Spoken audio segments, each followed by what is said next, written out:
Good morning. Hey guys, what's up? How is everybody doing today? My name is Debbie. Welcome to my channel. We are on our part 8 of the Waukesha parade, Christmas parade, Wisconsin v. Darrell Brooks. We are on day 7. They are on a break. Was it lunch break? I don't think it was lunch. It looks like the clock says 11:15. Hey Judy. Hey lurkers. Hey replay crew. How is everybody today? I made it at 8. Having a good day so far. Had a protein blueberry muffin for breakfast. Hey Jennifer. Good morning, sunshine. Let's see what Judy has for us today in the way of trivia. The Waukesha PD issued a shelter in place for parts of Waukesha, but withdrew it the same evening.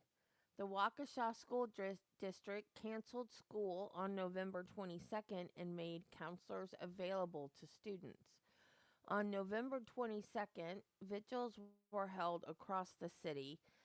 Children's Wisconsin opened a crisis hotline for those seeking emotional and psychological support. Well, that's fantastic. I am so glad that they offered some counseling. I cannot imagine. Because, like I keep saying, I keep watching for where I started watching the trial because, like I said, I didn't watch it from the beginning. I was kind of new to YouTube trials when this trial happened. I've seen plenty, you know, but not like full trials, but bits and pieces over the years as a true crime watcher. But to sit down and watch a whole trial, I was still new. So I had missed the beginning. And so I keep watching for when does it get familiar? Like when did I start watching this? And apparently I missed the I know they never showed videos of the actual impacts, but I missed the videos when they showed them in court with the sound, and just the sound of the people getting hit is horrendous. Just the sound alone is awful. I didn't, like imagining cuz when they did show after I started watching, I guess I didn't hear it, or maybe they didn't play the sound later in the trial when they played them. So I don't remember hearing that the first time I watched it. And just hearing, oh God, it's awful.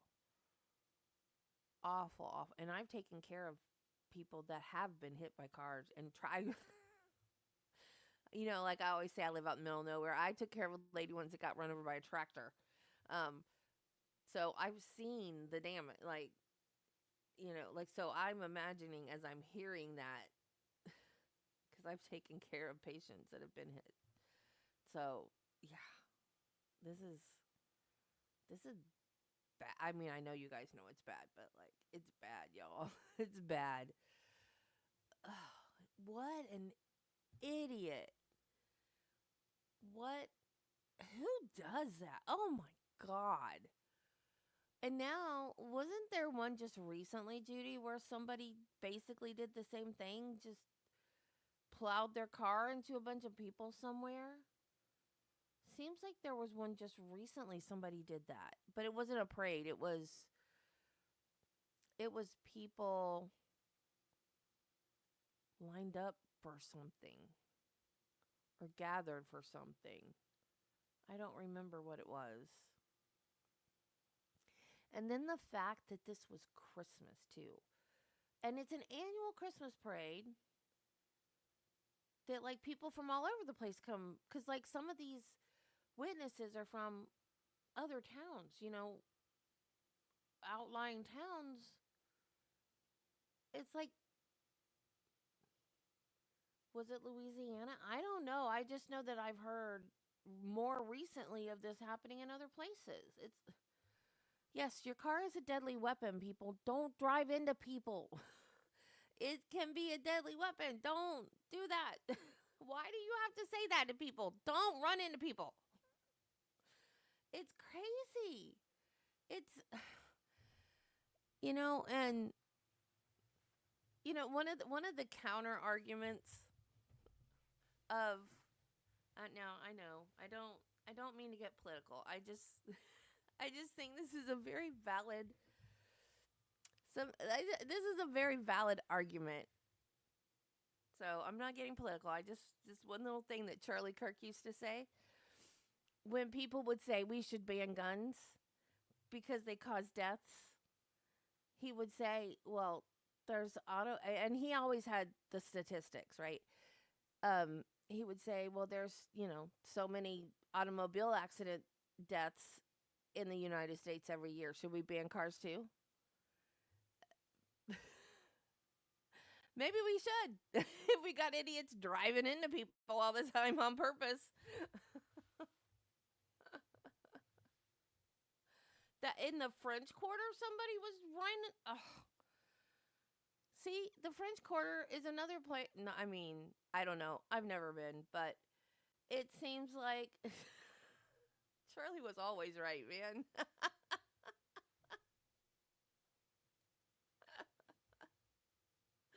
Yeah, like, should we ban kitchen knives? I mean, so many things can cause death, right? But yeah, like, who does that? Okay, let's go. So I think this may be the day that I start, but I keep saying that, don't I?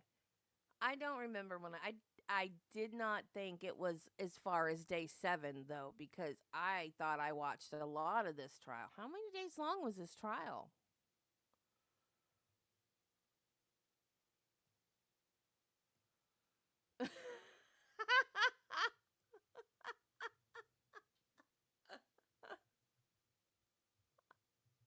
Exactly. Ban pencils, there be no misspelled words.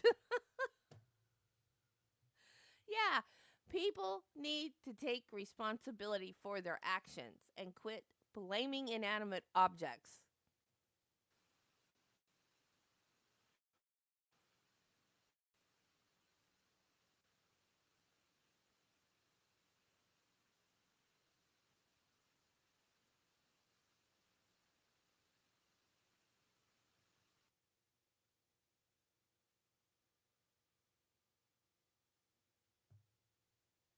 Thank you. You may be seated. Ones, there's no history on them because they're all blacked out. But when I click on that, it'll take me to the amendment. But the Wisconsin one, for 1975, is 200 pages long. And I've been digging through it. Yeah, okay. All right, welcome back, everyone. We'll have the jury brought out, and the state may call its next witness when the jury is out here. Go ahead. See that stare he gave? Oh, look at that. This is the day that the stare started, isn't it? Subject matter jurisdiction, Your Honor.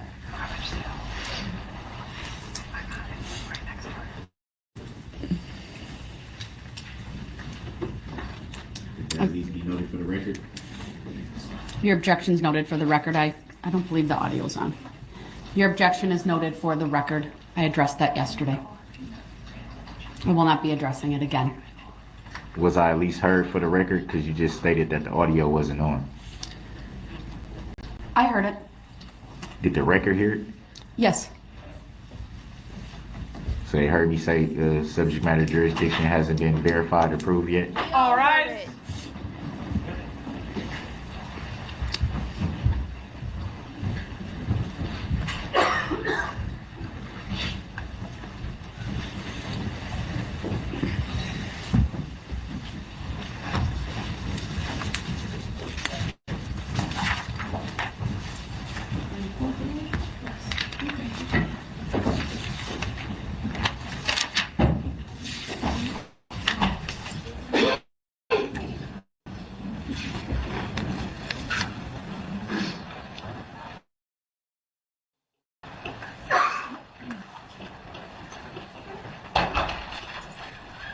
Thank you, everyone. Please be seated. And the state may call its next witness. State calls Officer Bryce Skolton. All right, Officer Skolton, if you would please make your way to the witness stand. When you get there, please remain standing. Raise your right hand. My clerk, Teresa, who's on my left, will swear you in.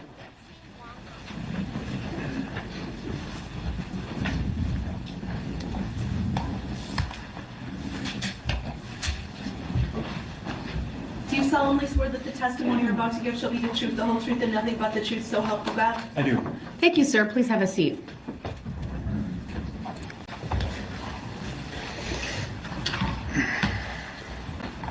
The first thing I will ask you to do is to state your first and last names for the record and spell each. Bryce Skolton, spelled B-R-Y-C-E. Skolton is S-C-H-O-L-T-E-N. Thank you. Go ahead, your witness. Thank you. What line of work are you in? I'm a police officer for the city of Waukesha. How long have you been a Waukesha police officer? 7.5 years. What's your current assignment? Currently, I'm a specialist assigned to the Criminal Investigations Division. What about back in November of 2021? What was your assignment back then? I was a police officer. Were you working as a police officer on November 21st of 2021? Yes, I was. Were you assigned to work at the Waukesha Christmas Parade? Yes, I was. Do you recall where you were posted during the parade? My assignment was traffic control at the intersection of Northwest Avenue and Wisconsin Avenue. Will you please put up for the jury exhibit number 1, which has previously been published? Go ahead.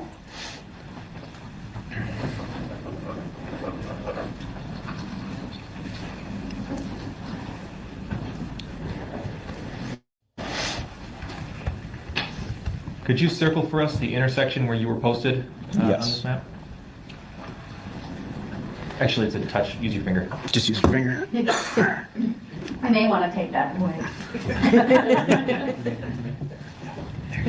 Thank you. Okay, so you've circled the intersection of West Main Street and Wisconsin Avenue, correct? Correct. What does the purple line on that map depict? The purple line is the parade route for the Christmas parade.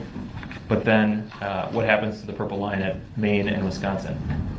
That is where the line stops. That is, I believe, where the vehicle left the parade route. The vehicles and the groups and the participants of the parade who were marching on the parade route, where did they go once they got to the intersection of Main and Wisconsin? They continued down the parade route, which was eastbound on Wisconsin Avenue. And then after reaching Maple Avenue, then they were to go southbound. And the library is near that intersection, is that right? Correct. Traffic coming eastbound on Wisconsin Avenue from the west, were they able to get through the intersection where you were posted? No, I had traffic blocked off where I circled there. You can barely see anymore, but the red line, that is how I had barricades across that intersection. So all eastbound traffic on Wisconsin was forced to go southbound on Northwest Avenue. Okay, what about traffic approaching from the south on, West Avenue? Yes, so northbound traffic on Northwest Avenue could only go westbound on Wisconsin Avenue. Do you recall what you were wearing that day? Objection, President. Overruled. Yes, I was wearing my standard police uniform with external carrier and a police jacket, and on my outermost layer was a neon traffic vest. We could take this exhibit down, please. What was that number again? 1. Thank you. That's what I thought. Were you the only police officer stationed at that intersection? Yes, I was. Do you know approximately how far away the next closest officer would have been? I believe the next closest officer was approximately 2 blocks away. Did you have a police radio with you while you were standing in the intersection? Yes, I did. At some point, did you hear something on the radio that concerned you? Yes. Describe that for us. I heard, so the parade was on channel 3, so that's what I was assigned to. These radios also have the ability to scan other channels, so I was scanning channel 1, which is what the road squads were working on. at that time, I heard a call for service on Channel 1 for the road squads to be dispatched to, and it was some sort of domestic disturbance or fight in Frame Park, which was east of my location. I heard squads responding to that from the south portion of the city, and Northwest Avenue or West Avenue is one of the main thoroughfares in our city to get from the southern portion to the northern portion, or at least to the downtown area. And I could hear squads coming from that area, so I blocked traffic to allow the squads to get through, and then I just continued on with my parade duties. What happened next? After that, approximately a minute or so later, I believe I started hearing radio traffic on both Channel 3 and Channel 1. I believe either a reserve officer or a community service officer on Channel 3 requested an ambulance somewhere on the eastern portion of the parade route. I remember it was sort of towards the beginning of the parade. They were asking for an ambulance because someone had been hit. Then what happened? I believed that it was something stemming from the domestic or the fight, because during that fight someone had fled on scene and someone had been flagged down who had reported this incident. So I believed that the hit was something to do with the physical altercation that had happened. Moments later, this was all sort of spun out of control very quickly. Radio traffic became more and more difficult as Channel 1 and Channel 3, so as officers on the road and officers and community service officers and reserve officers were working the parade, everyone was starting to get on the radio, and more people started calling for ambulances. And then I could tell as people were calling for them, it was moving westbound on the parade route. What did you do as a result of hearing that information on the radio? It was tough to piece all together. I didn't know exactly what was going on. I knew something was happening, but I didn't know exactly what. I have a collar mic, so my microphone was approximately right about here on my chest. I don't have an earpiece. That's just what I use. So between trying to listen to the radio microphone and the parade, it was sort of hard to piece together. But after a few minutes, I realized something was happening. I began walking away from my post, and I walked past my barricade sort of into the parade route. And as I did that, I was looking more to like northeast. I couldn't see that much of the parade because where West Main Street ends right there, it's got a hard turn to go southbound to Wisconsin. So I could only see approximately, I don't even know, maybe 100 yards or less of the parade route. And at that point, that is when I started hearing more screams. And this time it wasn't just screams on my radio, it was screams like in my vicinity that I could hear. And at that moment, I saw a red blur come past the Wisconsin House westbound and make a very hard braking maneuver to navigate the left-hand turn on West Main Street to go there, and let's put southbound. Exhibit 1. Sorry, let's put Exhibit 1 back up, please. As you're putting Exhibit 1 back up, I just want to make a record of the hand gesture he made previously when testifying about, I believe it was his radio microphone. He used his right hand, I would say about heart height, to indicate his, I believe he called it a lapel mic or something to do with his radio and where he would hear from. Go ahead. Objection. I don't think he said lapel. I think he referred to the microphone just being here and not using the earpiece. That's just. Your objection is noted. The state can seek clarification, but the fact I did my best to describe the action of the officer on the stand. Go ahead. Thank you. Can we actually zoom in on the bottom left corner of this map?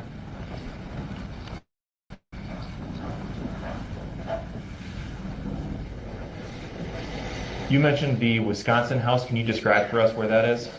The Wisconsin House is actually this building right here that is tan. It's the farthest building right before, I guess on the left portion. You just put a little dot there. That should be the Wisconsin House. Okay, so right as the Main Street curves to the left there? Correct. It is I believe it's the last building sort of on West Main Street right before the left turn. So if you were standing in the intersection of Wisconsin and Maine, the Wisconsin house is the building that would obstruct your view further east up Main Street? Correct. There's a parking lot to the left as you look at the screen, and the vehicle's parked there, so I can't even see pretty much anything in front of the Wisconsin house on Main Street from my location. We could take that back down, please. What happened as the red blur rounded the corner? I realized what was happening at that point. I recognized it was a red SUV, and there was extreme vehicle damage to it on the front. The hood was smashed up towards the windshield, the front portion, the front bumpers, the fenders, everything was, it was extreme vehicle damage, like vehicle damage that you would see at a traffic crash between two vehicles. At that point, between all the screaming, I heard everyone calling for ambulances and help, and then realizing people hit, I knew it was now people hit by a vehicle, and I knew that those initial requests were so far eastbound on the parade, and now I'm at towards the end of the parade, or at least the end of the portion of Main Street. I knew that this vehicle had likely, and based on the speed of the vehicle, that the vehicle had ran through the entire parade route and likely severely injured people or killed people. And at that point, I thought it was a terror attack at the parade. What happened as the SUV continued southbound? As the vehicle navigated its turn to go southbound, it accelerated towards me. That is when I knew I had to use deadly force to stop the threat. And as the vehicle was approaching me, I remembered making the decision that the easiest shot likely would have been through the windshield. However, I remembered the entire backdrop were just surrounded with kids and people. So I waited for the vehicle to pass me and tried to direct my rounds as most southern as I could, because there were less people in that direction. Where were you standing in the intersection as the vehicle passed you? At this point, I had walked northbound slightly, so I was, I believe, just out of the intersection at West in Wisconsin. So I was on, I believe my shots, I was technically on Main Street at the time when I began shooting. Using cardinal directions, can you describe for us which side of you the SUV passed? Objection, what is cardinal? Overruled. The witness may answer. The vehicle passed to the east of me. What direction were you facing as it first started to pass you? Darrell, I think you need to check out a dictionary from the jail library, honey. I was facing north. So that would have been on your, the vehicle would have passed you on your right. Correct. Okay. How close did you come to the vehicle as it passed you? It was very close. I believe at the time, I remember stepping to my left. It was so close I felt like I could touch the side of the vehicle. Could you see into the vehicle? Yes, I could. How many people could you see inside of the vehicle? I saw one person. Where was that person in the vehicle? That person was the driver's seat of the vehicle. Did you get a good look at the driver? Yes, I did. Do you see the driver in the courtroom today? Yes, I do. Your Honor, I'd ask Mr. Brooks please remove his mask for a moment. Thank you for doing that, Mr. Brooks. His mask is off. Can you identify the driver in the courtroom if you see him? Yes, the driver is seated at the defense wearing a blue tie and blue shirt underneath his suit jacket. Does the record reflect that the witness has identified the defendant? The record will reflect the witness has identified the defendant as the driver of the vehicle he saw on November 21. What happened after the vehicle passed you on your right? After the vehicle passed me on my right, I began firing at the driver of the vehicle, and as that happened, he ran over the barricades and ultimately left the parade route and continued southbound on Northwest Avenue. West Avenue is How many blocks from Maple Avenue? 1 block. Objection, relevancy. Overruled. And to what direction is west from Maple? West Avenue is 1 block to the west from Maple. I'd like to show for the witness only, please, exhibit number 57. Can we clear the annotations? You see a video on the screen in front of you? Yes, I do. We're going to play a few moments without any audio just to see if you recognize this video, okay? Okay.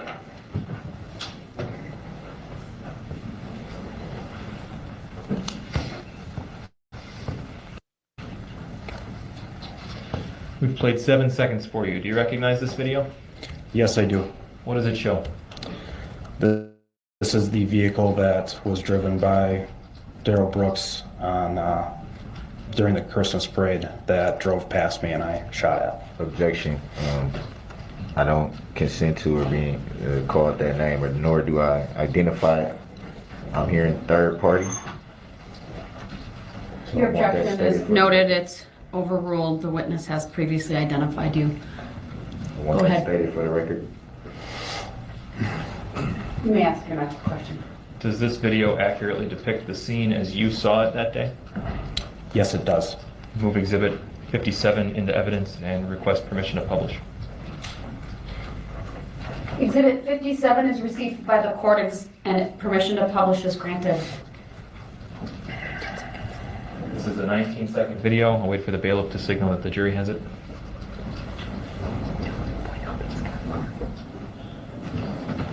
Okay. Before we hit play, I'd like you, if you can, to point out the Wisconsin house for us. The Wisconsin house is this brown brick building here on the right that has the Golden Moments Gentleman Beer sign right here. Thank you. We can clear that.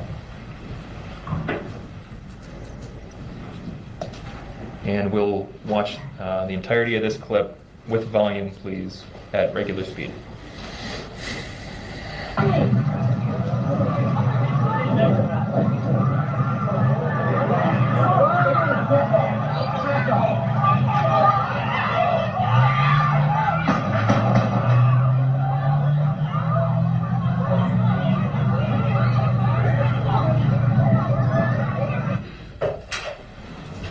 Okay. How many gunshots did you hear in that video? 3. Is that consistent with your memory of the event? Yes, it is. Can we pull that back up at about the 10-second mark, please?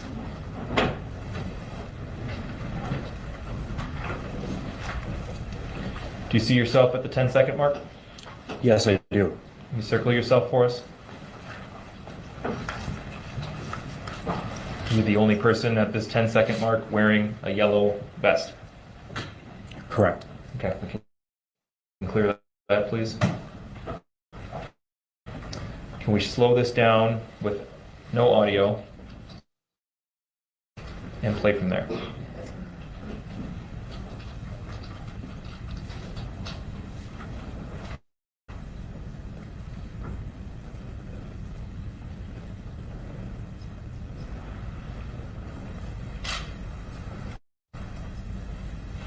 And we can pause it.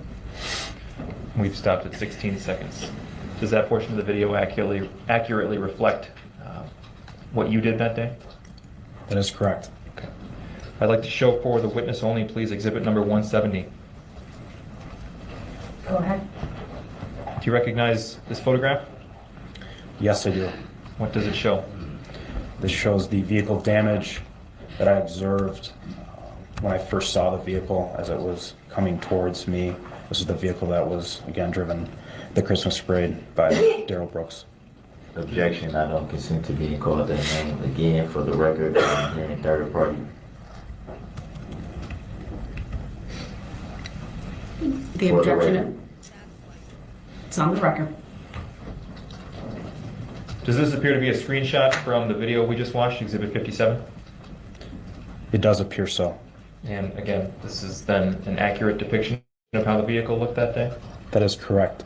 I move exhibit 170 into evidence and ask to publish.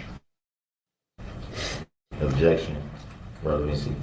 Overruled. Exhibit 170 is received. Permission to publish is granted.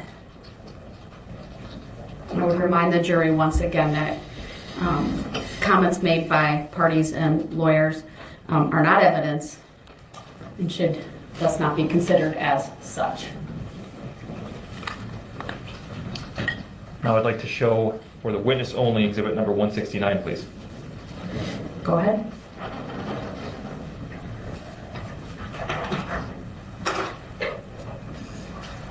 Do you recognize this photograph? Yes, I do. What is it? This is that same vehicle. It appears to be just moments after that first picture we just were shown. Does this appear to be a screenshot from the video in exhibit 57? Yes, it does. Is this an accurate depiction of how the vehicle and the driver looked to you that day? Yes. Move exhibit 169 into evidence and ask to publish.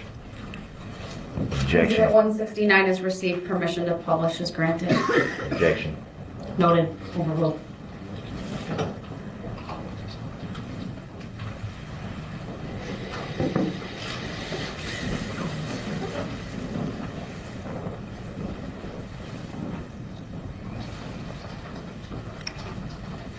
Now I'd like to show for the witness only, please. Hold on.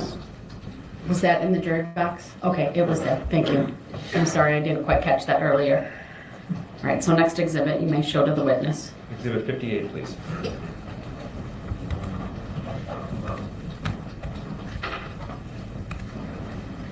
We're going to play a few seconds of this, give you a chance to see if you recognize it, okay?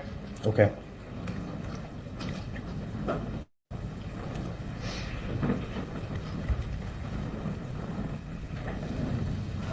Okay. We've played 7 seconds. Do you recognize this video?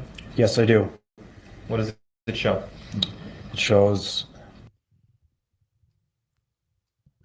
I didn't finish what I was saying because they took the picture off. What was? Let me go back.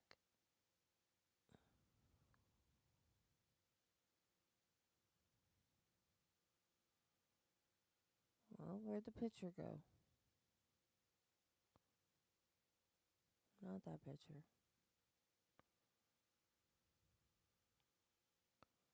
I think this is the day I started watching because I think this is the guy I think this is what happened. I think I was watching Peter Tragos do recaps of this trial, and this guy, his aunt was in Peter's chat and said that her nephew was one of the police and that he had to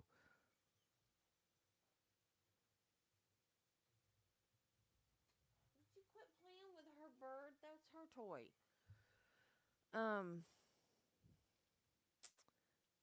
Dang, where did that picture go? So, his aunt said he had to testify the next day and he was really nervous. And then that's when I started watching it. Darn it. Where'd that picture go? It looked like there was clothing or something hanging off the car. I don't know if it was clothing or if it was part of the car. And of course, now I can't find it.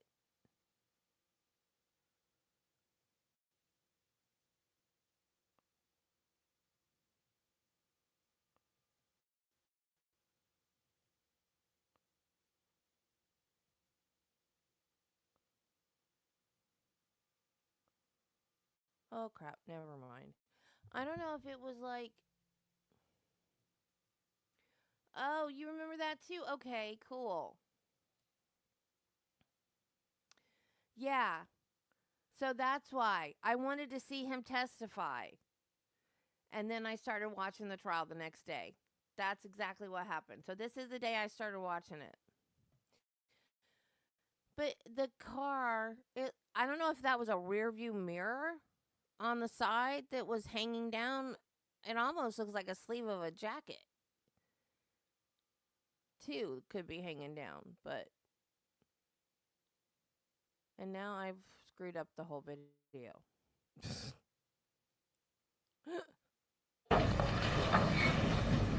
And blurry. That's why I can't tell. See right there?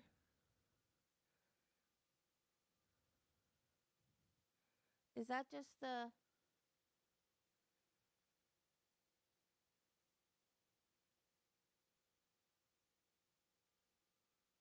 Okay. Oh. Oh my God.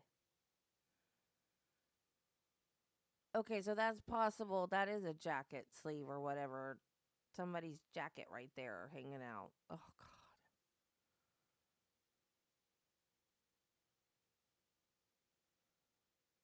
God. Oh my.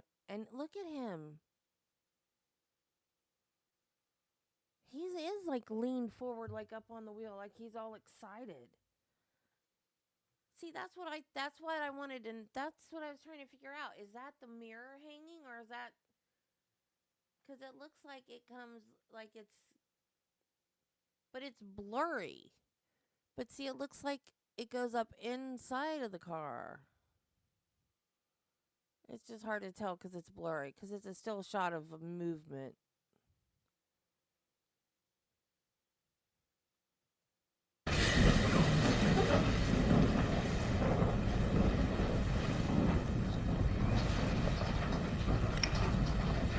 Now I'd like to show for the witness only, please. Hold on.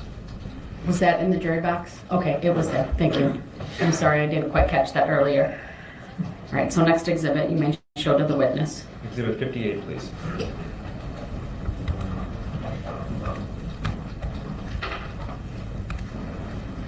We're going to play a few seconds of this, give you a chance to see if you recognize it, okay? Okay.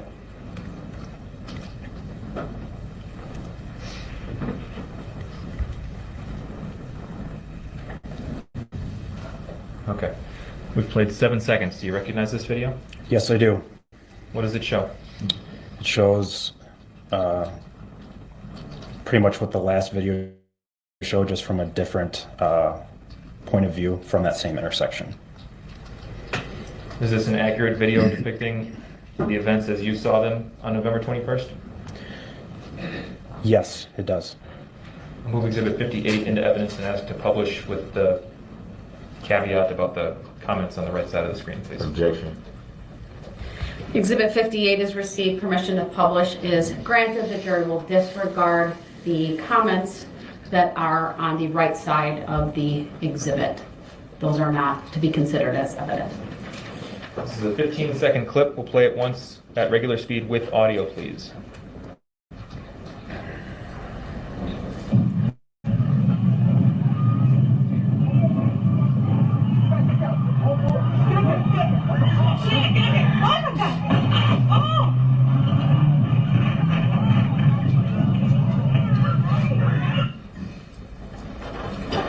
We see the barricades at the end of that clip, is that right? That is correct. And do you recall what those are made out of? I believe they're made out of fiberglass or plastic. And what we saw in that video, again, that's inaccurate. Does that match up with how you recall the incident? That is correct. That's all I have, Your Honor. Thank you. All right. Any questions for this witness, sir? I do.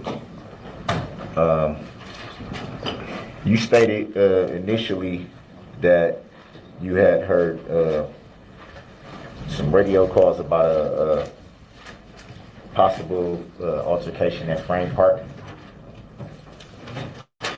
That is correct. Do you recall what the initial report of that was? My recollection of that was that there was a call for service. Is either a domestic or some sort of physical altercation along the riverfront in Frame Park, and that there was a male with a armed with a knife, and that he was fleeing from the area. So it was reported it was a possible knife involved, and there was a male running from the scene? That is correct.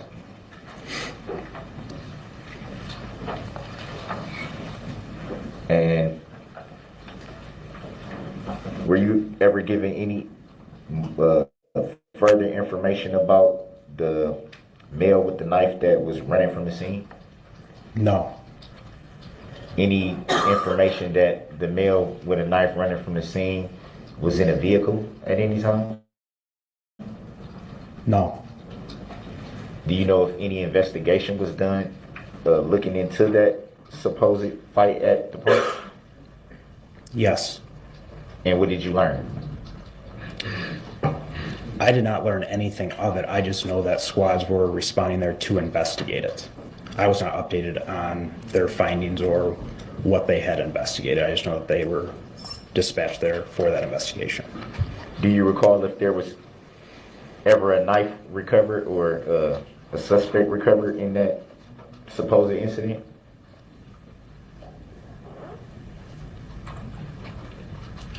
Do you mean like how much later do I know?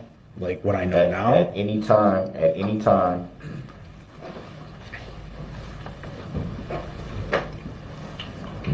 do you know if there was a suspect, I guess I would say, apprehended or anything that was found with a knife, to your knowledge? To my knowledge, I do not know if the suspect from that incident, which was you, was located with a knife. When you say you, what do you mean? You, Darrell Brooks. I know you were the suspect in that incident, and I know you were taken into custody. I think this is the cross that Ken was waiting for, and he's not here. Oops. Oh well. Approximately 30 to 40 minutes later. I do not know if you were armed when you were taken into custody. I'll let the record reflect that I do not identify by that name, nor do I know any individual by that name. I'm here in third party. The record's noted, although the jury will disregard the comments, they are keep not saying- evidence in this case. Next question, please. At the time, you said, did you respond to that incident at the park? No. So how can you know who was involved with it if you didn't respond yourself? Because you stated at any time this investigation took a long time to complete, and from this investigation we determined that you were the suspect in that investigation. You determined that? I did not, no. Okay.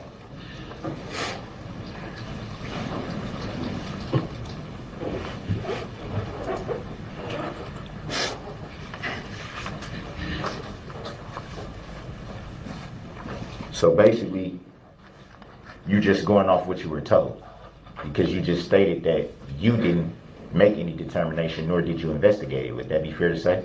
That's correct.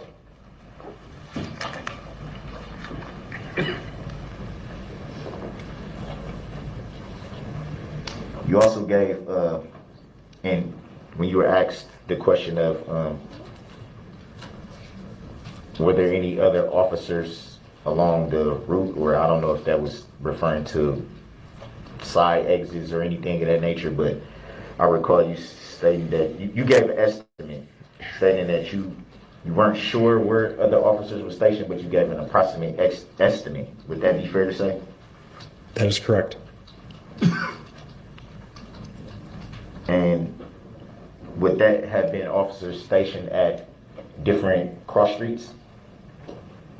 That is correct. Do you know if those cross streets were barricaded? I know that there were barricades across numerous intersections for the parade route. That's how we shut down traffic in the downtown area for parades. So pretty much every side street is barricaded? I can't give you specifics on what streets were barricaded, but yes, the vast majority of streets are barricaded to stop traffic for the parade route. Can you pull up Exhibit 1 and publish? The state would please do that. Thank you. That's a roll your eyes emoji. I don't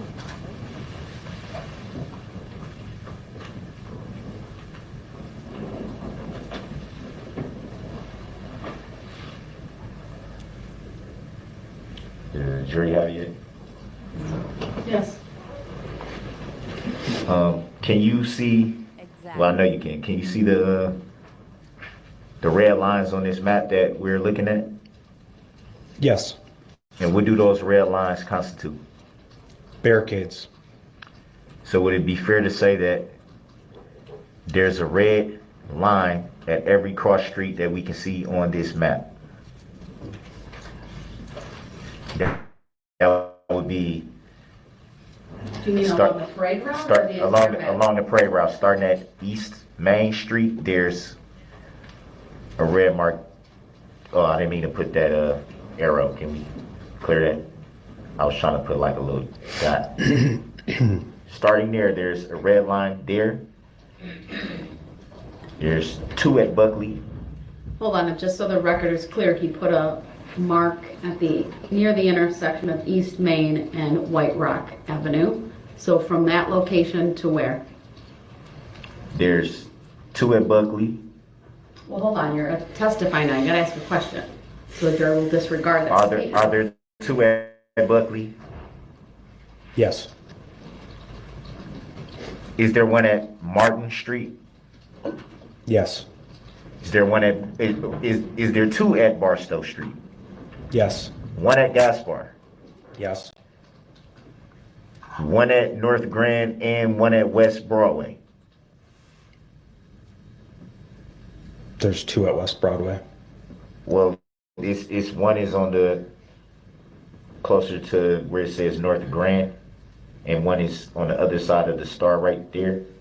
This is what I'm referring to. Okay. Yes, there are 2 Can you right clear there. that? Please clear that, Madam Clerk. So there's 2 there. There's 2 at Clinton Street. Can you see those 2? Yes. There's one at Maple Avenue. Can you see that one? Yes. And there's one at right here at West Avenue. Can you see that? Correct. Yes. So it would be fair to say that there's pretty much barriers at every single street from White Rock and East Main to West Main and Northwest Avenue. Yes. Barricades at all those streets. Yes. At those barricades? Yes. This map shows, it appears, where everyone was for their assignments that day. So would it be fair to say if someone wanted to exit the parade route, Shouldn't have been on it in the first place. No. there are barricades at these streets we can see? Would that be fair to say? No. So it's not fair to say that there's barricades at these streets? It's fair to say that there's barricades at the streets. So essentially, if someone was leaving the parade route, can they just go right through the barricades? Based on the previous videos that we just were shown. Not based on the previous videos. If someone was leaving the parade, Darrell, I'm sure, had a motorist somehow gotten lost and got on the parade route, if they had stopped and kindly asked an officer to move a barricade so they could get off on a side street, they would have done that for you. But no. You were the jerk that just kept driving through people. Nobody would have been on the parade route in the first place because of a barricade. That's why the barricade was there in the first place. Stupid. route, can they just go down these streets that are barricaded? Can they just drive right out of there?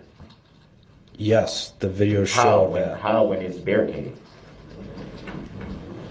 As the video were shown earlier, the vehicle went right through the Hold on, barricade. you asked the question, you have to let him answer that. He's giving you the reason. You asked him how. He's explaining it. There's plenty of ways to get off the parade route. You can stop after being given lawful orders by officers, and they could have directed you off the parade route in a safe manner. You could have stopped the vehicle at any point, or you could have driven through plastic barricades like you did at Northwest Avenue, where I was located. So yes, you can drive through the plastic barricades. The you refer to as who? Darrell Brooks, you, the person that's talking. The you? And how did you come to the conclusion of that name, as you stated that you couldn't see past this building here, which you said is the Wisconsin house. Would that be fair to say? Well, that's a compound question, so you need to rephrase that, sir. You state, clear this right there. Please?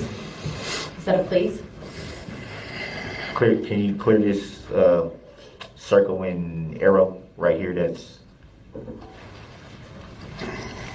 Thank you, Madam Clerk. You stated that from where you were positioned that you couldn't see around that building. Did you say that? Yes, I did. So it would be fair to say you also couldn't see what was happening along the parade route on Main Street. Would that be fair to say? That's correct. So it would be also fair to say that everything that you knew up until that point came over the radio and you didn't have first-hand knowledge. That is correct.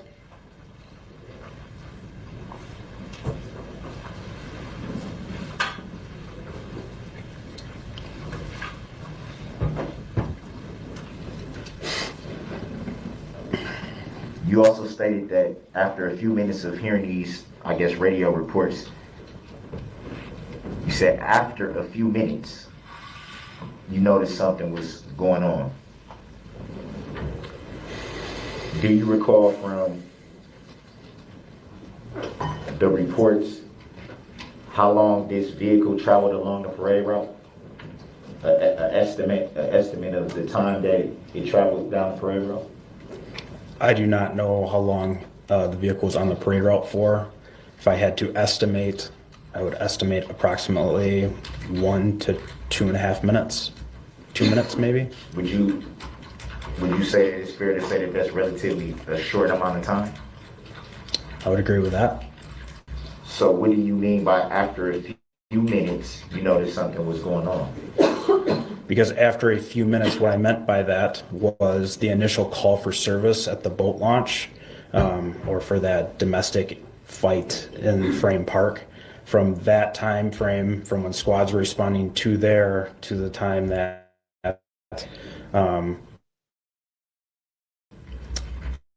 I had shots fired, that is what I mean by a few minutes. So you have to take into account the time for squads responding to that call. I don't know police protocol, so just asking. Mr. Brooks, please ask your next question. I'm getting to it. No, right, but I have to advise the jury to disregard the comment because it's not testimony.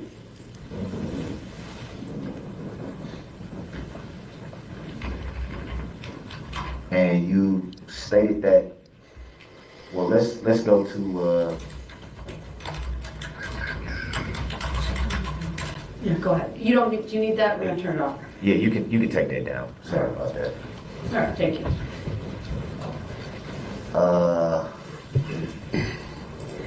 I believe it's Exhibit 57.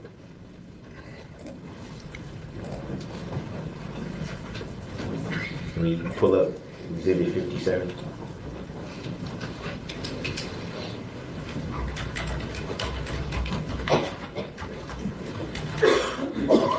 Can we bring it to about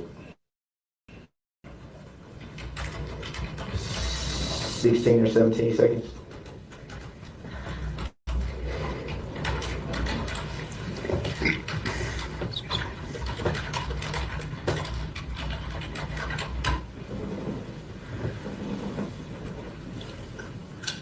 Can you bring it back a little bit?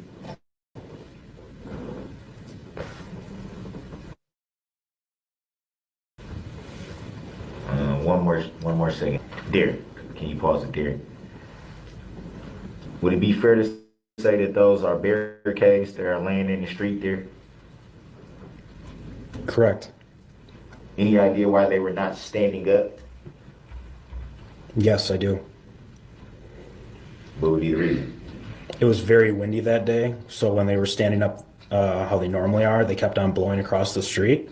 So we tilted them on their sides so they wouldn't get blown across the road, and they would still stay up there and block traffic. They would be able to block traffic by laying down? Yes, they serve the same purpose. But they would be able to block traffic by laying down. I guess I don't understand what your question is here. Would it be much more easier to see them if they were facing upright than laying down? I think the height difference between them laying down and being upright is probably quite minuscule, because as you see, the legs that are now up in the air are approximately the same height as what the bar would be if they were standing up how they normally are. And you come to that conclusion how? Based on my training experience after deploying barricades on numerous events and working several parades in my work history. So you would estimate that a barricade facing upright and a barricade laying down would be the same height? Approximately.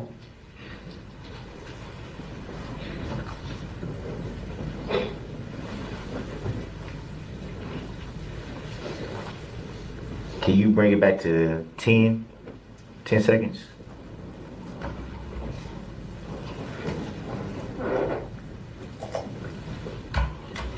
From what we're looking at right now, it's a little hard to see. You can see the vehicle, you can see where you identified you were, but it's a little bit hard to see everything. Would that be fair to say?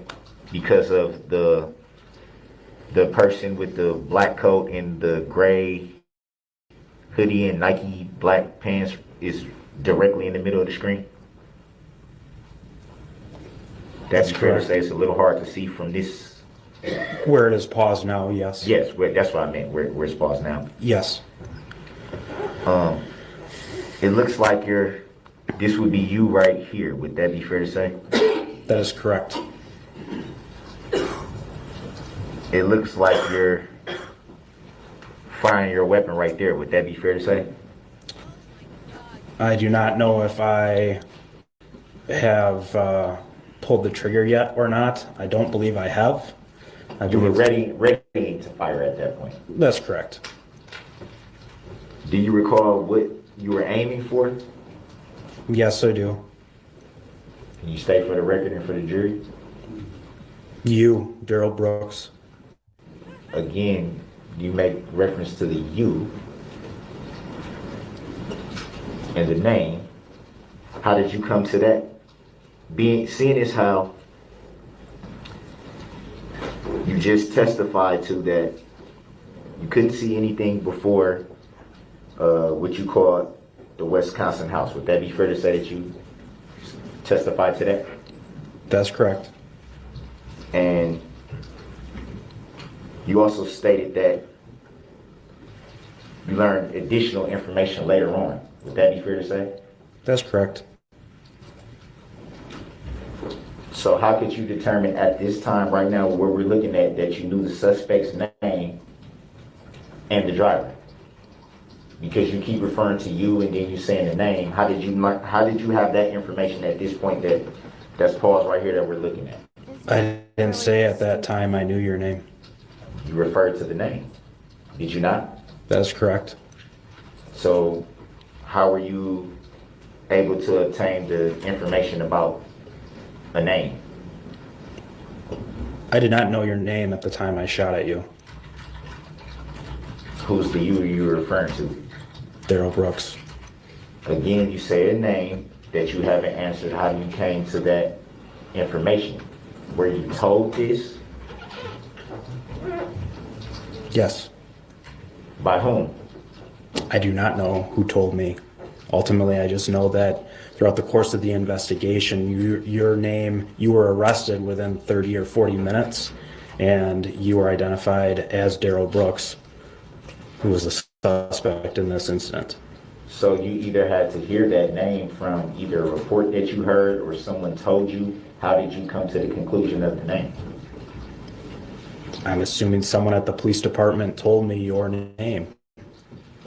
And you don't recall who that was? No. Even though you can cite the name so clearly and identify it and keep stressing it and stressing it, and you don't recall how you learned the information of the name? That is correct. So is it fair to say that you're just using the name based off what you're told and not what you were aware of? What are you asking me? Is it fair to say that you're identifying this name based off of what you told and not what you knew? I'm saying the name based on the fact that you are now, you were arrested for this incident. You were identified during this incident. And because of that investigation, that is how we know your name. Would it be fair to say, and obviously you said you've been in law enforcement for 7.5 years, correct? Correct. I'm sure you've done a lot of investigations in that 7.5 years. Is that fair to say? Correct. So you do understand that during a police investigation, any suspect is innocent until proven guilty. Would that be fair to say? That's correct. And so with that knowledge, why are you so adamant about the name of the suspect that you just testified to not being aware of at the time? That you testified to, in fact, being told? I'm sorry, I'm confused by your question. Can you say it again? I think it was clear, but I'll say it again. Thank you.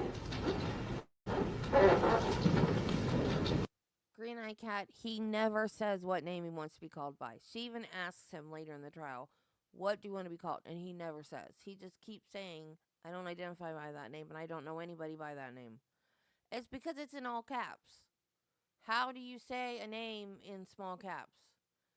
Yesterday I said, what does he want to be called? Little d, little a, little r, little e, little l, little l. Well, I'll say it this way. You testified to not being aware. Yeah. She could call him by his rapper name, Math Boy Fly. Of the suspect's name at the time. Correct. You also testified to being told of the name, correct? Correct. I don't know how I came about your name. I would assume it was through the investigation. It's in the arrest video, in the body cam where they arrest him. He actually said, they ask him his name in the arrest video, and he says, oh yeah, I know it's a soft sit thing. I know it's a soft sit thing. But it's stupid because it's capitalized on paper. How do you say a name capitalized? You can't. It's ridiculous. But when he's arrested, they ask him his name, and he says Darrell Brooks. The police department. And were you, in fact, part of that investigation? No, I was not. So it would be fair to say that by you using a name, you would not be short. How can you be short? I'll object. Grounds. Argumentative. It's been asked, it's been answered, it's argumentative, the objection is sustained. Please ask your next question.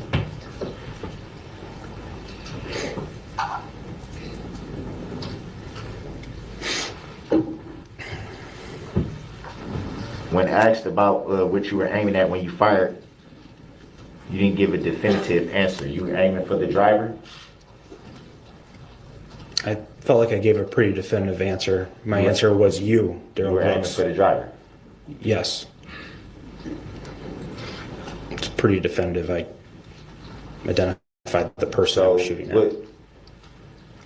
What part of the driver's body could you see when the vehicle passed you?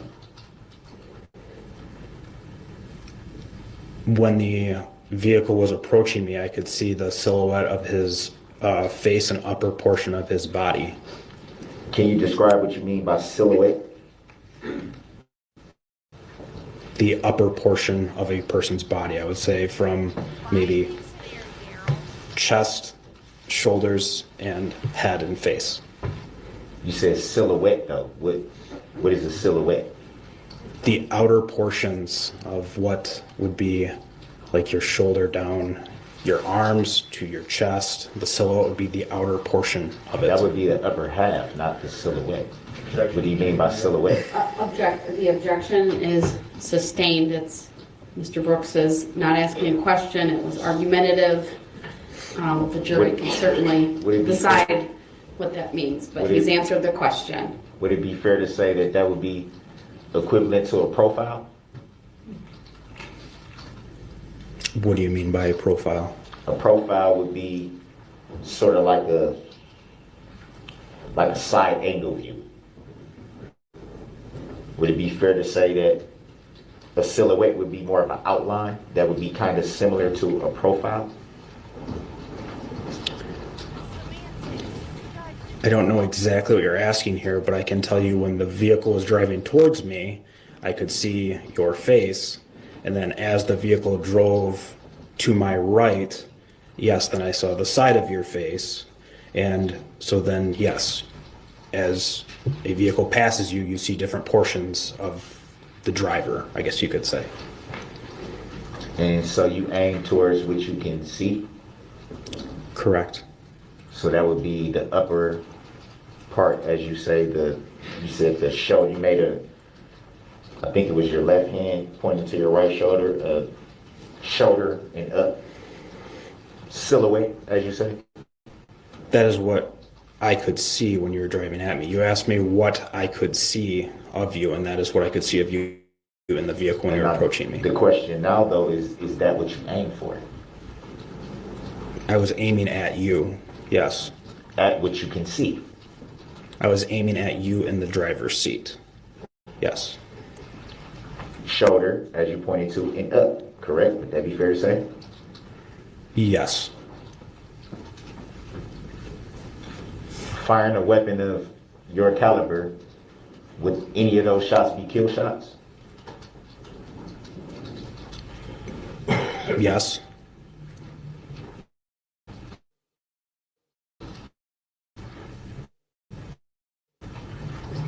Would it be fair to say that firing a kill shot at anyone would terrify him?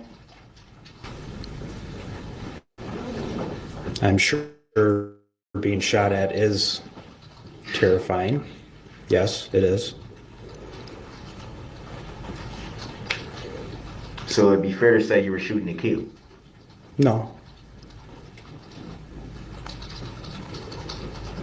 So would it be fair to say that, judging based on what you see, that you testified to, a silhouette from about here that you pointed to, from the shoulder, using your left hand, you pointed at your right shoulder from here up, and you just acknowledged that any one of those three shots could have been kill shots? Would it be fair to say that you were aiming to kill? Shooting to kill, rather. Not aiming to kill, but shooting to kill. No. So, in your estimate, what do you think you would have hit if you just testified to saying that you aimed at the driver? What were you estimating to hit? Well, my intention was to shoot you in the upper portion of the body. However, my intention was not to kill you. My intention was to stop the threat that you were posing to everyone in the downtown area at the Christmas parade. You keep referring to the you again. Well, that's not a question, so.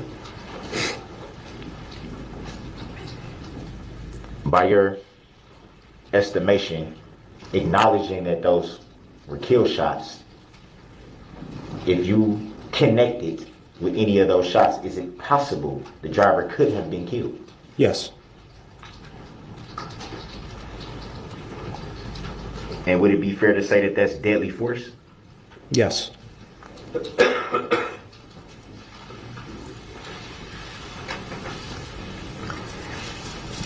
Do you think it would have been possible to aim at the tire of the vehicle? No. Why not? Would shooting the tire of the vehicle not stop the vehicle? No, it would not have. So a blown tire would, to your estimation, a blown tire would not stop a vehicle from moving? No, it will not. Keep on, it won't even slow down? That is correct. I'm trained to stop the threat. You were the threat. The vehicle was not. The vehicle was the weapon in which you used. So that is why I shot at you. There's the you again. Pretty clever.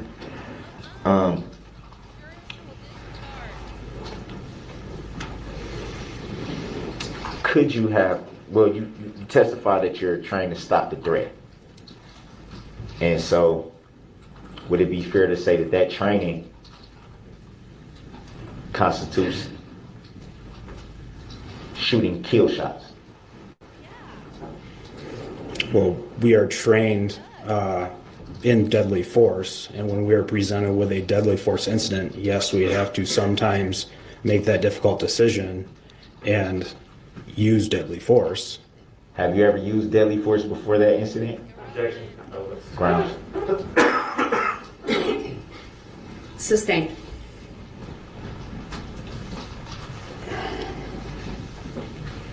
You said you're trained to use deadly force.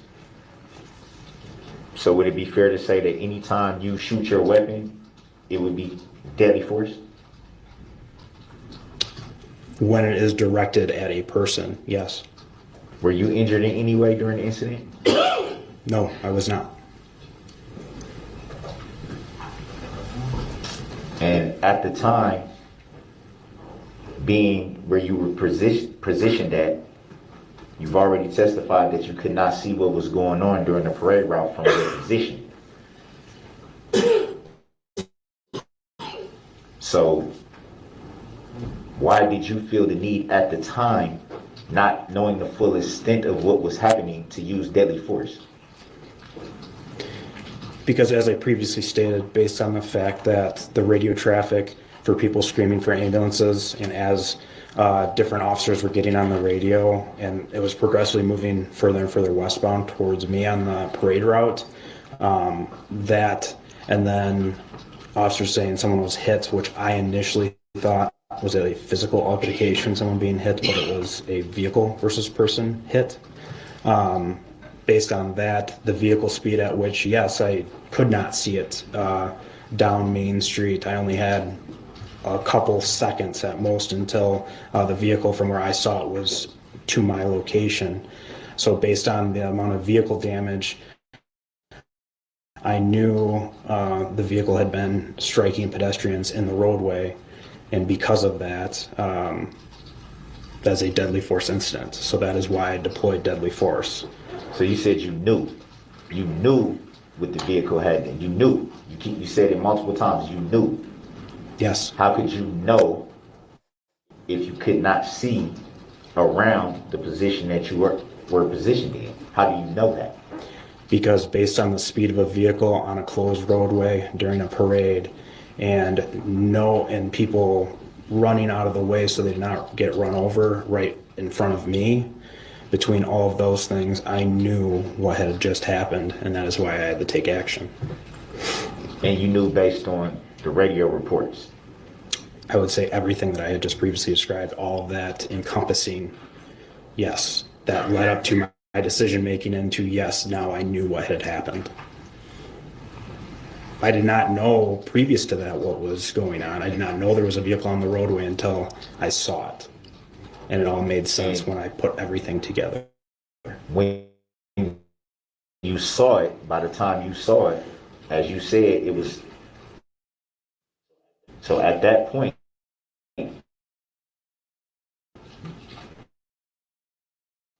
did you observe the vehicle? I did not focus on the vehicle, so I just remember that there were a ton of little kids and adults on the sidewalks. I knew there were a lot of children right in the roadway right there. And I remember seeing people like running, but I wasn't really paying attention to the people. I was just focused on the vehicle. So it was really all I was focused on at that point. You weren't paying attention to any other people? That was not my primary focus. But you do recall that no one was struck from the time you saw the vehicle? Yes, after looking back, after videos later on throughout the investigation. No. From which you saw, from which you observed with your own eyes. No, I can't recall ever seeing someone hit right in front of me. No, I do not recall that. Does the exhibit videos that you saw here today, does anyone get struck in those videos that you saw today? No, not that I saw today. And you still made the decision to shoot to kill? That's correct. Actually, correction, I shot to stop the threat. If ultimately you would have been killed from that, that is a possible outcome. But you did testify that there were kill shots, did you not? Objection. Argument. Sustained. It's also been asked and answered in multiple ways. Do you recall what your shots hit? If anything? Yes, later on throughout the investigation when I gave No, at the time. Not later on, at the time where you fired the shots.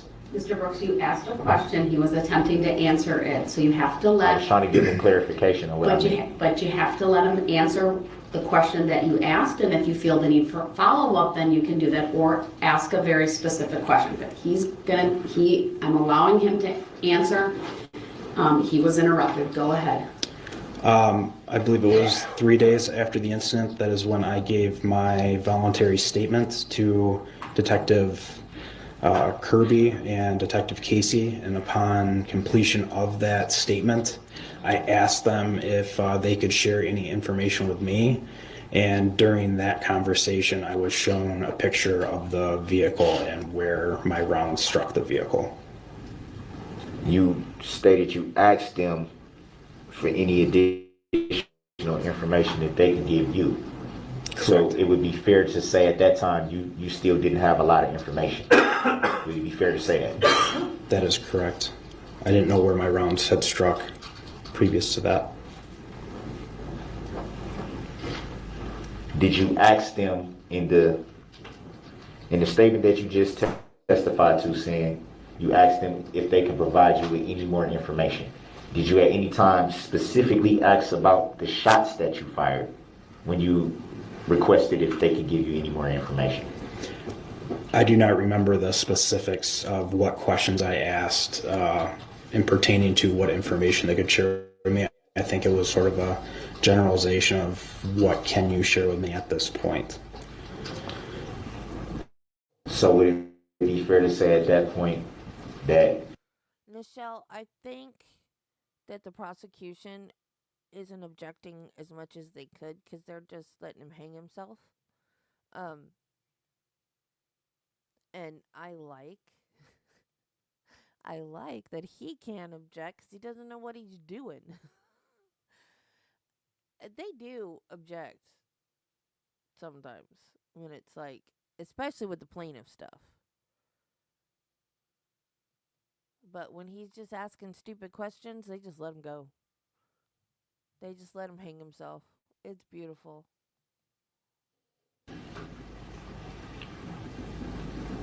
There's a possibility that you did not know the name of the suspect, nor did you know if you had shot the suspect at that time.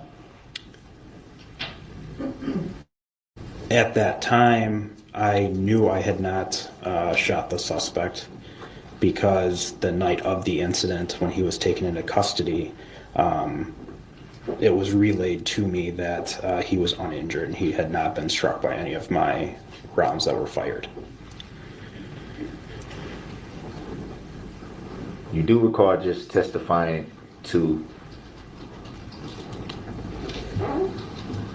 requesting more information from the detectives when you had the conversation with them. Is that correct? That is correct. And you said that you don't recall asking them about if your bullet struck someone. Is that correct?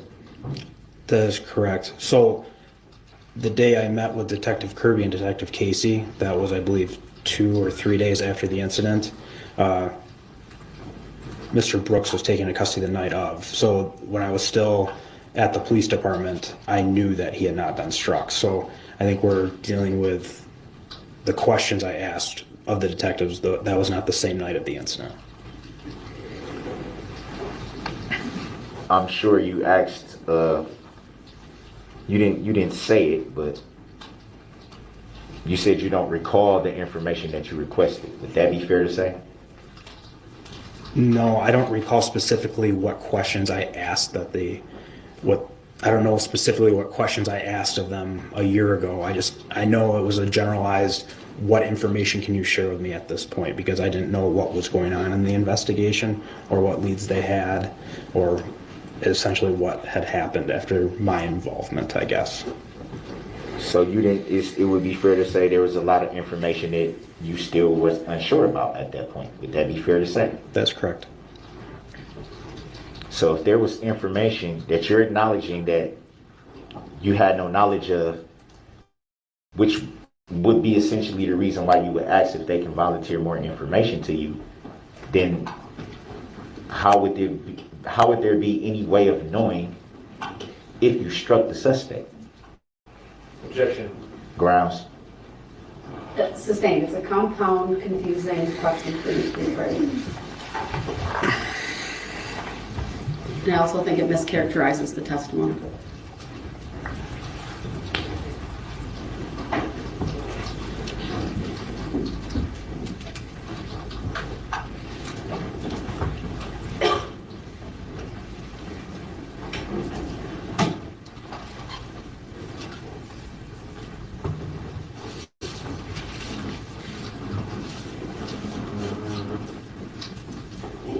And you said you made a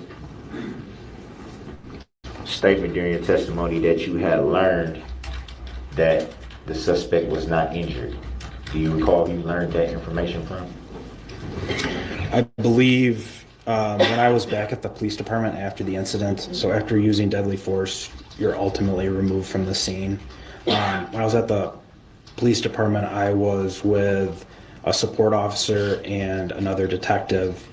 And at that point, I was still answering questions for investigating officers for what I saw, what I knew, what I saw in the vehicle. And I believe Detective Stern was at our substation with Darrell Brooks after taking him into custody. And I was shown a photo at that point, and I know I had asked if he sustained any injuries or if anyone else had sustained any injuries from my use of force. And at that point, I was not told that anyone had been struck by my gunfire. So you just said you asked if the suspect or if anyone else was struck by the gunfire. That is correct. So you weren't sure at that point?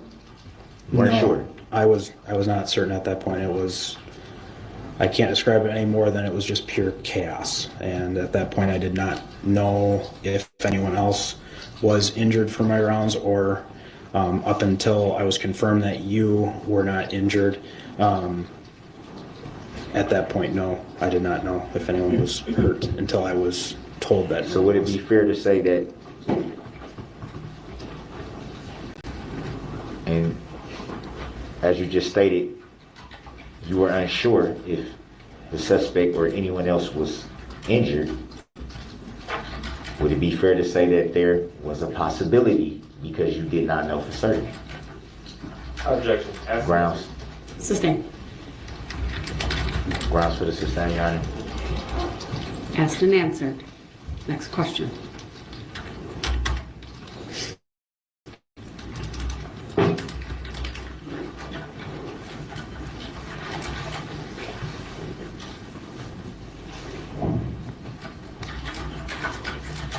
After the vehicle passed you, did you observe it strike anyone? I did not observe it strike anyone after it passed me.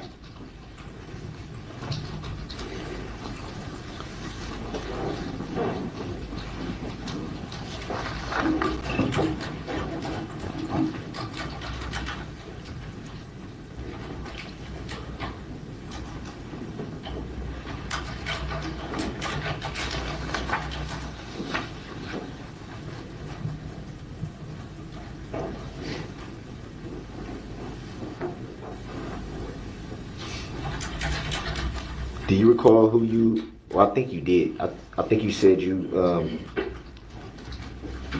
gave your report to Officer Kirby. Is that correct? Detective Kirby, yes. I'm sorry, Detective.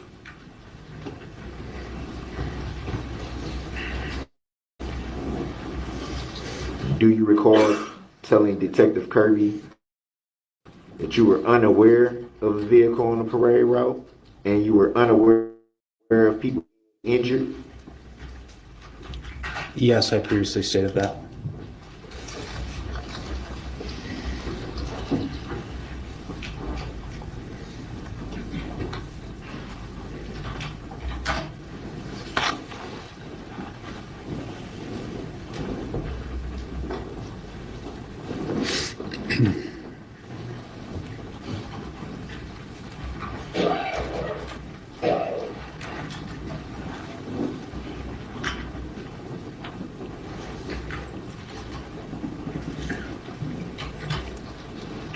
Were you able to make out a license plates from the vehicle when it passed you? I later learned that I must have, but I do not recall that. So from what you recall at the time that the vehicle was passing, you don't recall getting a license plate? At this time, I do not recall the license plate, but after I shot at the vehicle, I then responded up Main Street and started triaging victims.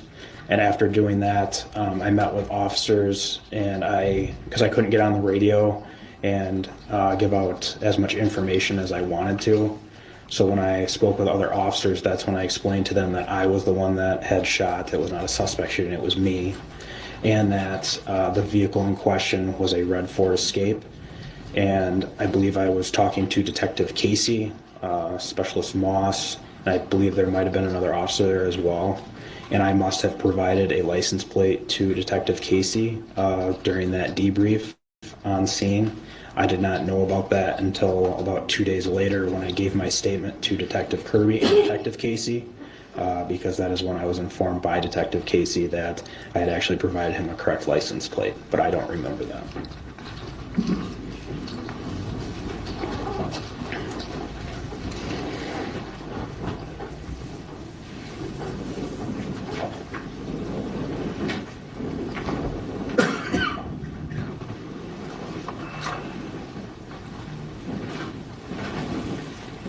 Any reason why you didn't mention the license plate in your report? Because like I stated, I don't remember it.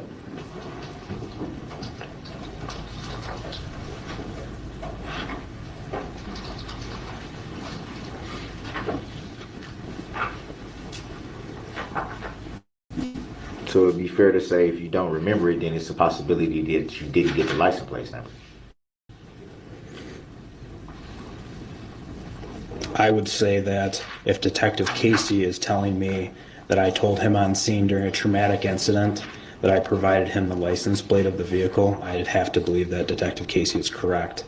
There's many things that you do not remember during a traumatic incident, and I believe that's because your brain prevents you from remembering everything.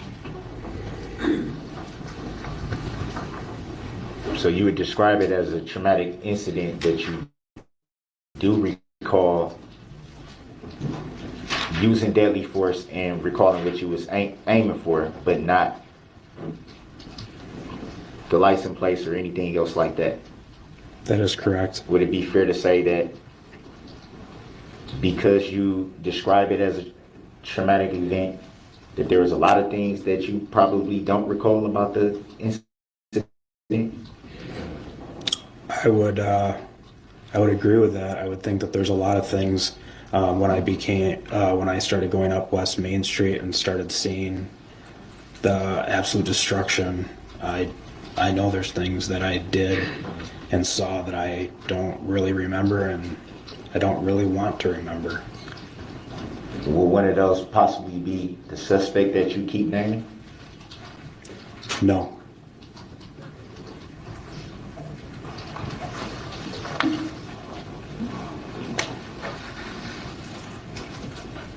And how did you come to the knowledge of the make and model of the vehicle when on the exhibit that was shown, you only had interaction with it for a few seconds. How were you able to make out the make and the model of the vehicle? Because that vehicle model has been out for quite some time, and I'm halfway decent with vehicles, and I readily recognize that it was a Ford Escape. So you've seen many Ford Escapes? Yes. And you said the model has been out for some time, so what do you mean by that? Do you mean It's was an older 2022 model? now, and that Ford model was approximately a 2008-ish to maybe a 2011, 2010-ish. So, yeah, they've been out for over a decade. And how did you come to that knowledge of the estimate of the years that the model could have been? Would you agree that that's pretty difficult to know just off the bat? No. Would that be fair to say? No. So it would be pretty easy to tell the make and model and year of a vehicle just by looking at it. That is correct. So it would be fair to say if someone had a vehicle right here in front of you, you'd be able to tell just by looking at it for a couple of seconds the make, the model, and the year. Depending on what vehicle it is, yeah, quite likely. I'm decent with vehicles. What do you mean by decent? I can recognize many vehicles that are manufactured. Part of being a police officer is dealing with vehicles. We run a lot of vehicle registration plates. So when you match the registration to a vehicle on a response, you become very well accustomed to the many different vehicles that are manufactured. Did you at any time see the registration of the vehicle that passed you?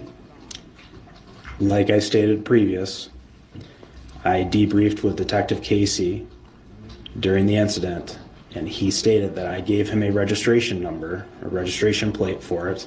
I do not recall giving him that registration plate, but Detective Casey informed me that I provided him a correct license plate for that vehicle. Would it be fair to say that a registration kit would it be fair to say that that automatically links to the make and model and year of the car? Would it be fair to say that? That if you ran, or if we're judging by the license plates, if you were conducting a stop, and to do that you will have to run the license plates. Would it be fair to say that all that information would come up in your computer when you run the license plate? That'd be fair to say? You had a lot of questions right there. So Okay, let me back up then. So if you were conducting a traffic stop, okay. and you pulled up the license plates of the vehicle that you were stopping, Okay. If you had backed up on November 21st, we would not be here. You should have backed up a lot earlier. would the information registered to that vehicle show in your computer? If the license plate is actually accurate and current to that actual vehicle, yes. Just so we're clear, the information would come up though. That is correct. It should, as long as the system is working. And did you have a system or any equipment that could have assisted you in learning the make and the model and year of the vehicle at the time of the incident? No, I was on foot with no other equipment. So is it fair to say that you did not know that information until later when you were told by Detective Casey or another detective? No, because like I previously stated, I can recognize vehicles pretty well, and I knew it was a Ford Escape, and I knew the approximate year of it. You did testify that, and you can also see from the exhibit video, that the front end of the vehicle was damaged. Would that be fair to say? That is correct. And you can still make out the make and model and year of the vehicle with extensive damage. That is correct. Could you see the emblem of the vehicle at that point? I don't recall if I saw an emblem or not. I know the body style of the vehicle, and I knew it was a Ford Escape. Would it be fair to say that many SUVs have the same type of body build? I'm sure some vehicles do look similar. So that would it be fair to say that there's a possibility that you could not make out the make and model and year of the vehicle, especially with it being extensively damaged to the front? No, I was confident that it was a Ford Escape.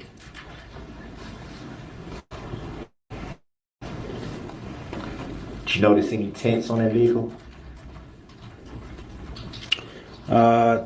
The front windshield that I looked through, I know was not tinted, or it was not tinted enough to not make me recognize you.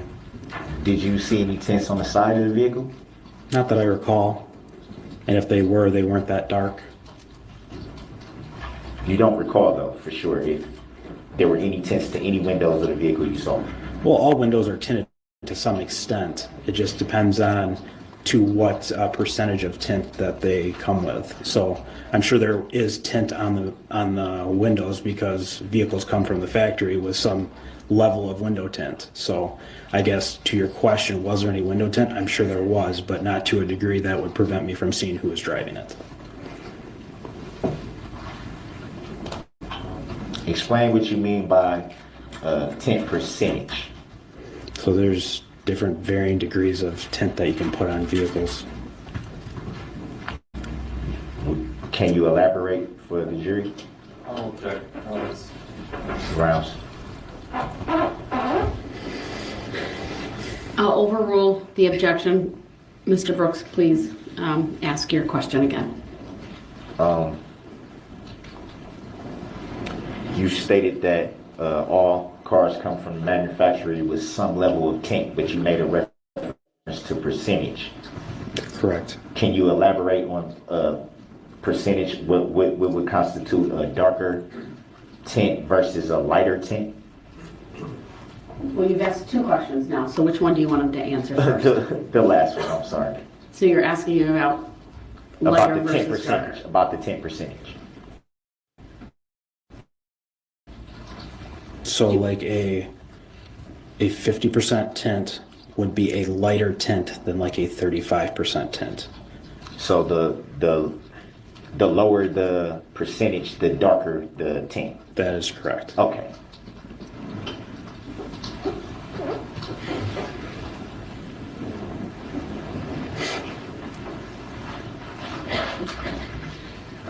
You stated that you're pretty decent with making out make and model and years of vehicles based on your line of work. Would that be fair to say? That is correct. Would you know of the make and model of the vehicle that you saw that day? Would you know if those model vehicles come from the manufacturer with any tint?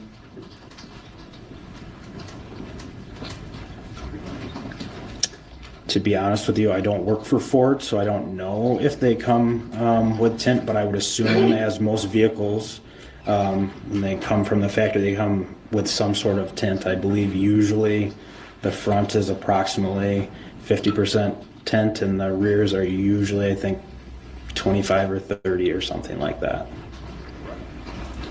So from your knowledge, the backer windows are usually coming from the manufacturer, maybe a little.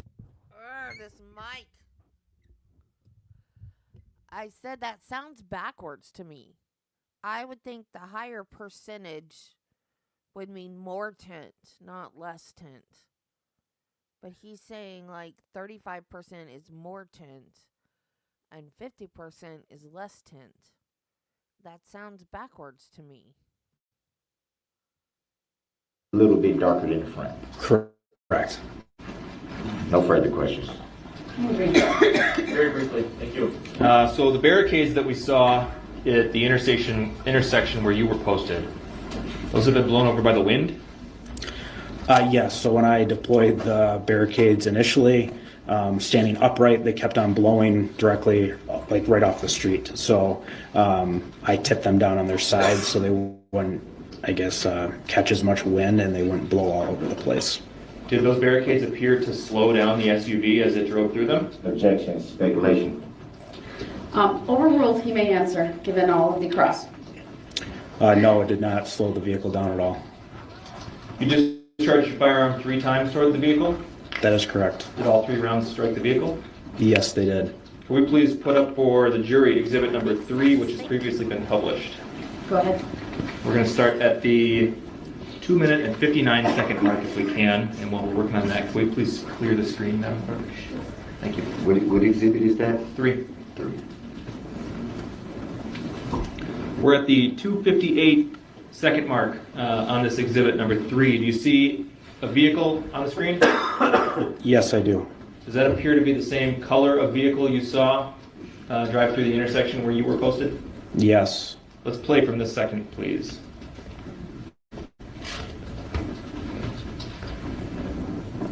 Pause. We paused at 3:02. Does that appear to be the same make and model as the SUV you saw driving through the intersection? Objection. Overruled. It's clear. Yes, it does. Is there a difference between this vehicle and the vehicle you saw at your intersection? The difference in the vehicle is that there's no damage on this one. Okay, let's play again from this point.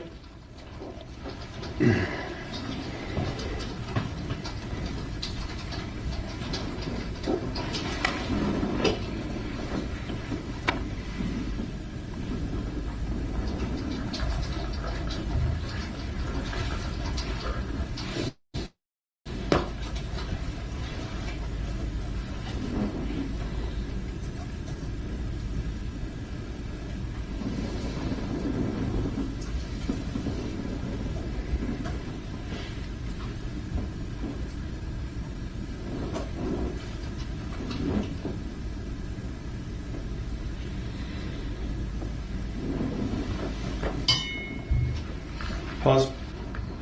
Paused at 3 minutes and 47 seconds. Did you see a person wearing a gray hooded sweatshirt in that clip? Yes, I did. Was the appearance of that person and their clothing consistent with the person you saw driving the SUV through your intersection? Objection, speculation, 2 different incidents. Overruled, the witness may answer. Yes. Can we please put up for everybody exhibit number 120, which has previously been received and published? Go ahead. Oh, wait. Okay. Do you see the photograph on the screen in front of you? Yes, I do. Does that appear to be a vehicle consistent with the one you saw driving through your intersection? Yes. And the person seated in the driver's seat, does that look like the same person you saw driving that red SUV? Yes. We put up for everybody, please, exhibit number 9. Go ahead. You see the photograph on the screen in front of you? Yes. Does that appear to be the same vehicle that you saw driving through the intersection of Wisconsin and Maine? Objection, hearsay. Overruled, the witness may answer. Yes. Does that appear to be the same driver of that same vehicle? Objection, hearsay. Overruled, the witness may answer. Yes. Will you please put up for everybody exhibit number 169, which has previously been published? Go ahead. Objection, relevancy. Overruled. See the photograph on the screen in front of you? Yes. Does that appear to be the same vehicle that you saw drive through the intersection of Wisconsin and Maine? Yes. Does that appear to be the same driver? Yes. What's going on with that front passenger window? It looks Objection, leading. Overruled, the witness may answer. it looks like it's rolled down. So if someone had, before this incident, painted that window black, covered it in a black paper bag, and taped it up with duct tape, and then rolled the window down, would that have prevented you from seeing through the front passenger window? Objection, speculation. No. Overruled, the witness may answer. Who was the person depicted in exhibits number 120, number 9, and number 169? Darrell Brooks. Thank you. Objection, I do not consent to being called that name. The objection is noted, and the jury is You already- advised to disregard as it's not testimony. It's a comment. All right, thank you, sir. You may step down. And I appreciate the patience of everyone as we concluded with that witness. We will now take our lunch break. It's 12:58. I'll give the jurors, I'll have the parties come back at 2 o'clock, and the jurors probably shortly after that. So thank you, everyone. Please rise for the jury.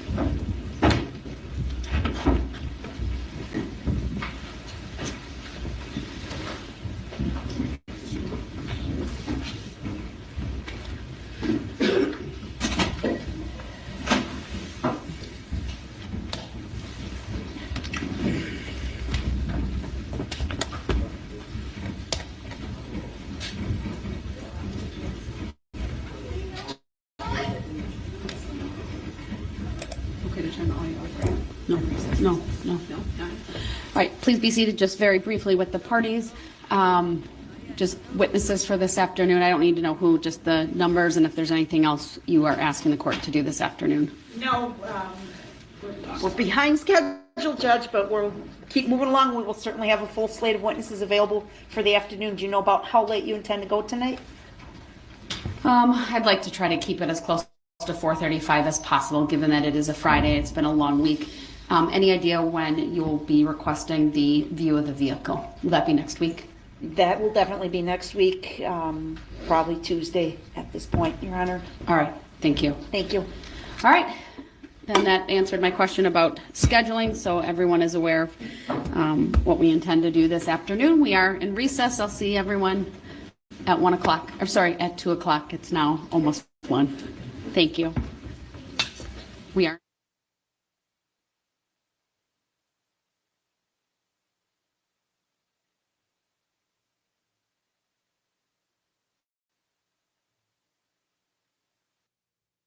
We'll have the jurors brought out. I will.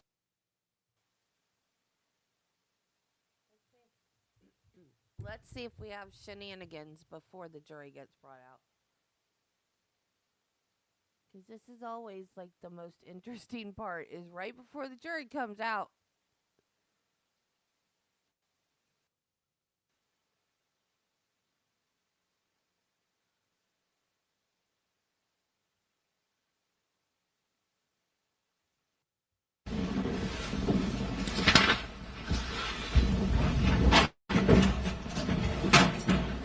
Also, for the record, I'm appearing by special appearance on behalf of my client. I'm sorry, sir, I can't hear you. Could you start that over? Oh, that's what happens when I send you on errands. All right, the audio is now on. I did call the case earlier, just noted that the appearances are as they were before. The jury is on its way in. And I just will state, in case it wasn't clear, Mr. Brooks asked about an inmate communication form. I have not reviewed my mail today, so I can't tell you whether I've received anything, but I'll take a look, and at the next break, if need be, we can address that. And I just wanted to state that I'm here. I'm here under special appearance on behalf of my client with all rights reserved.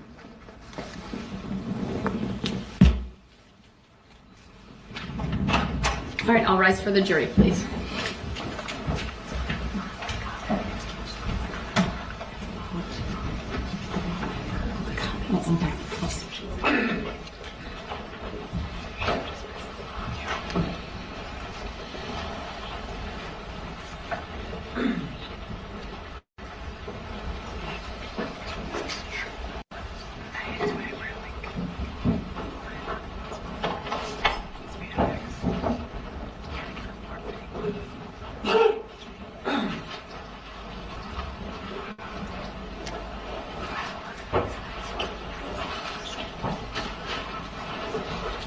Thank you, everyone. Please be seated.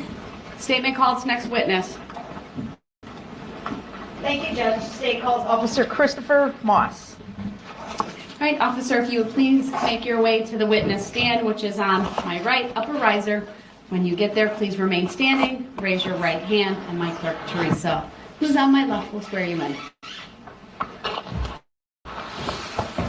you solemnly swear that the testimony you're about to give shall be the truth, the whole truth, and nothing but the truth, so help you God? I do. Thank you, sir. Please have a seat.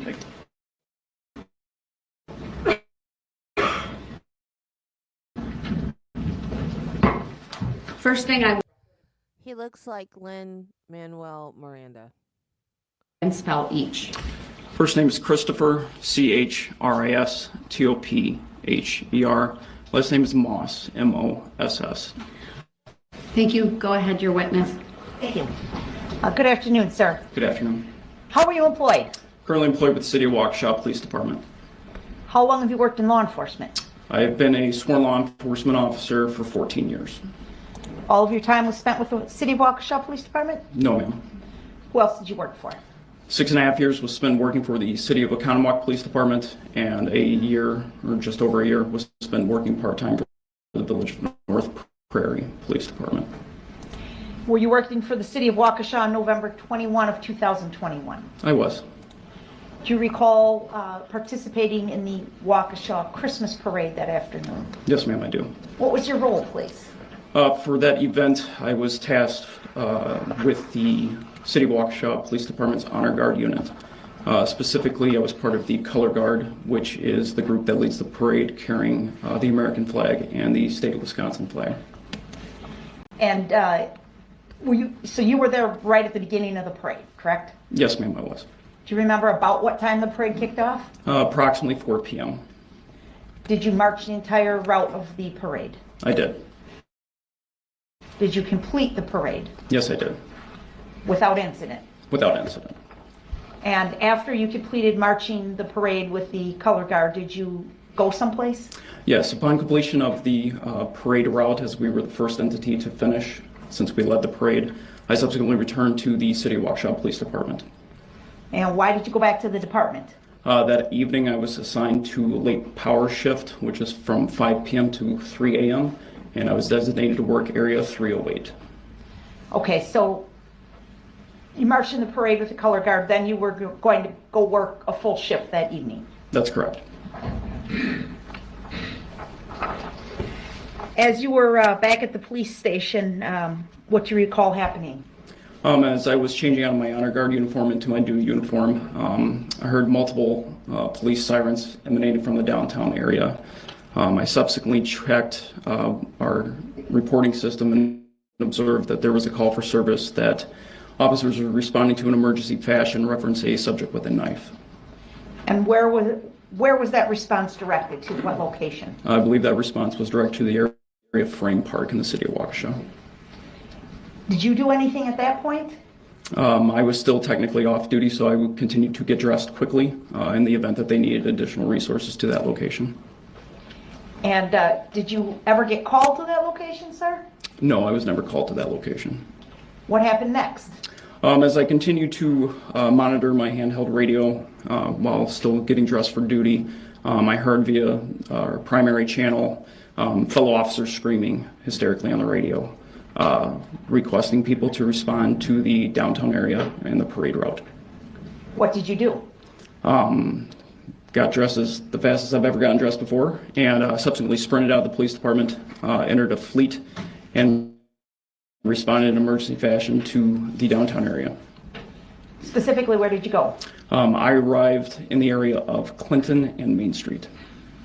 And can you briefly describe for us what you saw when you arrived at that intersection, sir? Upon arrival, to describe what was just absolute chaos. As I exited my fleet, I looked east and westbound on Main Street. There were civilian subjects lying on the ground in every direction I looked, screaming, yelling, etc. Did you attempt to render aid to these individuals? I did. I ran in a westerly direction between Clinton and Maple, attempting to render aid to 2 elderly female subjects. Did you, at some point, leave that duty and speak with Officer Skolton? Yes, I did. Where did you speak with Officer Skolton? In the vicinity where I was, I ran into Officer Skolton, who approached me from a westerly direction. Upon making contact with him, he advised that he had fired rounds at a red Ford SUV, specifically an Escape.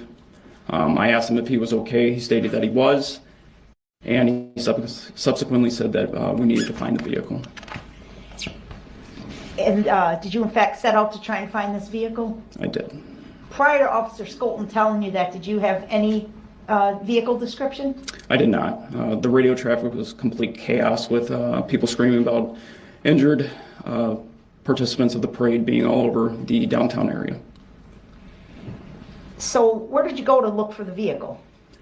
As I was moving my fleet near Donny Boy's Tavern on Main Street, I subsequently observed a male Hispanic running towards me, waving his hands frantically to garner my attention. And as I asked him what he needed, he subsequently stated he knew where the vehicle was. Did you understand what he meant by that? I clarified with him that he was speaking of the vehicle that was indeed involved in the incident in the downtown area, as well as the vehicle that Officer Skolnick had fired rounds at. He confirmed this, and I subsequently told him to get into my squad car and began traveling with him. Do you know the approximate time this was occurring? The subject approached me at approximately 4:49 p.m. And so you took the citizen with you in your squad? Yes, ma'am, I did. And did he direct you to a specific location? Yes, ma'am, he did. Where did you travel?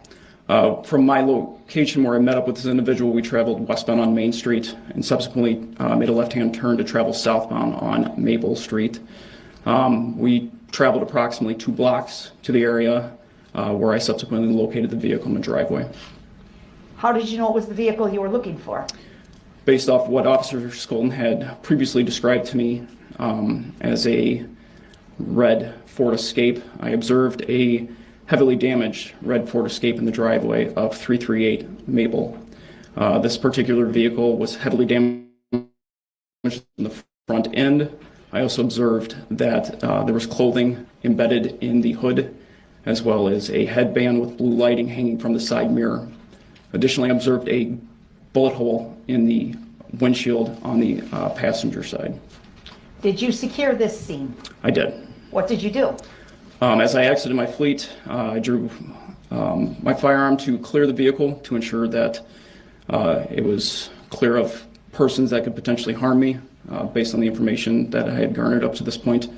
And after that was done and rendered clear, additional resources that came to my location, we secured it by taping off the entirety of this particular residence as well as the street. When you cleared the vehicle, were there any subjects present inside the vehicle? There were not. After you had secured the scene, did you have an opportunity to take photographs of the vehicle? Yes, ma'am, I did. And what device did you use to capture these photographs? So each of our City of Waukesha police squads are assigned a cell phone. I believe this one in particular was an iPhone. We utilize that to capture photographic evidence as well. So I utilized the cell phone from the squad. All right, I'm going to ask that exhibit number 99 be put up for the witness, please. Go ahead. Sir, do you see exhibit 99 on your screen? If not, it'll be up in a minute or so. Just let me know, please. Yes, ma'am, I do. Okay.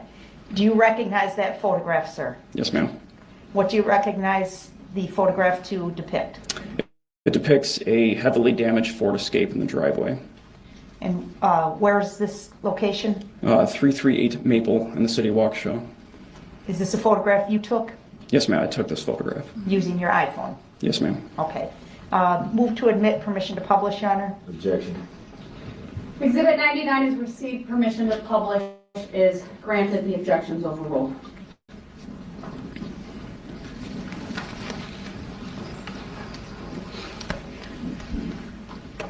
Sir, is this what the vehicle looked like when you first observed it? Yes, ma'am. And you had testified earlier that you were able to see some articles of clothing on the vehicle. Do you see those items in this photograph? Yes, ma'am, I do. Could you please point them out? And that's a touch screen in front of you so you can mark it with a dot or an arrow or whatever you choose. So here on the hood, near the windshield, was a hat, and then clearly seen hanging from the driver's side mirror is a headband that's partially illuminated. What do you mean illuminated? This particular headband had multiple, appeared to be blue LED lighting. Okay. The front of the vehicle, it appears to me that the front bumper is laying on the ground. Is that accurate, sir? Objection, leading. Overruled. You may answer. Yes, ma'am, that's accurate. May we take the annotations down? Yeah, we can do that. Thank you, Judge. So to your knowledge, no one had touched or disturbed this vehicle, at least since the time you were present, before you photographed it? Objection, speculation. Overruled. You may answer. To my knowledge, no, there was no manipulation of this vehicle prior to my arrival. Okay. And at some point, did you look inside the vehicle? And I don't mean just to clear it of persons, I mean take a closer look inside the car. Yes, ma'am, I did. And what was your purpose in doing that, sir? Due to the nature of what was happening and the exigency of trying to identify who may have been inside the vehicle, I did locate documentation of identifying in nature. And do you remember the name on that paperwork? Yes, ma'am, I do. What was the name on the paperwork inside the vehicle? The name on the paperwork inside the vehicle was one Darrell Edward Brooks Jr., now black, date of birth 2/21 of 1982. And in fact, was there more than one piece of paper inside the vehicle containing that same personal identifying information? Objection, speculative. Overruled. The witness may answer. Yes, ma'am, there's more than one item. I don't see a front license plate in this photograph. Do you, sir? No, ma'am. Where's the license plate? May I draw? Yes. It was determined later that this is actually the license plate Okay. on the front. Not from the photograph, but from your recollection, was the rear license plate clearly visible? Objection. Leading. Overruled. The witness may answer. Yes, ma'am, the rear license plate was clearly visible in the vehicle. Did you attempt to run the license plate for this vehicle? Yes, I did via police radio. What information did you learn about the registration of this vehicle? In Wisconsin, do they have to have front license plates? We don't in Florida. We only have to have a rear license plate. Hey, Ken, you missed your favorite cross, dude.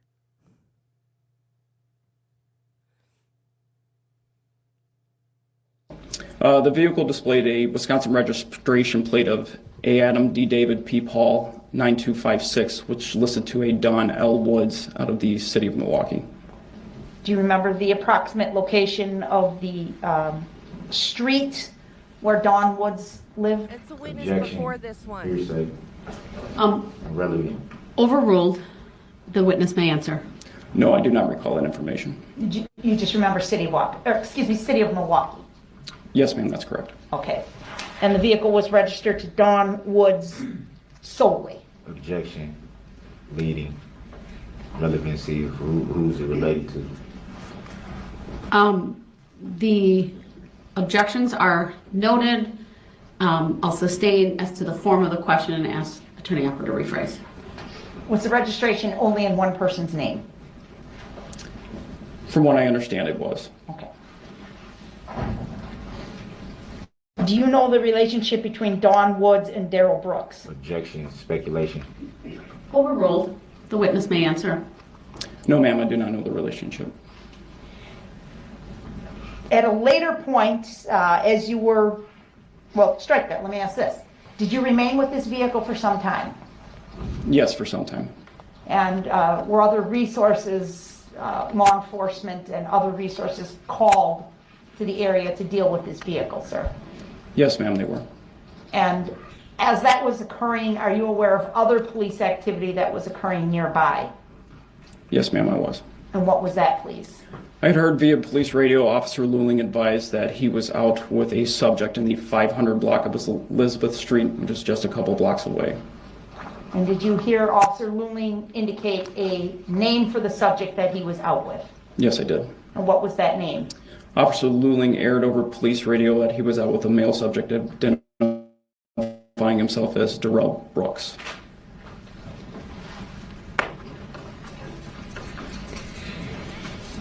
All right, sir, thank you. I don't have any other questions. We can take down 99.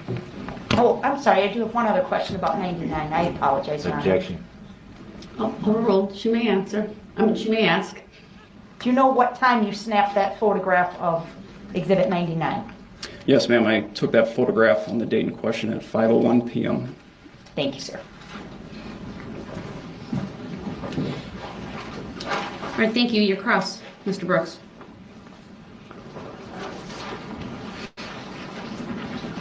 You stated that you were flagged down by a Hispanic male running at you waving his hands. Would that be fair to say? That's correct. Do you recall his name? I do. And would you state it for the jury and for the record? His name is Abel Liscano. And do you recall if Mr. Liscano gave you any additional information during your traveling to where the vehicle was located? I don't understand your question. You stated that Mr. Liscano got into your vehicle and you traveled to where the vehicle was located. Is that fair to say? That's correct. Did you learn any additional information from Mr. Liscano? How do you say it? Liscano? Liscano. Liscano. Did you learn during your travel to where the vehicle was located? Did you learn any additional information from Mr. Liscano? Not while we were traveling to the vehicle. So you traveled to the vehicle in complete silence? No, he was trying to direct me with the location of the red Ford Escape. Did he say he saw anyone driving the vehicle? Objection, hearsay. Sustained. So all he told you was where the vehicle was. He didn't tell you if he saw anyone driving it? Objection, hearsay. Grounds. The witness may answer the question as long as he does not answer with hearsay. Go ahead, overrule. Can you restate your question, please? So all that the Mr. Liscano already told you was the location of the vehicle, not if he saw anyone driving? I object. That question calls for hearsay response, Your Honor. I would agree hearing that again. Sustained. Did he at all tell you that he saw someone in the vehicle? Objection, hearsay. Sustained. Grounds for the sustain? It's hearsay to ask him what Mr. Liscano told him. Would be hearsay.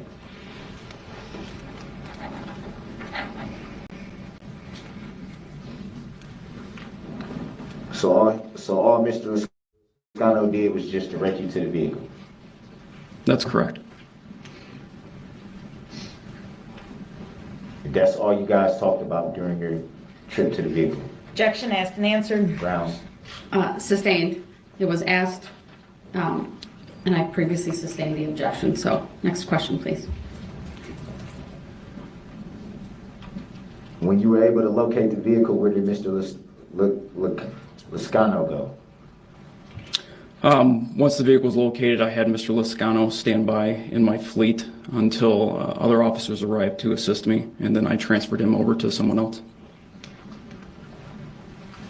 Do you know if he made any report at that time? Define report. Did he make any report to law enforcement at that time? I'm not sure if he did or not.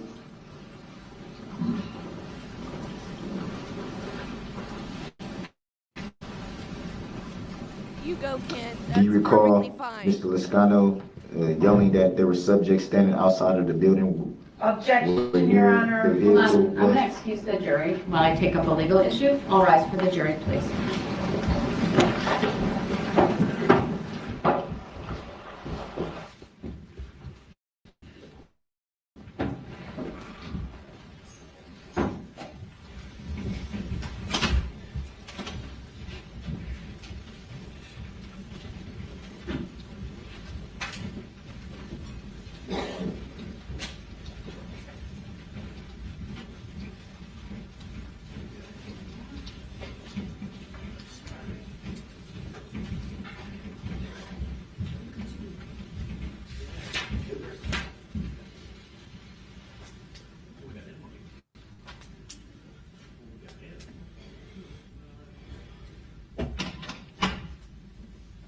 Thank you. Be seated. Mr. Brooks, before I have you question this witness any further, it sounds like to me that you are attempting to offer through this witness the statements made by Mr. Liscano. If that is what you are trying to do, you may not do that. You will have to call Mr. Liscano as a witness if you so choose, if he's on your witness list. But that your questions are seeking to elicit hearsay from this witness.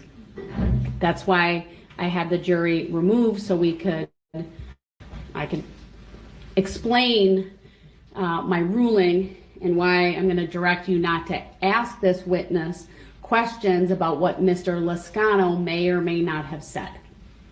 I'm reading directly from his report. That would be double hearsay then, because it's not you need Mr. Lascano here to say what he told this officer. If you are attempting to offer it for the truth of the matter asserted, which is what I believe you are doing, you're attempting to establish the veracity of something Mr. Lascano either said or didn't say through another witness. That is hearsay. So it's not hearsay for the prosecutor to bring up. I'm not going to talk about other rulings. There's been an objection by the state, and I'm sustaining the objection, and I'm directing you not to ask this witness questions that would call for this witness to say what Mr. Lascano said. Hey, Wiggles, That is hearsay. That is textbook hearsay, Mr. Brooks. And then I don't think it's fair for me to object to hearsay from the prosecution along the lines of the same type Again, of thing. I'm not going to have a debate on what may have come in previously. I know you've made a number of hearsay objections, many of which the answers that were being provided were not hearsay. But I would direct your attention to 908.01 of the Wisconsin statutes. You have that book in front of you that I provided to you a number of days ago at the beginning of this trial or near the beginning of this trial. There's the definitional section of the statutes, which defines hearsay. It also, and then if you go on to 908. I know what hearsay is. 0.02. That's obviously one you may want to look at as well. And then 908.03 has the exception. So unless you can give me an exception, sir, as to why this witness should be allowed to answer those questions, I'm gonna again direct you not to ask directly these from questions. his report, the report that he wrote. Nothing is coming from. I'm reading directly from his report. That's what I have. Doesn't change the fact that it's hearsay. You said what? That doesn't change the fact that it's hearsay. So It his actually report creates is another hearsay? level of hearsay. It's an out-of-court statement. So Not this witness made, but what another witness made. So you have to. So I can't read from his report that he wrote. You can't ask this witness questions that call for a hearsay answer unless there's no objection from the state. Or you can convince me there's an exception to the hearsay rule that applies. Do you have an exception you'd like to offer to the court? So I might as well not read the report that he wrote then if I can't question him about the report that he wrote. That's your misunderstanding, sir, what is hearsay. And all I can tell you is I'm sustaining the objection. I'm going to bring the jury back out, and we'll go from there. All right, Madam Clerk, bring the jury out, please. Clear bias. Clear bias. Mr. Brooks, I understand you may disagree with or agree to the. being called that name. For the record, again, I'm here as a third-party intervener on behalf of my client. I don't know why that's not understood by now.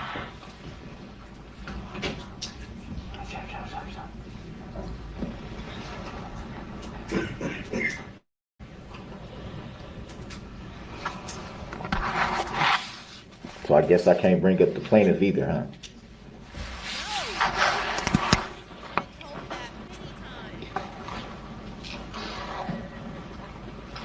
Tacit agreement. All right.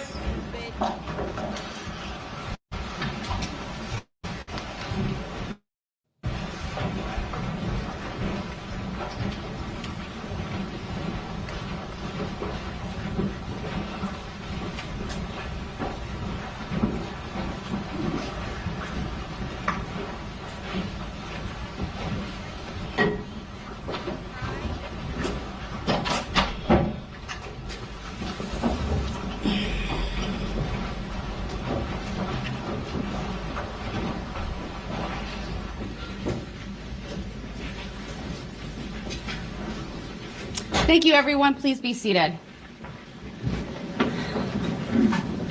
Continue with your questions, sir. Yeah, I gotta tread lightly. The jury will disregard that last comment I don't know why. and that one as well. Thought it was It's not your opportunity to testify. You'll be given an I'm not opportunity testifying. should you choose later, not sir, testifying. but please question the witness. if I ever get to it, I'll do that. And again, the jury will disregard that statement. It's not evidence.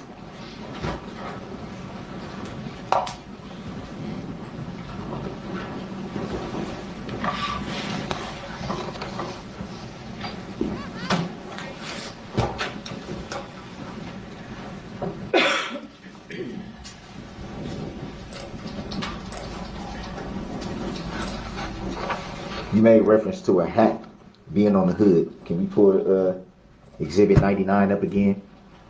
Are you asking the state to do that, sir? Yeah, can it please be pulled up and Sure, published? it can, and it will.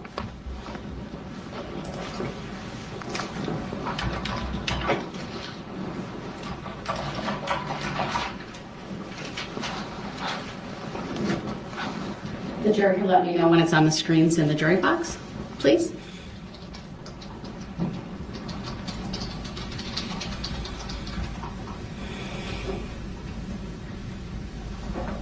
All right, it's in the jury box. Continue, please. You testified to this being a hat, right? That's correct. And from this picture, can you tell what that is? Not specifically. So how do we know if that's a hat from looking at this picture? From looking at this picture, it would be difficult to determine if that's actually a hat.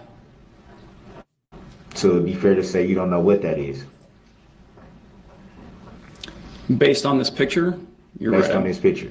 Based on this picture, I'm not able to determine what that item is. Would it be also fair to say we can't even determine if that's outside or inside of the vehicle at that point? I would disagree and say that is on the exterior of the vehicle, And how between would the you make that hood. assumption if you can't tell what it is? Objection, argument. Grounds. Sustained as to the form of the question. Can you clear that? Thank you, Madam Clerk.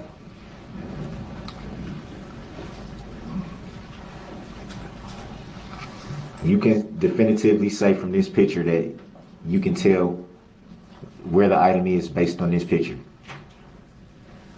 Yes.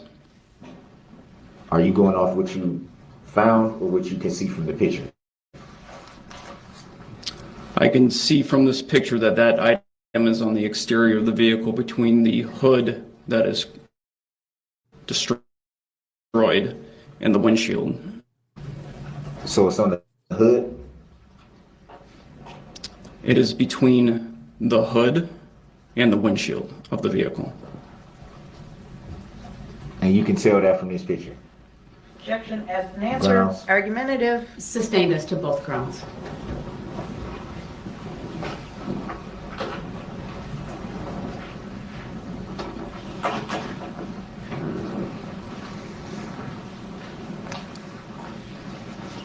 And from this picture, you can tell what this is, Yes.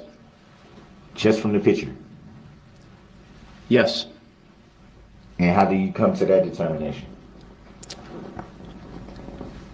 Based on the fact that it's hanging on the exterior of the vehicle from the driver's side mirror, that it is in the shape of a headband and it is partially illuminated in this photograph with LED lighting. It could be fair to say that it's anything. Would you not say that that's fair? Just from looking at the picture, it doesn't necessarily say, or it's not 100% identifiable from this picture. Would that be fair to say? Objection, compound question. Sustained as to the form of the question. Please rephrase. Just from strictly looking at this picture, you can't positively say what the item is. Objection, that's a mischaracterization of his testimony. Sustained. Please rephrase. Clear the photo. You're asking Madam Clerk to please Clear the clear it? photo. Mr. Brooks, I'd ask that you show some deference to my clerk and not bark orders at her and use Simple courtesy. Thank you. And thank you, Madam Clerk. Will I be awarded the same, Your Honor? Please ask your next question, Will sir. I be awarded the same, Your Honor? Please ask your next question. I will. I just want to know if I'll be awarded the, I have awarded the been. same. Thank you. Please continue.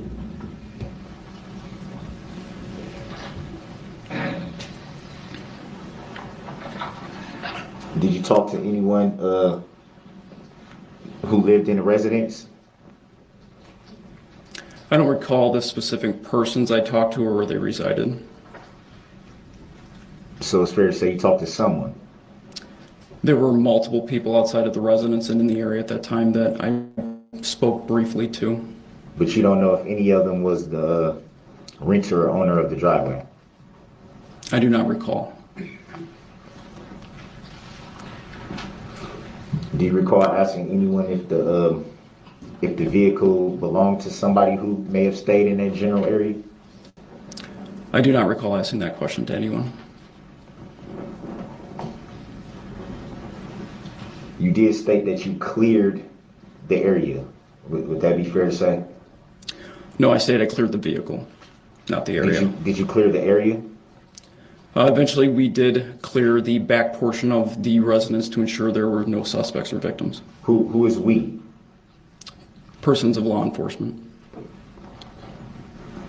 And did you wait until law enforcement came before you started to do that? Or did you start on your own kind of way? Upon arrival to the location of the suspect vehicle, I was by myself, so I initially cleared the vehicle to ensure that there were no potential threats to myself. When I advised dispatch that I had located the suspect vehicle, numerous officers came to assist me and were there relatively quickly to help me secure the area. So would it be fair to say when you found the vehicle that you didn't locate anyone inside the vehicle? Correct. No one was located inside the vehicle at that time. And you also stated that you cleared the vehicle for possible threats to yourself. If no one was in the vehicle, what did you need to clear the vehicle? What would be the threat? Based on, again, as I earlier stated, what had occurred in the downtown, plus the fact that Officer Skolin had fired rounds at this vehicle, I was unsure who or what may be inside the vehicle. Given the time of day, as it was becoming dusk, it was getting harder to see outside. So to ensure my own safety, I cleared it the way I earlier stated. So would it be fair to say that, well, let me back up. You took this photo, correct? That is correct. So that would ensure that no one was in the vehicle. Would that be fair to say? That is correct. So did you clear the vehicle before taking the picture or afterward? I cleared the vehicle before I took the photograph. Did you find any threats in there? After I initially cleared it, no. It was deemed to not be a threat to my person.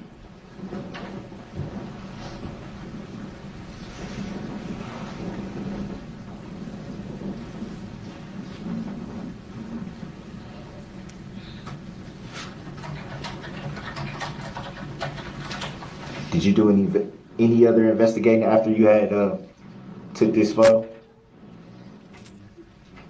Can you rephrase the question? Did you do any other investigating after you took this photo?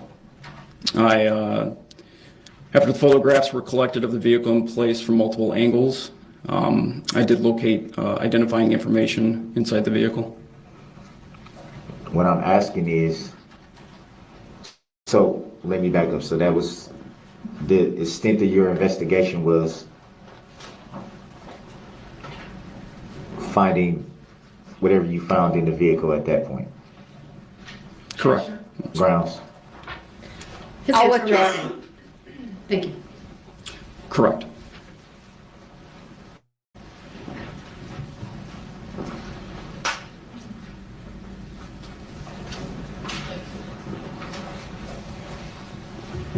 So when you were clearing the vehicle, would it be fair to say that you could have done the same investigational work at that time?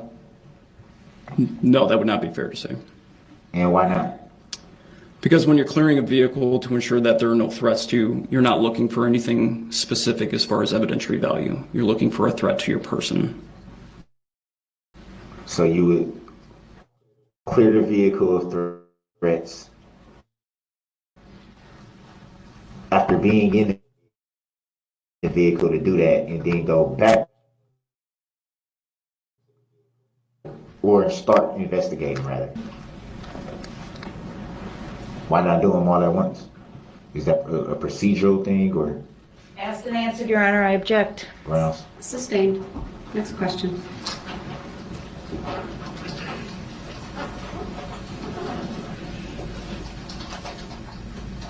Is it usually procedure to investigate later on after clearing for threats? Yes, you always want to ensure that where you're working on an investigation is clear of threats and that you are safe.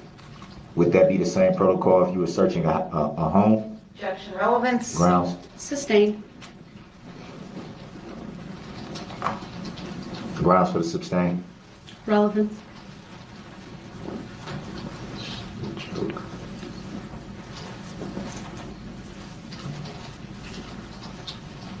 And you may mention that the vehicle wasn't, I guess I would say, touched or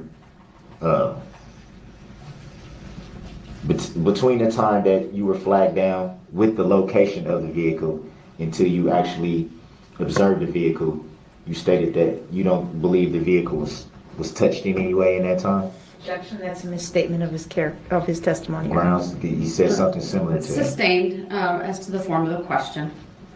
Are you sure that the vehicle was not touched in the time that you were flagged down about the location of the possible vehicle and observing the vehicle? I am unaware if the vehicle was manipulated in any fashion from the time that Mr. Lascano flagged me down and to the time that I located the vehicle in the driveway. Do you know approximately how long it took you to get to the vehicle when you were initially flagged down about the location of the vehicle? I do not know how long it took me to get to the vehicle upon being flagged down. So it's possible that it could have been manipulated. Yes, it's possible.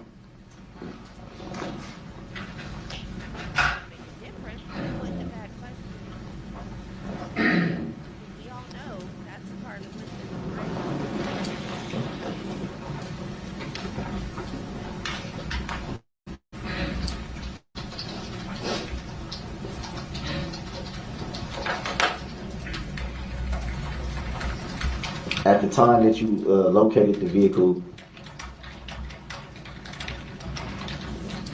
were you aware of any suspect identification or name? Can you restate your question, please? At the time you located the vehicle, were you aware of any suspect or name of suspect? No, I was unaware of any names of any suspect involved in the incident at the time I located the vehicle. And when did you learn of that information, if you learned of that information? I only learned the information of a possible suspect upon locating the identifying documents inside the vehicle and subsequently providing that information to dispatch. At the time you found that information, did you immediately regard that information to be the possible suspect? Yes, since it was in the vehicle that was heavily damaged, the red Ford Escape with the bullet hole in the windshield, yes, I believe that that information indeed belonged to a suspect.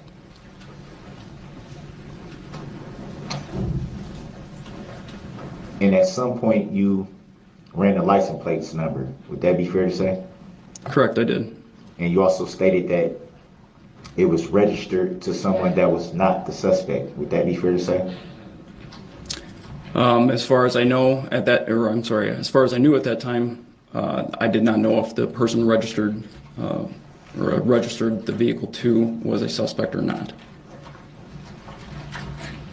You also stated that you found identifying paperwork in your investigation of the vehicle. Did that information match the identity of who the vehicle was registered to? No, the identifying information, again, for Mr. Brooks that was inside the vehicle did not match the registration on file with the Wisconsin Department of Transportation for the registration of the vehicle, which was Don L. Woods. For the record, I don't identify by that name. Yet again, stating that for the record. For the record, the jury will disregard that commentary by the defendant, and it also mischaracterizes the witness's testimony. It does not. I was just stating for the record. Again, the jury will disregard that commentary as Mr. Brooks is not presently testifying. The information you found in the car,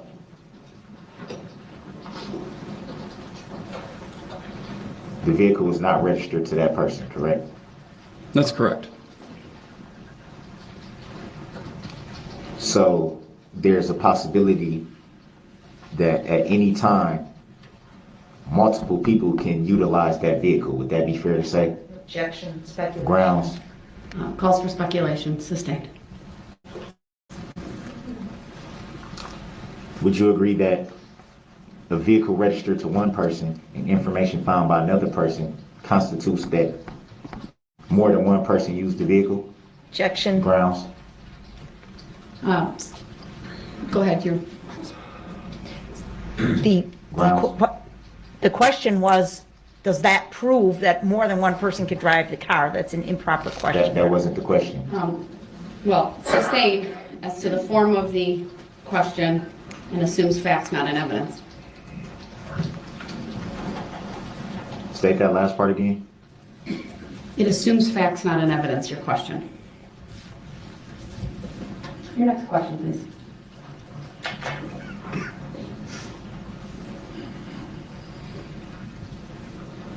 Is it fair to say that people leave all types of information in family members' vehicles at any time? Objection, Grounds. irrelevant, speculation. Sustained. Grounds for the sustain. Ask your next question, Mr. Brooks, please. May I have the grounds, please? The objection has been sustained. Ask your next question, please. May I have the grounds? The court's not answering that. The record is self-evident. Is that a tacit agreement? Here's what I found. Sir, I don't know what a tacit agreement is, so please keep going. Clearly know what it is.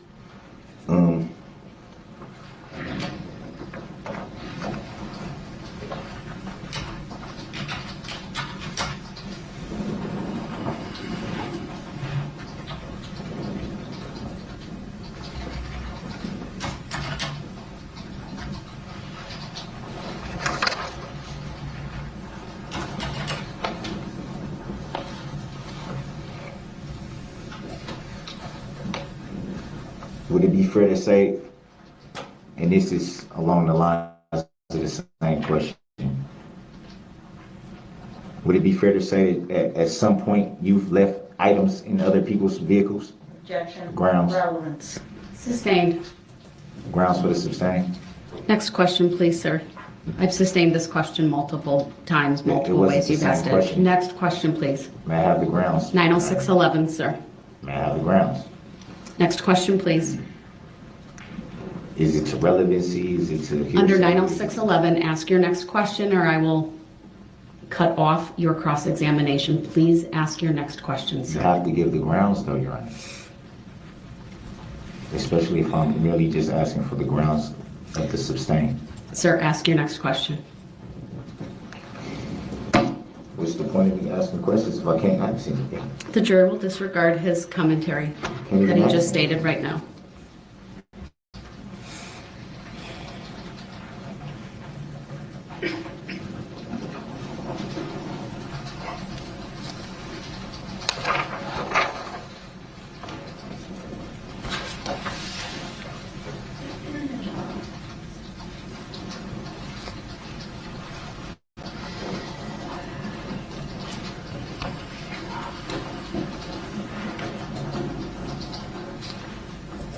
Do you recall speaking to, well, you said you spoke to a few people you didn't know if they were the owner of the house or the driveway of the renter. Would that be fair to say? Yes, that's correct. Did anyone you spoke to give you a description of a possible driver? I was given multiple descriptions by multiple parties of multiple suspects that had fled the vicinity of the vehicle. And what do you mean by multiple descriptions of multiple suspects? 2, 3, 4 people, 5? I was given information that one male black suspect that was taller, wearing blue pants and black, had to run southbound on Maple towards College.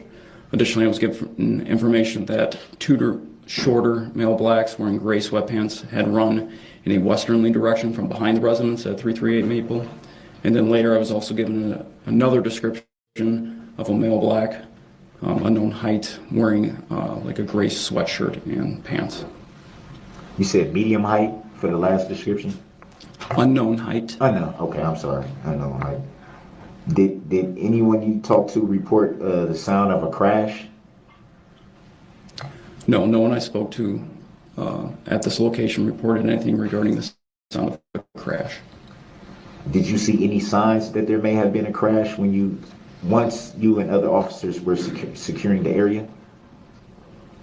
As far as the vicinity around the vehicle or the vehicle itself? The general area. As far as the general area, given the time of day, I was unable to determine if there was any signs of a crash in that vicinity.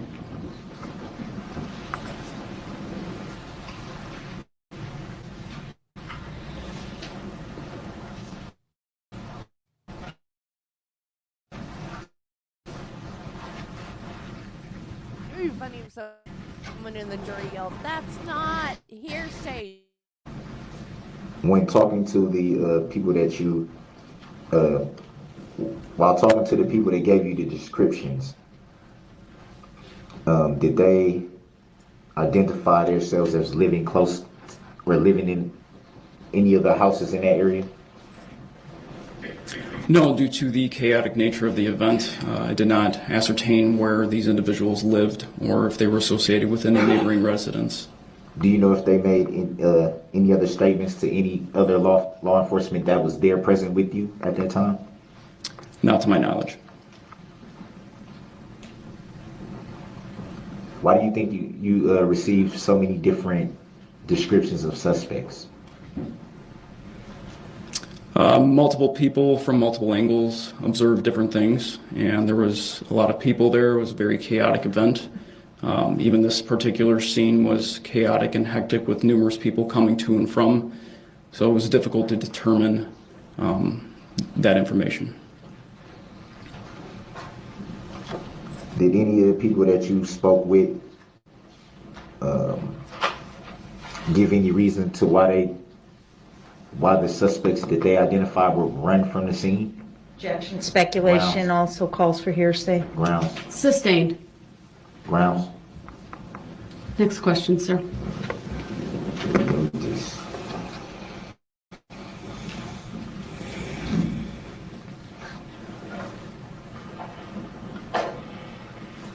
I feel sorry for the judge.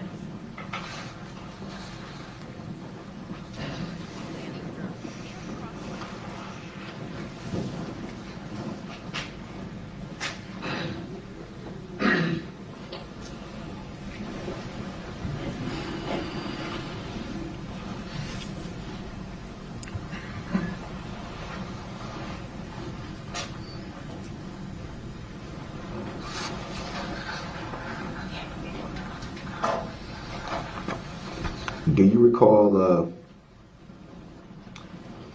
any of the officers that were securing the scene with you having a K-9 present?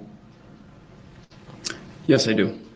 And do you recall what officer that was? That was Officer Bausman, who was a canine handler with the City of Waukesha Police Department.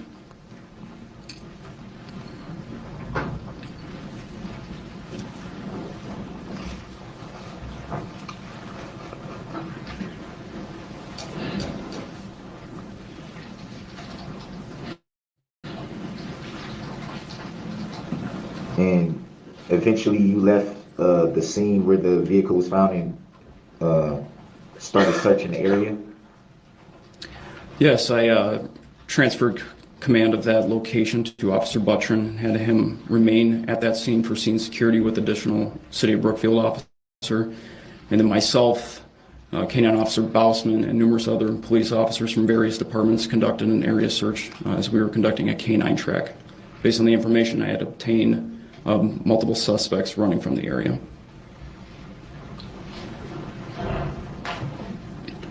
And do you recall what time you went back to where you initially observed the vehicle? I do not recall what time I made it back, but it was some hours later. And did you go back to your department after leaving from the scene where you found the vehicle? Yes, I was directed by my command staff to return to the police department as the scene was still secured by other law enforcement officers of various agencies. And were you instructed to make contact with anyone at that point? Yes, I was. Do you recall who? I do. May you state for the jury and for the record? Yes, upon arrival to the police department, I was directed to make contact with District Attorney Sue Opper. And when you say Sue Opper, are you referring to District Attorney Sue Opper? Yes, that's what I said. Is she here in court today? Yes, she is. Can you point her out for the jury? She's seated at the prosecution table wearing the gray cardigan. Let the record reflect that the witness has identified Attorney Opper. No objection, Your Honor. The record will so reflect. And do you recall what the nature of the contact was with Attorney Opper?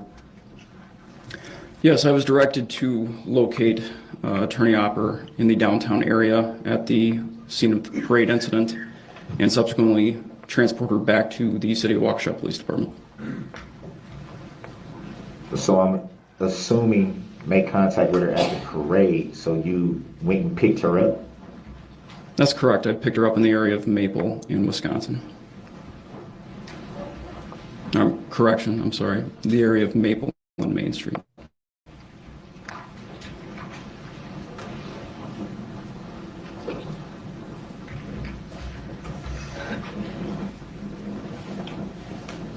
And did you continue that contact after picking her up? And where did, let me back up. Where did you go after picking up Attorney Opper? As I stated, once I picked her up, I transported her back to the City of Waukesha Police Department. And did you continue to have contact at that point? I did. And what was the nature of that contact? District Attorney Opper and I worked together to draft a search warrant for the 2010 red Ford Escape SUV that was in the driveway of 338 Maple Street. You said a search warrant? Correct.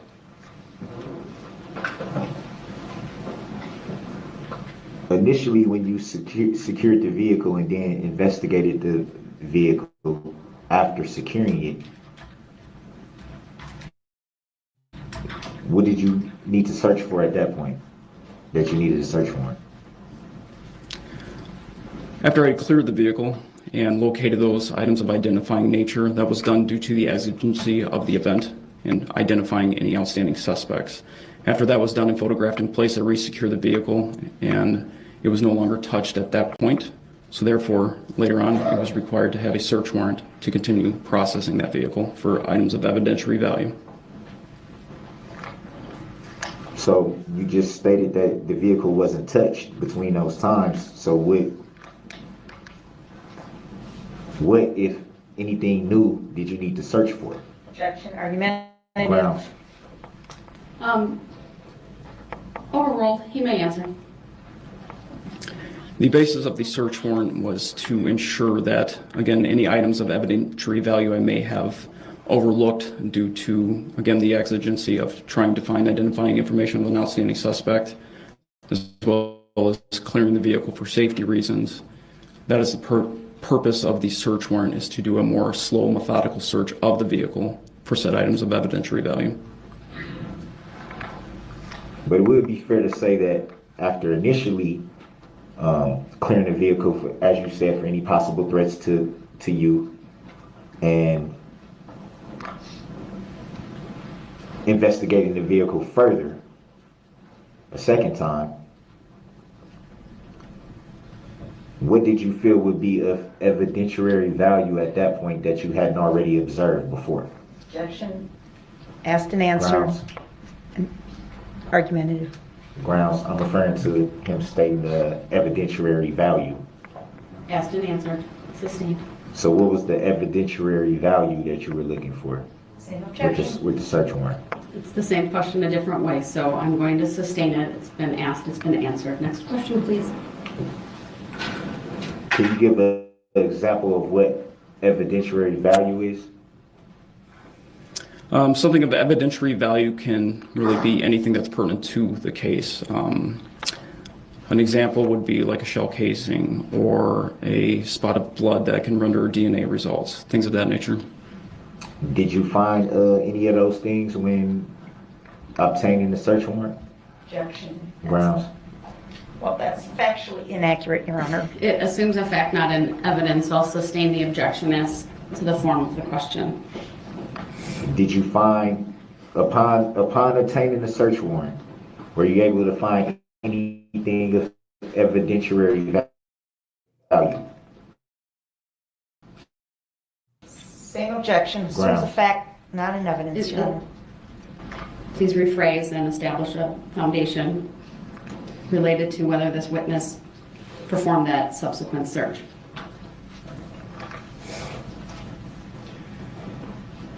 After obtaining the search warrant, did you yourself go back in?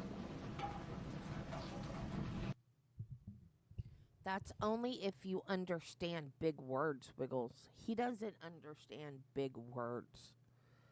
Like, what was the word this morning? Before you got here, there was a word that he didn't know. And then his next question on cross was to define that word. And I said, Darrell, I think you need to check out a dictionary from the jail library, because it got objected to and sustained because it wasn't a cross-exam question. It was, what does that word mean? Was it cardinal? I think it was cardinal.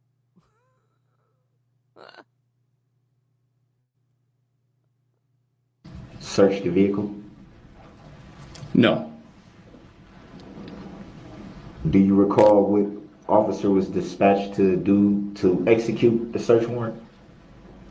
No, I do not know who ultimately searched the vehicle for items of evidentiary value.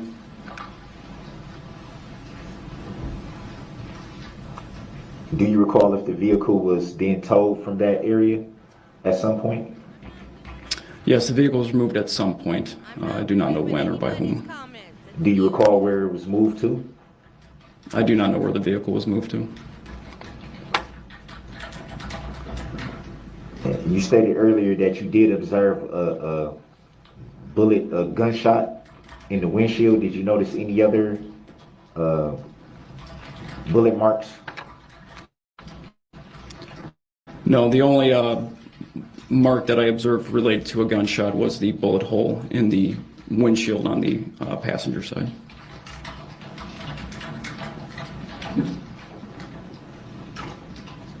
And was that, you said on the passenger side, was it to the passenger side window, the passenger side chair, the passenger side dash? Do you recall where the bullet hole was? As I previously stated, it was in the windshield, front windshield, on the passenger side.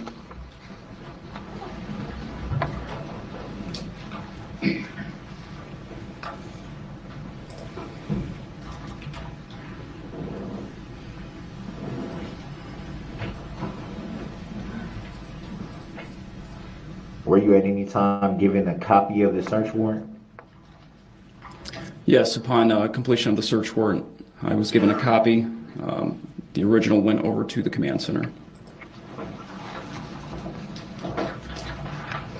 Is it standard protocol that, being that you were the one that obtained the search warrant, is it usually a thing where you don't have to be the one to execute it? Any other officer could execute it? Based on the requirement of the search warrant to process this vehicle for items of evidentiary value, that's beyond the scope of my training and experience. So therefore, it was relayed to persons that are capable of actually doing that. But you can, you said it's beyond your level or something? I didn't catch where you said it was beyond your level or something. It's beyond my scope of training and experience. Beyond your scope of training. The actual writing of the search warrant isn't above your scope and training. Would that be fair to say? That's correct. But the execution is? Of this particular search warrant, yes. What made this particular search warrant different than any ones you've ever written or obtained before? This particular search warrant was for a search of the vehicle involved in the Christmas parade incident. And given the gravity of the situation and the resulting effects of what this vehicle was used for, persons that are highly skilled in collecting items of evidentiary value are obviously the people we want to do that rather than a patrol officer. YouTube has been nuts lately. I'm not officially monetized. Can you guys hear me? I'm not officially monetized. I've got memberships and that's it. And I can get super chats and stickers, whatever. But the Disney streamers that I watch, because of copyright stuff, it's okay when they're live streaming it. They don't get in trouble.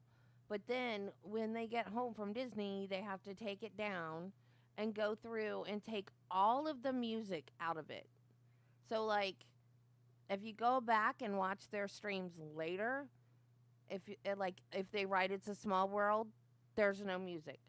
If they watch the Enchanted Tiki Birds, there's no music. It's crazy.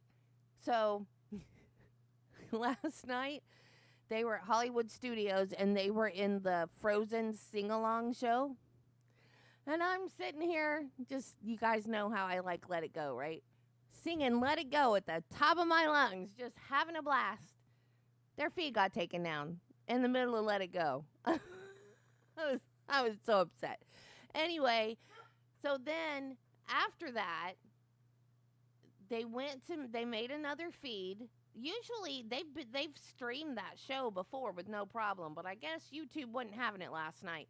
So they cut their stream in the middle of the show, and then they started another stream and they got it back, and then people kept saying in the chat, I can't see anything. Mods help, I can't see anything. And I was like, what in the world? Because it was fine on my end. I was like, what in the world? Why are they saying they can't see anything? And we were just like, refresh your stream, because it's fine for us. Refresh your stream. And they would refresh and it would come back. And then I got a private message from one guy saying, tell people not to leave the stream, because if they leave the stream, they may not be able to get back in. And he said, I can see it, but I can't chat. So it was YouTube. It was all over YouTube. People were saying other streams were the same way. They could see the chat, but they couldn't see the video being played. So there's something going on with YouTube right now. So that's probably why it's not letting you guys comment, or it's taking away your comments, or whatever it's doing. That's probably what's going on. I don't know what the deal is with YouTube right now, but they're having major glitches. I don't know if they're adding features or testing something or what, but it's YouTube. So I'm not deleting any comments. I'm not doing anything. You guys are fine. it's completely YouTube. They're going through a glitchy thing, and this happens periodically where it's all glitchy and then it'll straighten out for a while. So if you're not being censored, not by me anyway, you're not being censored. You'll know if you're censored by me because I'll tell you. You're not being censored.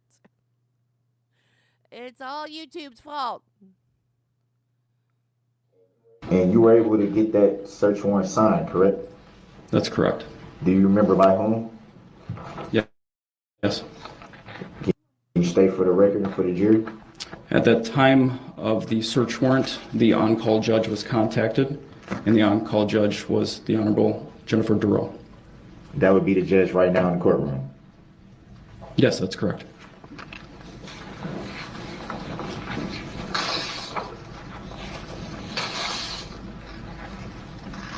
Did that complete your part of the investigation for that incident at that time? Yes, upon getting the search warrant, I was relieved of my duties. Did you ever come back into the investigation in any way after that point? After that point, no.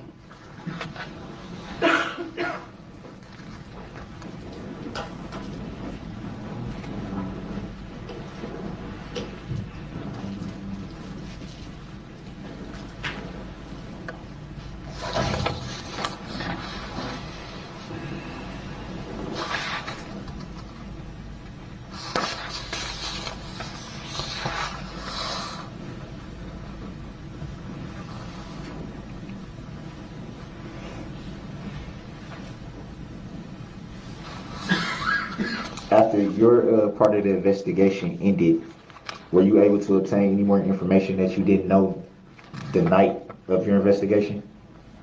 Objection, vague, cause for speculation. Sustained. Grounds for the sustain, Your Honor.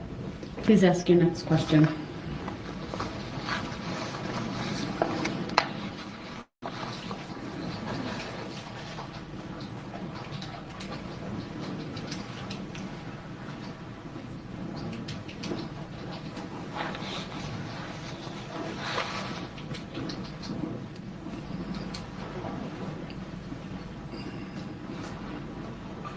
Do you recall having any more contact with Attorney Opper after that initial night? No. When were you aware that it was a possibility that you could be called to testify in this matter? When I received a subpoena to testify in this matter. Excuse me, I mean, When I received a subpoena to testify in this matter. was that subpoena served to you by the district attorney's office? Yes, it was. Was it served by Attorney Opper?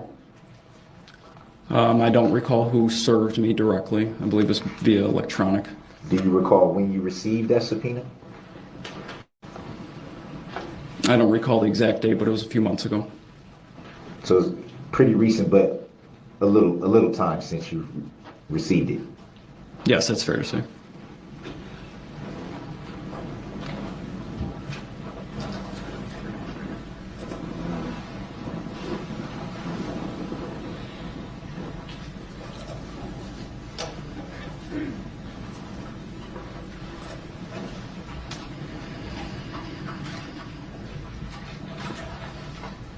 Would you by chance know who the plaintiff is in this matter? Grounds? Relevance. Grounds? Sustained. Ever seen or talked to the plaintiff? Had any physical interaction with the plaintiff in this matter?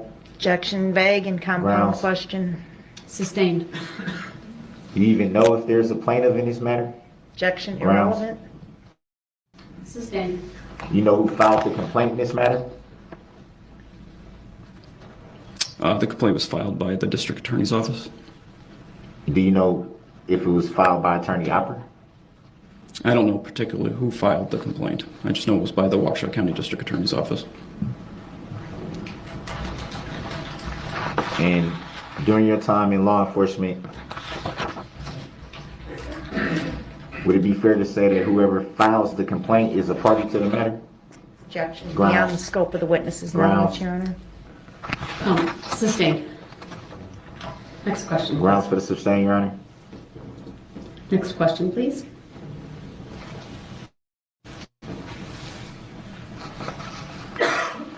Any reason why the state of Wisconsin would be identified as the plaintiff when they did not file the complaint? Objection, argumentative, misstatement of the law. Grounds. Sustained. Grounds for the sustain, Your Honor. Ask your next question, please.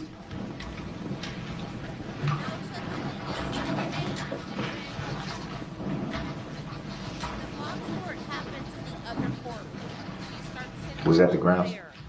Next question, please. The jury deserves to know these. The jury will disregard that last statement. They need to know. I've sustained the objection, sir. Ask your next question, please. I'm aware that it was a sustain. I'm aware. I just wanted to know the grounds. You can't keep hiding stuff from the jury. Mr. Brooks, the court is not hiding anything from anyone, and the jury will disregard that last statement. It is not evidence in any way in this case.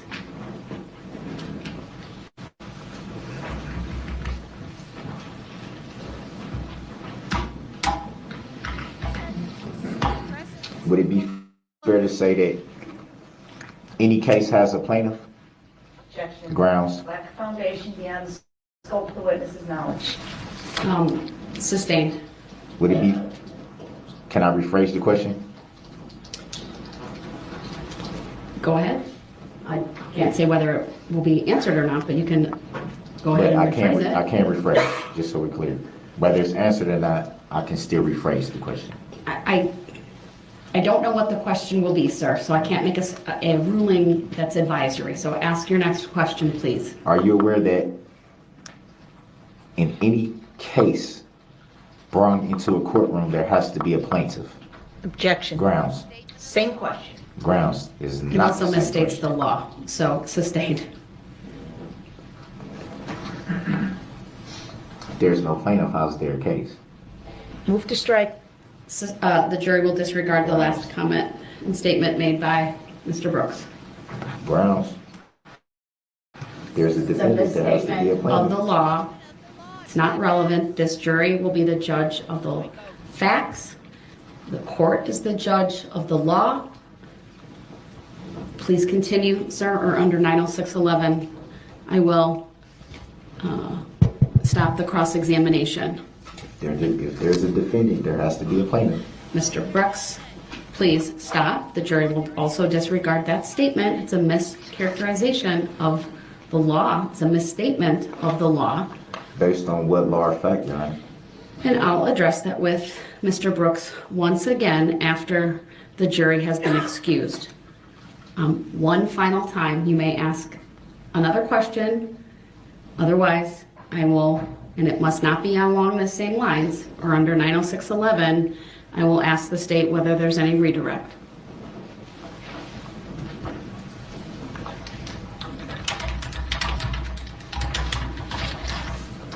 Do you know of anyone who filed a claim in this matter? Objection. Grounds. Irrelevant. Grounds. It's also vague, so I'll sustain it. So the grounds is vagueness? And relevance. Is it vague or is it relevance? Sustained, Mr. Brooks. Next question.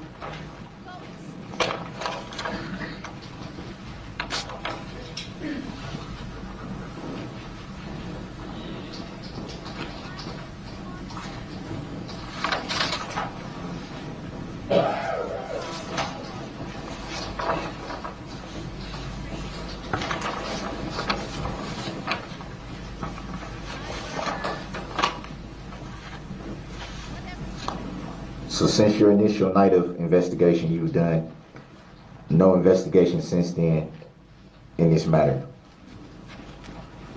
Correct.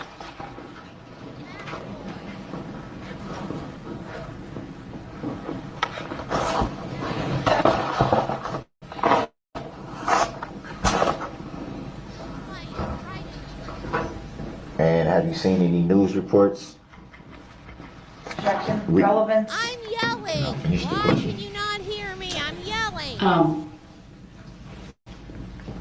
You can, there's been no identification, so under 90611, meaning of I'm going to sustain the objection without hearing the rest of the question. I don't see how it would have any relevance. I'll let you make an offer of proof after we're outside the presence of the jury, and if necessary, you can recall this witness. Next question. In that case, then, since that is stated on the record, no further questions. I would like to finish at some point. Sir, finish your cross-exam as to Just that said limited. no further questions. Okay, but as to that limited topic only. So if there are other things outside that topic, please finish your questioning. I just said 2 times. I'm going to say it again. No further questions. All right, thank you then, sir. State have any redirect? No, nothing else. Thank you, Judge. All right, thank you. You may be excused. I'm going to excuse the jury momentarily to take. I was just saying hi to the lurkers, basically, is all I was saying. I'm trying to talk louder because of this stupid mic. I'm just saying hi to the lurkers. That's all I was doing. Hi, lurkers. That's all. That's all I was doing. That and saying, my name's Math Boy Fly. I'm going to fly right into prison. That's all I said. Up a legal issue with the parties, and hopefully we'll have you brought back out shortly. You can use this opportunity for a comfort break, though.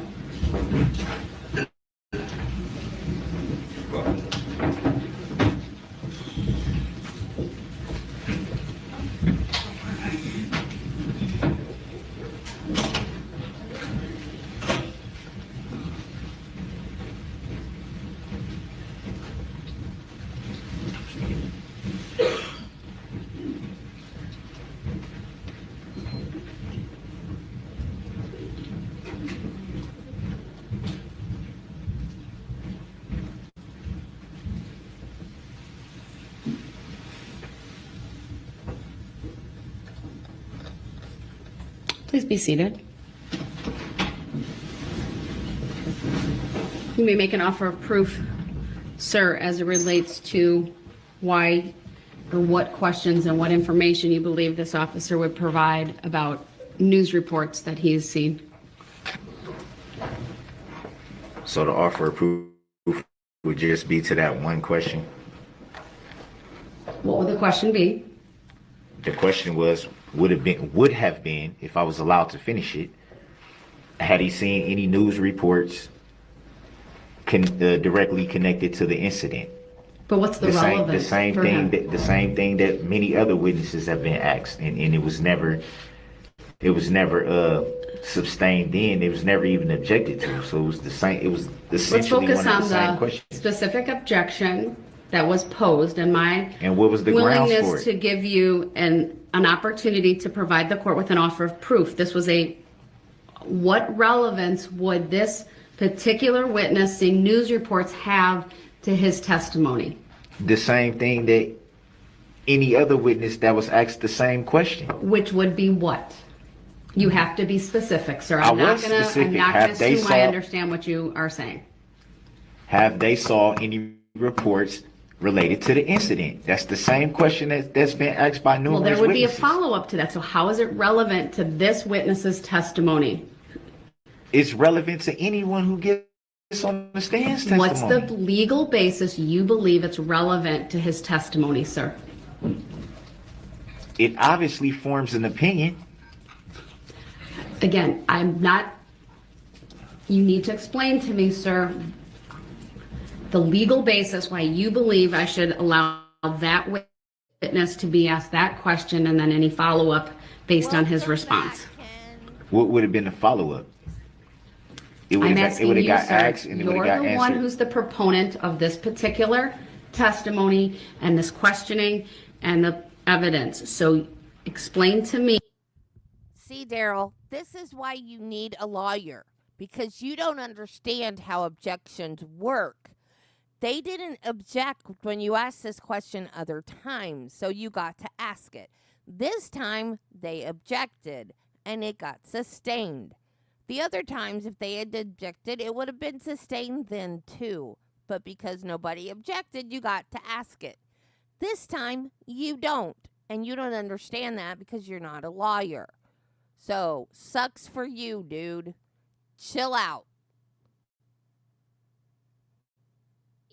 Your legal basis for why you believe it's relevant to ask, or any other reason, any legal basis you believe it's that I should allow that question to be asked. I don't understand how you want me to answer that. I've stated the reason why I asked the question. No, you stated it's obvious, but it's not obvious to me, so I'm asking you to explain it. I also stated that I just clearly stated that it goes towards biasness. I'm that sorry, would it be goes to relevant. what? Wait, it goes to what? Biased. Bias? Biased. No, bias, B-I-A-S. Not, there's no T at the end. Bias. I want to make sure I understand your now it's a reasoning problem with how correctly, I sir. correct So something. it's, How- you're now saying something. it goes to bias. How does it go to bias of this witness, sir? How would it not go to if you see something in the news? It's not a proper legal argument, sir. Okay, well, I don't know how you want me to answer How that. would what he saw subsequent to his investigation impact either what he did beforehand or his testimony here? You have to make an offer of proof as to that. Without that, I'm not going to allow it. You didn't allow it anyway, so what do it matter at this point? I'm giving you the opportunity. It's called an offer of proof. Okay, I said I know would it. recall the I'm well witness aware- if I I'm well determine. aware what an offer of proof is. I'm Okay, well aware. so make your offer of proof. I don't need to. It's clear. It's very clear. I don't see anything funny either. It's not funny, sir. It's just it's a circular argument. You're telling me that it's clear. I wasn't referring that to you. The person that was referred to know who they are. Well, let's stay on task, please. So I'm trying to. you're but it's claiming hard. it goes to bias, May I but say this? in what May I say way? this for the record, Your Honor? It's hard to stay on task when it seems like the prosecution can ask essentially anything they want to ask. Mr. Brooks, But then when I object- had Wait, an wait. objection before. Well, here's the thing. You want to go off target and you want It's to not bring off up target. things from the past. I can't explain to you why sometimes the state has an objection and other times they don't. But That's when not what I asked. when an objection has been made, it is my obligation to rule on it. And so there was an objection. I'm aware of that, Your Honor. But I'm also aware of the fact, and it's clear that I object quite often, and every single time I object is just thrown to the side every single time. Well, I would disagree with that characterization, sir. And why I would make you my disagree with rulings that? in this Why would case you disagree based. with that? I'm like an Can you point out umpire. one time? I'm like an umpire in a baseball game, sir. I call and see the legal objections as I see them. That is my role, and that is what I do. And Are you kidding me? that's exactly Your what I Honor. do. I'm an umpire, sir. Your Honor. I am a referee in this trial. If you're the And umpire let me with custody- finish. Let me finish, Mr. Brooks. I Okay? apologize. I'm letting So- you finish. Sometimes parties make objections, sometimes they don't. There can be a variety of reasons. You make a lot of objections in this case. From my perspective, okay, you make a number of objections, I rule on them, and you disagree with them. But that doesn't mean I'm casting things aside. I'm making a call based on the rules of evidence. So for example, if there's a relevance objection, I'm going to analyze that, okay, based on the objection that's been made. Sometimes I might think there's another basis for something to either come in or not come in. But my rule book, okay, is the rules of evidence, which are the statutes, which once again, I'll point out, I gave you, sir, near the beginning of this trial, so that you would have a better understanding of what those rules are. If you choose not to read them, that's fine, because you haven't read them and you don't understand what they are. Your ignorance of the law is not a defense for any of this. Okay? And you getting frustrated with me because you don't understand that, I mean, it's just what it is. But I'm calling these legal shots as I see them. And I've asked you repeatedly for an offer of proof You want to ask this witness who had limited involvement regarding a part of an investigation related to that vehicle. I don't see the relevance, even to bias, for which I will allow him to answer that. You haven't given me a legal or factual reason to overrule the objection and to bring the witness back on the stand and to question him about his viewing of any news reports. So with that, we are going to take a very short break. The jury's been out for a little bit, but I recognize it's 3:25. It will be a good opportunity for a comfort break. And when we come back on, the state should be prepared to call the next witness. Can I release at least rebuttal to what you just said, since you asked me not to? I don't need a rebuttal, sir. You may not agree with me, but I've made It's not my about agreeing. record. You just told me not to interrupt you, and I didn't. So I at least deserve the chance to put on the record a rebuttal. What would you like to put on the record as it relates to the specific issue for which I was giving you the opportunity to be heard? Not anything else, not subject matter jurisdiction, not Now you whether said the that. state's I doing didn't other even bring things. that I'm up, Your Honor. only asking you to address the offer of proof. No, if I you wanna- have something, go ahead. But I wanna- only as it relates to I want to that. address your position because you said you're like the umpire, right? Well, I'm not getting. Okay, go ahead, sir. I'm not sure why you need to respond Because- to that. Because it needs to be on the record. If you're the umpire, that means you're the referee. That's what I'm doing here when, today, sir. And when you're not reffing fair if the jury's not allowed to hear things that's important for them to know. I respectfully disagree, sir. Again, just because you believe the law means you have a right to question all these witnesses about who the plaintiff is and about subject matter jurisdiction doesn't I didn't question make it anybody so. about that. Okay? That was it doesn't make between it you so. and I. That didn't have nothing to do with a witness.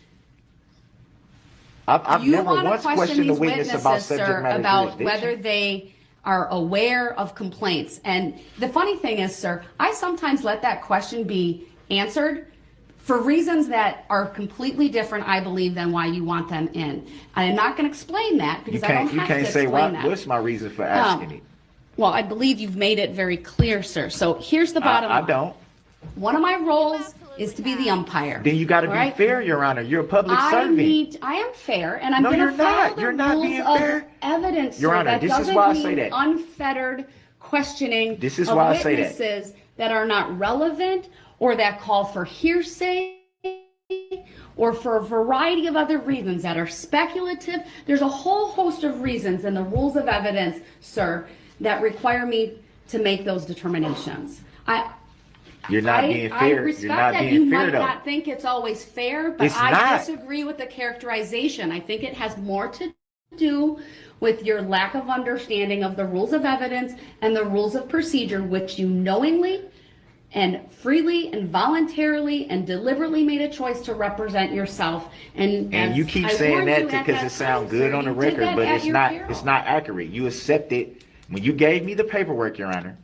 I gave it back to you. I'm not going in. I didn't say that, sir, so we can go back and rehash all of those things. But you know you accepted Right. the way that I gave you the paperwork back. So once And you I made accept findings that, on the record, which I will stand by, sir. So and I'm not, with that, I'm not we're gonna arguing. take, I'm we're not gonna take a arguing your break. findings. I I'm need not a comfort arguing break. the findings, I'm sure Your Honor. you need a comfort. What just happened? It froze. Why you froze? Don't freeze. More witness today. I would like to get through one more You got witness to today. You got Thank to You got to For call all it the fair. record, sir. You got. She is calling it fair, stupid. Just because you don't know how the rules of evidence work doesn't mean that it's not fair. It just means that you're ignorant of the law.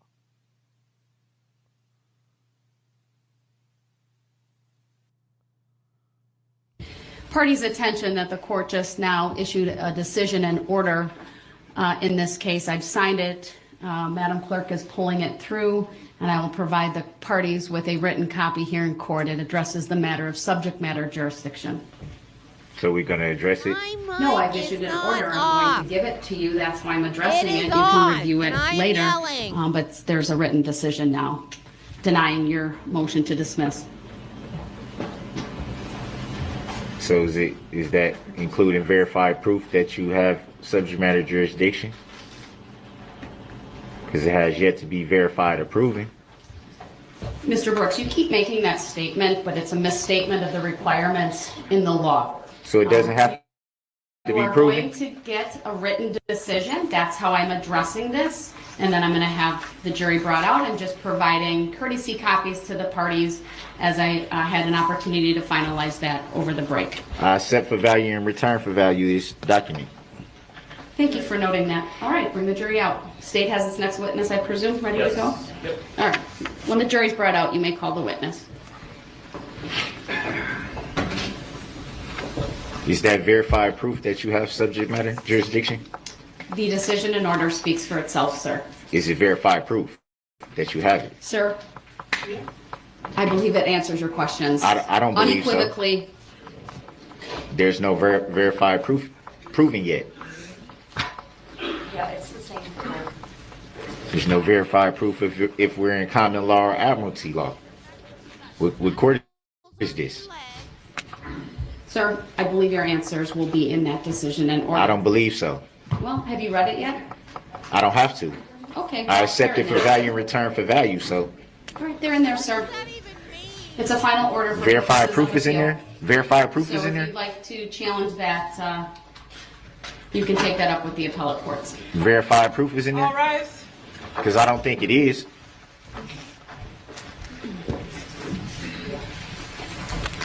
Proof of claim is not in there either. No one has a claim.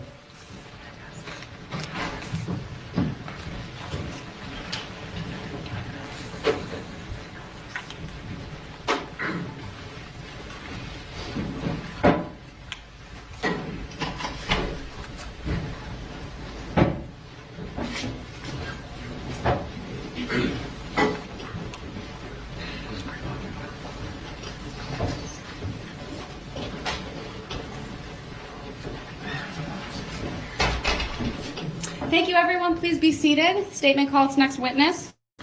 State calls Carlos Arachiga. All right, good afternoon. Mr. Arachiga, if you would please make your way to the witness stand. It is all the way up near me, to the right of me. It is up one riser. When you get there, please remain standing. Raise your right hand, and my clerk, Teresa, will swear you in. Do you solemnly swear that the testimony you're about to give shall be the truth, the whole truth, and nothing but the truth, so help you God? I do. Thank you, sir. Please have a seat. First thing I will ask you to do is to state your first and last names for the record and spell each. My name is Carlos Arachiga Velasco is my second last name. C-A-R-L-O-S, Carlos, and then A-R-E-C-H-I-G-A, Arachiga, and then Velasco, N-O-L-A-S-C-O. Thank you. Go ahead, your witness. Thank you. Sir, back in November of 2021, were you living here in the city of Waukesha? Yes. What was your home address on November 21st of 2021? 338 Maple Avenue, second unit or upper unit. Okay, that's a duplex? It's a duplex, yeah. Were you home at 338 Maple in the upper unit on the afternoon of that day, the 21st? Yes. Do you recall at some point hearing a noise or something that was out of place outside of your window? Yeah, during that time I was sitting down, and to my left is a window that looks down to the driveway, and when I was sitting down I heard like a big scratch, sort of kind of like just a rough scratch of either metal or whatever. And as soon as I look out, because the window's right there, I just peeped open the blinds, and I was able to see that there was a vehicle that I had never recognized. And as soon as I looked over, I was able to see just somebody being able to get just jump over the hood of the car, kind of dash away. And when I saw the car, I just saw that it was really beat up. And my first instinct was, like, who's this? I hope our cars are okay. Wasn't really sure what was going on. Sorry. To cut you off there. Could you describe that the vehicle for us that you saw in the driveway? It was a red vehicle, SUV, bigger, not a sedan, not a truck, not a pickup truck. It was just a red SUV. When you looked out your second story window at the driveway and you saw the vehicle, at that time, could you see whether there was any damage to the vehicle? Yeah. Answered that already. Overruled. Said it was beat up. Answer. Yeah, I saw damage to the vehicle. It was mostly at the hood of the car. You can see damage to the front windshield as well. I was able to even see sort of kind of like a lit up headband on the rear view mirror or the side view mirror, kind of hanging right about, kind of inside or on it, I guess you can say. Okay. When you looked out the window, had the SUV already come to a stop or was it still moving? It was at a complete stop when I looked out the window. The person you described earlier, where did you first see that person? Already outside of the vehicle, like I said. How about now? Can you hear me now? Is this better?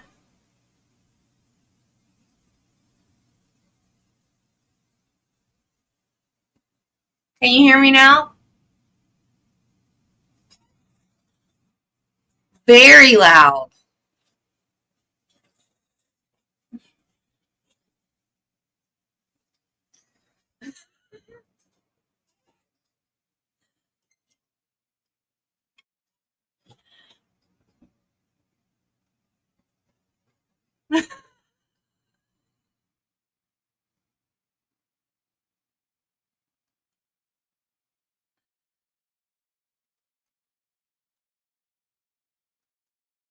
What about now?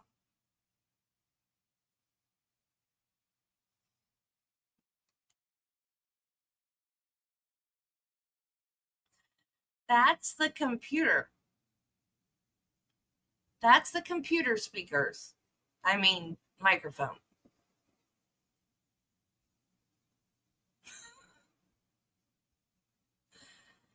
You guys say that sounds tinny, though.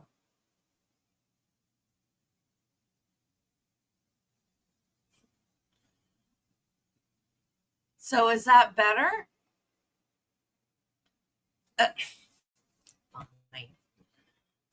Mostly over the hood of the car. And as soon as that happened, I instinctively kind of just shut down the blind. And since we live in a duplex, I thought it was somebody from downstairs that maybe crashed into one of our cars. Maybe they caused an accident, and I tried contacting the people downstairs right away. So I wasn't really in much of a threat, I guess you can say, but I was just confused at the moment. Okay. We'll come back to that. I want to ask you a couple more questions about this person that you saw. Mm-hmm. Was this person directly below you in your vantage point, or was it off to the side? It was more relevancy. Overruled. He may answer.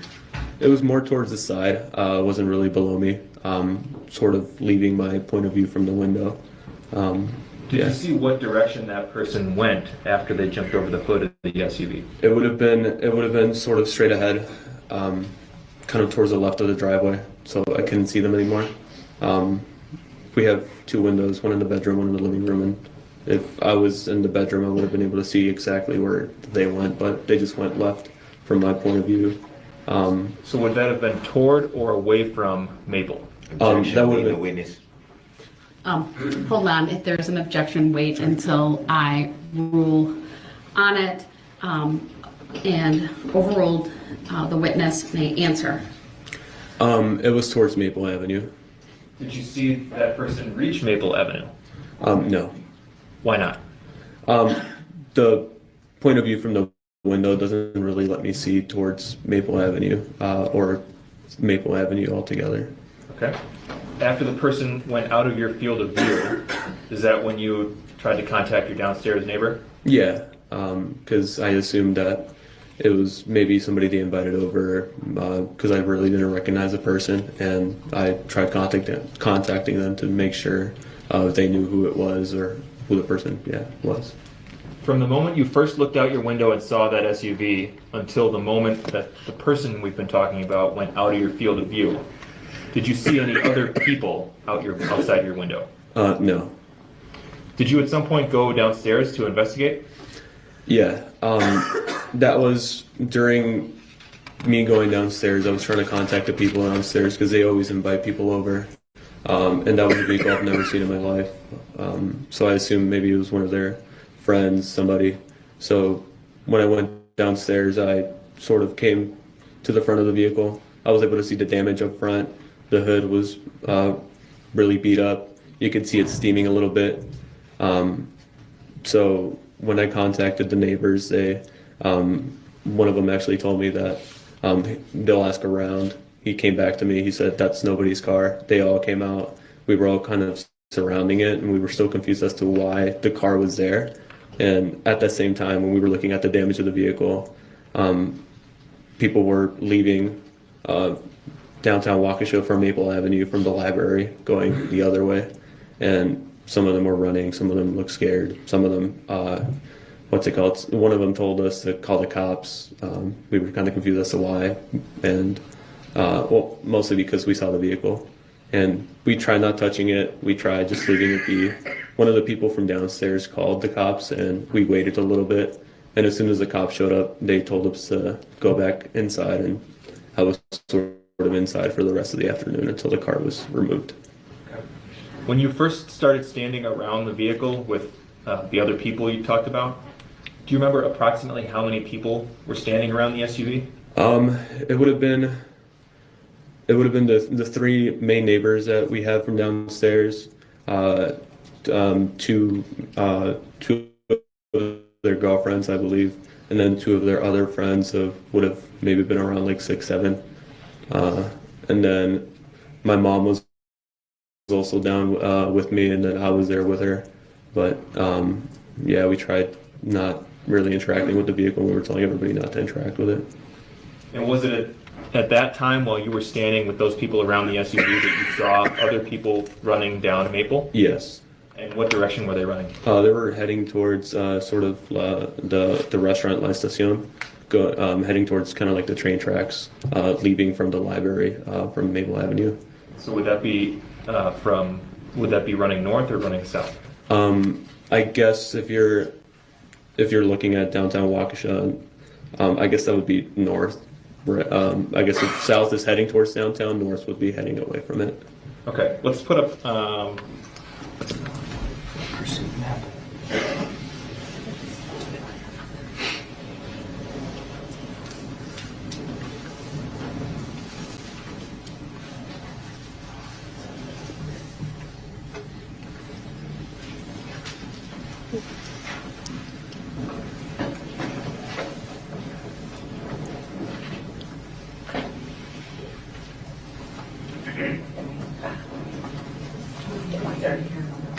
Can we please display for the witness only exhibit number 130? Go ahead. And can we zoom in on the right middle of the screen?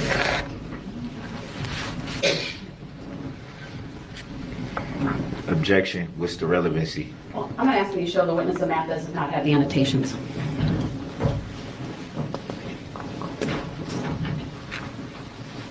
So I'll sustain your objection. So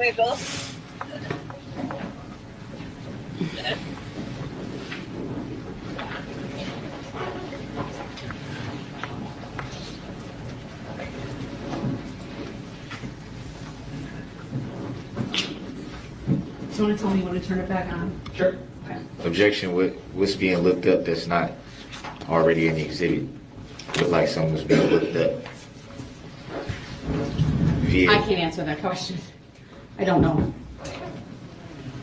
Is it exhibit? Is it? Looking for an, I guess my objection would be: is there an exhibit being shown, or is there being? There's something nothing shown to the witness right now. It's off. Is it 1:30? It's 1:30. Was it FRBC? Not yet. Okay.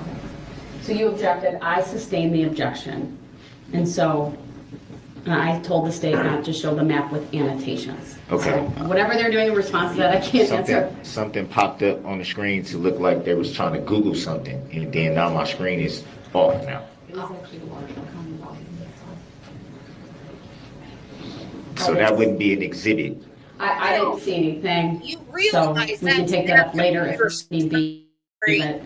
But let's keep going with the questioning of the witness. And we can deal with that later, outside the presence of the jury. Just for the record, I know it's 140 exhibits, so it shouldn't be no more than that. You can't create exhibits right now. We'll get to any legal issues later, so if the state can continue, please. I'll try to clear this up if there are any more exhibits for Mr. Brooks. When you are standing in your driveway facing Maple Avenue, if you wanted to go to downtown Waukesha, would you go left or right? Objection. That was asked and answered. He asked north or south, and he already answered that question. This question has not been asked or answered, so your objection is overruled. The witness may answer. And I'm sorry, you can answer that again. It was left. Yeah. And if you wanted to go to La Estacion or the train tracks, would you go left or right? It would be right. So the people who were running past your house on Maple, were they running towards downtown or were they running towards La Estacion? Towards La Estacion. Sorry, is there an objection? Asked and answered. It was clarification, so his answer may stand. The objection is overruled. Okay. Now, at the time that you were standing around the SUV with those other people, how much time had gone past between that time and the time that you first heard the noise and looked out your window upstairs? Objection. Relevancy. Overruled.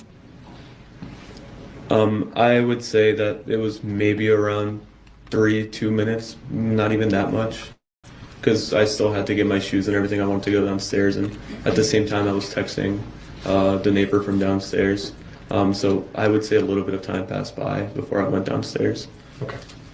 Can we please show for everyone exhibit number 65, a video which has previously been received? Go ahead.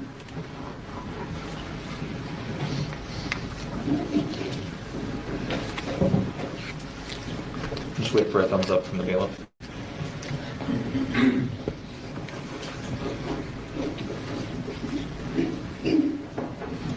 Okay.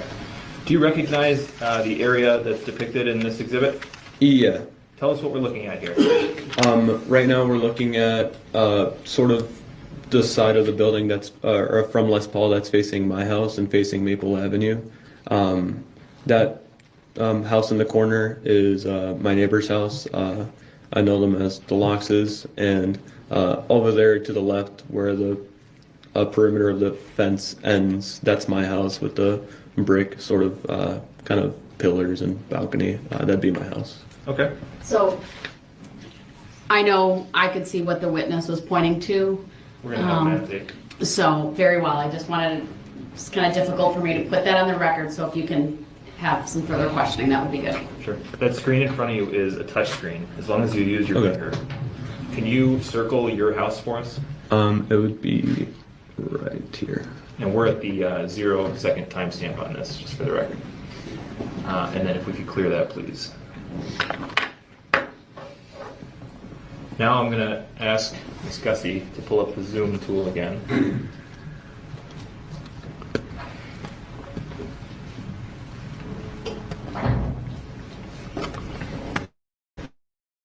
And we've zoomed in on the top left quadrant of this photo, or of this video.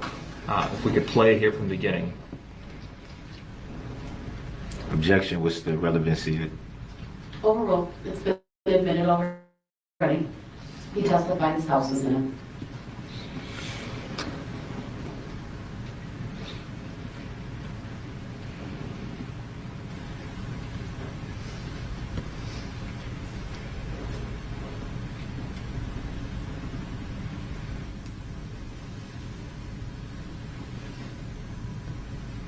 Pause.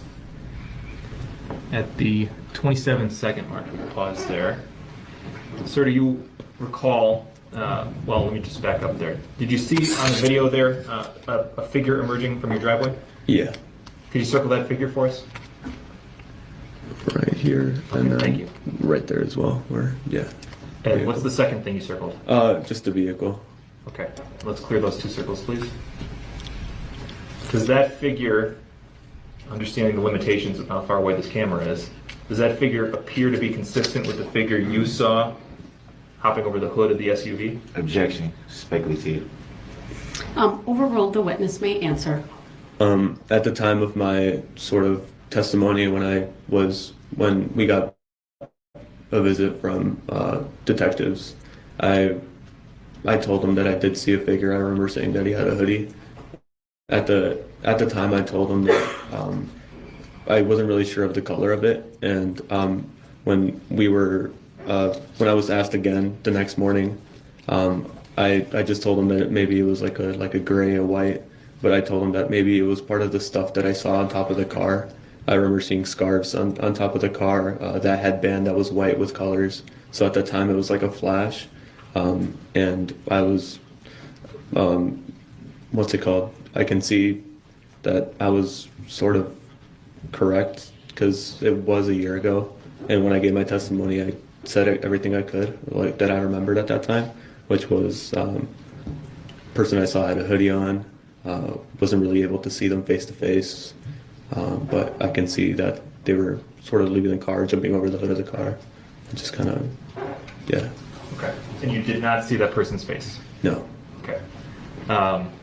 Let's play just a couple more seconds here before we hit play, though. I'll just ask you to focus on the figure we've been talking about.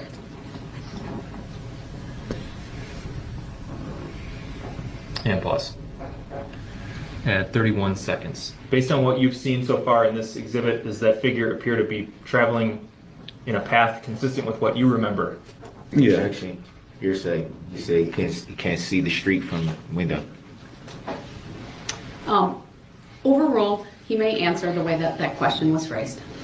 When I mentioned the direction of the person that I saw leaving, facing my driveway, obviously there's an exit which connects that entryway where all the cars are parked, and then our driveway where our garage is, and sort of the way that I saw the person leaving was towards the left of my field of view, which would be heading towards Maple Avenue.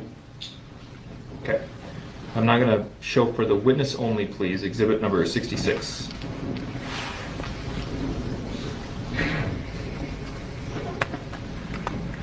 Do you recognize the photograph on the screen in front of you? Yeah. What are we looking at here? We're looking at the side of my house that faces kind of the other side of Maple Avenue, I guess you can say. Okay. Are we on the same side of your house as the camera angle from the last exhibit? No, we're not. On the other side? Yeah, the other camera on the school building was facing the right side of the house. This is facing the left side of the house.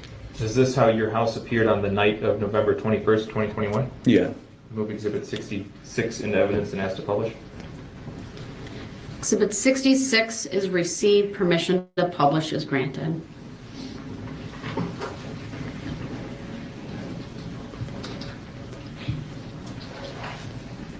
Do you see a vehicle in your driveway in this picture? Yeah, it's the red SUV that I described. Okay.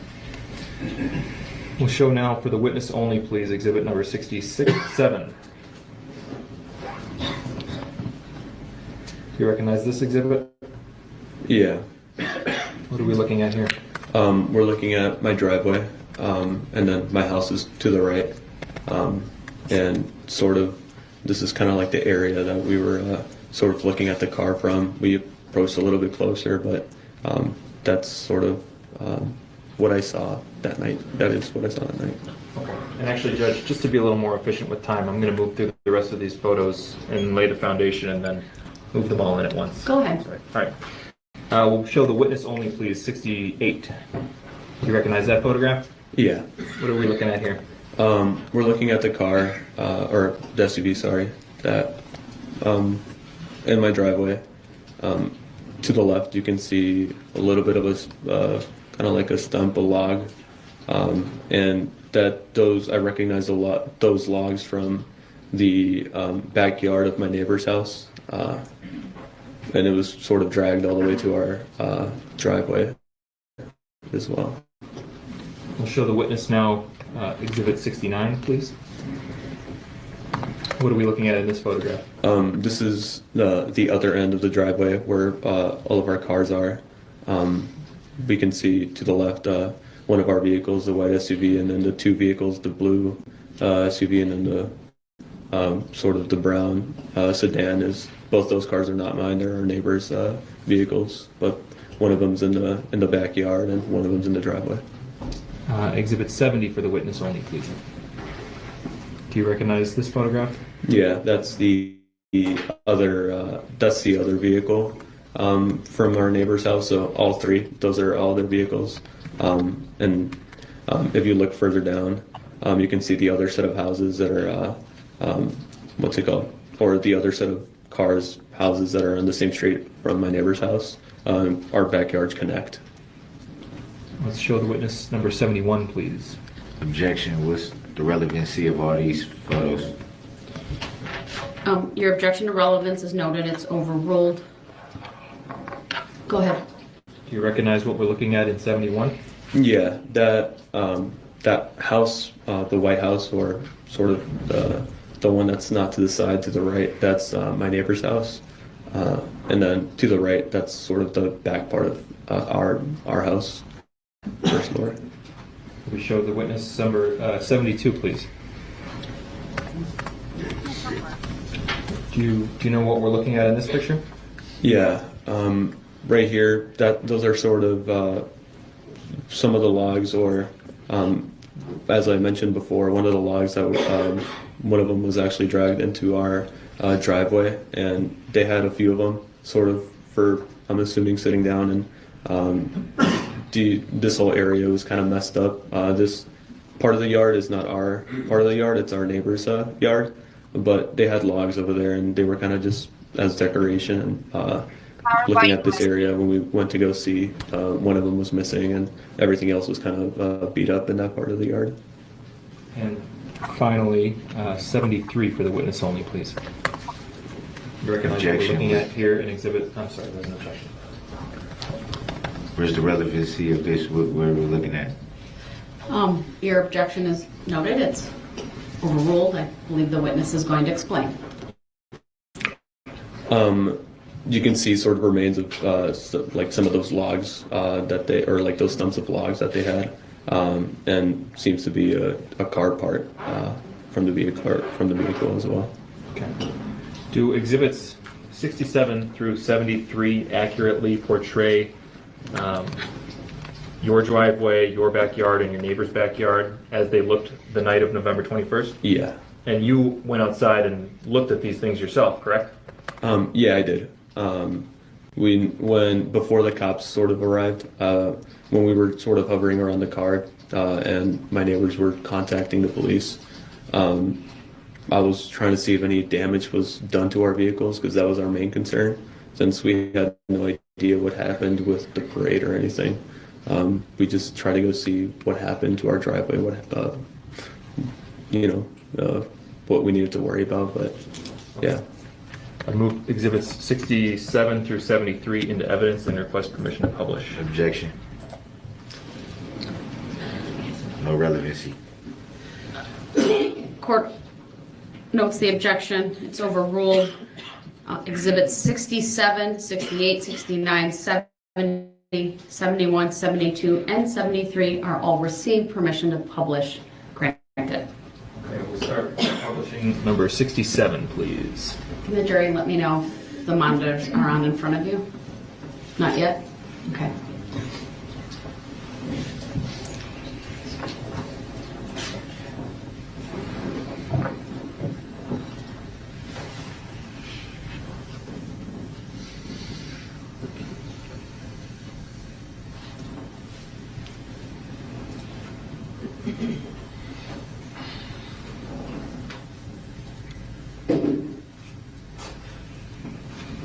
Thank you. Go ahead. All right.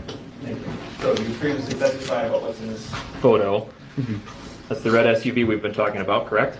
Yeah. And we are facing, if you're the person taking the picture right now, are you facing towards Maple or away? Away from Maple Avenue. Okay. Let's take a look at 68, please. This is just a close-up view of that red SUV. Yeah. Objection, leading. Sustained as to the form of the question. What is this? The red SUV Yes, you in were. my driveway, all beat up. And you referenced a stump earlier when you were describing this photograph. Can you point that out for us? Maybe circle it for us? Objection, relevancy as to a stump. What does that have to do with? Overruled. The witness may answer. That stump of log would be sort of on that part of the picture. The left side of the picture? Yeah, the left side of the picture. Can we please clear that, Madam Clerk? Was that stump in that position in your driveway before you saw this red SUV? No. Objection, relevancy. Overruled. It's relevant. The witness may answer. No. Okay, let's take a look at Exhibit 69, please. So what direction have we moved as we go from Exhibit 68 to 69?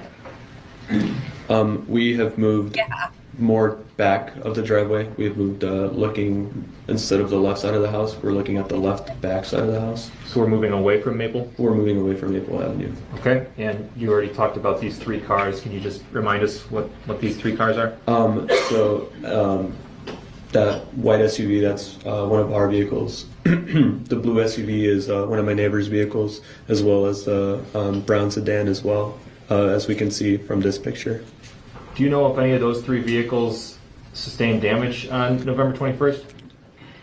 Objection, hearsay. Overruled. He was asked if he knew, not what he heard. Objection, speculation. Overruled.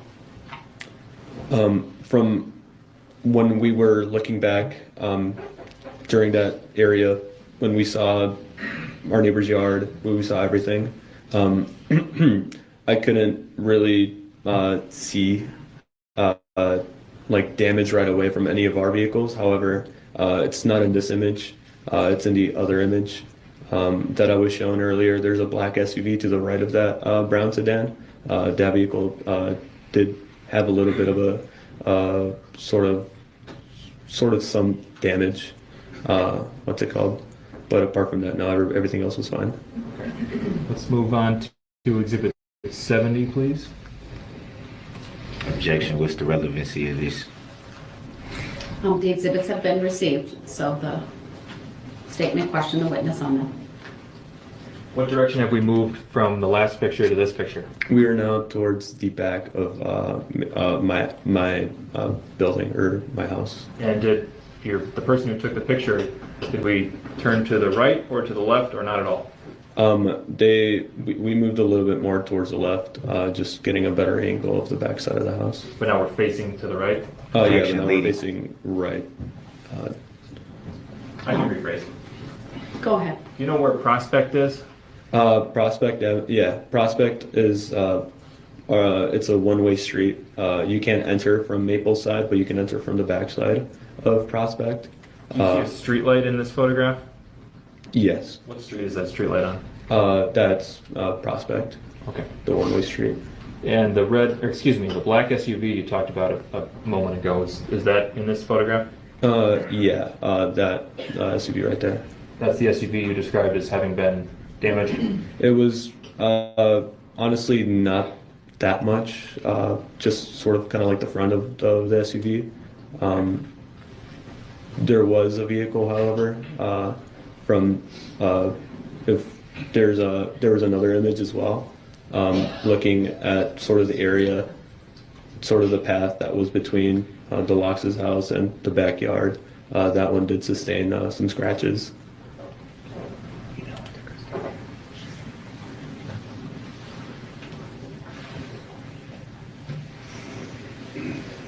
If we go to the next photograph, Exhibit 71, please.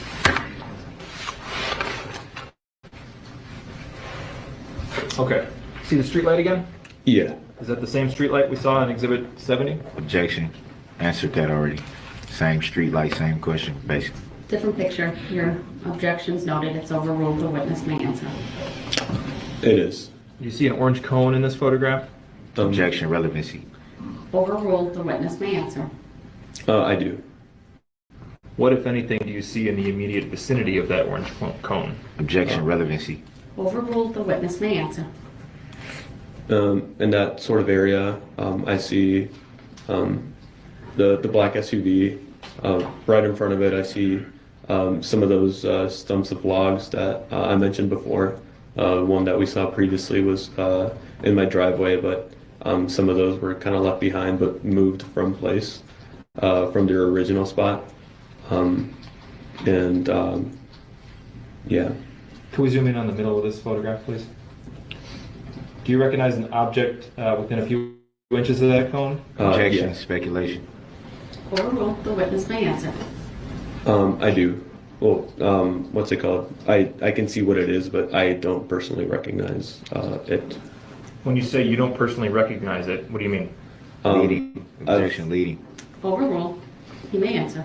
I've never really seen it. It looks to be like a beanie, but I've never really seen it.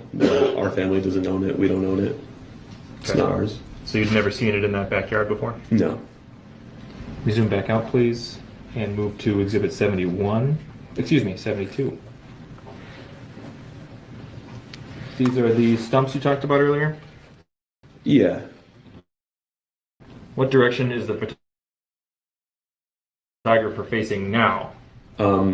Where sort of turning right, or I guess we were facing the left side of the building. Now we're facing the right side of the building, the same side that the video camera from Les Paul was facing in the previous video. Okay, where's Prospect in relation to the photographer? Prospect would be behind the photographer. Okay. Is this what these stumps looked like earlier in the day on November 21st, before you saw the red SUV? Objection, relevancy. Overruled. They do not, no, or they did not. They were set in place on the ground, and they were sort of a little bit more together because they were like a seating area for my neighbors. Okay. Let's move to Exhibit 73, please. The car part you referenced earlier, is that what we're looking at here? Yes. And to your recollection, was that car part in your neighbor's backyard before you saw the red SUV on November 21st? Objection, speculation. Overruled. No. My neighbor's backyard is pretty well kept up. They have a really nice backyard, and they don't have any garbage, nothing in their backyard.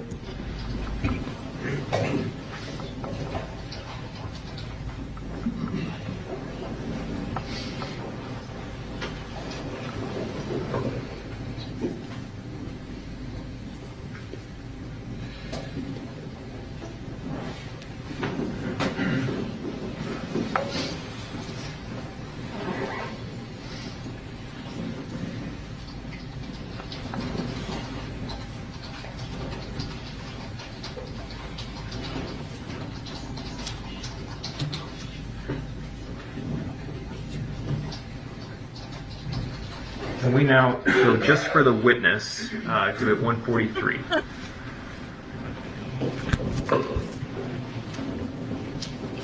You recognize the vehicle in this photograph? Yeah, this is the vehicle that I mentioned that sustained a little bit more damage, and it was like I mentioned before, it was through the pathway that sort of connected the Locks' house and sort of their collection of or sort of their parked vehicles as well. And where in the vehicle do you see damage? The front, the back, both, or neither? Leading. Objection. Overruled. The witness may answer. It is on the back side of the vehicle, towards the left, or towards the driver's side, back left. Can we show the witness only, please? Exhibit 144. You recognize this photograph? Yeah. You see the same vehicle? Yes, it is the same vehicle. And what are we looking at here? We're looking at now the driver's side still, but the front side of the vehicle. And now the witness only, please, 145. You recognize that photograph? Yeah, this is sort of the like I said, the SUV, and to the right of it you can see another car. They have more vehicles sort of parked in that area, and to the left you can see sort of a balcony area. That's sort of like that little area, I guess you can see a little path that connects that sort of driveway or parking area towards their yard. It's narrow. Are exhibits 143, 144, and 145 accurate photographs depicting the scene as you recall from that night? Yeah. Move exhibits 143, 144, and 145 into evidence and ask to publish. Objection. Relevancy to this matter. All right, the exhibits are received. That's 143, 144, 145. Permission to publish is granted. Okay, we're looking at 143. This is the vehicle you described? Yeah. Okay.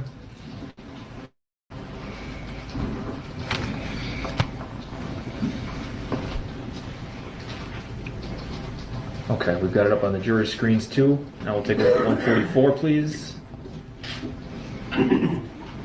This is the front of that same vehicle. Objection. Relevancy to this matter. Overruled. The exhibits have been received. It is. Now this is the front part of the vehicle, driver's side still, closest to the house. 145, please.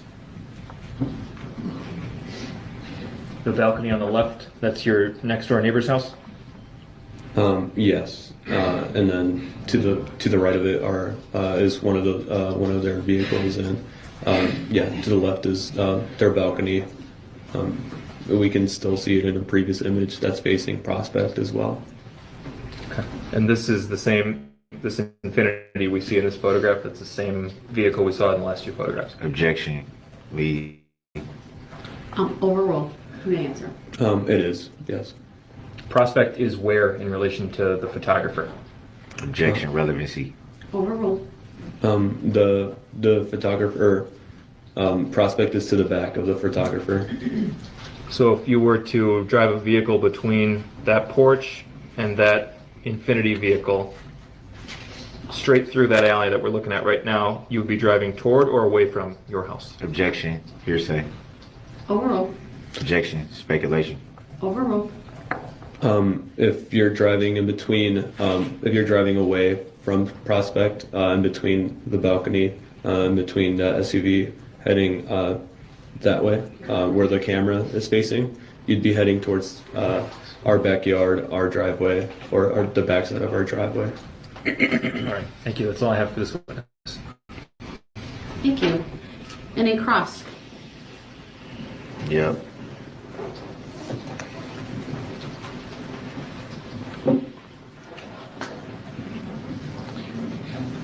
So seeing the damage to the SUV that was parked in your driveway,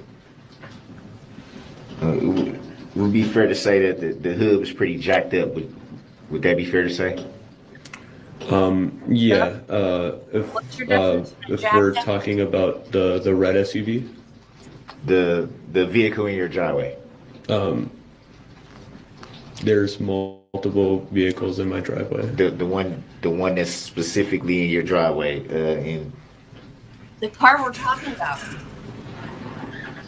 68, Exhibit 68. We can put that up. Where is it? 68.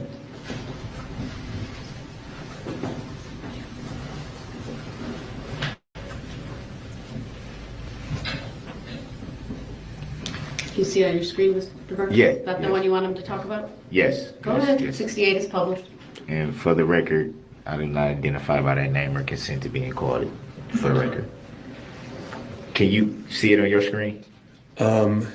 Yeah, the image I can see two SUVs, our white SUV and then the red SUV that I mentioned is that's pretty well beat up.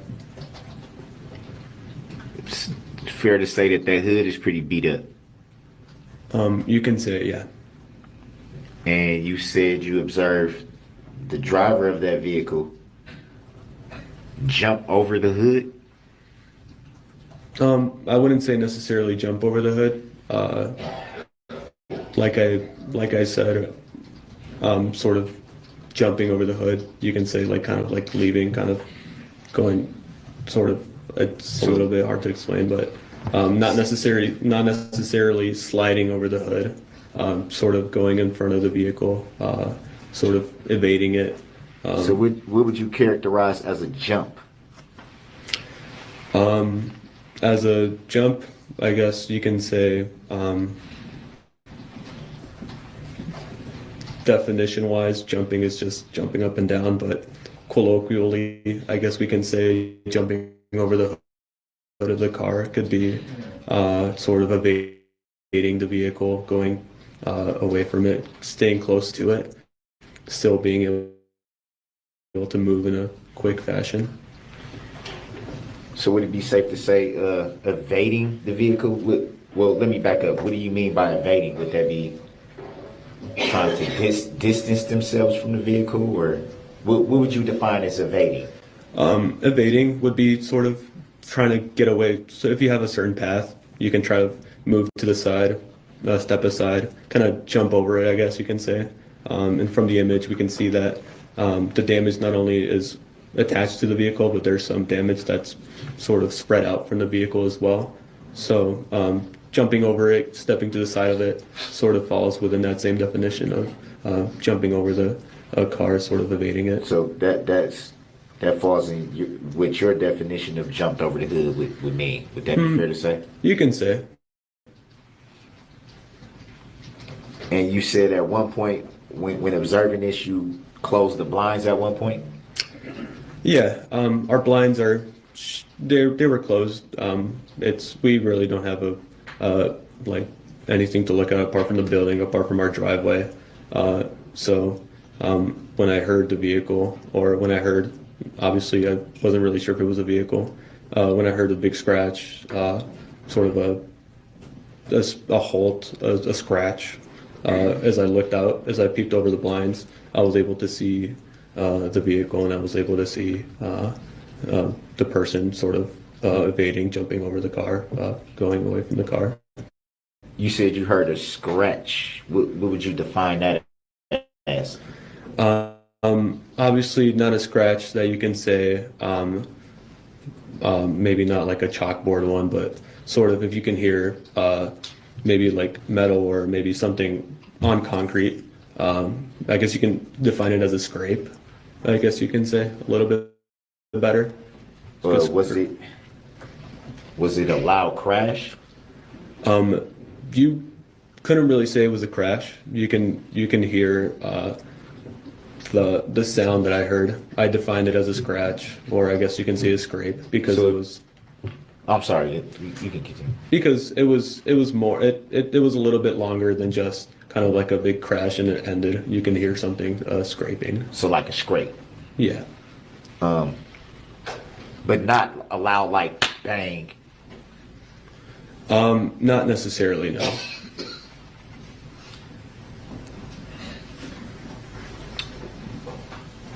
And how long would you estimate you were observing before you closed the blinds? I would say I would give it like a good 6 seconds. I would say 5 seconds. Yeah, it wasn't that long because, like I mentioned, I thought it was somebody from downstairs. I wasn't really. I was more concerned about what happened in our driveway, just because I wasn't really sure what was going on. Did anything get damaged in your driveway? In our driveway, there was, I guess you can say, damage in however you may define it, like that log that we can see in the image was sort of dragged into our driveway. There was oil left in our driveway. There was debris left in our driveway as well. And if you could sort of count our backyard was pretty well beat up, sort of like you can see with our neighbor's backyard. The grass was sort of kind of beat up. Nobody really drives vehicles through that area, so it's pretty well kept. So it was more like oil, logs, pieces of wood, that sort of thing? Yeah, things were out of place. From I cannot believe this man had a supporter. If this was like a protest or something like that, like a real act of terrorism, like he had some type of message or manifesto or something like that, I could understand why it would have a supporter, but it wasn't anything like that. I feel naked without my mic, guys. Can you hear me? I just don't understand why anybody would support that he just ran people down with his car. I don't get it. How do you support that? It's crazy. From when we usually look at our backyard or how it was that morning.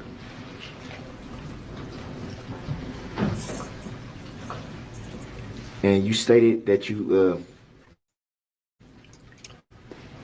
can tell the general direction of Maple Street from your window, but you can't actually see it. Yeah. So that'd be fair to say. Yeah, because you know, I know where my house is located, and I know what street it's facing, and I know what street or what is to the left of my house, and I know what's to the right of my house, so I know what general directions are around my house. So if leaving your driveway, going towards Maple Street, if someone would to go right or left, at that point you wouldn't be able to tell. If we're speaking specifically from my driveway, if you're heading left away from my driveway, not towards the garage or towards that sort of garage area, if you're heading left, you are heading towards Maple Avenue. There's no other way from it.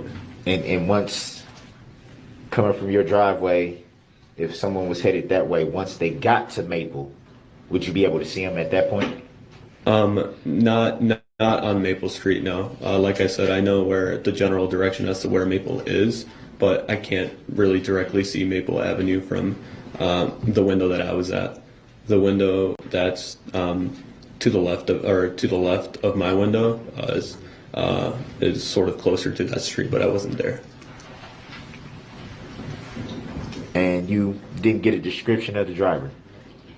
What was the question? Sorry. You didn't get a description of the driver. Of the driver? Yeah. When we were questioned, or when I was questioned by the detectives that visited us, I remember giving a good description of the driver. I said that he had a hoodie on.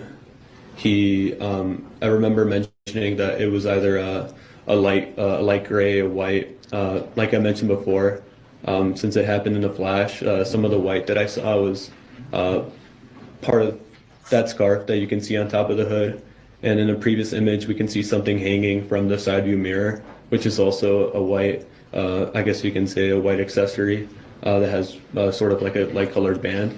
And so at the moment, those are some of the colors that popped up during my recollection when the detective showed up. And I could describe the driver as being very able to run, move from the vehicle. I was pretty sure as to it being not someone very young, maybe not an older individual, sort of physically capable of being able to run away and sort of still present within the moment of realizing what happened and sort of leaving the situation. And you made that determination just by 5 or 6 seconds of observation out of your window? Yeah. You testified earlier that you saw someone, but you didn't see him face to face. That'd be fair to say? Yeah.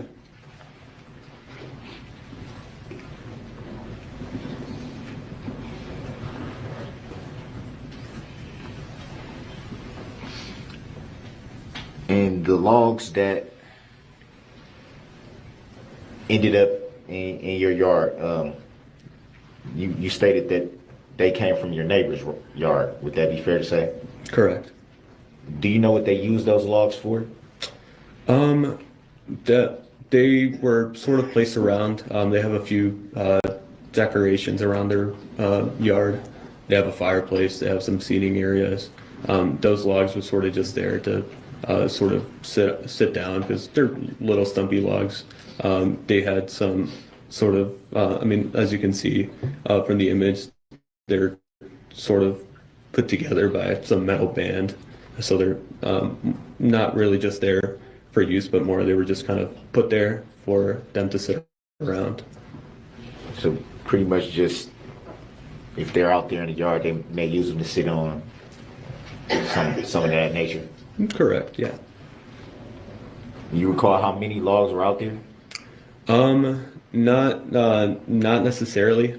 I can say maybe 4 or 3. I knew they were there, but I couldn't really tell you the exact number. But I have a general idea of what's in their yard.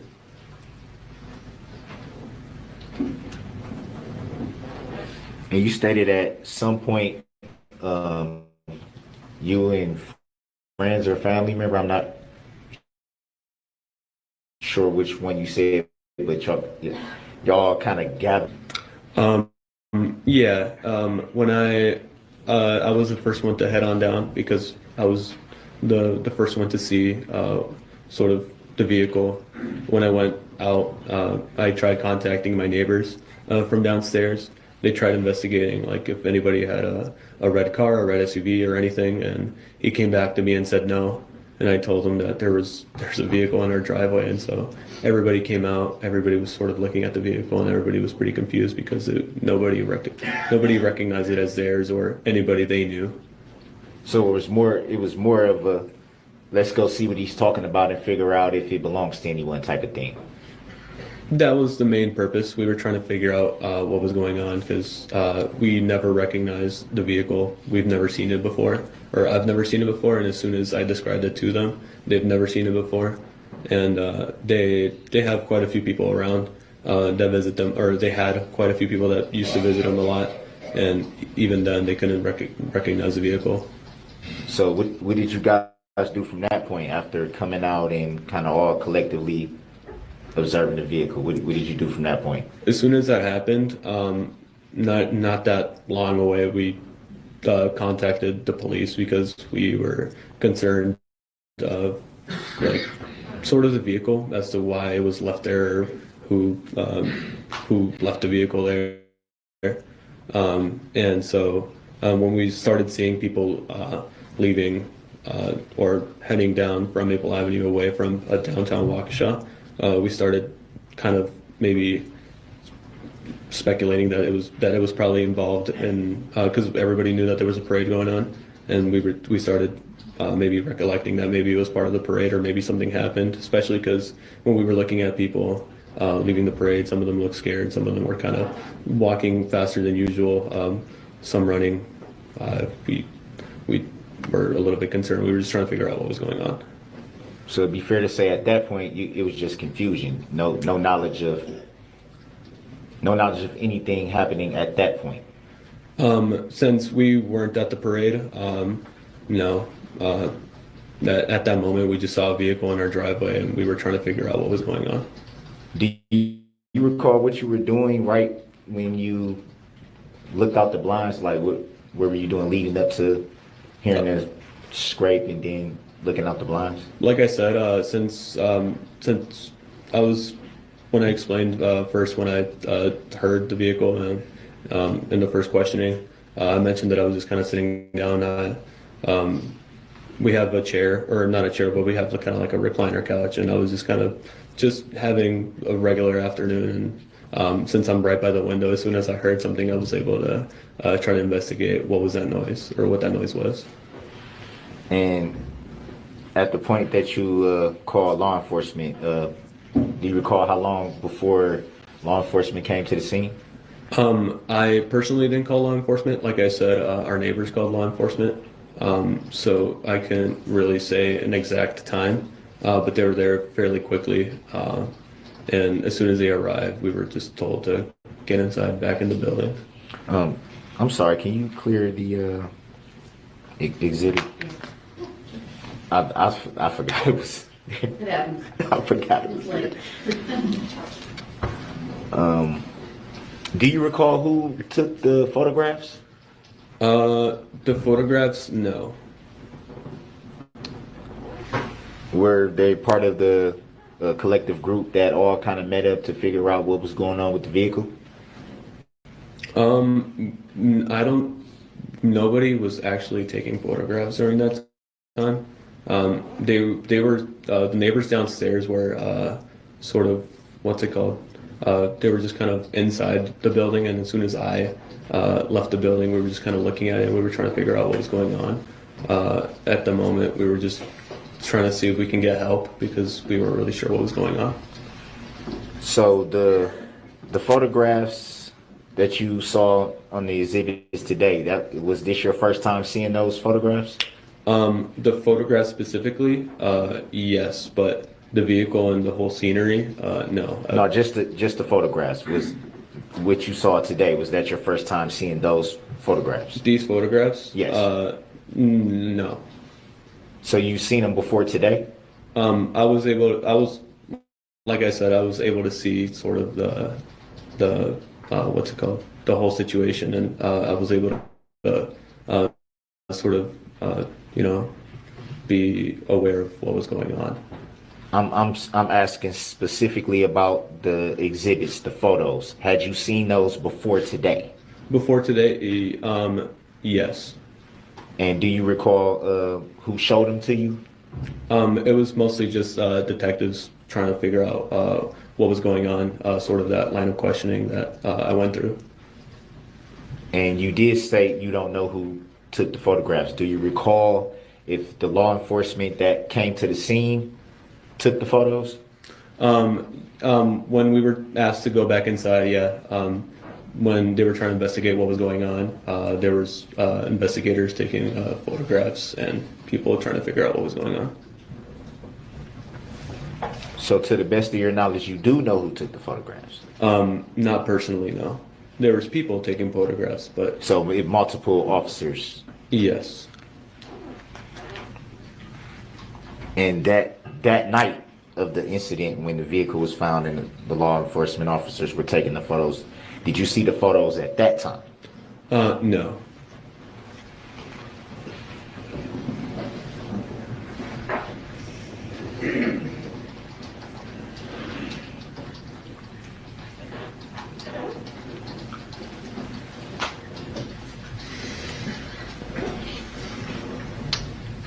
And would it be fair to say that you were subpoenaed to come and testify today? I was subpoenaed to come testify. Do you recall by whom?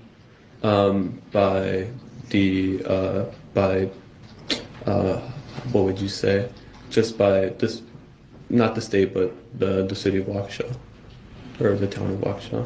District Attorney's Office, officer, or? Just when I received the subpoena letter, it was just from Waukesha. What's it called? Not really. I don't recall any name specifically on the letter, but I just remembered I was being subpoenaed by the city of Waukesha.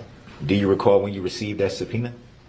Maybe about maybe like a month before, or maybe 2 months before this happened, or before today. You mean?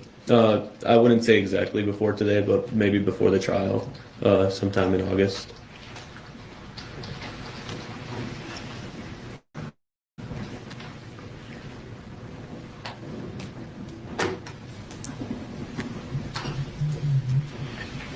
The neighbor who's, as we saw in the photos in the exhibit, there was a neighbor whose car had scrapes. Do you recall if they filed any claim in regards to the scrapes?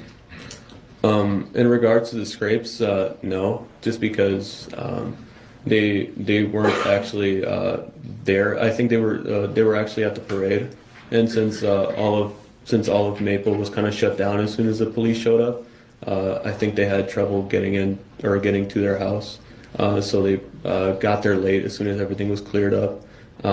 And the day after, they were able to see the damage to their vehicle, and they were able to sort of, after that whole situation, they sort of knew what had happened, and they probably figured that the damage that was caused was probably from the vehicle that was in the parade. So I don't think filing a claim was probably their main concern at the moment because, yeah. Do you recall having any conversations with the owner of the vehicle at some point? Maybe they may have wanted to ask if anyone heard what had transpired. Do you recall having any conversations with him about what happened that night? Objection. Hearsay. Grounds.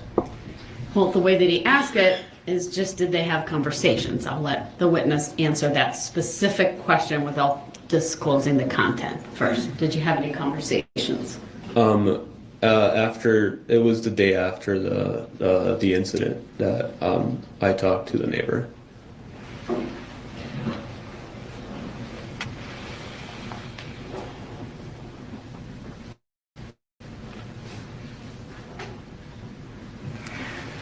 Was anyone else present in your home the night of the incident that may have seen anything to your recollection? Not necessarily. Like I said, our neighbors were downstairs, and I had to contact them to let them know what was going on. I told, like I said, my little brother was there, but he has autism, so he's in his own world. And my mom was also in the building, and then she was sort of confused as to what was going on. Because I had to go tell her, like, hey, like, someone caused damage to our cars, like, let's go see what happened. And what's it called? As soon as I did that, everybody was aware. But yeah. Was your family vehicles damaged? Our vehicles, no.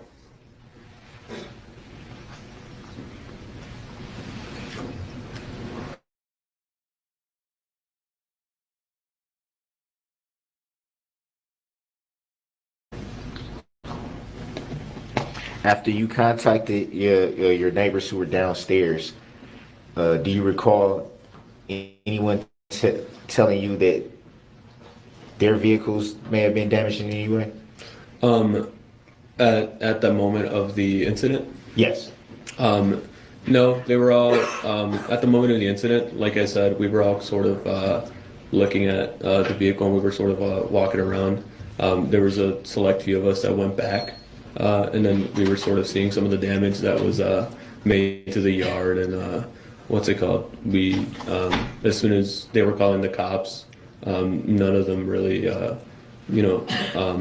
said that they had like damage to their car. I could see part of the black SUV that was sort of a little bit touched up, but it wasn't as bad as the Infiniti that was in my neighbor's house.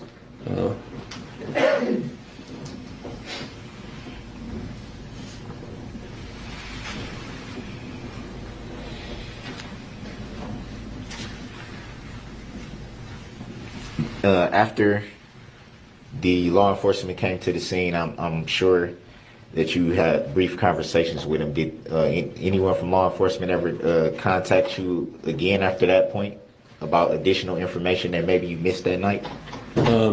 At the exact moment of the situation, as soon as law enforcement showed up, we were told immediately to head back up to our house, back inside. A little bit after, we were contacted by some detectives, and that was that same night. We were just contacted once, and then the day after the incident, we were contacted again. So anytime after the day after, did you have any contact with any law enforcement about the incident of that night? That day after I did, yeah. And then after that, none? After that, yeah. Was that a ways off, a little time after, or was it still relatively close to the event? So the first times that I was sort of contacted by detectives was the day of, the day after, and what's it called? And I was contacted later on by sort of victim help, but we never really reached out. But apart from that, not. And then I was contacted again before the trial as well. so that would be a little bit closer to the trial. You just said victim help. Can you explain what victim help is? Well, I couldn't really specify what it is because I've really never reached out, but we were reached out by I don't know if they were an organization or just help from the county for people that suffered from the parade.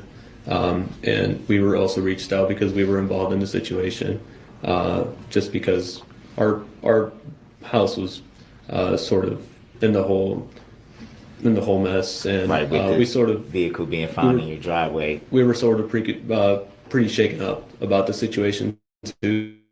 So when we talked to detectives, we were all pretty shaken up. I was pretty shaken up, sort of scared, sort of frustrated too.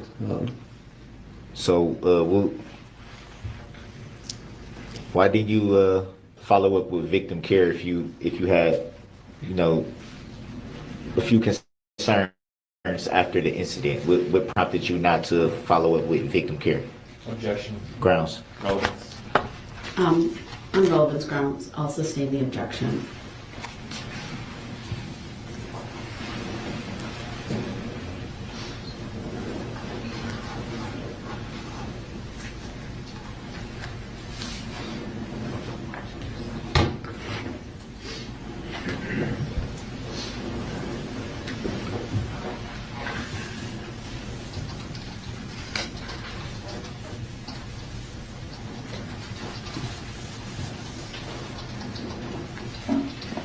And are you aware who the plaintiff is in this matter? Yes. And who would the plaintiff be? Plaintiff being sort of, or I guess you can say the defendant, Darrell Brooks. The defendant would be the plaintiff? Or not the defendant, but a plaintiff, or I guess, what's it called? Could you kind of sort of The plaintiff would be who is actually bringing the claim. Oh, the plaintiff bringing the claim? Who's bringing the claim would be the plaintiff. That would be this city of Waukesha, sorry. The city of Waukesha? I'm confused by the questioning, if I'm going to be completely honest. And I'll object and move to strike the line of questioning for relevance. Grounds answered. He answered it. May stand. Next question, please.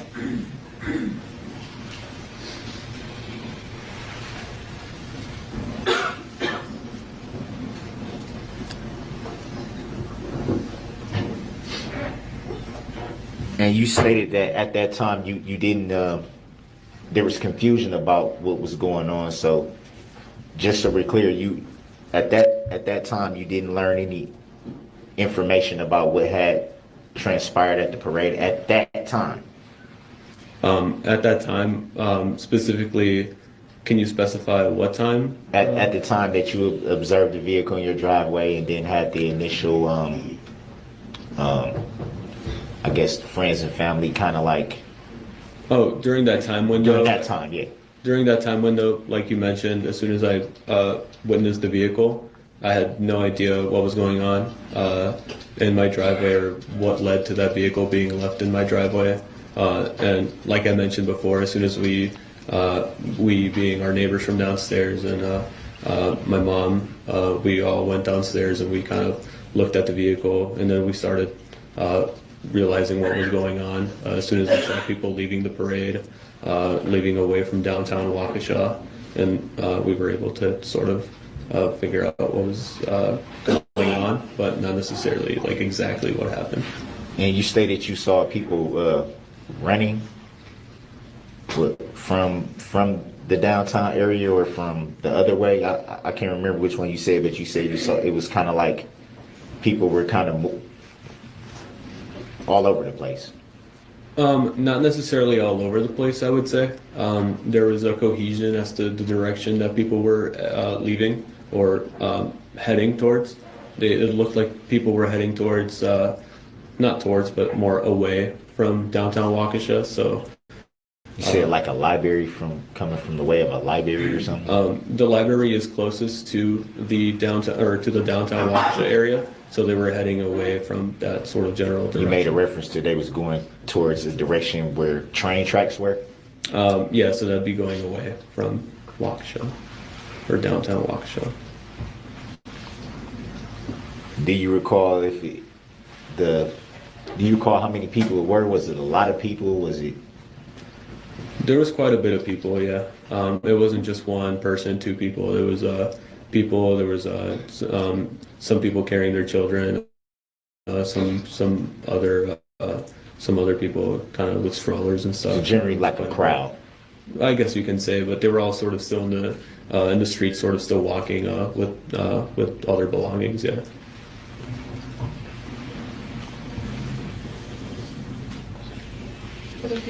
Did any one of them mention what had happened at that time that you recall? Grounds. It does call for hearsay. Do you want to ask him that? You just want to know if he talked to them? I was asking, did he, to his recollection, did any one of the people that was moving away from the area, did they say anything that he recalls? Calls for hearsay. Do you want someone to sustain the objection? You could sustain. Okay.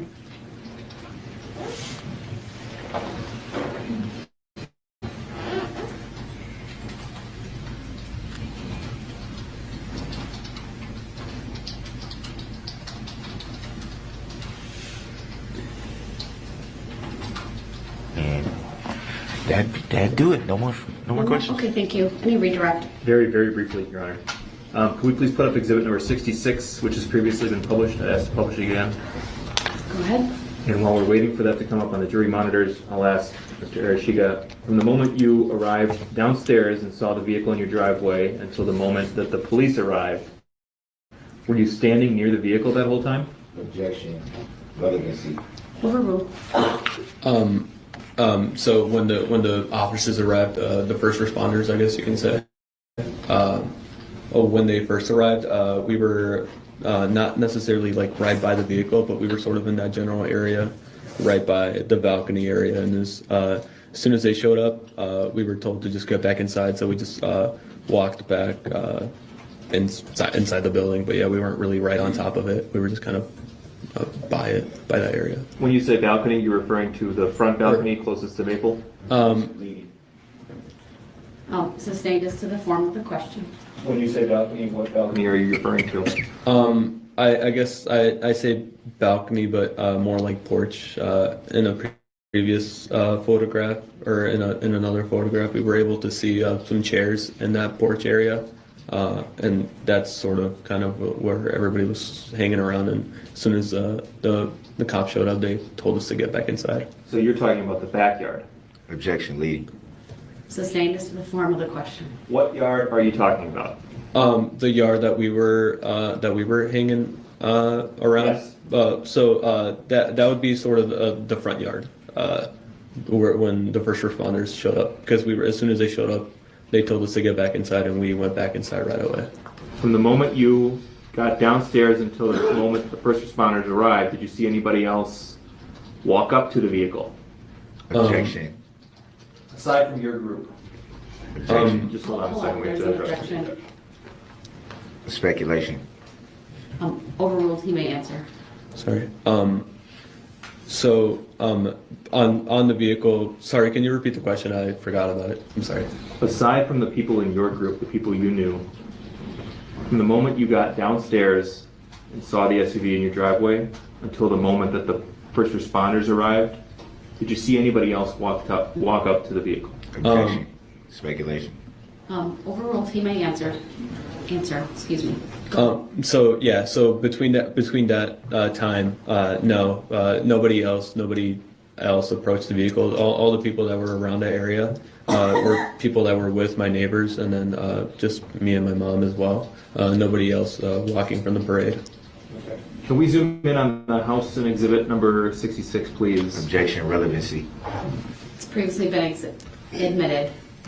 Do you see the window that you were looking out of on the second floor in this picture? Yes. Can you circle it for us? It'd be right about here, or yeah. Can we please preserve that annotation, mark it as 66A, and I'd move that into evidence? Objection. What's the relevancy? Your objections noted. 66A is received. And I have nothing else. Thank you, Judge. All right, thank you, sir. You may step down.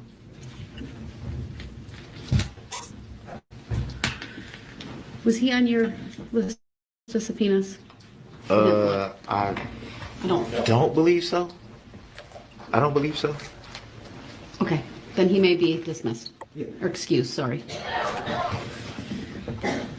Okay, ladies and gentlemen of the jury, I have the instruction once again to read to you.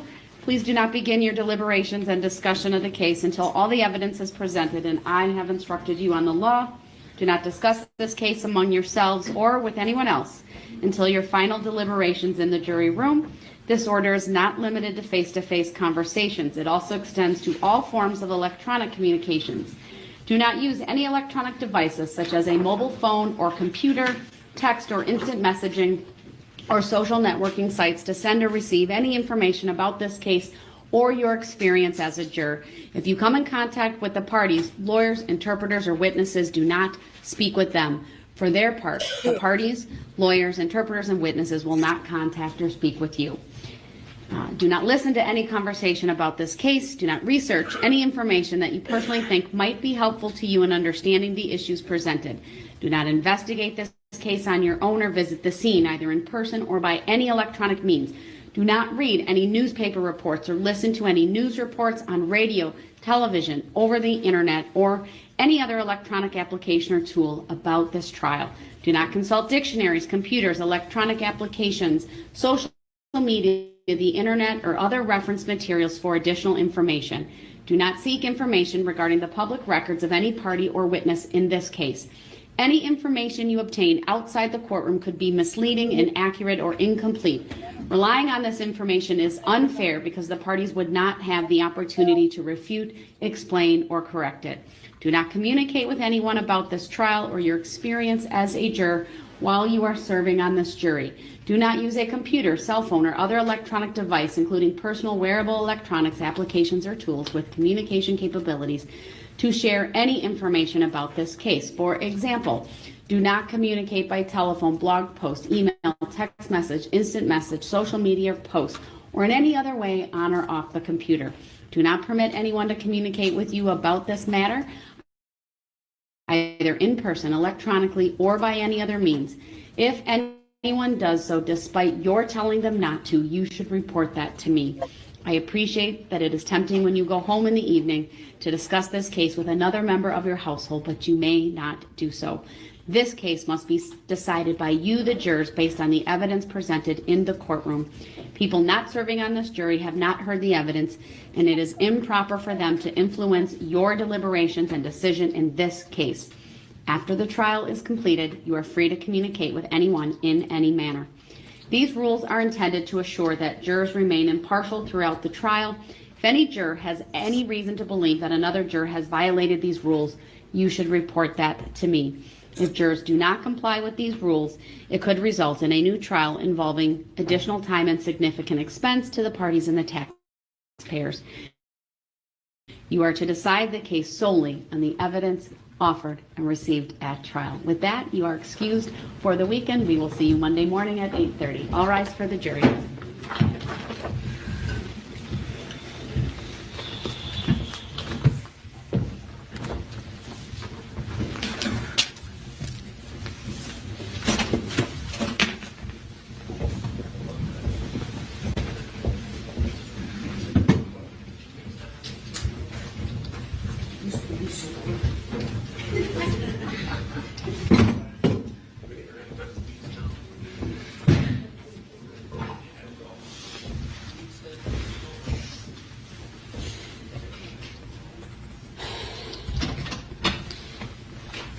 All right, I'll see everyone on Monday morning at 8:30. We are in recess. Thank you, everyone.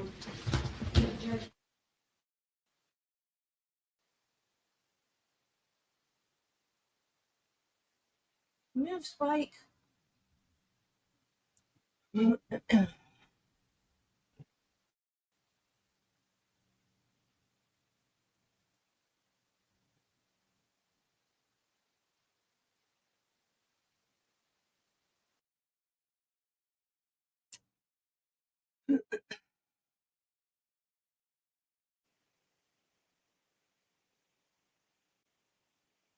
That was day 7, right? So we're on day 8.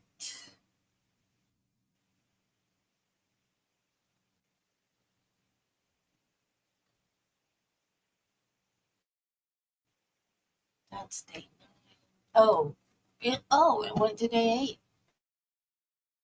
I didn't have to do nothing. Cool. Oh, Debbie. And he's reading his Bible, or he's reading the jail Bible. Can you guys hear me? Because I'm used to yelling now. And I'm talking normally when I'm used to yelling.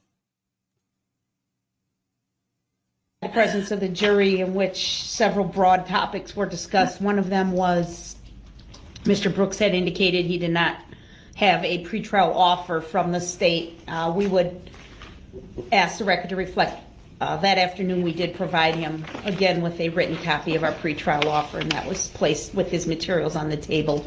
I just wanted that in the record, please. I object to that. I don't. If it was with my paperwork, I haven't seen it. It was specifically one of the papers, sir, that you left in the bullpen area that on the next morning, on Friday morning, I made a record of providing back to you. So it was provided to you twice. Well, I haven't seen it. Is his suit too big for him? Or is that my imagination? Or does he just not wear it well? He looks like a little boy trying to play dress up. You want to put the offer on the record, Attorney Alpert? Give me 1 second, Your Honor.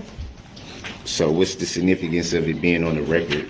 If We put it on the So record that you that are didn't fully get one. aware of it, sir. It was provided to you, but you're indicating you haven't read it, so I want them to make a record of it. The significance would be, I then. suppose, if at any point you wanted to change your plea, you could do that based upon the pretrial offer. well, in any event, I accept for value in return for value that document whenever I see it.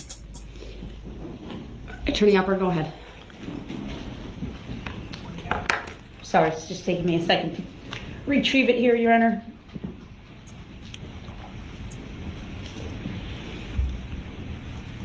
Your Honor, this would be a perfect time to address the subject matter jurisdiction that has yet to be proven on the record and must be Mr. proven Brooks, by the I prosecution. issued, we are not going to address that. I issued a written decision last week. If you disagree with that, then you can take that up to a higher court. But I issued a written decision. I'm not addressing that any further. It has yet to be proven on record. Mr. Brooks, my written decision is the decision of this court. Has it Attorney been Alpert, go proven? ahead. Has it been proven on record that you have subject matter jurisdiction? Because it has yet to be proven. Mr. Brooks, your position is simply not correct as a matter of law. I explained that. Then prove it and I lawfully issued by the law. decision. You might be confusing subject matter Now he's jurisdiction gonna with start the venue, which is why I lawful law commented stuff. on that last week. Absolutely And there not. has been evidence received regarding venue. So I'm going to turn back to Attorney has Alpert. She's nothing to going to do make a with venue, record Your of the Honor. pretrial We offer. got I'd ask that you lawful not law, interrupt. y'all. Thank you. Lawful Your Honor, the law. offer that was dated July 5 of 2022 reads as follows. Plead to counts 1 through 67 in the information. The penalty enhancers on all counts will be struck. Counts 68 to 83 will be dismissed and read in. The state will recommend 6 consecutive life sentences on counts 1 through 6. The state will recommend unspecified prison on all other counts. The defense is free to argue. This pretrial offer was conveyed to his prior counsel on or about the July 5th date. And there in fact had been a earlier offer as well that had been relayed prior to the preliminary hearing or the filing of the information back in January of 2022 that had also been conveyed to his defense counsel at the time. All right, thank you. So why haven't I been informed of that? All right, Mr. Brooks, that is not a topic we are going to take up any further. I just wanted the record to reflect that that offer was conveyed to you. It wasn't conveyed to me, Your Honor. This is the first time I'm hearing of it. So if it was conveyed to my former It's counsel, not something I'm going to it's not something I'm going to further address, sir, unless you indicate to me that you would like to take advantage of the pretrial offer by changing your pleas to either guilty or no contest to counts 1 through 67 and submit the appropriate paperwork. I'm guessing that's not what you want to do. So unless that paperwork were to be filed, then I'm going to continue with this trial as if you are exercising your right to a trial in this matter. And in all respect, Your Honor, I don't think it's fair that you should assume what I want to do or not, or what I don't want to do. I just need to make a record that that paperwork was provided, sir. We'll continue with the testimony today. I'm not going to take up subject matter jurisdiction. I've issued a written decision. Is there any other preliminary topic from either party? Is that decision verified proof that subject matter jurisdiction exists? Because it has yet to be proven on the record. All right, your objection is noted. Please bring the jury out. I think that means she has jurisdiction. Your Honor, is that the answer? Mr. Brooks, I issued a written decision. That's your answer. And what's that? And what does the written decision entail? So that was provided to you last week. I'm not gonna. I accept for value in return for value the document that I have not seen. What does it entail, Your Honor? Sir, you were provided with a written copy. I'm not going to read it into the record at this point. It is part of the record. It's a final order. If it's part of the record, why can't it be read into the record right now? It doesn't need to be read into the record, sir. Is it verified proof of? Is it verified proof of subject matter? Mr. Brooks, I'm not answering that because it's not something that needs to be verified. It has to be verified by the prosecution. I heard the thing come back. Or is that a tacit agreement that you don't have to answer that question or verify proof of subject matter jurisdiction? Sir, I have no such agreement with you, tacit or otherwise. So that's not how this operates. Again, just so because would it you be believe proven? the law requires, that doesn't make it true. All right, the jury's Show me coming out. lawfully All law. rise for the jury, please. Show me by lawfully law that you have subject matter jurisdiction, because it hasn't been proven on the record. It has yet to be proven for the record. Let the record reflect that. The record will not reflect that, and the jury will disregard the comments currently being made. The record just should made by reflect that. Mr. Brooks. You have to put it on the record. Otherwise, that would be tampering with the record.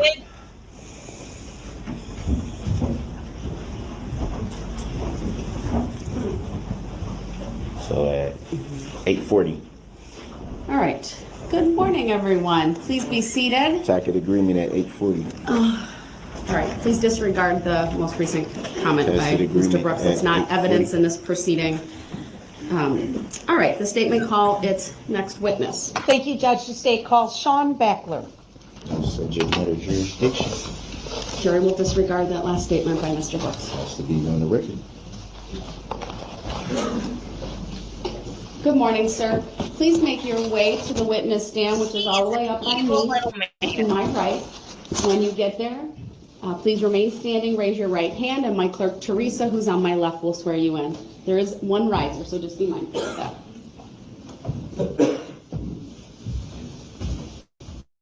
Do you solemnly swear that the testimony you're about to give shall be the truth, the whole truth, and nothing but the truth, so help you God? Thank you, sir. Please be seated. The first thing I will ask you to do is to state your first and last names for the record and then spell each. This guy is good. Sean Backler, S-E-A-N, last name B-A-C-K-L-E-R. All right, go ahead. Your witness. Thank you. Good morning, Mr. Backler. Hi. Sir, on November 21 of 2021, where did you live? Objection, relevancy. Overruled. You may answer, sir. 409 Central Avenue, Waukesha, Wisconsin. Okay, if you could just keep your voice up a little bit, please. Oh, I'm sorry. Yeah, that's maybe better if you scoot a little closer to the microphone. Okay, 409 Central Avenue, and that's in the city of Waukesha? Correct. Okay. Around the time of 4:49 p.m. on that afternoon of November 21, where were you? Overruled. You may answer, sir. I was outside working around the yard. Had my garage open. Okay. Were you aware that the annual Christmas parade was going on that afternoon? I was aware of it, yes. Did you attend the parade, sir? No, I did not. Okay. Overruled. Around 4:49 p.m., what happened, sir? Objection. Leading the witness. Overruled. I heard some noise on the east side of my garage, and I went to see what was going on. And I found the defendant on the side of my garage. I asked him, what in the effing hell is he doing? Okay, so let's slow down a little bit. You heard a noise and you went to explore it, correct? Correct. And you saw a person there? Yes, I did.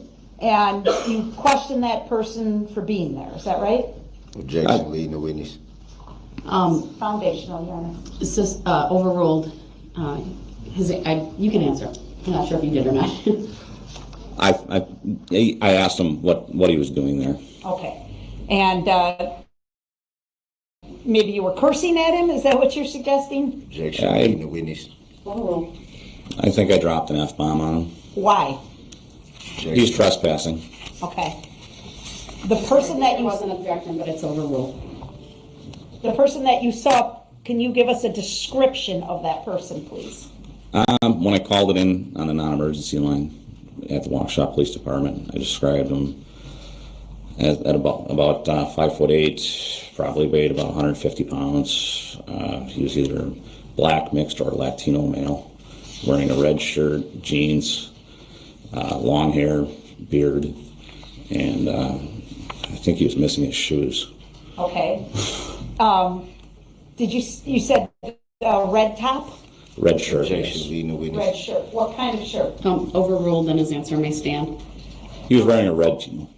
If there is an objection, please just wait until I rule on it first by saying either overruled or sustained, and I'll let you know if you can answer the question. Okay, I'm sorry. That's okay. Go ahead. I believe it was a red T-shirt. Okay. To your way of thinking, was he dressed appropriately for the weather? Objection. Leading the witness. Overruled. You may answer. Relevancy. Objection. Overruled. Immediately, it just seemed off because he was wearing a T-shirt. If I remember correctly, he was not wearing shoes.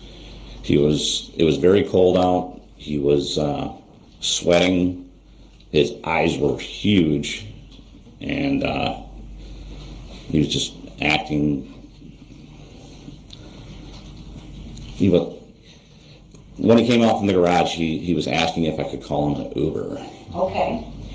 So you spoke with him a little bit? Objection. Leading. Sustained is to the form of the question. Please rephrase. Very shortly. I have to ask him the question. Rephrase your question. Oh, I'm sorry. That's okay. Did you speak with him? A little bit. Okay. What do you remember him saying? He kept asking if I could call him an Uber, and then he said I need to get home. Did you agree to call an Uber for him? No, I said I needed to leave my yard. Okay. And did he comply with that? Yeah, he did. He just kept asking if I could call him an Uber, or if he could use my need to leave. And The person that you're describing for us, sir, do you see him present in the courtroom here? he's sitting over there with the mask on and in the suit. Okay, I'm going to ask the defendant be instructed to remove the mask. Mr. Brooks, please remove your mask. And if he would look at the witness, please, Your Honor, with his head down, it's not to assist. All right, Mr. Brooks, please look up and look at the witness.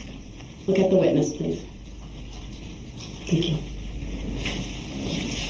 Is that the man that you're describing that was in your backyard that you spoke to? Objection. Yes. Leading. Overruled. I want to show you a photograph. It's going to come up on that screen there next to you, okay? Just let me know when it's up. The system takes a minute to warm up, especially first thing in the morning.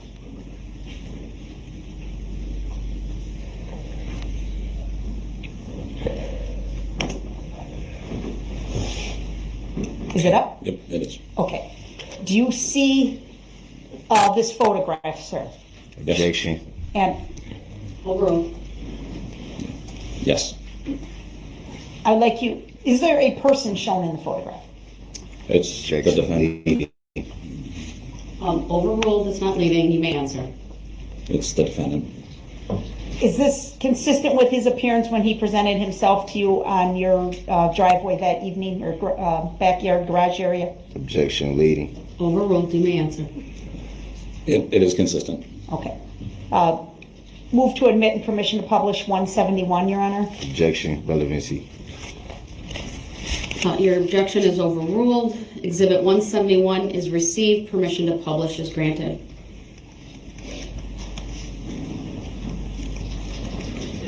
The jurors will also let us know when the image is projected in the jury box. And sir, it's a little hard to tell in the photograph, but was the t-shirt he was wearing a short sleeve or long sleeve, if you remember? Objection relevancy. Overruled. It was a short sleeve shirt. Okay. Ultimately, did he leave your property? Objection accident answered. Overruled, you may answer. When he was leaving, he was kind of taking his time, and then I told him he needs to leave again and started walking towards him as he was leaving, and he lifted his shirt up and said he was unarmed. Okay. Had you asked him about any weapons? I had Objection relevancy. Overruled. I had not asked. When he left your property, did you see which direction he headed? He was going northwest. Okay. Thank you, sir. I don't have any other questions. All right, sir. Mr. Brooks, do you have any questions for this witness? Yes, I do, and I object to being called that name for the record. He's so insufferable. Do you recall giving a statement to Officer Probst? I don't know his name, but I've talked to an officer.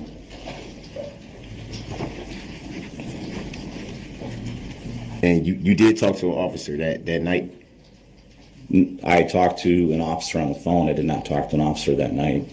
I mean, on the phone I did, but not in person.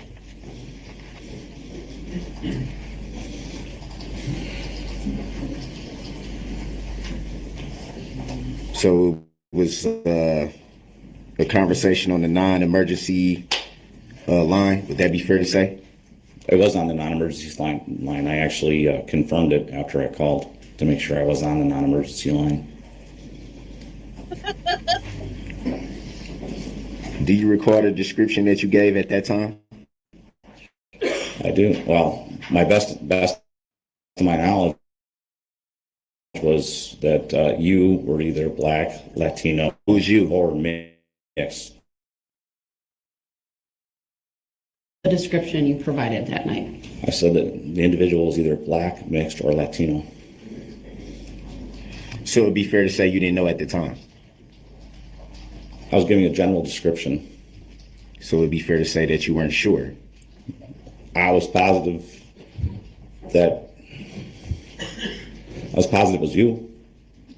Who's you? You. I'm looking at you.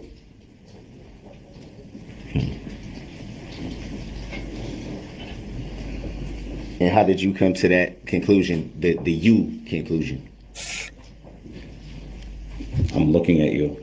How did you come to that conclusion? Did you? What conclusion? Can you restate the question? You're saying that you gave a description on the non-emergency phone line, correct? It was on a non-emergency line. So it would be fair to say at that time you had no name or knowledge of who the person was in your backyard. Would that be fair to say? I had no idea who you were.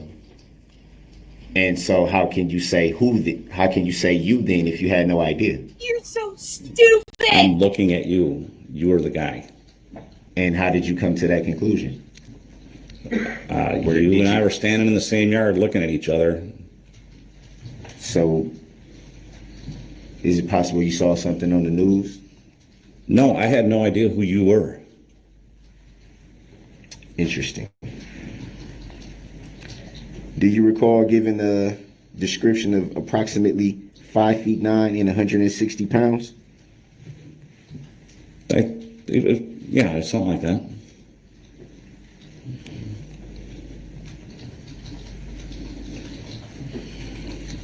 something like that, or would that be accurate? I didn't have a tape measure out. It was just a guesstimate. Would it be fair to say that since you keep identifying me as you, would it be fair to say that I'm not 5'9" nor 160 pounds? Do you have your shoes on or off right now? Would it be fair to say that I'm not 5'9", 160 pounds? If you take your shoes off and step out of them, they could have a better. I'm not going to have them do that, but if you're able to answer the question, do you agree? I'd have to be standing next to him. That's what I made my judgment from. We were about 2 feet from each other. Does it look like I'm 5'9"? I don't know. We were a lot closer. Does it look like I'm 160 pounds? Objection. Grounds. It's irrelevant as to his appearance today. It's like his hair isn't in dreadlocks today. Sustained. Objection. Question. Grounds for the sustain. Next question, please.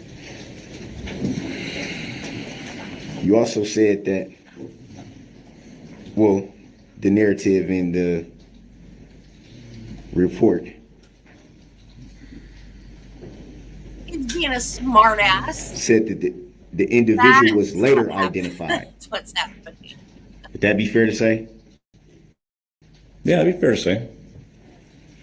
And so would it also be fair to say that because the individual was identified later, that's how you came to the conclusion of who it may have been in your yard?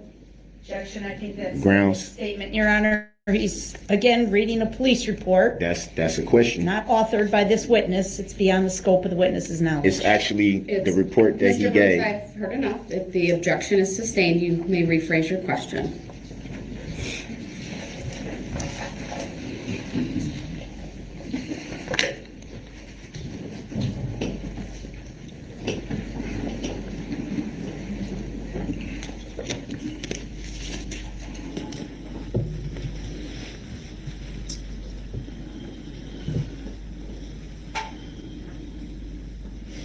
Did you follow the investigation after you had given the report on the non-emergency line?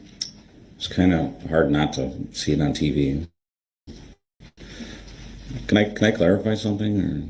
Or? There's not a question just yet, okay. so right. The state will have an opportunity to redirect if they deem it appropriate. Okay. Thank you. I would be answering so many of these questions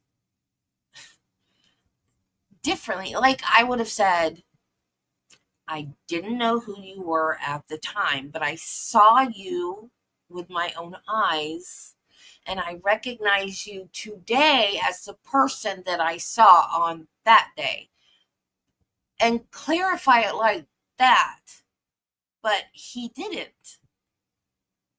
I don't understand why people aren't making clearer connections like that.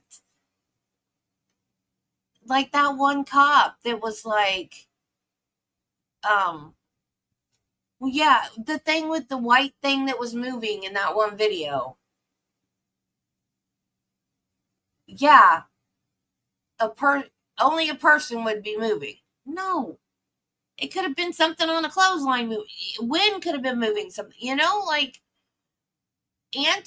think about why he's asking the question when you answer it. This guy's number one, this guy's an idiot. Number two, this guy did this and you need to put him away. And he's going to try to make any stupid excuse and ask every stupid question he can to try to get out of this. So you need to think about why he's asking and make a little bit more clarity in your answer. I just heard myself use the word clarity, and I usually don't use that word, but he uses that word, and I just said that word. Forget I said that word. Yeah. You and me both. Yeah.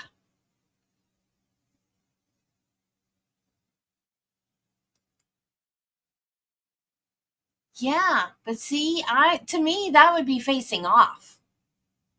To clarify, because that would take the wind. I would think that would take the wind out of his sails a little bit to say, look, I saw you, and now I see you, and I recognize you as the guy I saw that night.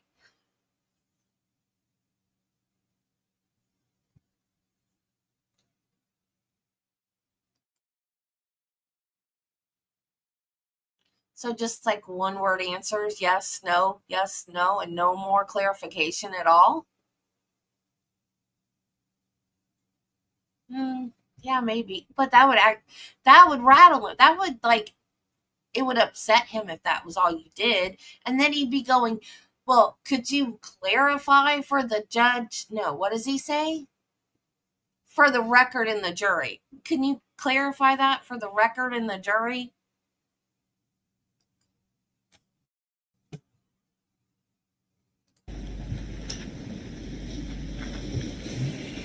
So you made reference to it was kind of hard not to see it on the news. Would that be fair to say? It was all over the news. And would it be fair to say that from those news reports you gained additional information that you didn't have that night? Actually, what I did is went into work the next morning and pulled up the police report on the internet, and there you were in a mugshot. And I'm like, that's the guy. So you got a further description from a mugshot? No, I didn't get a further description. At the time, I didn't care who you were when you were in my yard. I didn't know who you were, what you had done, where you had been, any of that stuff. So all I'm saying is you were trespassing in my yard at that time, and that's all I can say. Other than that, that's all I can confirm. I don't know what you did. I don't know where you were. I don't know any of the other stuff. All I know is you were the guy in my yard. The guy that you said was 5'9", 160 pounds. Objection, argument, have asked and answered. Sustained. Next question, you don't have to answer that. And what prompted you to read or pull up the police report? Objection, irrelevant. Grounds. He said it. He brought it out there. Overruled, he may answer. I was curious of actually who you were. And if you were the person that actually had done the atrocities that were on television. And what prompted the curiosity? A stranger was in my yard, unannounced, trespassing, asked them to leave, and they ended up catching somebody for doing something very bad, and I was wondering if that was the individual that had cut through my yard.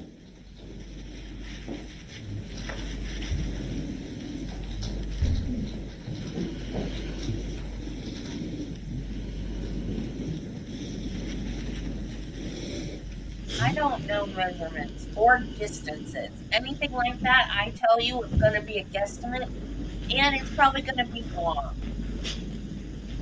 So if you ask me a length or a height, So it'd be fair to say at the time you wasn't privy to that knowledge don't yet. listen to me if I tell you something like that. Sustained is to the form of the question. It's not going to be right. At the time you pulled up the police report, as you say, you had no knowledge of the identity of the individual.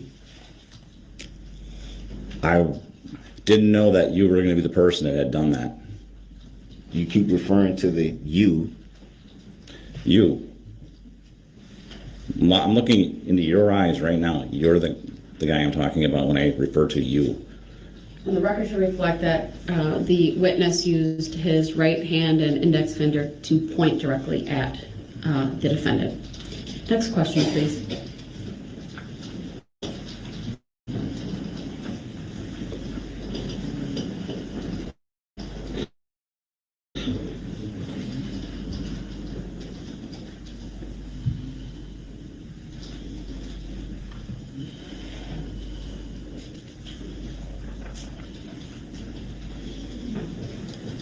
So you just made reference to looking the you in the eyes, but you would need. What would you prefer I call you? You would need, because you're not going by Darrell Brooks. You would need me to step out of my shoes to tell my height and weight, right? I'd have to also stand 2 feet from you. Hold on, please. Mr. Brooks, you're directed under 90611 to ask a question and not argue with the witness. That Thank was you. the question. It was argumentative. Please rephrase your question, and then the witness is instructed to wait until a question is asked. And if there's any objection, then I rule on it first. Go ahead, next question. It sounds like he didn't want to argue. Jury will disregard that last comment. Mr. Brooks, you're not testifying right now. You'll have an opportunity if you choose to do that later. Please ask a question. Yeah, I'm gonna get to it.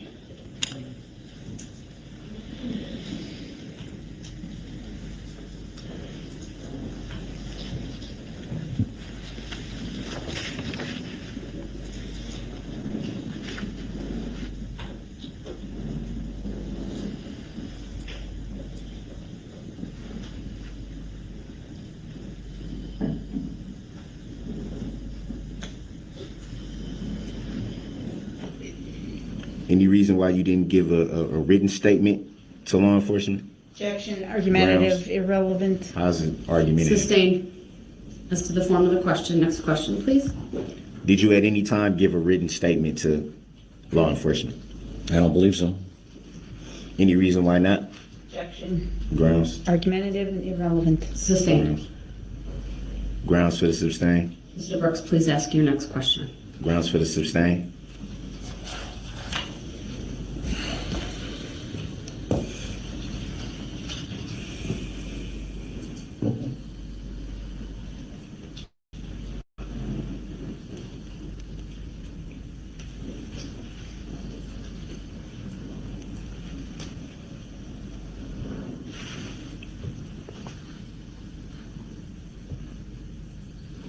You said you pulled up the police report at work the next day, right? No, I pulled up your mugshot. Well, you did say police report. Would that be fair to say? You can answer that. I just pulled up a mugshot. You don't recall saying that you pulled up the police report specifically? I specifically wanted to pull up the picture of the person that had committed those atrocities to see if that was the person that had cut through my yard, which confirmed it was. Keep saying atrocities. Please. Keep saying atrocities.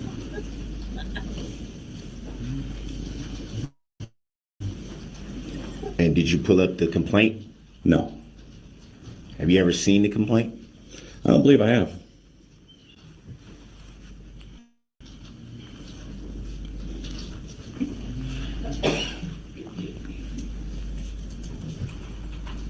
Have you yourself filed a complaint?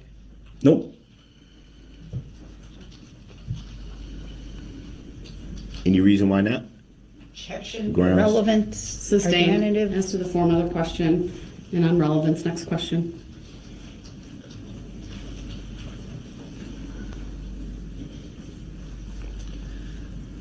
Do you recall who subpoenaed you to testify here today?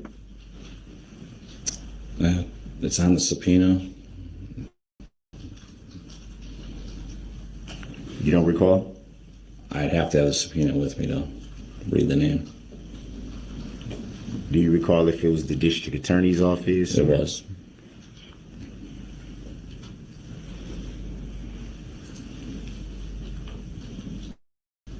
Do you recall about how long ago you received the subpoena? You can answer that. A month or two ago, a couple months ago. I got a subpoena, so that's all I know, and I had to show up at a certain time. So you knew it was a possibility that you would be called to testify? I had no expectation of the subpoena until I went to the DA's office. So you went to the DA's office? They want to know. They ask.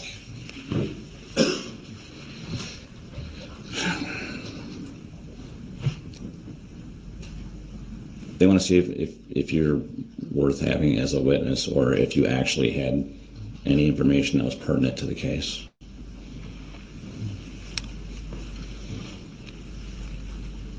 And so would it be fair to say that you felt that you did? I didn't know. Grounds. I'll sustain as to the form of the question that strike the last response. Please rephrase. Did you feel that you had information that would be relevant to the matter? That's an irrelevant question, Grounds. Your Honor. Sustained. Next question, please. Grounds for the sustain, Your Honor. Next question, please.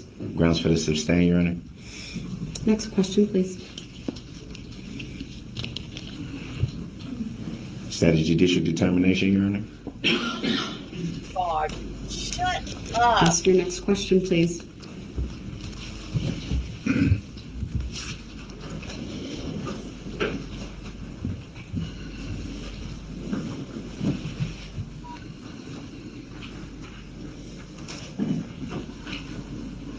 When you went to the district attorney's office, do you recall whom you spoke with? There's 3 or 4 people there. I don't recall their names. I recall their faces. You said you do recall the names, not the faces? No, I recall their faces, not their names. Oh. Do you see any of those district attorneys in court here today? I see one district attorney and one officer was in the room.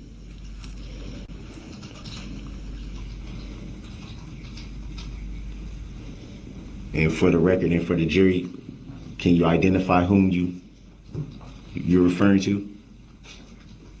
I'd have to point.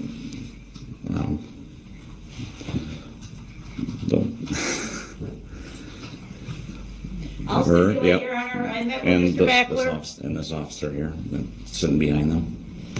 All right, so the Yes, witness has Detective. pointed to District Attorney Sue Opper and Detective Casey.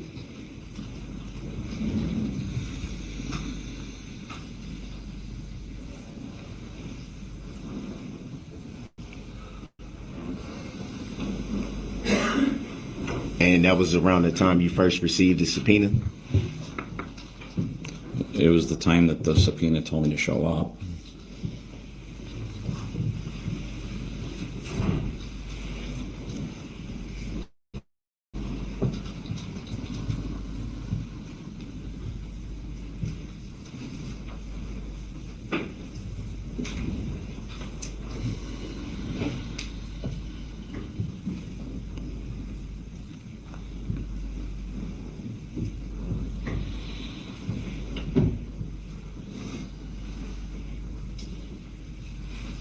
Do you recall ever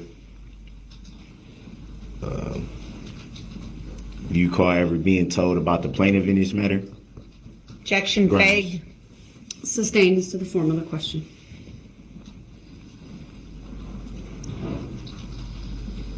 Do you know who the plaintiff is in this matter? Objection, Grounds. vague, beyond the scope Grounds. of the witness's knowledge, legally inaccurate. Sustained as to the form of the question.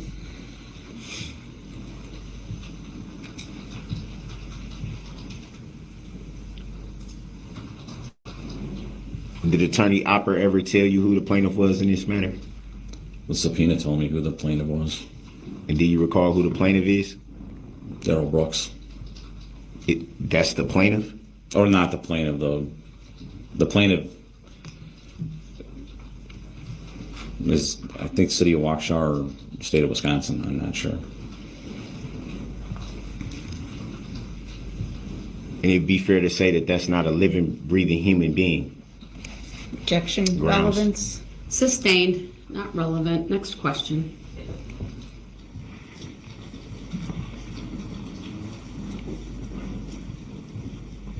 Are you aware that only a living, breathing human being can make a claim? Objection, Grounds. irrelevant, argumentative. Grounds. Sustained for those reasons, and it's also not an accurate statement. of the law. Definitely not argumentative. Mr. Brooks, number 90611, I need you to move on from this topic and ask a different line of questions, please. Move on from what topic, Your Honor? Next question, sir. You know what topic? Can I know what topic you're referring to, Your Honor? You know what topic? Next question, please. If I don't know the topic, how would I know? You You to go in know. a different direction. Mr. Brooks, on 90611, I need you to ask a question. Do you know if there's even a plaintiff in this matter? Objection, irrelevant. Sustained. Under 90611, sir, please move on from this topic or I will declare your cross-examination closed. Under what law and fact, Your Honor? Under 90611, please ask a question. And where can I find 90611? This is your last opportunity to ask a question, sir. Your Honor, the jury deserves to know this information.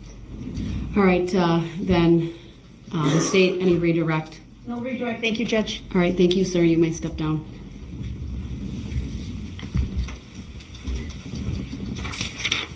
State may call its next witness.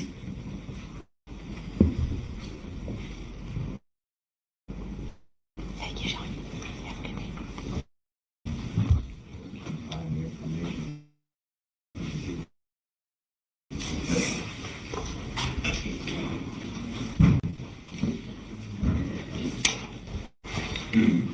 He's a man baby.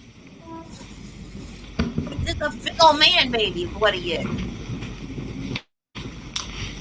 I don't think I have ever seen anyone act so childish in my entire life. And you know what else is so bad?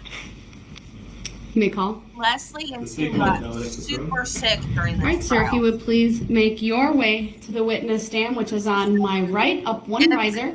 When you get there, please remain standing. They got so sick. Raise your right Leslie, hand. bless her My heart. clerk, Teresa, who's on my left, will She got swear in. super sick. Do you solemnly swear that the testimony you're about to give shall be the truth, the whole truth, and nothing but the truth, so help you God? Yes.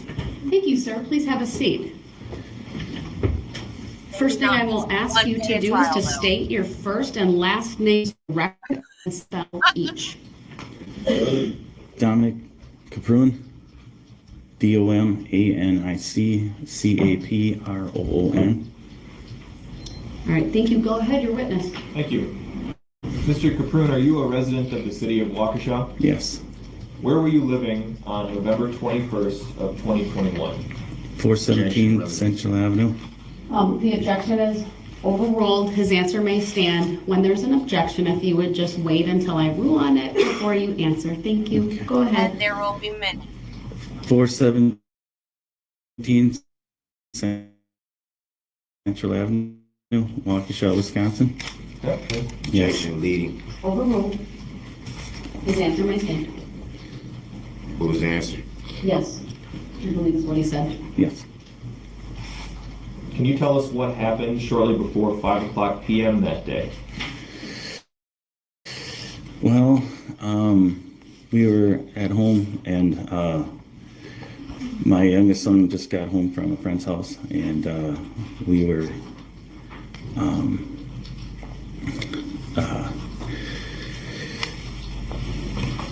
ready to get water from Woodman's and we Were you outside or inside? we were inside the house, sorry. Okay. Did you at some point make your way outside? Yeah, eventually decided to go and we were bringing the jugs out to the truck and sorry. It's okay. Tell us about the setup. Where was your truck parked? My truck was parked by the back door and the tailgate was facing the entry of the driveway. So the truck was in the driveway? Yes. Okay. And what happened is you were also standing in the driveway?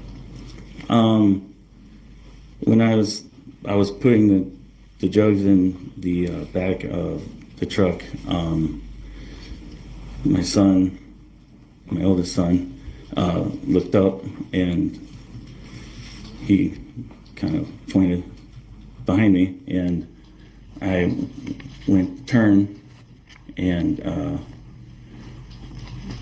Mr. Brooks was coming up the driveway and when I turned he kind of stopped and I noticed that he wasn't wearing a jacket or shoes. Just Could you tell us what he was wearing? he was wearing. Overruled.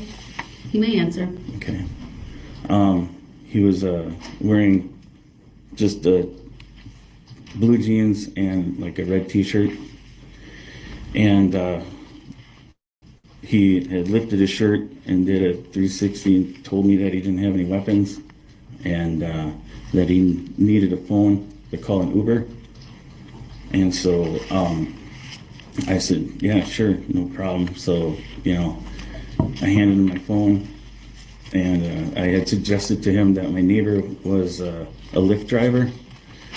And so we continued to, with the containers. And so I put the last one in, and he handed me my phone, and he turned the corner and just wanted to see if he, got a hold of my neighbor, looked around the corner, and then he was gone. So When Mr. Brooks lifted his shirt and did a 360 and said he was unarmed, were those the first words he said to you while you were in your driveway? Objection, leading, and I do not consent to being called that name. Overruled. I'm not exactly sure. I think it was more or less all together. Okay.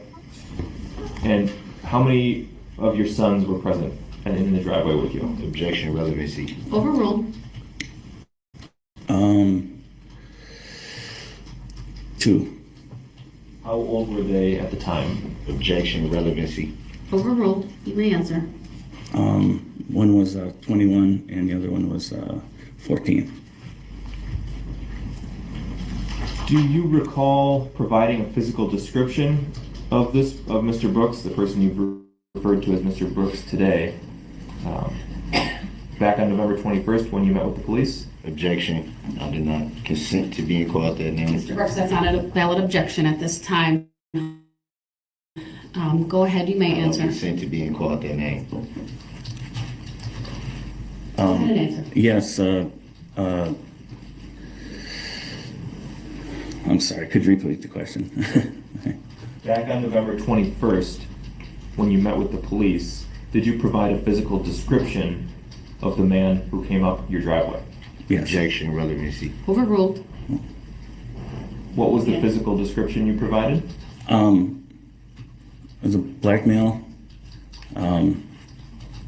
mid-30s at the time, dreadlocks, tied up in a band. He had tattoos. One I noticed above his right eye, and some he had on his arms, but it was kind of dark yet, so didn't.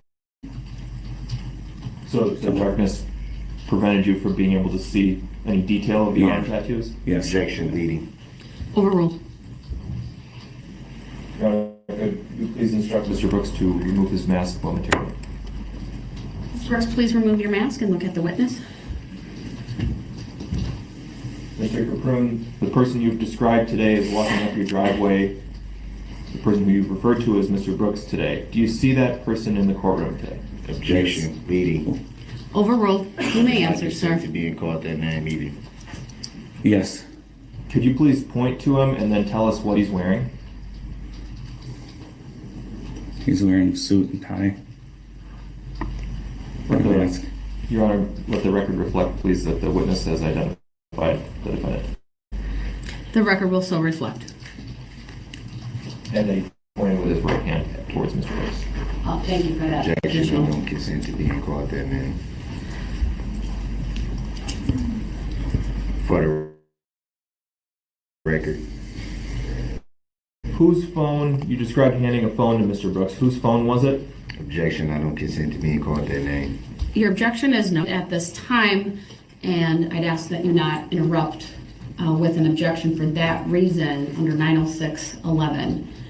Go ahead, Attorney Witcher, your question again. Called that name. Whose phone was it that you handed to the man in your driveway? That was my phone.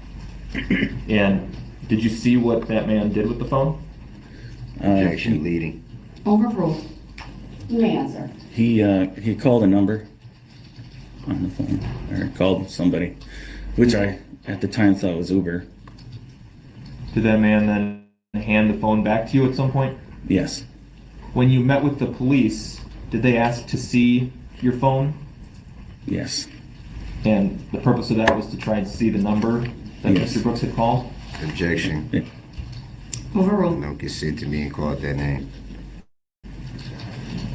Yes. Would you please show for the witness only exhibit number 74, a photograph? Go ahead. Objection relevancy. Overruled. You're irrelevant, Darrell. Grounds. It's relevant. Mr. Caprone, do you see a photo?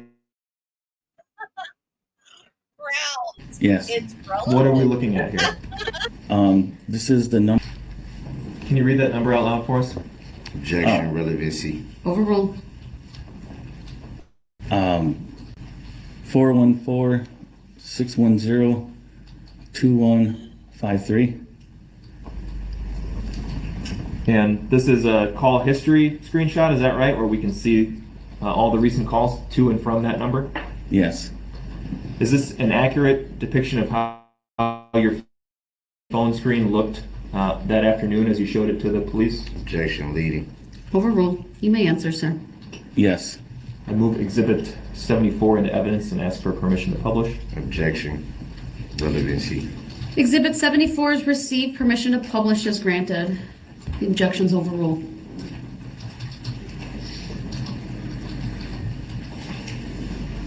Can you zoom in on the bottom half of this photograph?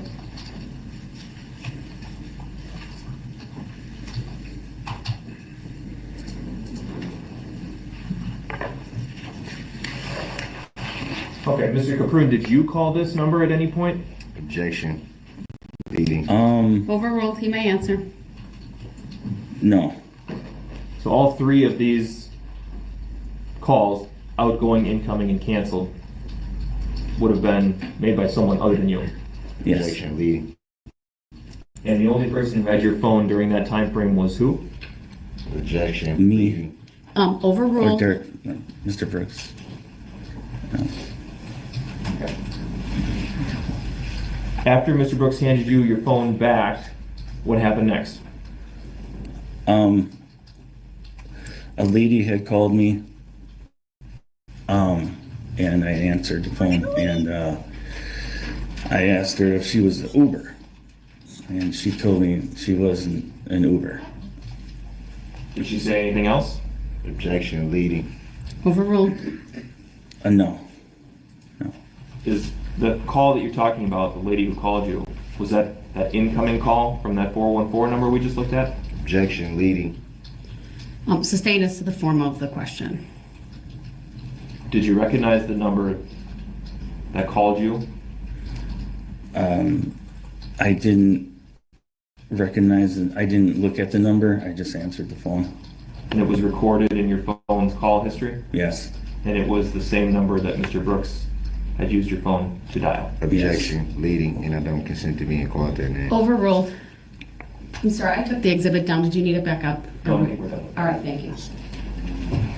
And that was a yes, just to be clear? Yes. Did Mr. Brooks leave at some point? Objection, I don't consent to being called that name. Yes. Did you see what direction he went when he left? I guess it would be like the southwest part of my property, heading more westerly towards my neighbors. Okay. Do you know what street he was headed, or he appeared to be headed toward? Objection speculative. Overruled. You may answer, sir. Well, Central Avenue is an L Street, and he was heading towards Central.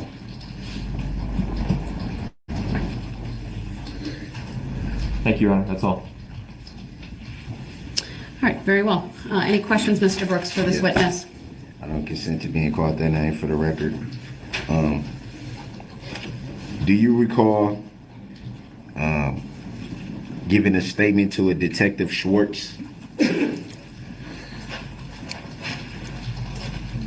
I'm not sure what his name was. I'm referring to a Detective Mandy L. Schwartz, so that would be a woman. There was a female, yes. And do you recall giving a statement to the woman law enforcement officer? Yes. Do you recall if that was the same night or days immediately after? Or? It was the same night.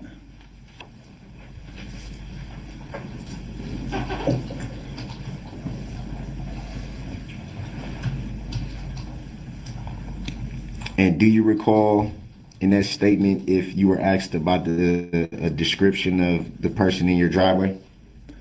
Yes. Do you recall what you said? Yes. May you state it for the record and for the jury? Yes. Go ahead. Oh, a black male, 30s, dreadlocks, red shirt, jeans, no shoes, no jacket. If it pleases the court, I have the statement here, and I would like to show the witness. Is it his written statement? It's I'm guessing, whatever statement he gave to Detective Schwartz. Is it a written statement? I don't know if it's a written statement. Would this Maybe would this be the police report? Yeah. If it's not his written statement, then I'm gonna deny that request to show it to the witness. You may ask a question.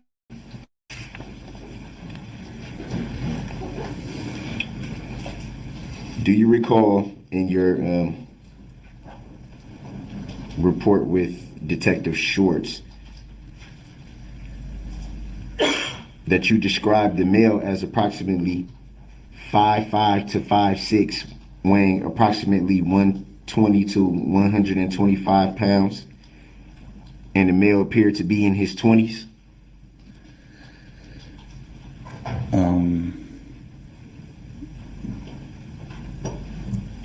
Yeah, I don't recall. Any reason why this report would say that, and then you would, when you were asked the description, you gave a different description? Any reason why the two would conflict? Objection. Grounds. Argumentative. Grounds. Misstates the evidence. Sustained. Reason for the sustain? Grounds for the sustain? Sustained as to the form of the question. And it misstates the testimony in part. Any reason why? Well, I'm reading from the report that was given to the detective. And you can't testify as to what that report says. You can only question the witness on it, sir. That was a question. Do you recall? He said he did not recall. Next question.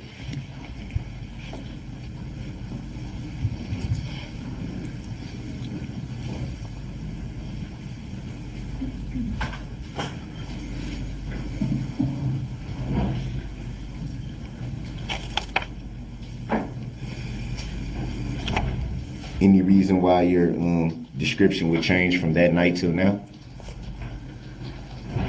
I'm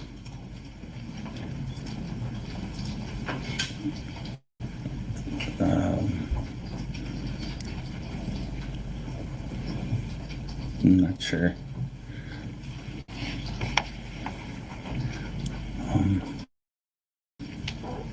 You made reference to when the male that was in your driveway left your driveway, they went towards Central, I think is what you said. Would that be fair to say?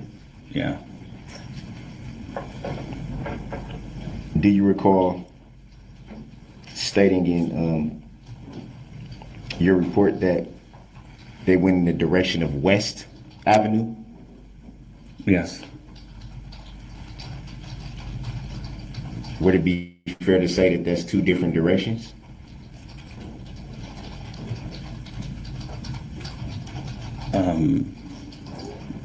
Yes. Any reason why that would change from then till now?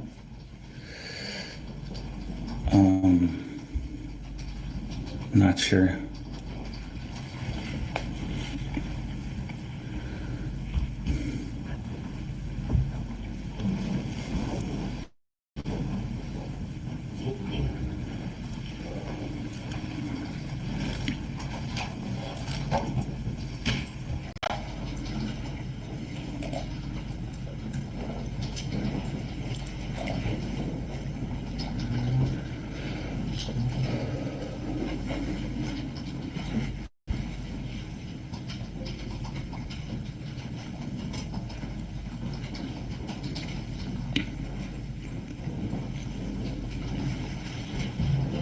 And you made reference to it being kind of dark, so it was a little hard to tell. Go back and watch the dog park murder trial. I don't think you were with us then.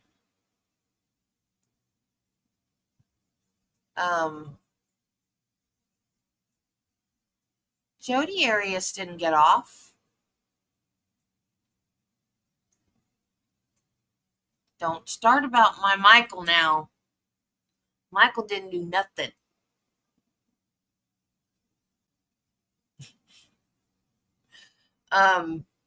Casey Anthony.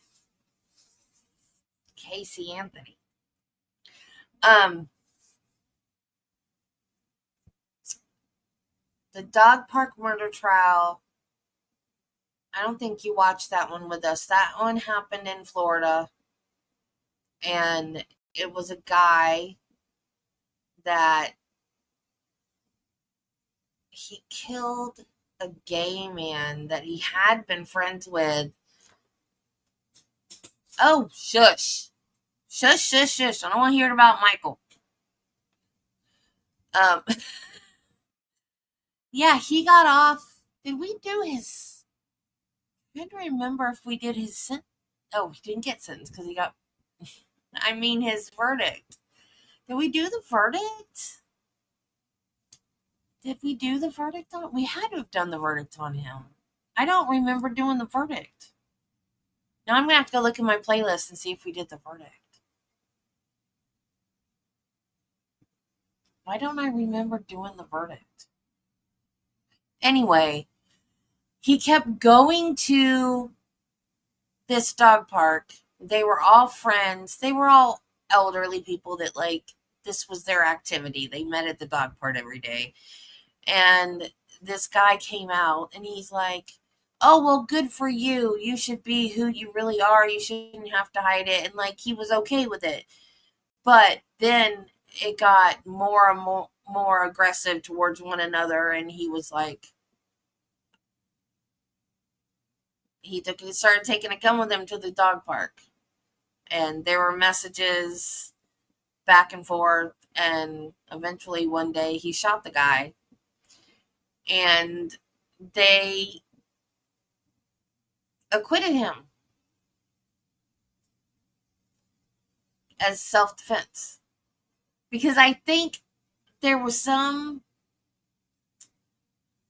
text message that he sent to a friend or a relative or something, was like, if that guy messes with me one more time, I'm just gonna, like, turn around and beat the crap out of him or something like that. It's been a while. I don't remember specifically details, but it was something along those lines. So I think, like, he stood up for himself for, like, the first time, and the good dude pulled out a gun and shot him. And they said it was self-defense. Even though it had been boiling up and up and up till it boiled over. Who takes a gun to a dog park? Well, it's Florida. Anyway. But yeah, Casey Anthony, Robert Blake. I disagree with Michael.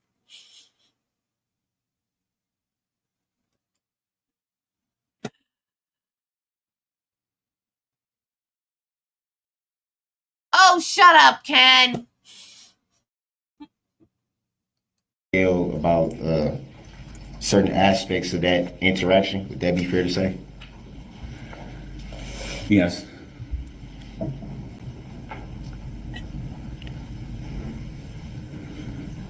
Would you say it was dark or dusk? Dusk.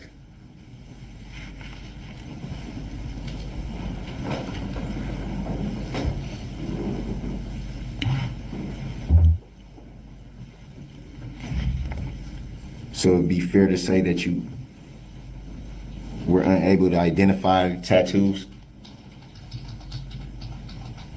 I am. You're right, Marty. I was ignoring you.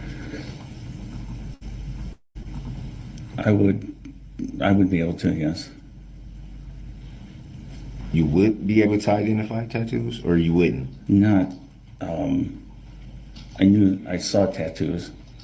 But you couldn't make out, because of the lighting, you couldn't make them out. Would that be fair to say? I could make out tattoos. Do you recall stating that you were not able to identify the tattoos?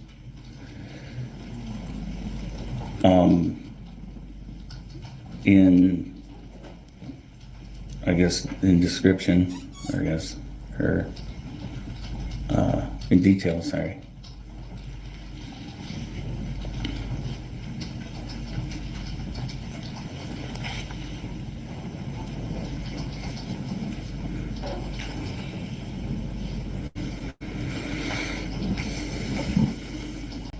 And not being able to make out in detail would be referring to the tattoos on the arms? Yes.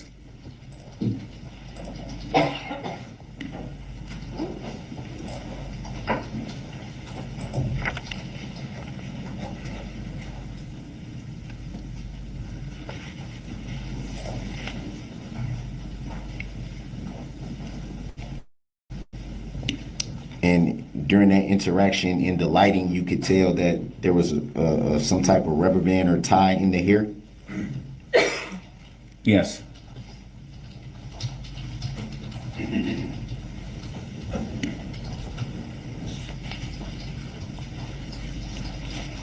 You recall what color that might have been?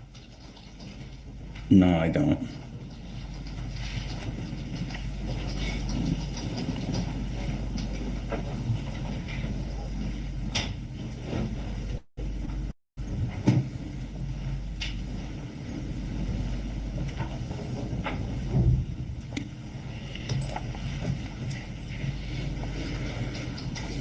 You made reference to a number calling you back and you not looking at the number but just answering. Do you recall stating that? Yes. Did you ever at any time ask who that was that called? I just asked if it was the Uber driver.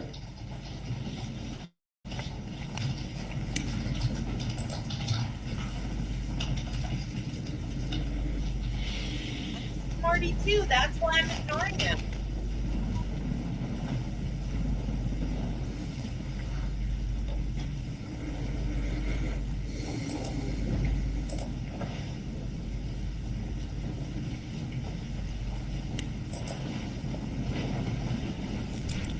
You stated that your sons were with you in the driveway?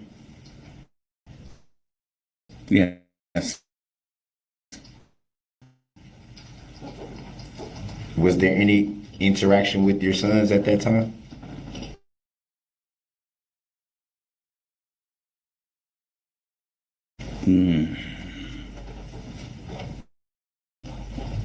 Don't recall.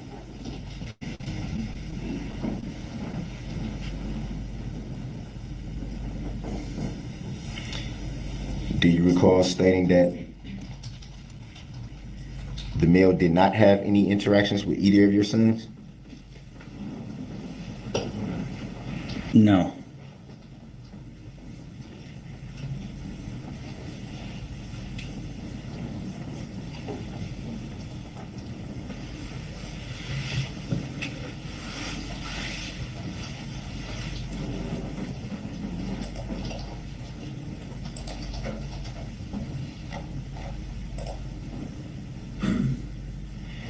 Do you recall stating that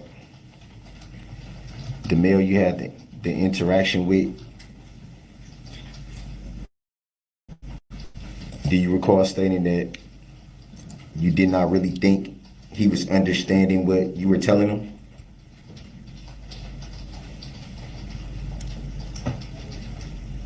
I don't understand the question.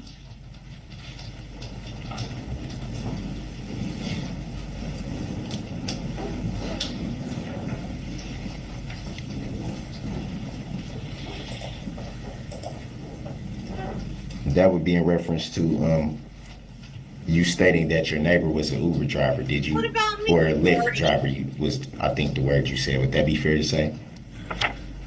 You're Yes. not here for me? And you stated that you don't recall if the individual went to your neighbor's house at that time. Would that be fair to say?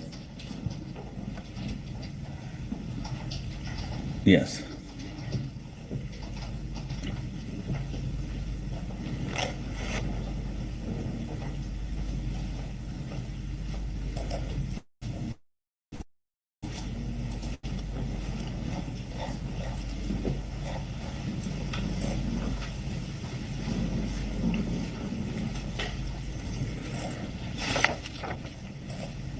And do you recall about what time of the evening that was when you had the interaction?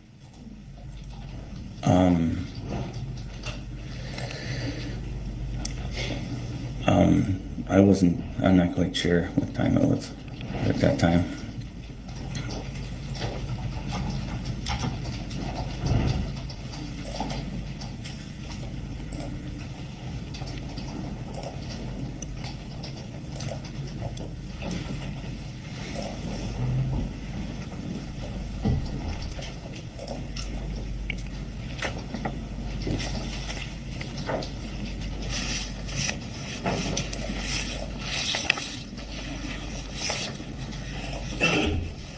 Do you recall around what time you were subpoenaed to testify here today?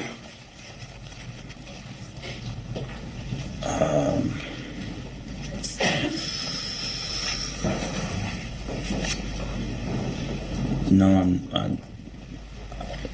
I think the letter came in the mail in July.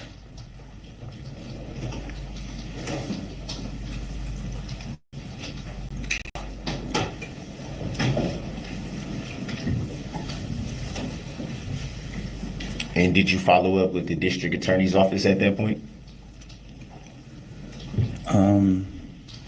Yes. Do you recall whom you spoke with?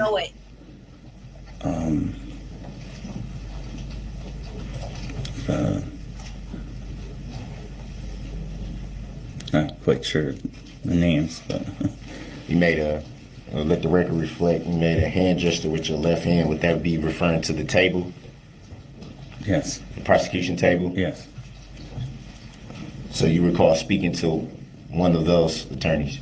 yes. Do you recall whom? The gentleman here.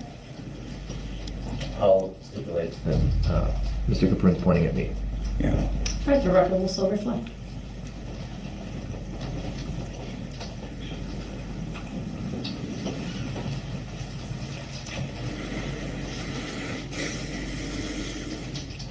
And at any time, did you ever see a police report or a complaint in this matter? No. Did you ever yourself make a claim in this matter? Don't understand the question. Did you file a claim? Saying the same thing again doesn't explain the question, Darrell. I don't understand the question. That would be a no. Typically, if somebody doesn't understand the question, that means no. Did you yourself file a complaint with law enforcement? No.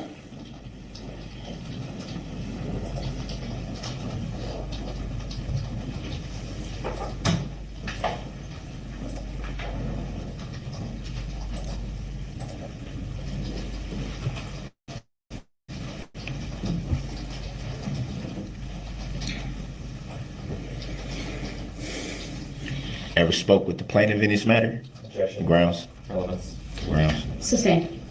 Grounds for the sustain, Your Honor. 90611. That's not even the reason for the sustain, but she's got to stay in 90611.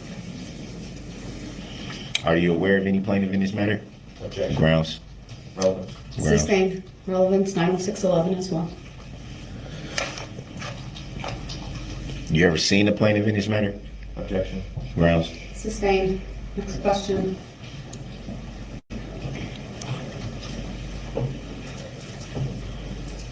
Had any conversations or any interactions with the plaintiff? Objection. Grounds.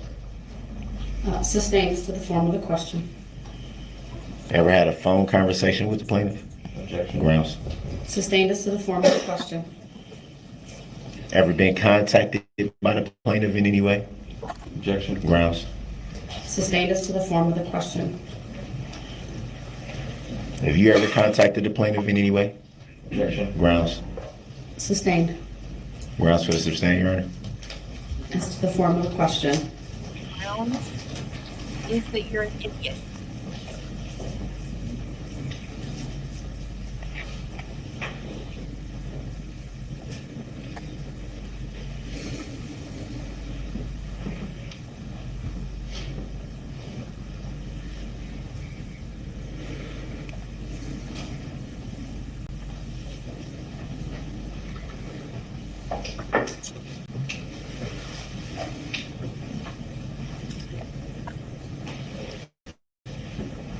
Have you followed this matter in any way? No. What does a yellow light mean? Slow down. What does a yellow light mean? So it'd be fair to say you didn't seek to testify in this What? matter. That'd be fair to say? Does a yellow light Yes. mean?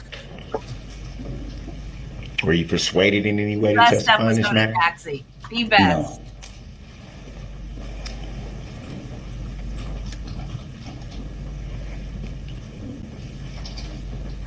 Did you prepare in any way to testify in this matter?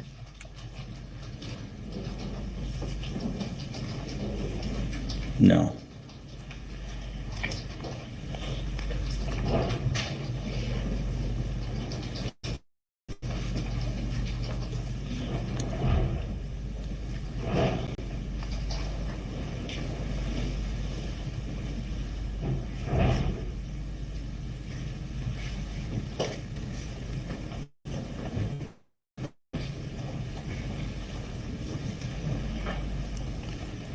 And before you were shown Exhibit 74, and that was the call log of your phone, correct?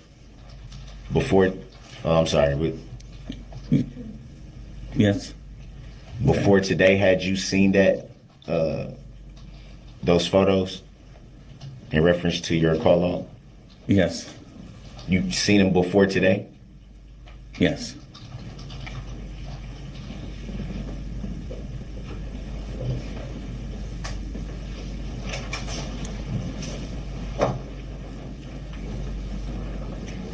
Did you anticipate seeing them today?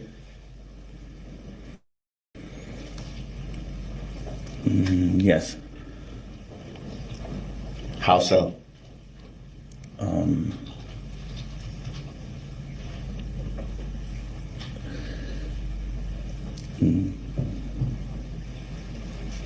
Through the Because he's so nervous. sorry. Through the district attorney. So you were informed that you would see those same photos by the district attorney? Yes.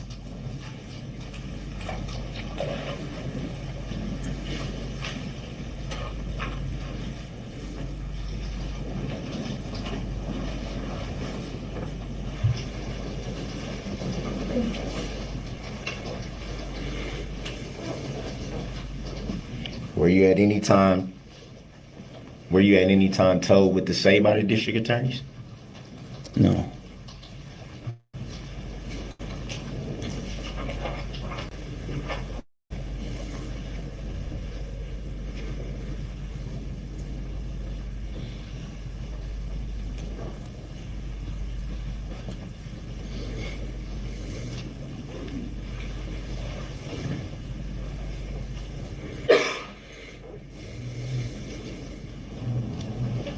And are you even aware of a plaintiff in this matter? Objection. Grounds? Sustained. Grounds for the sustain, Your Honor? I previously sustained it. Next question. Grounds for the sustain, Your Honor? Next question. Under 90611, please continue. Otherwise, I'll declare the cross-examination ended. You can declare whatever you want to. No further questions. Thank you. Can you read your breath? Very briefly, thank you, Judge. Mr. Caprone, I just want to clarify the geography of your neighborhood, okay? So back where you were living on November 21, east to west, north to south, or something else? Objection, leading. Overruled. You may answer, sir. Central runs east and west and north and south. Where does it, what direction does it run where you were living at the time? Objection, leading. East and west. Overruled. It's not leading. You may answer. Objection, relevancy. It's relevant. You may answer, sir. East and west. And then where does it change and run north and south? Objection, relevancy. Overruled.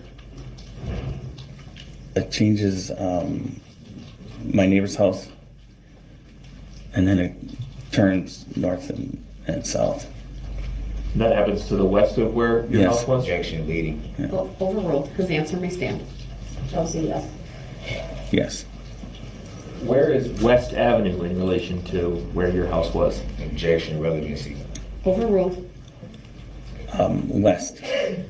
So is it fair to say that if you're standing in your driveway at the time and head west, you would hit where Central Avenue turns, and then if you kept going, you'd hit West Avenue? Objection, leading. Overruled. Yes. So is it also fair to say that if you're heading towards Central Avenue, you're also heading toward West Avenue? Objection, leading. Overruled. Yes. You recall meeting with myself and my colleagues here a few weeks ago? Objection, Yes. relevancy. Overruled. Do you remember where that meeting took place? Here. In the courthouse? Yeah. During business hours? Objection, relevancy. Overruled. You questioned him about meeting with the prosecution. These are proper. I didn't question him about the time. It's proper redirect. Go ahead, sir. You may answer. Yes. We discussed your potential testimony, is that right? Yes. Were we asking you questions about November 21st? Objection, speculative. Overruled. You may answer. Yes. We showed you that the photograph of the call log, right? Yes. And you had an independent recollection. You had seen that call log before because it's from your own phone. Objection, leading. Sustained as to the form of the question. Had you ever seen that photograph before? Yes. And had you ever looked at your phone screen before? Objection, leading. Not leading. It's relevant, and he may answer. No, I've never looked at my phone before, ever. Yes. Did we at any time give you a script for your testimony today? Objection, asked during cross. It's redirect. It's proper. You may answer. It's overruled. No. Thank you, Your Honor. That's all we have. All right. Thank you, sir. You may step down. Statement called to next witness. Thank you. The state calls Aaron Cordes.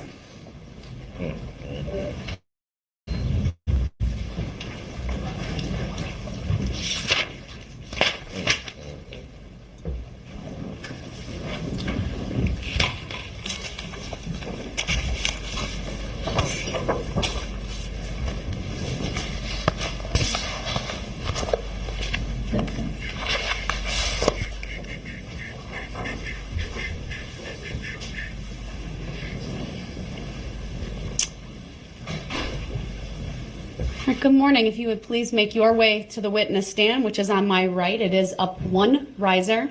When you get there, please remain standing and raise your right hand.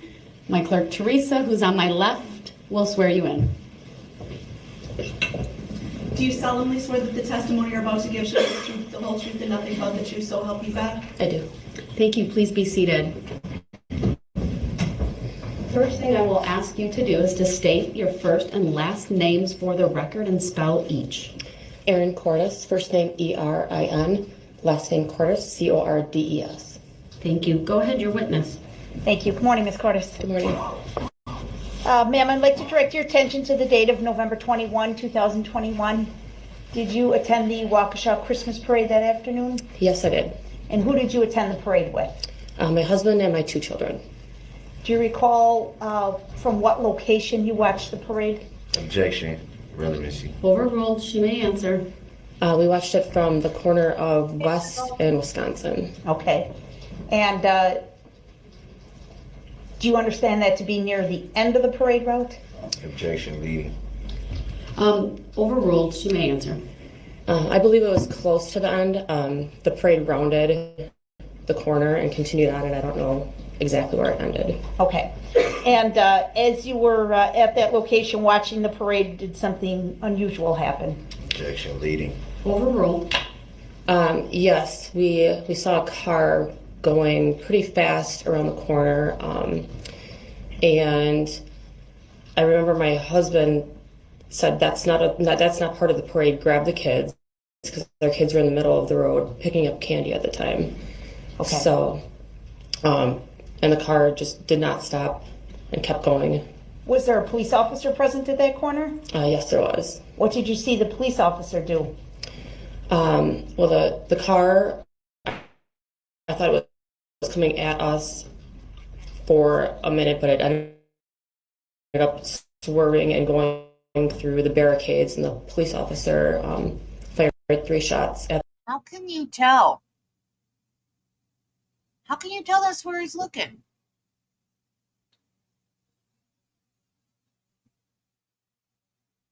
Have they ever?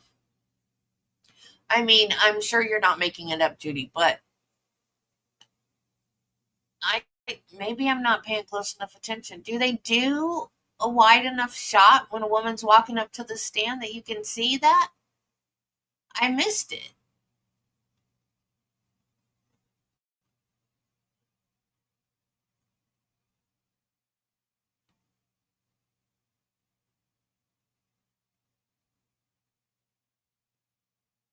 Oh, well, never mind.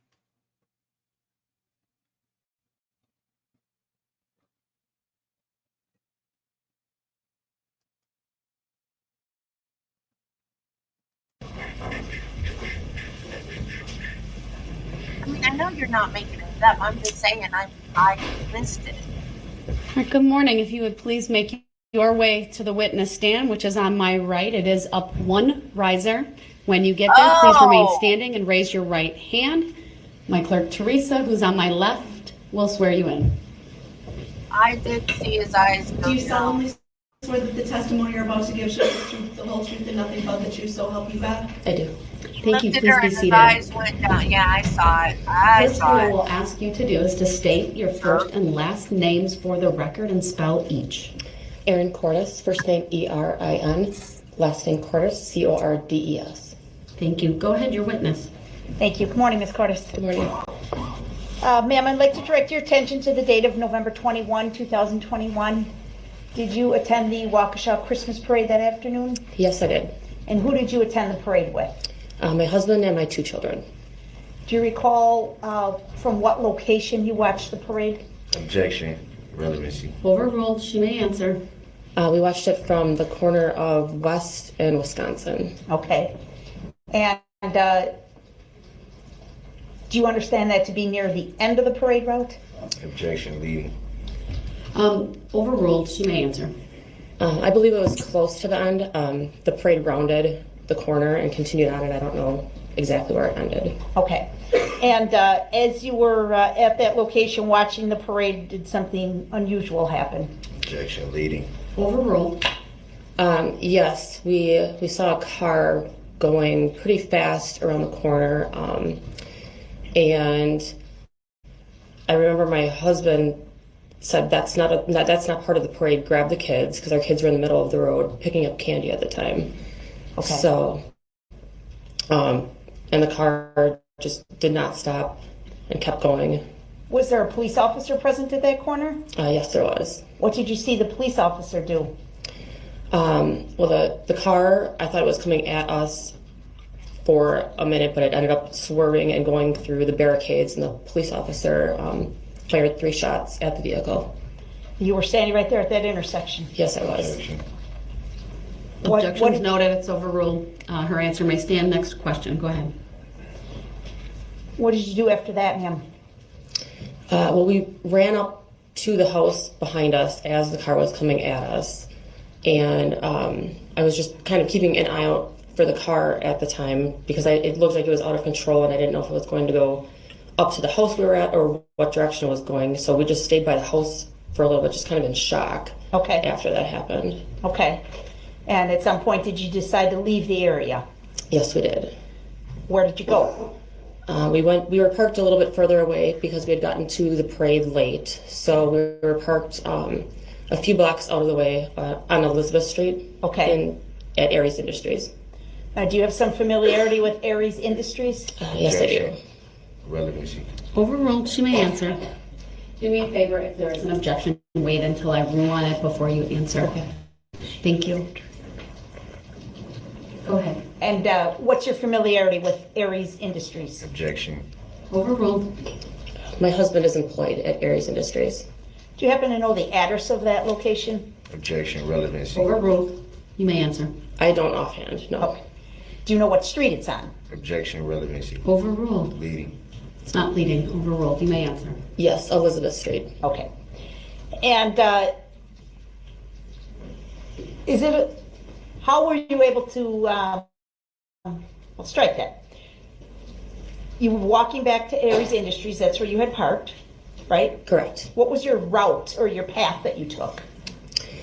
We continued straight on West Avenue until we got to Elizabeth Street and then took a right on Elizabeth Street. Okay. Pretty much a straight shot? Yes. Just a couple blocks? Yes. Down West Avenue and then you hang a right on Elizabeth? Correct. Okay.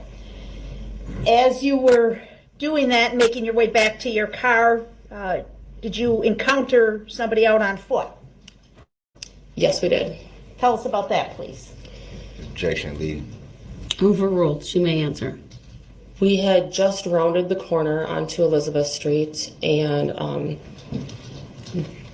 Darrell Brooks, we encountered Darrell Brooks. He came out of the shadows between a couple houses and approached us. Okay. Now, you refer to this person by name. Did you know Mr. Brooks prior to this encounter? No. Okay. Never met him before? Correct. Objection. And you said he... Hold on. I'm sorry. The objection came after her answer. Her answer will stand. Next question. You said he kind of came out of, did you say the bushes? Objection. What did you say? Objection. Oh, overruled. She rephrased. He may answer. She may answer. I'm sorry. It appeared he came from between two houses, so I don't know exactly where he was. Okay. And did you notice his appearance when he approached you? Objection. Leading. Overruled. Yes, I did. What did you notice? I just remember it was a very windy, cold night, and he was dressed pretty inappropriately for the night. I noticed he was visibly shivering. He had a red short sleeve t-shirt on and was not wearing shoes. Do you see the same person present in this courtroom here today? Yes, I do. Your Honor, I'm going to ask that Mr. Brooks be instructed to remove his mask and look at the witness so she can properly identify him, please. Mr. Brooks, please unmask and look at the witness. Sir, would you please unmask and look at the witness? Thank you. I was writing something down. All right, thank you. Just want to make sure you heard me. Yeah. Thank you. Is that the gentleman you encountered on the street that you're describing for us, ma'am? Yes, it is. Did Mr. Brooks speak to you in any way? Objection. I do not consent to being called that name. You may answer. Yes, he did. What did he say? Objection. Leading. Overruled. He asked if either of us had a phone that he could use, and we said we hesitated because it was strange. It was a strange encounter, and after what we just witnessed at the parade, I think we were both pretty much on edge at that point. So I'm sorry to interrupt you. When you're referring to we, who are you referring to? Sorry, my husband and I. Okay, go ahead. So he asked for the phone. Correct. You kind of pause. Yep. And then what'd you do? And then overruled. Go ahead, you may answer. His next words were, "I'm not going to hurt you. I just need to use your phone." And that's when I gave him my phone. Okay. Did he use your phone? Did you see him manipulate your phone in some fashion? Objection. What do you mean by manipulate? Overruled. She may answer. I'm sorry, what was the question again? Did you see him use your phone in some way? Yes, I did. What did you see him do? Objection, leading. Overruled. You may answer. He called his mom. Could you hear what he was saying on his end? Yes, I could hear what he was saying. Could you hear the responses being provided by the person on the other end of the phone? Objection. Speculative. Overruled. You may answer. No, I could not hear the other side of the conversation. Okay. Tell us to the best of your memory what you remember Mr. Brooks was saying into the phone. Objection. I don't consent to being called that name. Go ahead and answer, please. Not to be called that name. Thank you. He just kept asking his mom to call him an Uber. And he wasn't responding to anything that she was asking. He just kept repeating, "Call me an Uber. I need an Uber now." Did he sound urgent in his voice? Objection, leading. Sustained as to the form of the question. How did his voice sound? There was a sense of urgency that he needed an Uber and he needed it now. And he was specifically referring to the person he was speaking to by what name? Mom. Objection, leading. Overruled. She will answer. Her answer will stand. At some point, did Mr. Brooks turn his attention to you and ask a question to you as he was still on the phone? Objection. I don't consent to being called that name. Go ahead and answer. He asked for the address where we were located at the time. What did you tell him? I did not know the address, so I asked my husband what the address was, and he provided the answer. Okay. And again, you're very close to your husband's He didn't workplace. kick you out. We were actually in the parking lot at that time. Okay. I'm gonna. I would never kick you out, Marty. Ever. Well, let me ask you this: at some point, did he terminate his phone call? Objection, leading. Overruled. You may answer. Yes, he did. And what happened then? He said that he was freezing and he asked if I knew of any place that he could go warm up. So my husband directed him towards the lobby of Aries. Okay. Did he return your phone? Did he return your phone to you? Yes, he did. Okay. And did you see if he left your presence? Where did he go? Objection, leading. Overruled. He went up to the lobby. You saw that? Yes. Okay. Where did you go? We were pretty on edge at that point, so we put our kids in the car as quickly as possible and drove down the road. I'm going to show you some exhibits on the screen in front of you, okay? First is 171, I'm sorry.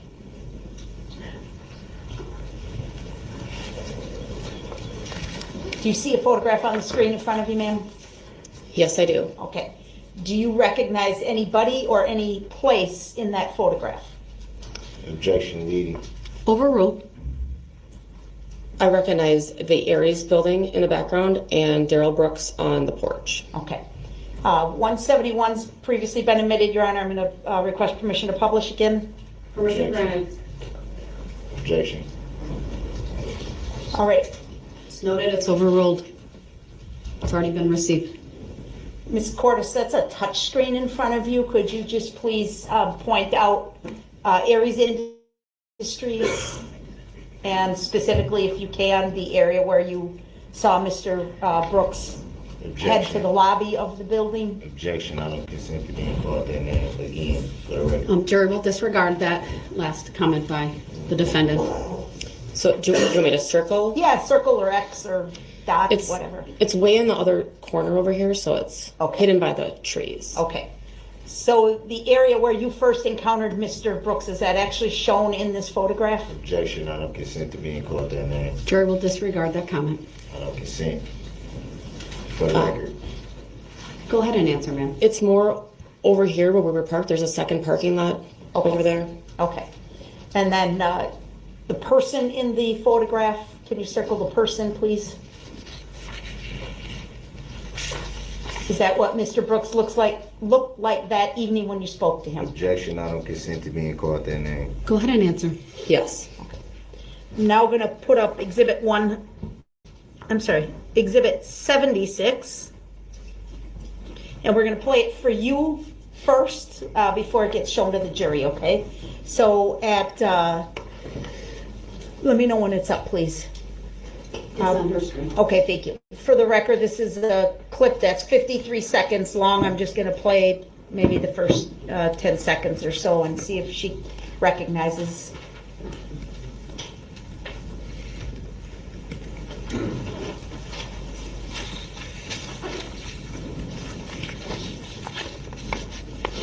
All right, we've played about the first 10 seconds of that clip. Do you recognize the what is shown in this video, ma'am? Yes, I do. What do you recognize it to be? It's the lobby of Aries Industries. Okay. And is this the door that you directed Mr. Brooks to? Objection, I don't consent to being called that name. You may answer, ma'am. Yes. Okay. Do you believe this video is a true and accurate depiction of the events of November 21 of 21? Yes, I do. Move to admit 76 and permission to publish, Your Honor.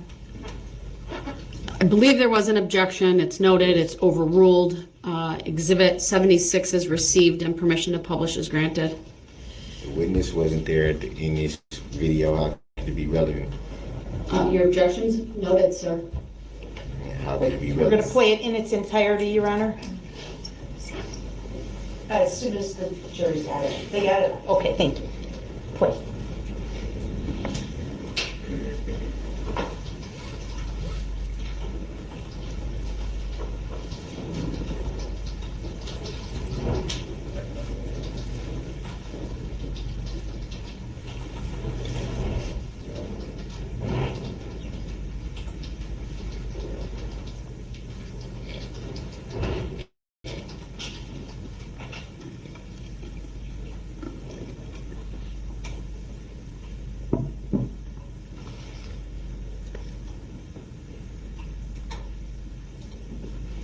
Okay, we can pause it at the 39 second or 40 second mark. I said we'll play the whole thing, but did you see a person approach the doors to the building during the video? Yes, I did. I saw Darrell Brooks approach the door. And is that consistent with what you saw that night as you watched Mr. Brooks? Yes. Objection, I don't consent to being called that name. And now that you look at the door, do you see the address for the building on the door? Yes, I do. And what is the address, please? 550. Does that sound right? Yes. Okay. Thank you, ma'am. I don't have any other questions. All right. Mr. Brooks may have questions for you. Any cross, sir? I don't consent to being called that name for the record. Your cross, please. Can I get to it?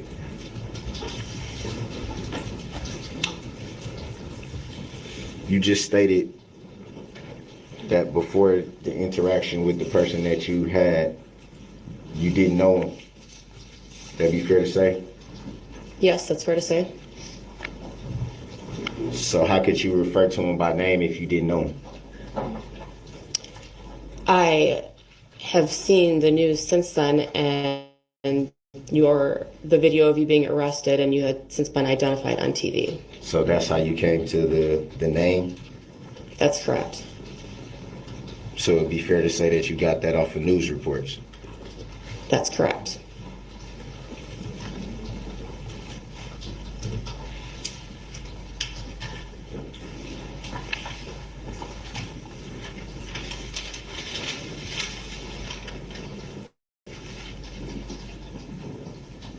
said the individual you spoke with seemed out of place and disoriented, like he didn't know where he was. Would that be fair to say?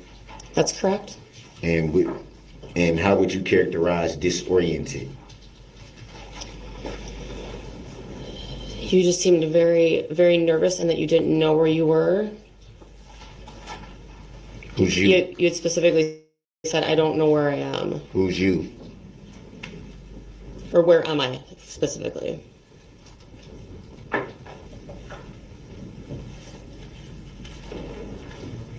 So disoriented would, from your perspective, be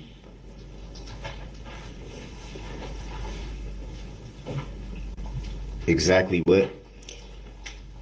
Disoriented as you did not know where you were.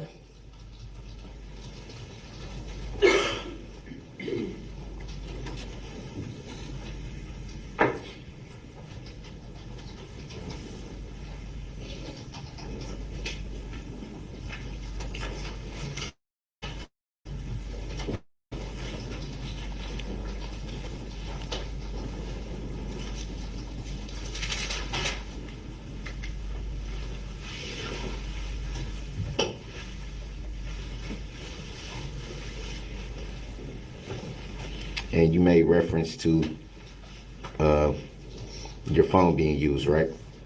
That's correct. And you also made reference to not being able to hear the person on the other line. That's correct. But you also made reference to not the person who used your phone not being able or not answering what was being asked to them. That'd be fair to say? Objection. That's a compound question, vague and unclear. Sustained is to the form of the question.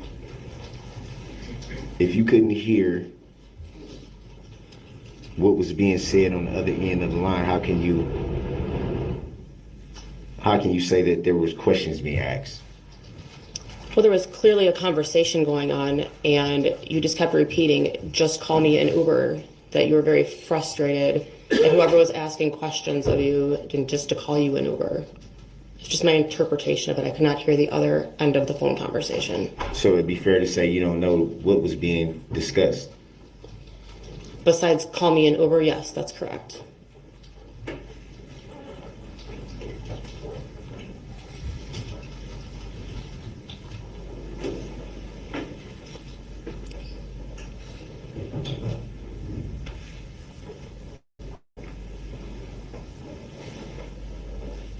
Do you recall the description you gave in your written statement? Yes, I believe so. You believe so? Yes, I recall the description I gave. And what was that? The description I gave was an African American male, about 160 pounds, 5'8", wearing a red t-shirt, no shoes.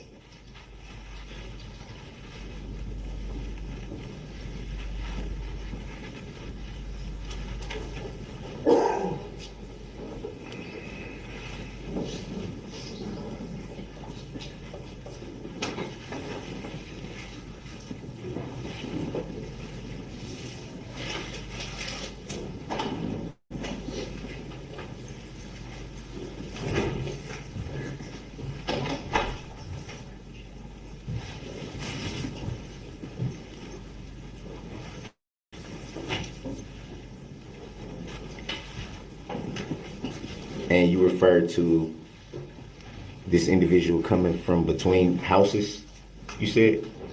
That's correct. Is that what you actually saw?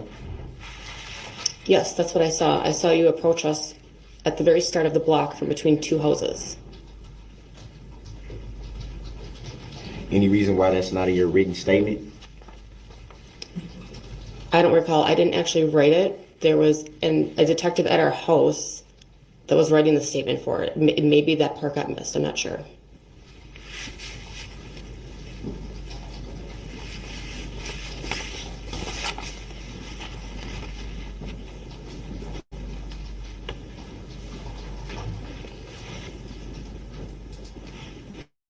Was it this statement? I don't have it in front of me to see it. Permission to show the witness the written statement? Well, I don't know that it's necessary, Your Honor. She hasn't expressed any inability to recall. Sustained. She did. She just said she don't know why something was not in her written statement. That's what she said is she doesn't know why the detective didn't write it in there. The detective is the one who wrote it, Your Honor. So sustained. Sustained is to the form of, Mr. Brooks, let me answer. Sustained is to the form of a question.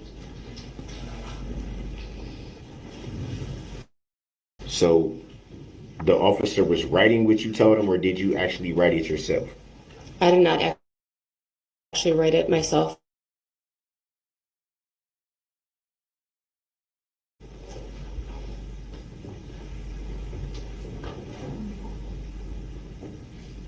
Do you recall that officer's name? No, I do not.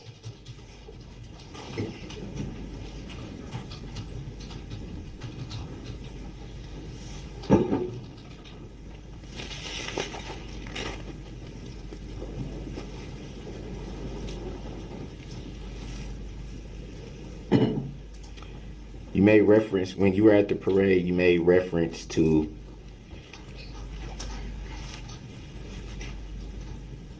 seeing a car swerve, or you said the car was swerving toward you?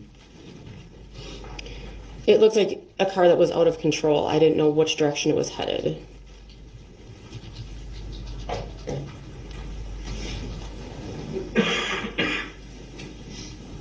And you said you saw it drove toward the barricade? Correct. I saw it drive through the barricade. When you say through the barricade, describe that. The car sped up and drove straight through the barricade and continued on West Avenue. You gotta dumb it down for me. Do you recall if this barricade was standing up or I do not recall that. I was in the middle of the road to prevent traffic from coming through, so I don't know if it was, I would assume it was standing up. And was it at that same moment that you saw officer fire shots? That's correct. Do you recall how many shots? 3 shots.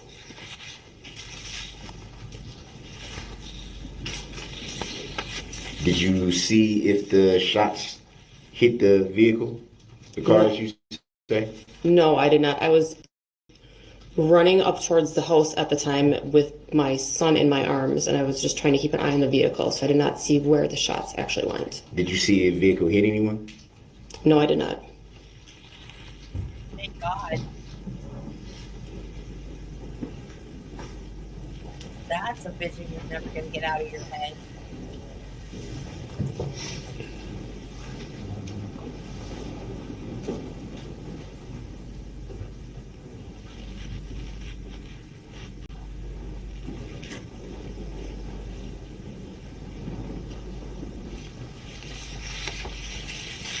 Could you see into the vehicle when you saw it? No, I could not.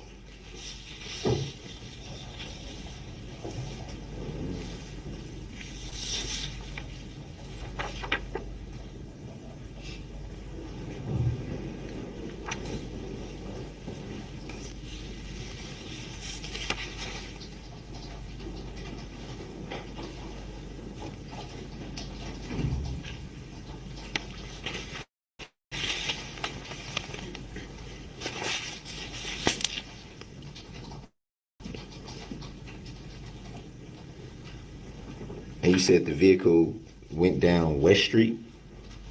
West Avenue, correct. Did you see where it went from there? Or did it just go straight down West Avenue? It continued on West Avenue. I was at one point, the house was blocking the road, so I couldn't see where the vehicle continued on.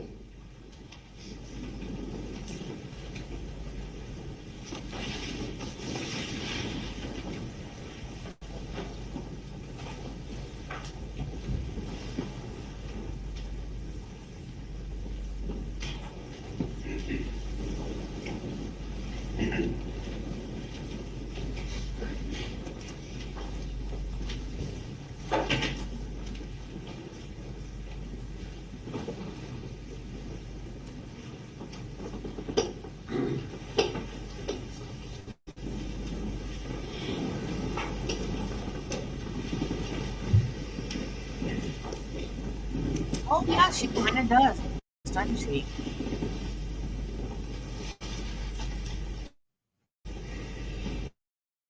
Anything else stick out to you about that day?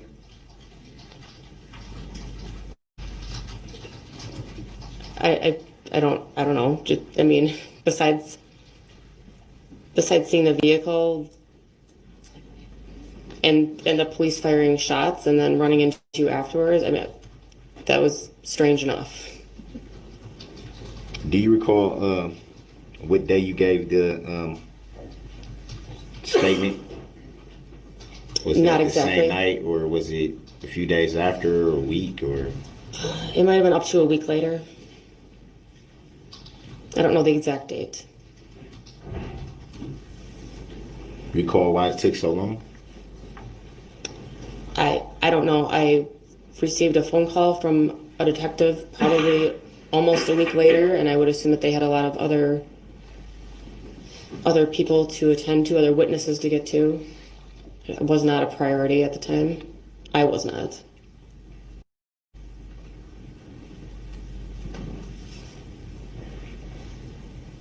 So it'd be fair to say by that time you had saw news reports and had learned information about what happened. Correct.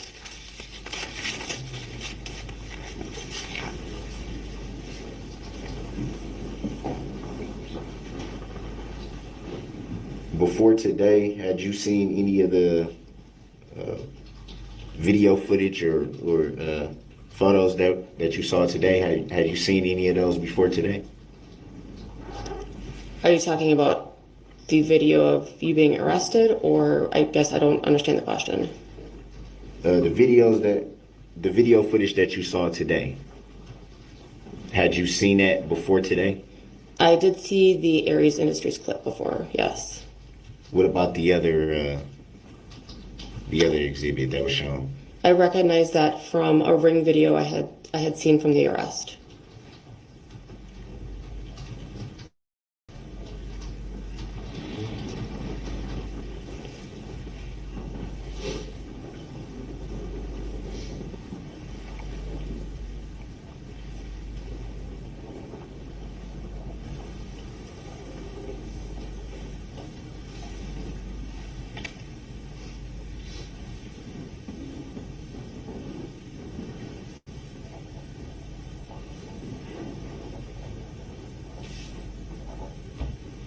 So it'd be fair to say a lot of what you learned came from news reports. After the incident, yes.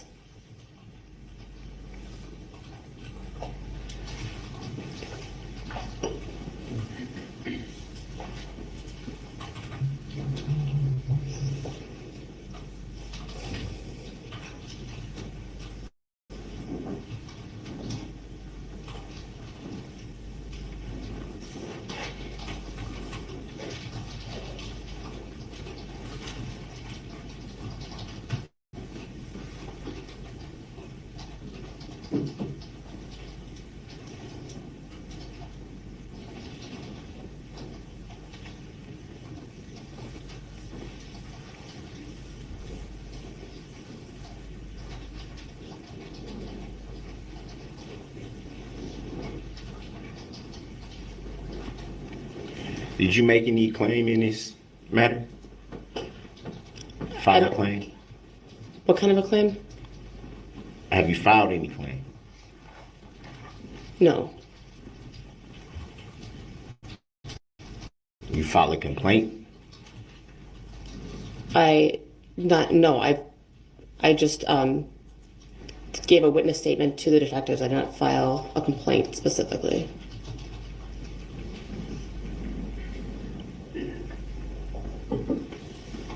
About what time did you learn that you could possibly testify in this matter? Objection, relevance. Overruled. She may answer. When I received a subpoena in the mail from the DA's office. Do you recall whose name was on that subpoena? Sue Opper. Do you see Sue Opper in court today? Yes, I do. Can you point her out for the jury and for the record? I'll stipulate, Your Honor. Thank you.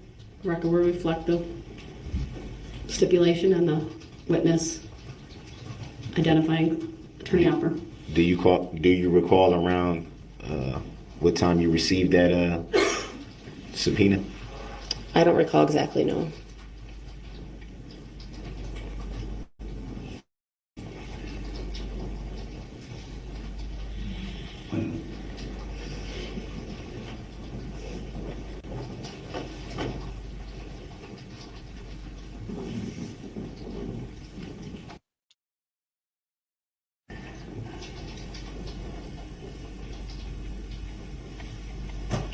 After you received the subpoena, did you follow up with the district attorney's office at that point?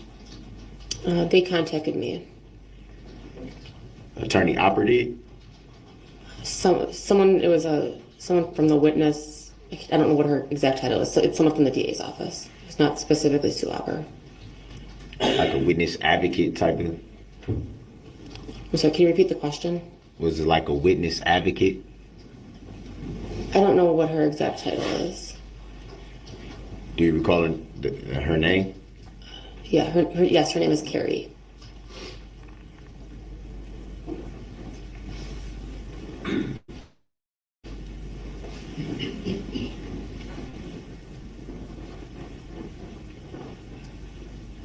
After you learned of the additional information, did you read any police reports or complaint? No.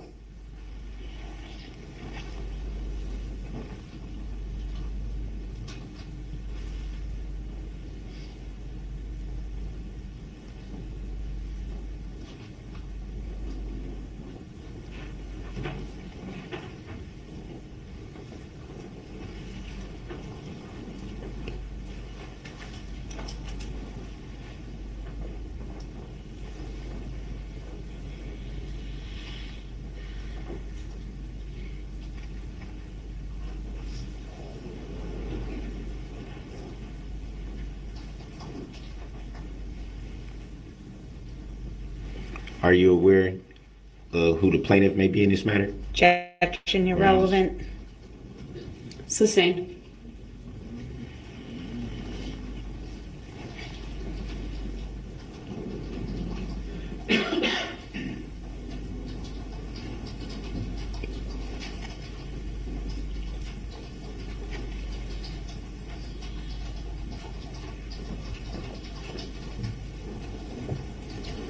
Ever been notified who the plaintiff is in this matter? Objection, Grounds. irrelevant.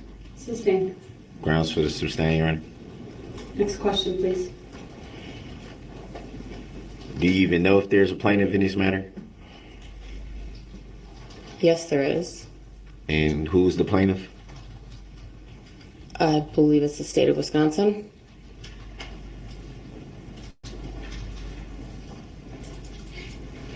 Would that constitute a breathing human being or an entity? Objection, Grounds. argumentative, irrelevant. Grounds. Sustained. Are you aware that only a human being can bring a complaint or be a plaintiff? Objection, misstatement Grounds. of the law. Sustained.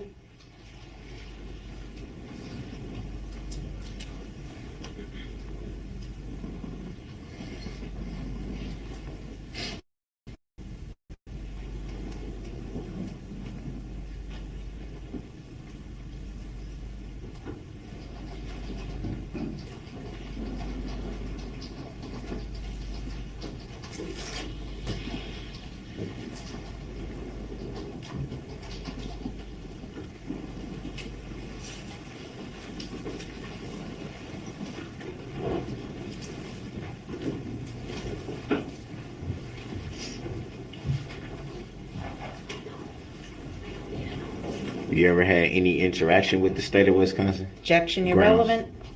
Sustained. Grounds for Sir, the under sustain- 90611, please. Move on.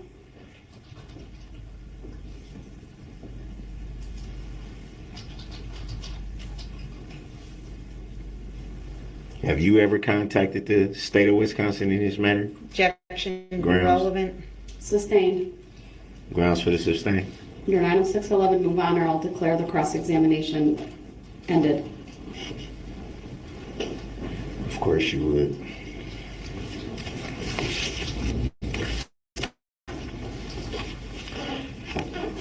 questions? Let me redirect. Nothing further, thank you, Your Honor. All right, thank you, ma'am. You may step down. This will also be a very good opportunity to take a mid-morning break. All rise for the jury, please. For the parties, please be back in 10 minutes. We are in recess. Right.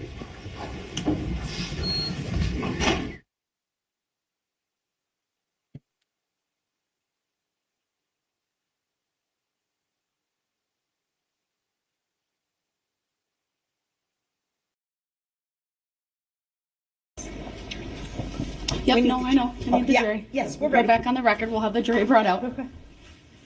I know I did that once, but I'm not going to do that again. Not yet. Now it is. You gotta.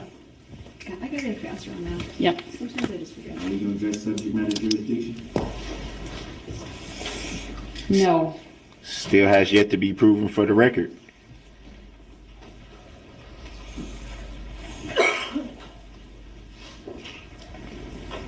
Is that a judicial determination that you don't have to answer there, Your Honor? Mr. Brooks, I've already answered subject matter jurisdiction. You know that full well. No, I don't. The decision was entered last week. I know nothing. It has yet to be proved. That's what I know. You're right. Doesn't need to be proved. It does. It has to be proven by the prosecution. You know that. No, I actually know to the contrary, so we're not going to address it. So show me a lawful law that it says that. Mr. Brooks, I provided you with the law. No, you have not. You know what? I'll have my clerk print off another copy of that order. So You don't have to it. do that. Have No, her I'm going print. to because you apparently didn't read No, it. So have her I hope you print read off it this proof. time. Have her print off proof that you have subject matter jurisdiction. How about that? It has to be proven Mr. for the Brooks, record. It has you yet are to be simply proven. wrong as a matter of No, law. I'm not. If I'm wrong, then show me that I'm wrong. I've given you the constitutional and No, the you haven't. statutory authority. No, and you the have case not. law. You have not proven it on the record. It doesn't need to be proven, sir. It does need to be proven. I believe the jury's coming in. They're coming in. I believed it. You gotta prove it. You gotta prove subject matter jurisdiction. Set for value and return for value of that document is not proof of subject matter jurisdiction, for the record.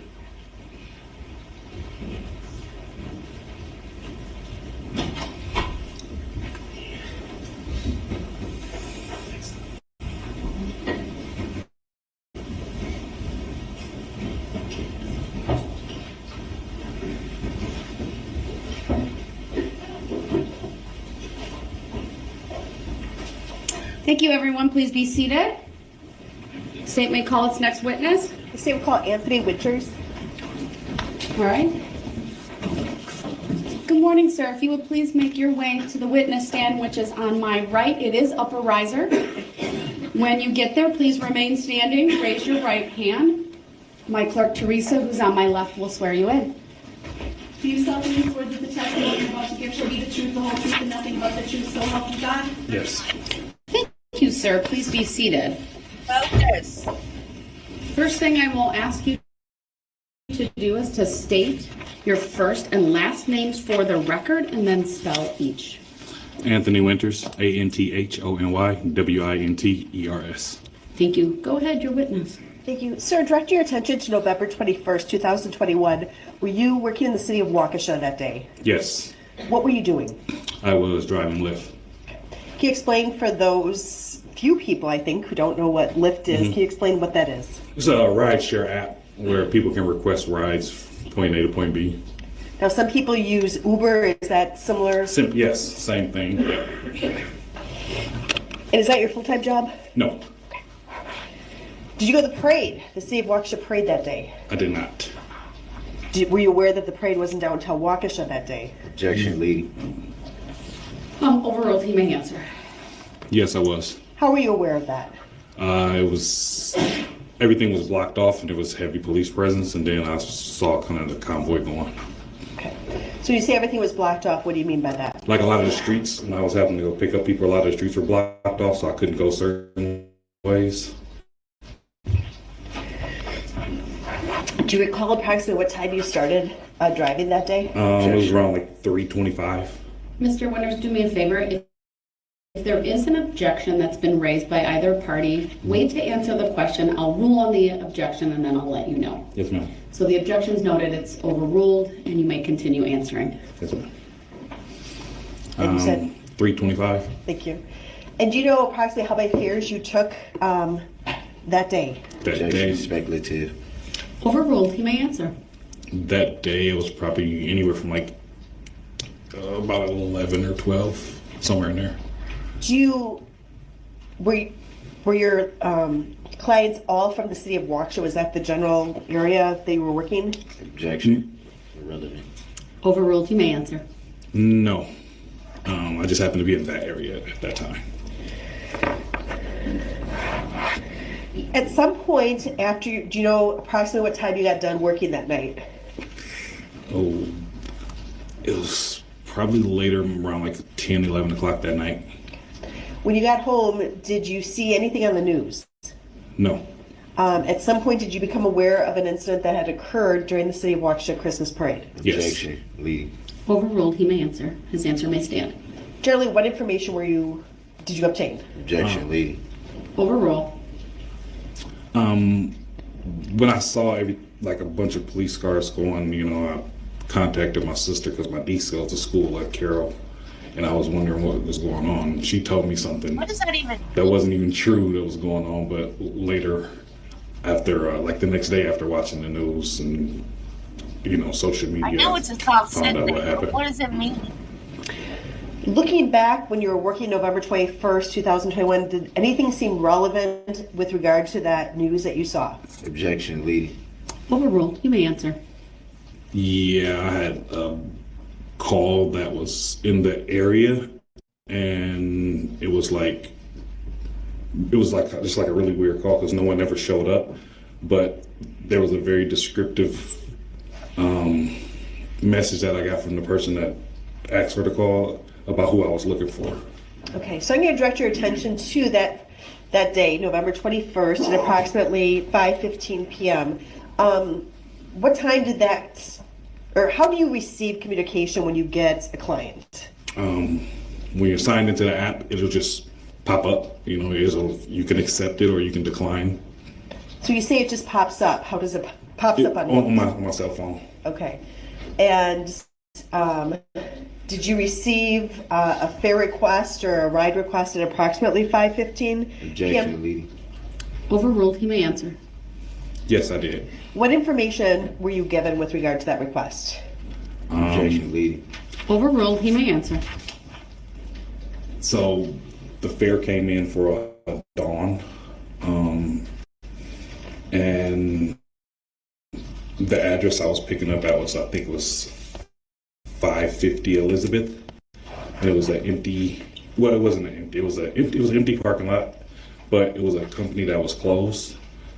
And then I was given information I was looking for a light-skinned black guy with dreadlocks. Okay. Now, when you say that was it a name associated with Dawn? Mm-hmm. That's a yes? Yes. Okay. And what does that mean to you? I'm not sure exactly how Lyft works, but... That's just Objection. Relevancy. Overruled, you may answer. That's just the name of the person that I'm picking up. That I'm assuming that's the person I'm picking up. Okay. And were you in the city of Waukesha when that pop-up came on your phone? Yes. So what did you do? I drove to the parking lot and waited for and hit that I arrived and waited for whomever was going to come out of the company. And that would be, you said 550 Elizabeth Street? Yes, ma'am. And that's in the city of Waukesha? Yes, ma'am. But he says that every time he gets a piece of paper. So it doesn't really make sense in context because he's not giving anything back.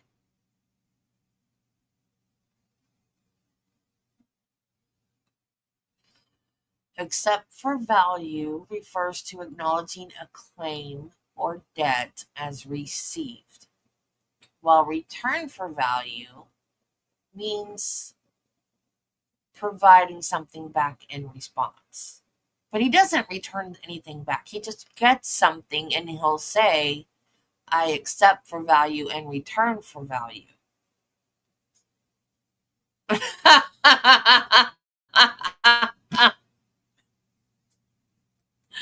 I'm wrong. Marty's right.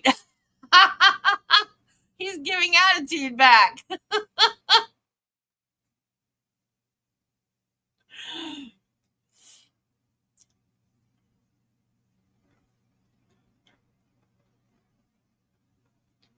Oh, okay.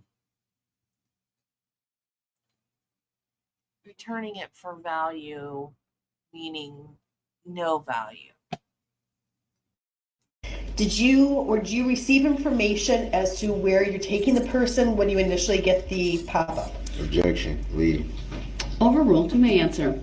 When you initially get the request, you don't know where the person is going until you say that you arrived, and then you can see the address that they're going to. Okay. So, did you eventually arrive at that location? Yes. What did you observe? It was just a dark parking lot and a couple police cars on the street. No one was really around those. It seemed like it was like a closed building. I didn't know, it was empty parking lot, no one there. Okay. And did you see anyone, both strike that. When you arrived at the location, do you send something through your app that says I've arrived? Objection, lead. Overruled. You may answer. Yes, there's a button that you can just click and say I arrived, and it sends a message to the person letting you know that you're out, let them know that you're outside and they have 5 minutes to come out. Now, is that when you would get the destination on your app? Yes. And do you recall what that destination was? I don't recall the physical address, I just know it was on 19th Street in Milwaukee. So you said that the automated message went out saying that you were there and that you give that person 5 minutes? Yes. What happened after 5 minutes? I began to message with whomever the person was on the other end, letting them know that I was waiting outside and that I was in a white car. And this is a chat feature as part of the app? Yes. Objection, leading. Overruled. Your answer may stand. And then what happened? I received a message back letting me know who I was looking for and that they were calling a ride for someone else and they didn't know where he was. They then again gave me a description of who I was looking for. And what was that description? Objection, leading. Overruled. Ask and answer. Overruled. You may answer. A light-skinned black guy with dreadlocks. After you were given that information, what did you do? I sent a message saying I didn't see anyone. I received a message back saying I don't know where he is. His phone died. He called me from someone else's phone. What did you do then? At that point, I didn't know. It was a basketball court out there, so I thought I was waiting on a kid. Okay. So I didn't want to just leave. So I got out my car. I knocked on the door at the company to see if anybody would come out. I rang the buzzer, got no answer. I got back in my car. I sent the message saying there's no one around. Could they, make sure the person comes out because I had already been past the 5 minute grace period. Okay. I got a message back saying I'll try to call them. I don't know what to tell you. Then what happened? At that point, I had been out there for about 7.5 minutes. So at that point, I just canceled the ride. Approximately what time do you recall canceling the ride? Objection, leading. Overruled. It was around 5:30ish, somewhere around there. And when someone requests a ride and they don't appear, is there a charge then to that person? Objection, relevancy. Yeah, there's a charge if they go past the 5 minute grace period. There is a charge. Okay, thank you. Nothing further. Thank you. There may be some questions. Any questions for this witness? Yes. Whatever makes the trial last longer, right, Darrell? Do you remember about what time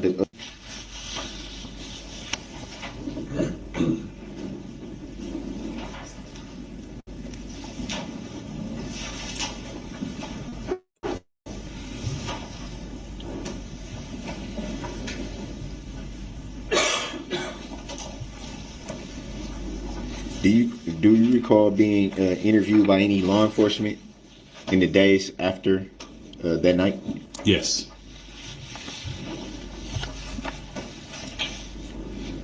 And do you know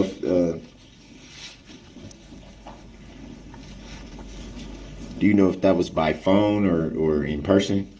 It was in person.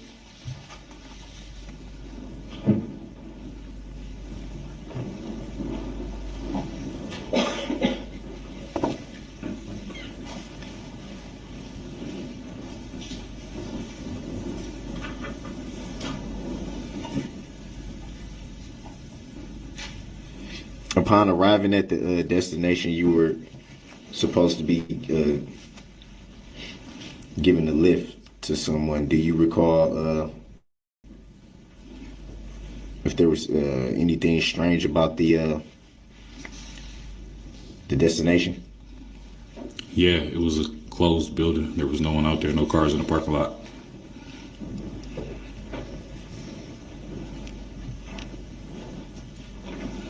And you said you canceled the ride around 5:30ish? Yeah. Do you recall what you did from that point? I took another fare. Same area or? Same area.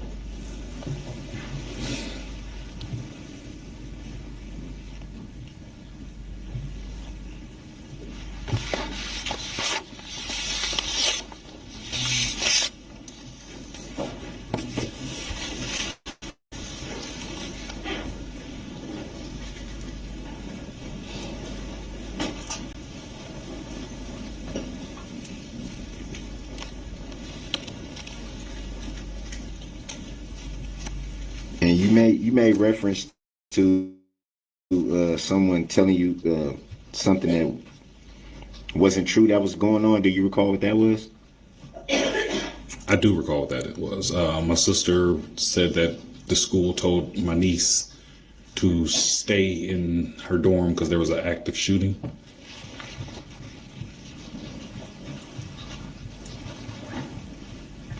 It's hearsay, Darrell.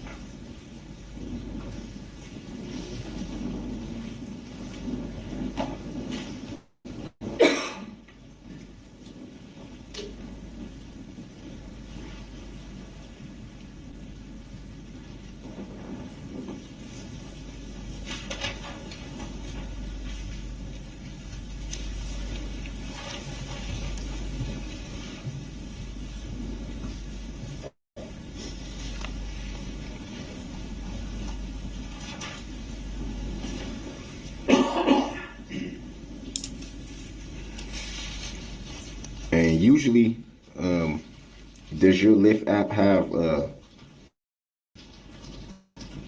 a profile picture attached to it? No.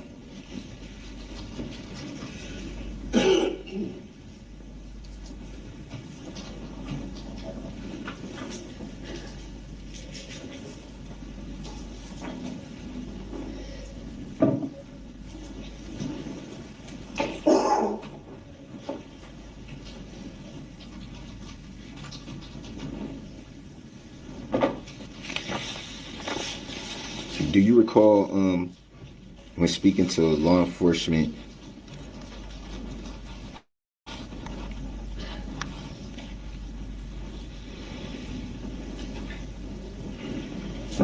something to the effect of referring to a profile picture or description included in the profile? I recall saying that there was no profile picture.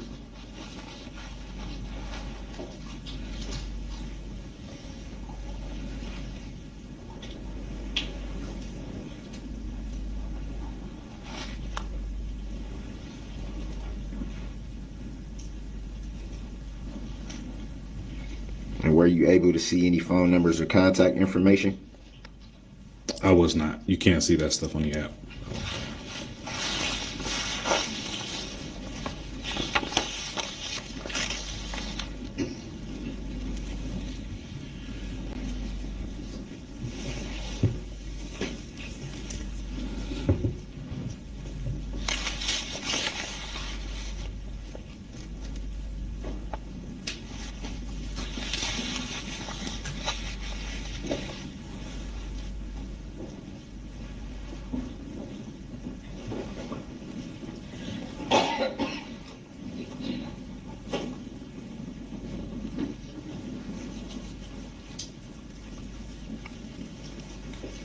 Before you canceled the ride, do you recall the last contact with the person who had set the lift up?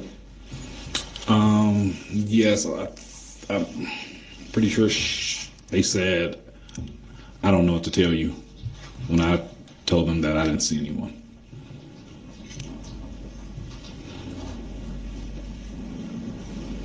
And that was via text message? It's a chat through the app.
And you said usually, even if it's no pickup, there's a charge still associated with it? Yep.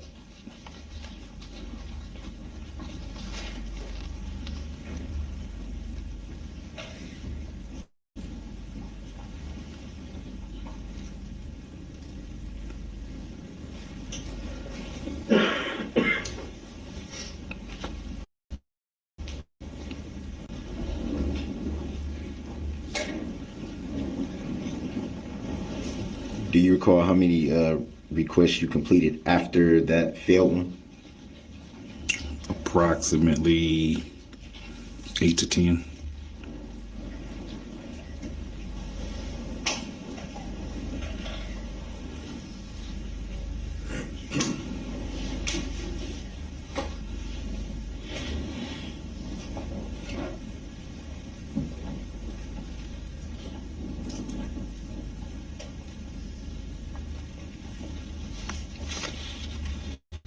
And you did state that you were not at the parade that evening, right? True.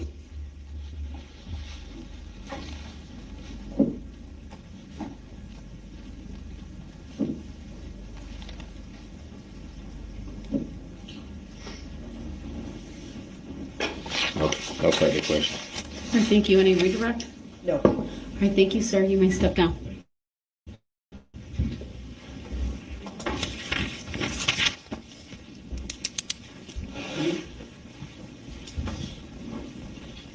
State may call its next witness, please. The state calls Daniel Ryder.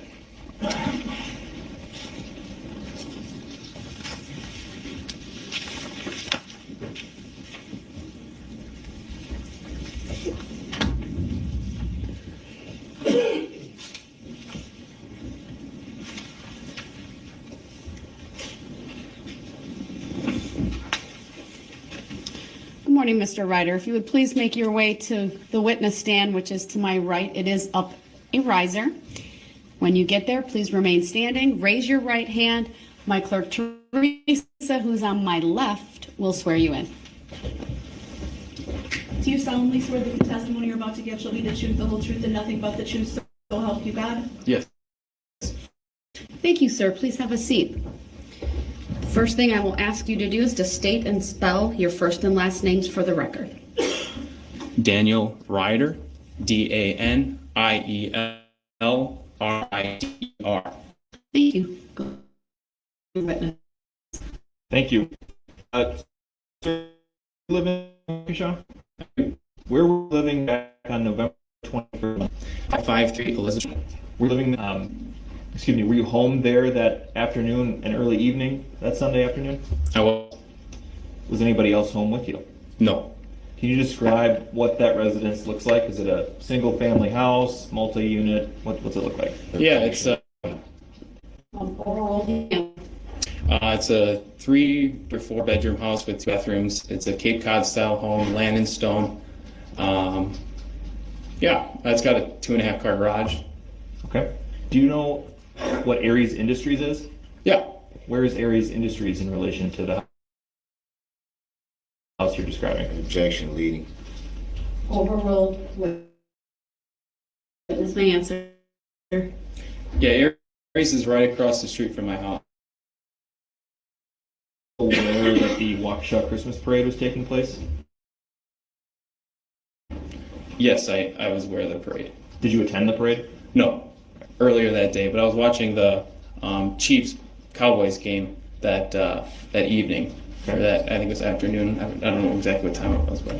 Do you recall what happened at approximately 5:00 p.m. that day? Objection leading. Overruled. He may answer. Yeah, so earlier that day I was in my hometown, Prairie du Chien, for deer season and drove back to Waukesha. Got home in Waukesha, my home in Waukesha, around 4 o'clock, and was watching the game. And then about 5 o'clock, my Ring doorbell goes off, and then there's a gentleman at my front porch knocking on the door, saying they're homeless, they're so that they can call their Uber. What did that gentleman look like? He was African American. He had long hair and a beard. Do you remember what he was wearing? Yeah, he had like a red T-shirt, reddish orange T-shirt, and no shoes on, pants. But I remember it stood out to me because it was cold and really windy that day, and he was outside with a T-shirt, no shoes, really cold. This so guy- it stood out. You mentioned your. I remember this guy made me feel ashamed because I thought, no way in hell would I have let this man in my house. But you got to think about it. I'm a female, and this is a guy. So you can't really blame me. If I had been at home alone and this guy, crazed looking man, came to my porch in the winter in a T-shirt and no shoes, I would have been afraid of him. So maybe not so much shame on my part. I don't know.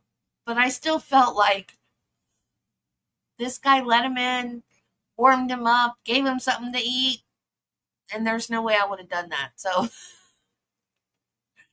I just remember thinking, man, I'm a bad person. Is that a device affixed to your exterior door frame? Objection leading. Overruled. It's fixed to the outside of my porch, so not quite on the door, but just next door to the door. Yeah.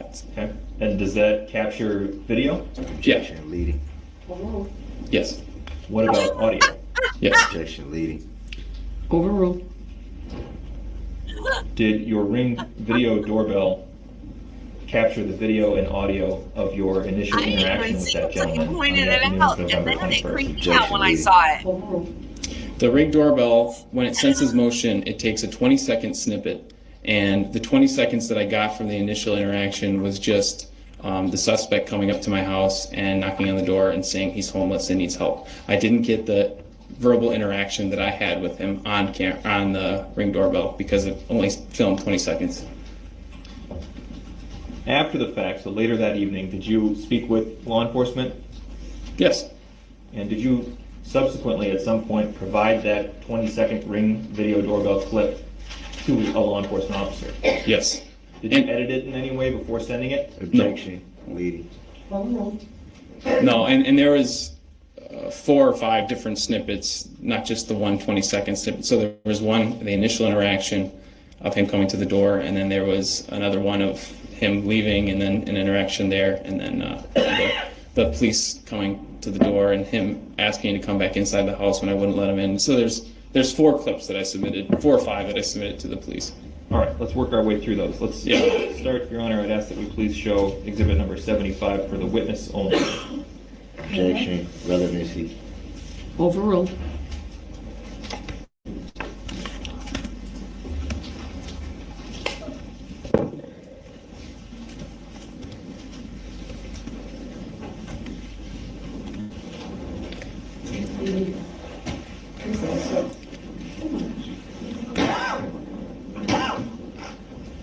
Do you see a video on the screen in front of you? I do. What are we looking at here? Objection, leading. Overruled. This is Mr. Brooks coming up to my door. You said Mr. Brooks. Did you know his name at that time? Not at the time, no. When did you learn that name? The officers were using it after the fact, so I don't know, about 5:30 or so that day. Okay. Does this appear to accurately depict your front porch as it looked as that subject walked up to your door? Yes. And this is the video you sent to law enforcement that night, or sometime after that night? Yes. Move exhibit 75 into evidence and ask to publish. Objection. Exhibit 75 is received permission to publish. Granted. Objection. It's noted. Overruled. As we're waiting for that to pop up in the jury box on their screens, I'll ask you, Mr. Ryder, do you see a date and timestamp on the bottom right-hand corner of this video? Objection, leading. Overruled. I do. Is that a timestamp that's a feature of Ring, or was that added after the fact? Objection. Overruled.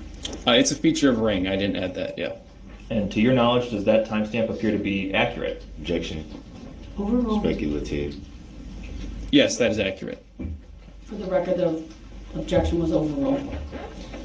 This is a 20-second clip. I'm going to ask that we play it once with audio.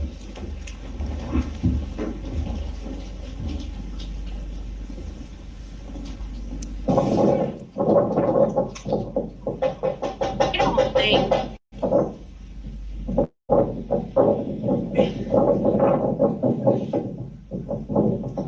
Hey, I called an Uber, and I'm supposed to be waiting for it over here, but I don't know when it's coming. Can you call it for me, please? I'm homeless. I don't think Can you pull listen that back or up read just to look at the anything. timestamp one more time?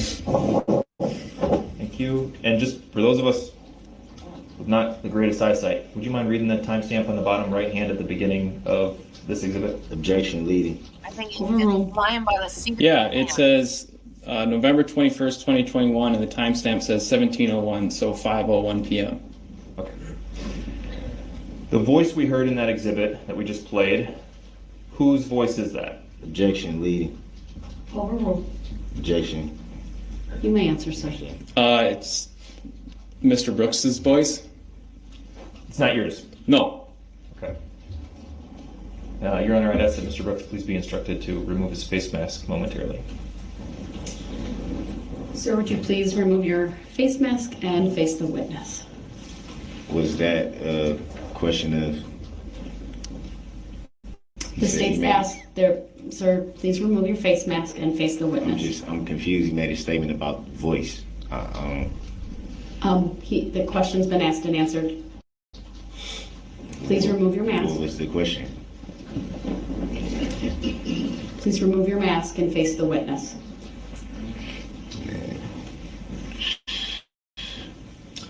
Mr. Ryder, do you see the person depicted in exhibit number 75 in the courtroom today?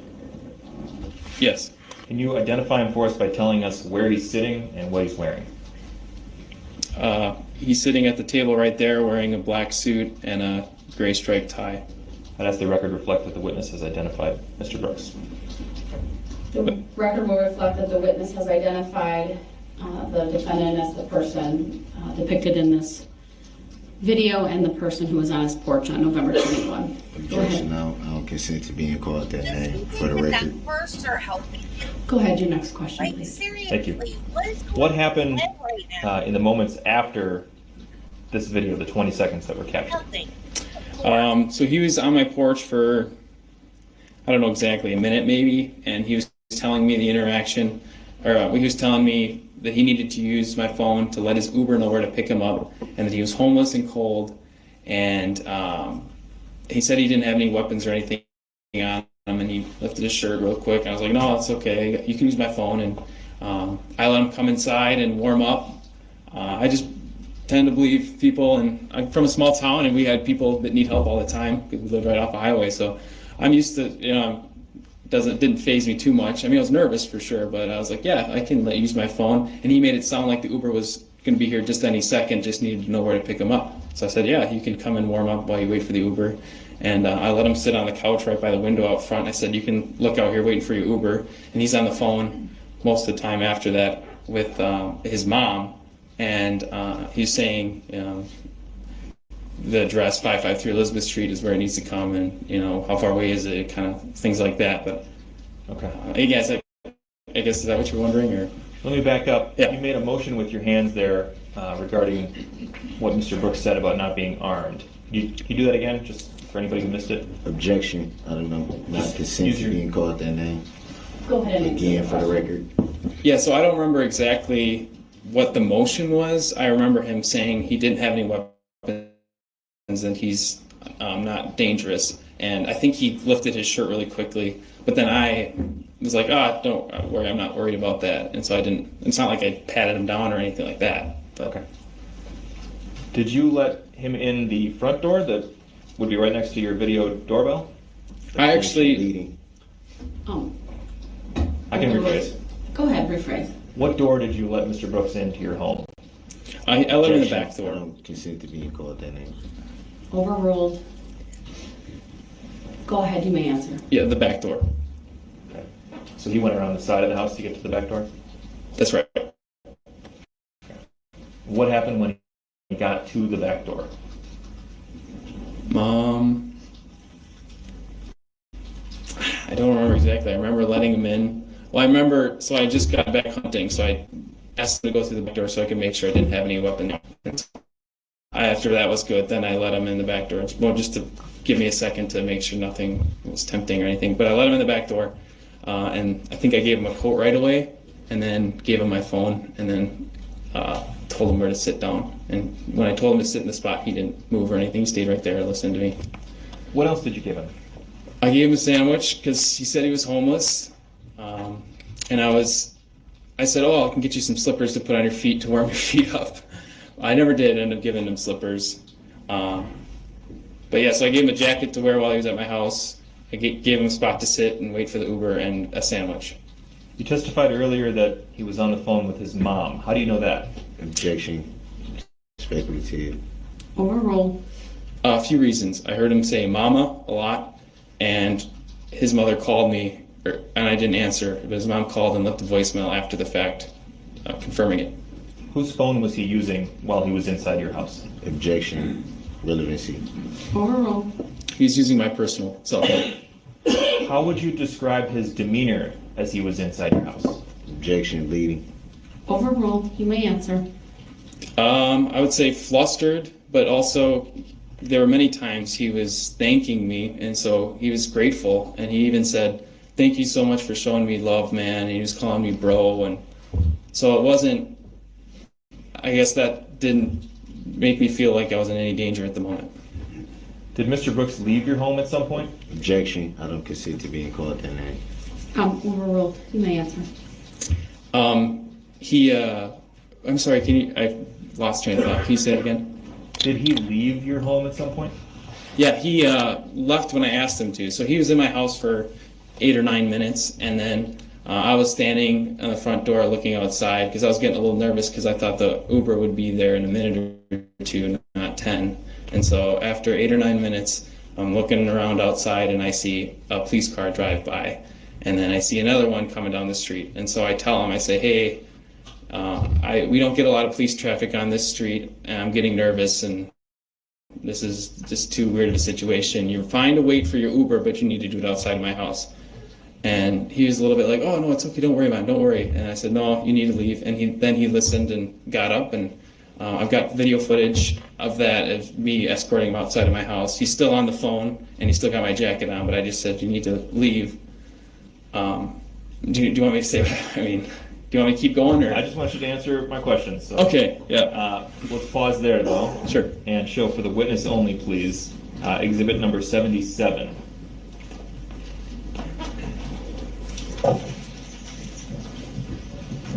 We'll play a few seconds of this without any audio, and actually, to save time authenticating, Your Honor, I think we'll do this with the remaining 3 videos we have. Go ahead. So this is 70. 77, yep. 77. All right, thank you. Play a few seconds, please, without. Yeah, yep. There we go.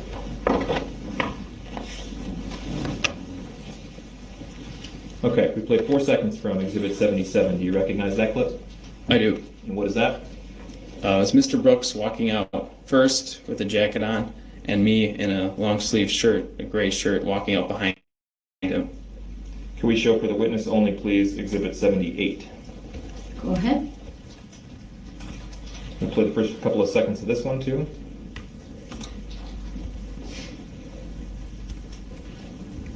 Okay. We played the first 8 seconds of that. Did you recognize that clip? Yes. What does that show? That shows Mr. Brooks after I had him leave and get my phone and jacket. He was outside, and then him asking to come back inside because he said he left his ID inside my house. And that was on the audio, but it sounded like he had the audio off for that. And we'll show you 79 now without any audio as well, just for the witness.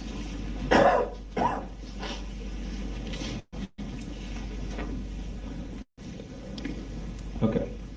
And we played 8 seconds of Exhibit 79. Do you recognize that video? Yep. What does it show? It shows an officer on my porch after the suspect was put into cuffs, asking if I knew who the suspect was. Are Exhibits 77, 78, and 79 accurate depictions of your porch that night? Yes.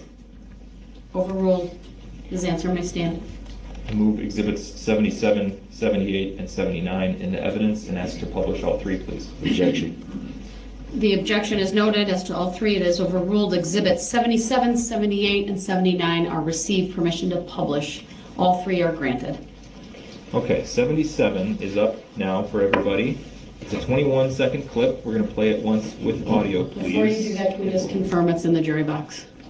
Not yet. Okay. Let me know.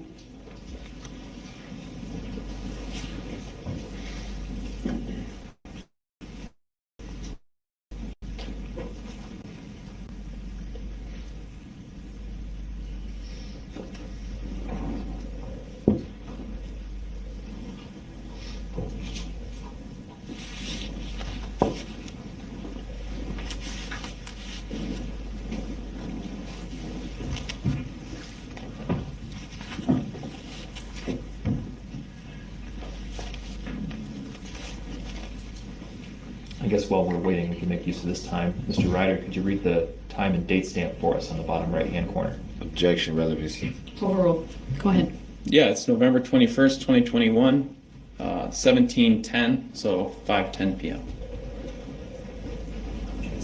Okay, we've got it up for the jurors. Let's play this once with audio.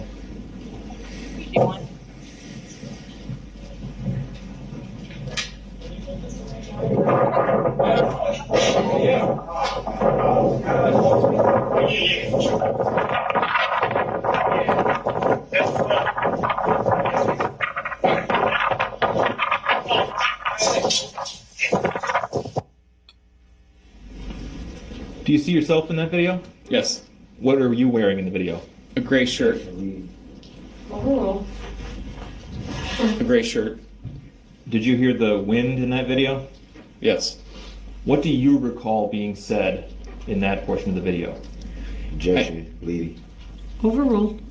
I'm walking Mr. Brooks outside of my house, and my neighbor, Greg, says, "Are you guys looking for that guy?" And I had no idea of anything at this point, and so I say, "I don't know. This might be him." You can hear that in the audio. I don't know if anybody was able to distinguish that, but that's what was said. And then Mr. Brooks says, "No, no, no." And then I say, "Can I have my phone, please?" And then after that, I say, "Can I have my jacket, please?" Did he provide those items to you? He did. Okay. Can we put up for the jury, please, Exhibit 78? This is a 20-second clip. We will play it once with audio, please. My ID! My ID!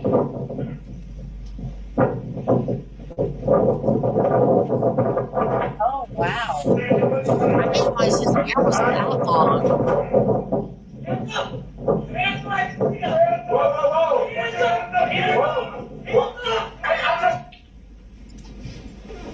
Mr. Ryder, what happened during that video clip? Objection, leading. Overruled. Mr. Brooks, or I should say the suspect, came to my door, asked to come back inside to look for his ID. I said, no, I'll look for it. You stay out there. And I was looking underneath the couch and everywhere that he sat for his ID when I hear the police officers saying, put your hands up. And did you ever find that person's ID? No. Did that person leave anything else inside of your house? No. Flip-flops? No. Sweatshirt? Objection, leading. Sustained as to the form of the question. Please rephrase that last question. What, if anything else, did that suspect leave in your house? I Objection, don't. leading. Overruled. You may answer. I didn't find anything left in my house. Okay. Can we please show for the jury Exhibit 79? Go ahead. This is a 19-second clip. We will play it once with audio. 26, block 26.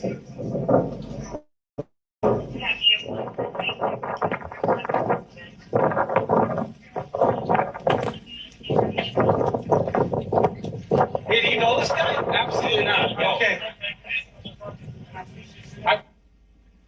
We've paused at 18 seconds. That's the police officer you were talking about? Yeah. Okay. Can you, just for the record, read for us the time and date stamp on the bottom right-hand corner here at the 18-second mark of exhibit number 79? Oh, I didn't even notice that. Yes, November 21st, 2021, and the time is 17:12, 59 so 5:12 p.m. Not legal in Wisconsin. The video is a little bit Yes. blurry. Do you know where Mr. Brooks is at this point? Objection, leading, and I do not consent to being called that name. Overruled. The objections noted. You may answer the question. Yeah, the suspect is on the east side of my walkway, on the northeast side of my house, in my yard. If you see where those two police officer heads are, the suspect is on the grass right there.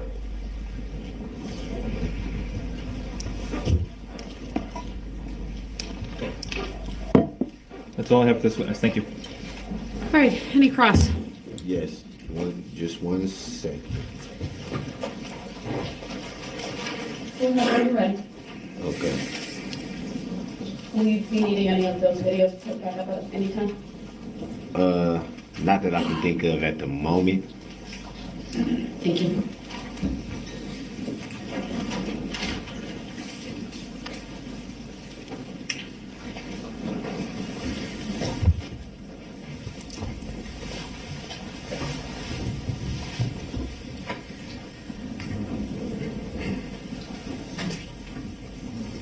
And before that evening, you didn't know the guy that came to your house, correct?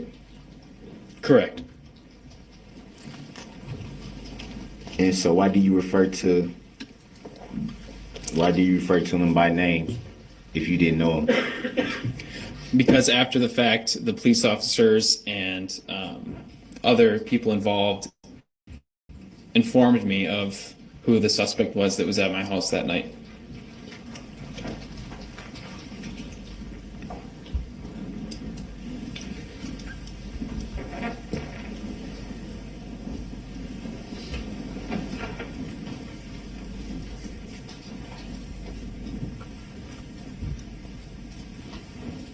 And it would be fair to say you captured, or your ring captured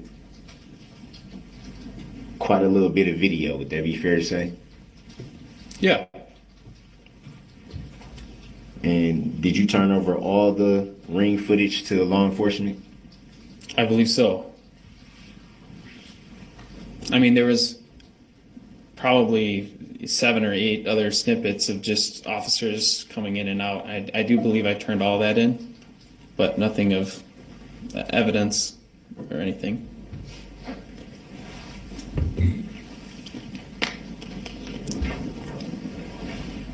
And were you aware that the ring footage was shown on social media platforms?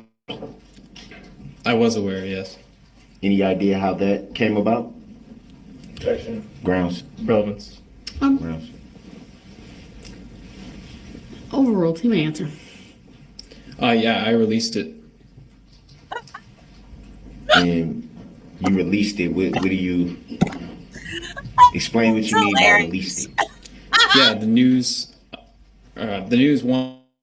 wanted the footage, and I thought that this was good footage for this community and the victims to see some justice of the suspect put into cuffs, so I decided to release it. And were you paid for that release? I was. So it would be fair to say that you profited off your ring footage. Yeah, I did. The incentive to release the footage was not to make money, and we donated a lot of money of the money we did see off of it. But yes, we did. The money did make, or the video did make money. Do you recall how many videos you released? I believe it was 4. And you got paid for all 4? I don't know if it was paid for a per video basis, or we were getting bombarded by the news, so we did it. We worked with the agent that then dealt with all the news people, and we just got some off the back end. So I don't exactly know how that works.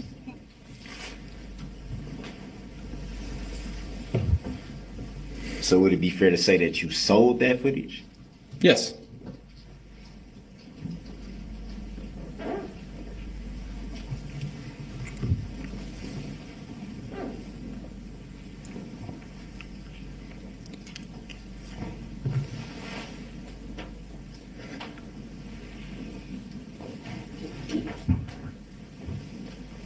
And you stated that you were, while having this interaction, you were a little nervous. Debbie, fair to say? Yes, sir. Did you feel like you were in any danger or just nervous? I never felt like I was in danger until I saw the police driving by. Then I did. But initially, your interactions, you didn't feel like you would be overtaken in any way? No, and the person at my door was very polite, so I didn't feel in danger.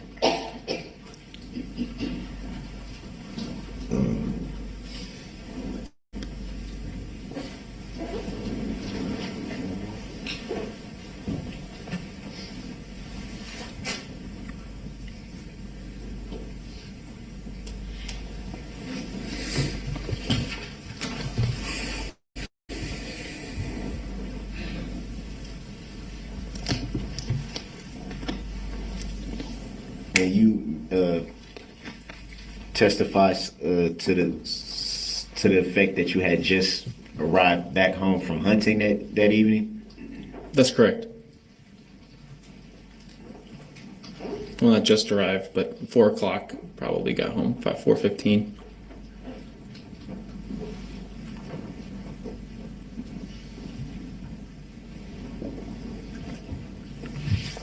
At that time, had you heard anything about what happened at the parade? No, all I knew was that there was a parade that day, but I had not heard of any incident happening at all.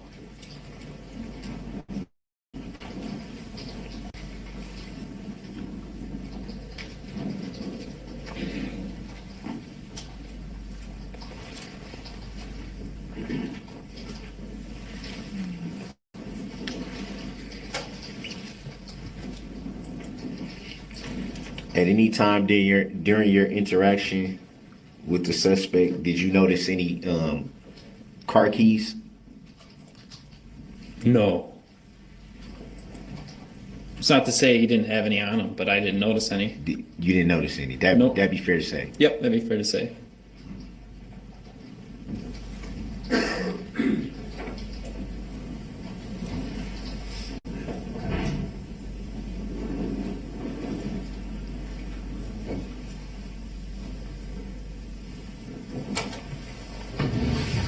Did you notice any drug or alcohol? I didn't personally notice any drug or alcohol.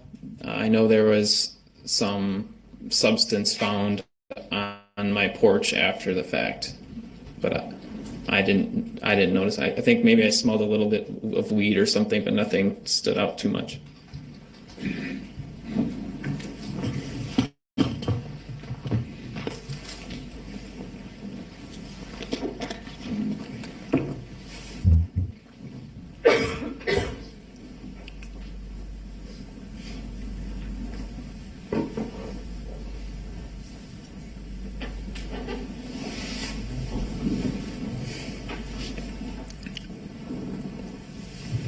And you stated that you gave the suspect a jacket and a sandwich? Yes, sir.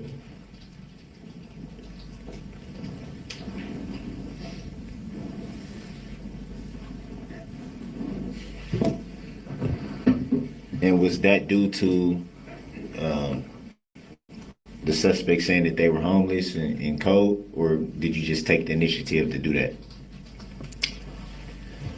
I don't remember the suspect asking for food, but I do remember them saying multiple times that they were homeless and cold and needed help, and so I took the initiative to try to help any way I could in the moment.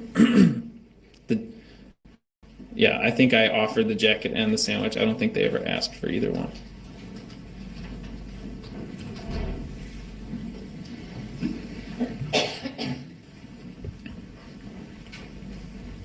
And you let them use your phone, correct? Yes. And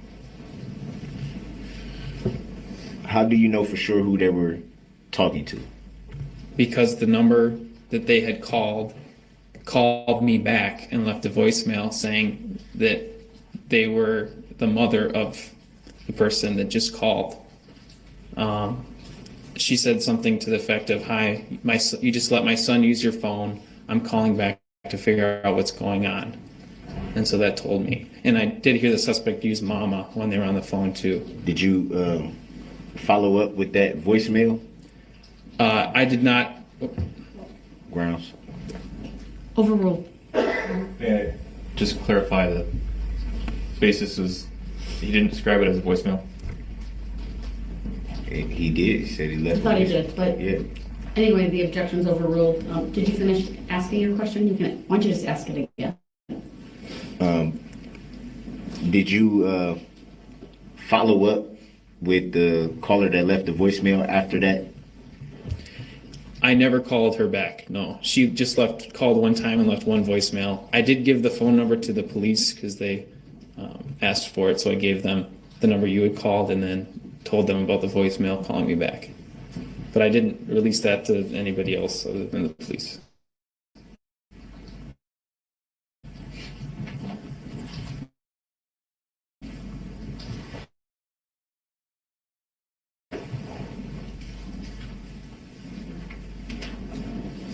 Recall keeping that phone number in your call log after that?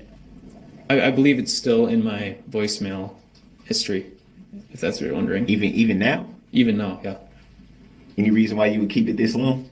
It's just, I didn't go out of my way to keep it. It just is on there. I don't get a lot of voicemail, so I checked this morning just to make sure it was on there, and it still is on the bottom of my list. So why would you check for it this morning? Because I thought maybe it'd come up today. I don't remember the exact number, but I still have the voicemail if I needed to bring that up.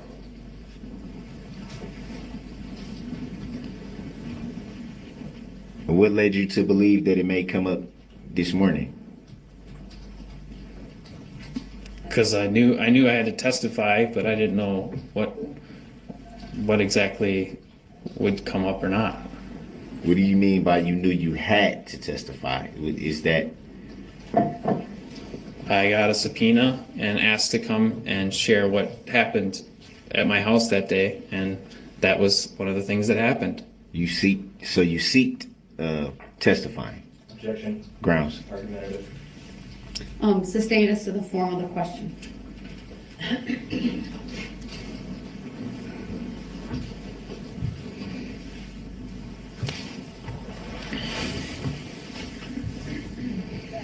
get a subpoena, you have to testify. So you made reference Or to you still go to keeping the jail. voicemail. Or Did you whatever. keep any of the ring footage? It means you have to. It's still on my phone, yes. You said it was like 6 or 7 videos? I didn't keep anything That's past 4. the officer coming up to my door after.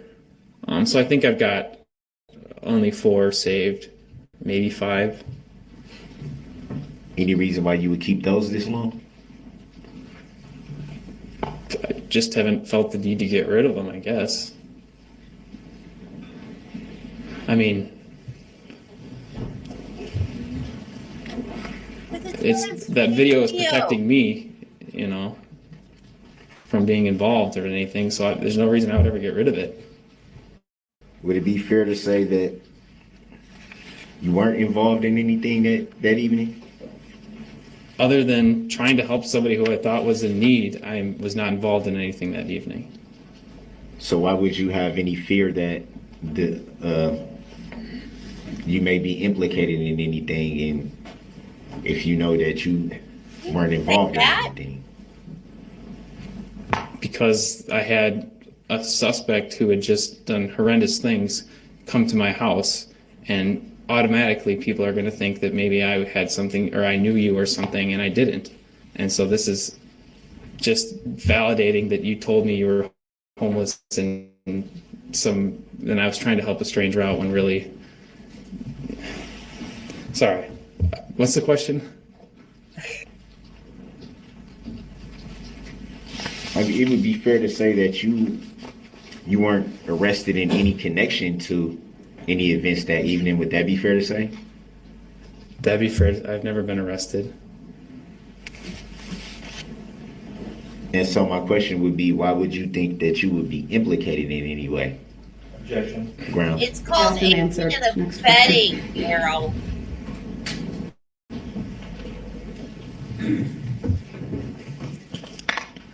And how do you feel that the He's getting keeping nervous. of the videos would protect you from something that you don't need protection from?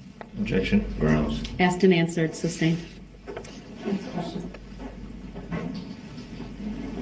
I think I misspoke when I said that it was protecting me, because it's not necessarily protecting me. It's just something I haven't gotten rid of yet.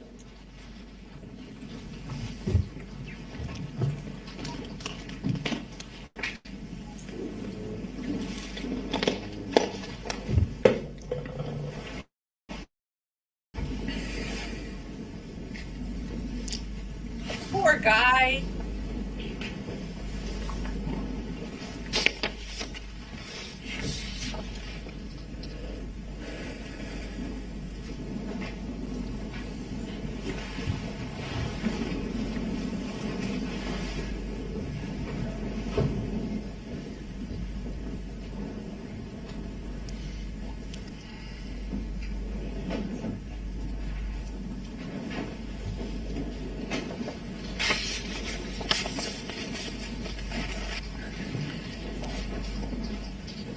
Do you recall interaction with law enforcement by the name of Officer Luling?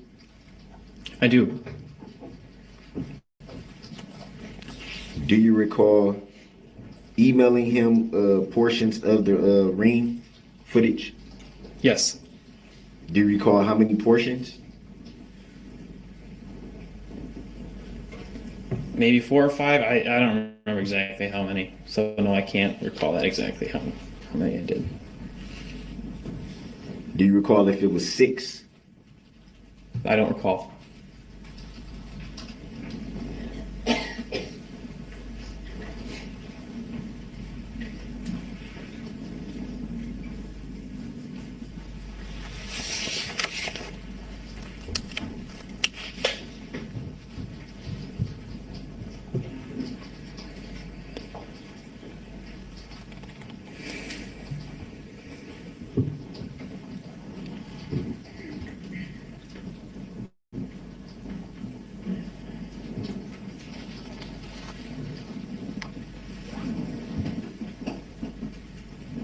I'm assuming at some point that after escorting the suspect out of your house, you went back into your house? Yep. And what did you do from that point? When I escorted the suspect out and he gave me the jacket and the phone back, I went right inside, locked the door, and I don't remember exactly what I did. I think I stood in there and looked outside because I wanted to see whatever was going on, see either the suspect get into an Uber and leave, or see the police get him in cuffs. And it was a matter of a minute later, the suspect came and was knocking on my door again to come back inside and look for the ID.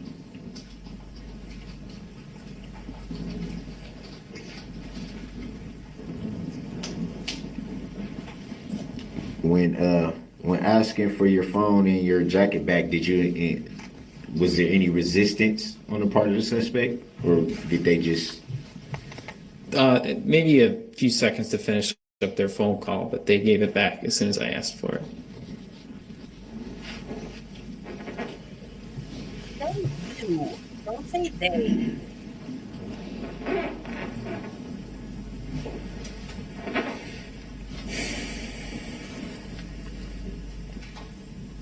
And you stated at one point going back in your house to look for the ID and wasn't able to find the ID?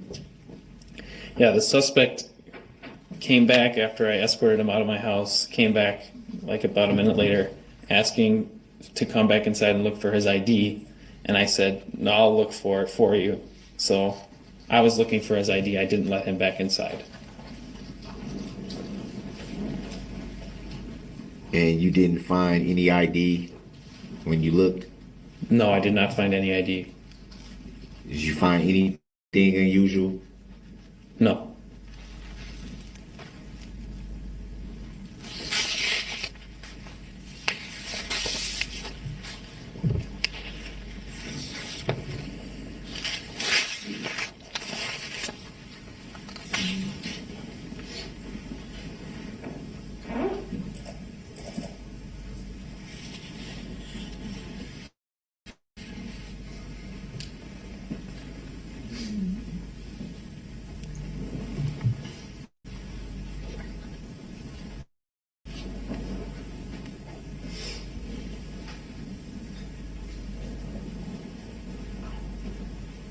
And after seeing reports on the news and things of the like, did you come into any more information at that point? Objection. The grounds. Vague. Sustained us to the floor with a question. Did you learn anything from news reports that you didn't know that evening? Yes. After the fact, I learned of the suspect's criminal. Well, I guess. Sorry. We're not going to go there. Okay. I learned the name of the suspect at my house. I learned what that suspect was put into cuffs for at my house. And I learned what vehicle he drove and the details of the incident. Did you observe the suspect in the vehicle at any time? No. Did you notice any vehicles parked in the area that you hadn't seen before? No.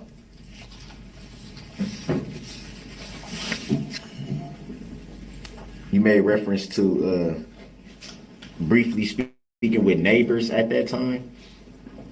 Yeah, when I was escorting the suspect out of my house, the neighbors said, "Are you guys looking for that guy?" And up to that point, I had no information of a person that you should be looking for. So I said, "No, this might be him." Do you know what they were referring to at that moment? Yeah, my neighbor was at the parade, and he was talking about the person driving the vehicle through the parade. And you knew all that at that moment? No, I didn't learn about that until the police told me after the fact.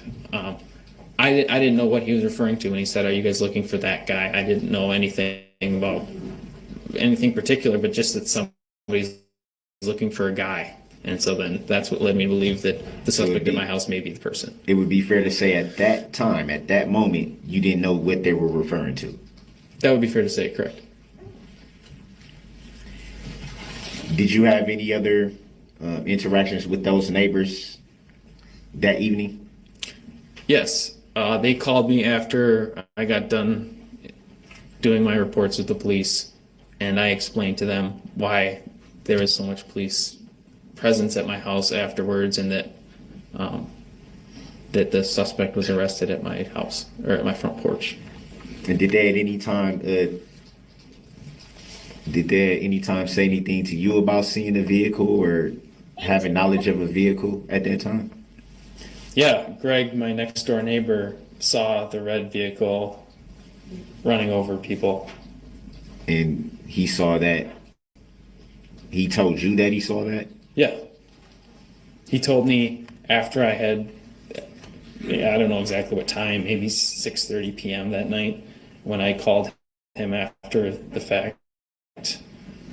After I knew what had happened, then Greg told me that he had seen what had happened. A lot of my neighbors were at the parade. Do you know if they gave any reports to law enforcement at that time? I don't know that. The officers that arrested the suspect at your home that evening, did you see your neighbors speak with any of those law enforcement officers? I didn't see them, no. Speak with them, no.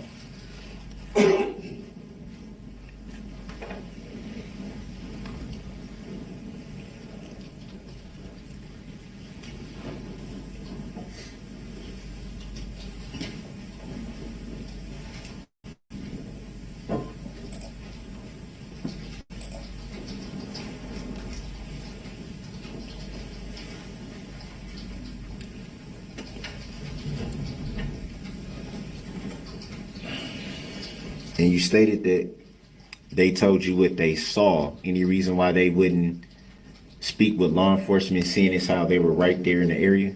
Objection. Grounds. All for speculation. Sustained.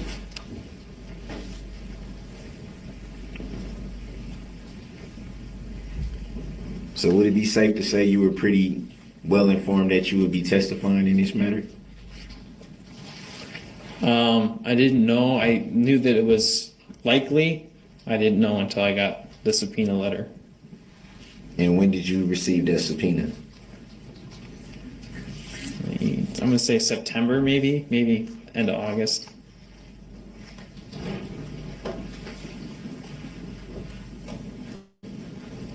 And that was it was sent by the district attorney's office?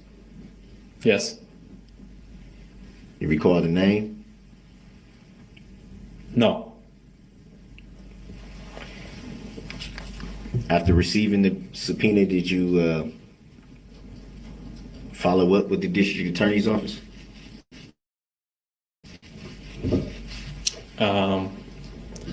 They said that they would be emailing me with more details, and I waited until I got the initial email before I did any following up with the district attorney's office.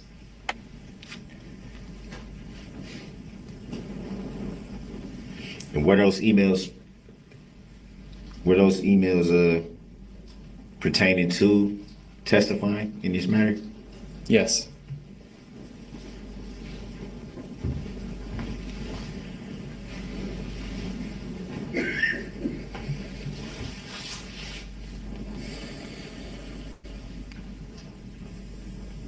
Have you yourself filed any claims in this matter? No.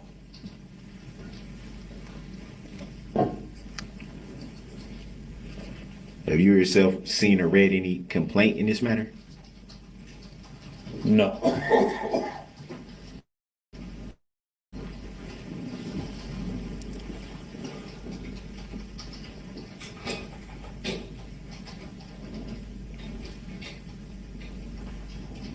Would you yourself consider yourself an injured party in this matter? No.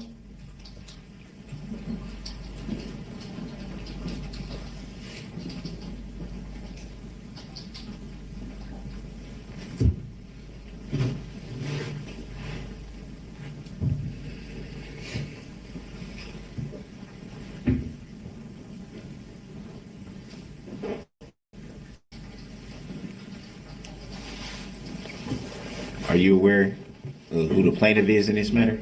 Objection. Grounds. Relevance. Sustained.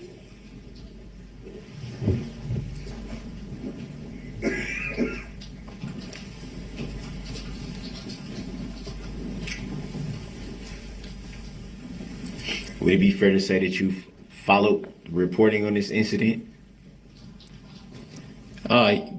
Initially, yeah, I watched the news and followed the reporting on it. Initially? Well, like I haven't been following the trial, but I was following the initial reports back in November of last year.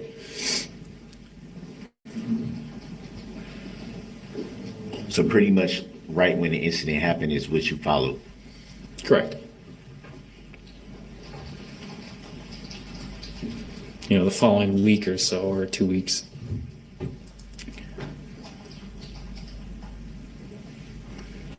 You ever hear who the plaintiff was in this matter? Objection. Grounds. Relevance. Grounds. Sustained. Have you yourself ever had any interaction with the plaintiff? Objection. Grounds. Relevance. Sustained. Do you even know if there's a plaintiff in this matter? Grounds. Sustained. Because she says so, Darrell. That's why.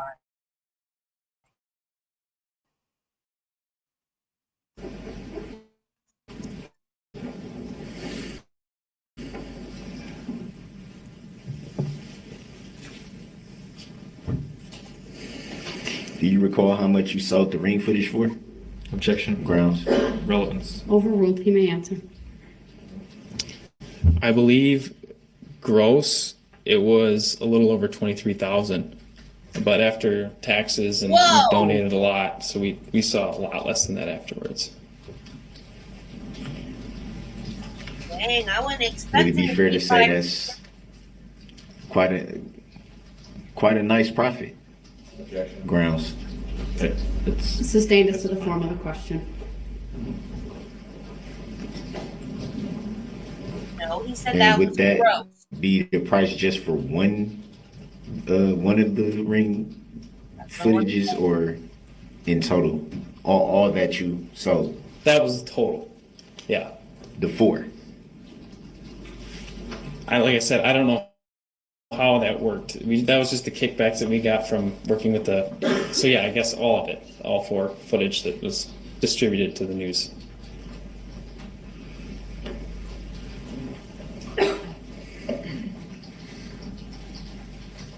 Do you recall which station that was? Which news station?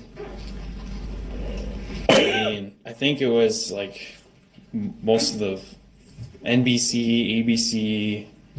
So it was CBS. multiple. Yeah, I mean, I don't recall all of them. No, I don't exactly which ones it was. I don't know. So it'd be fair to say it was pretty much all the standard news stations. Yeah. And hope something horrible happens and the suspect wanders up onto your porch, Marty?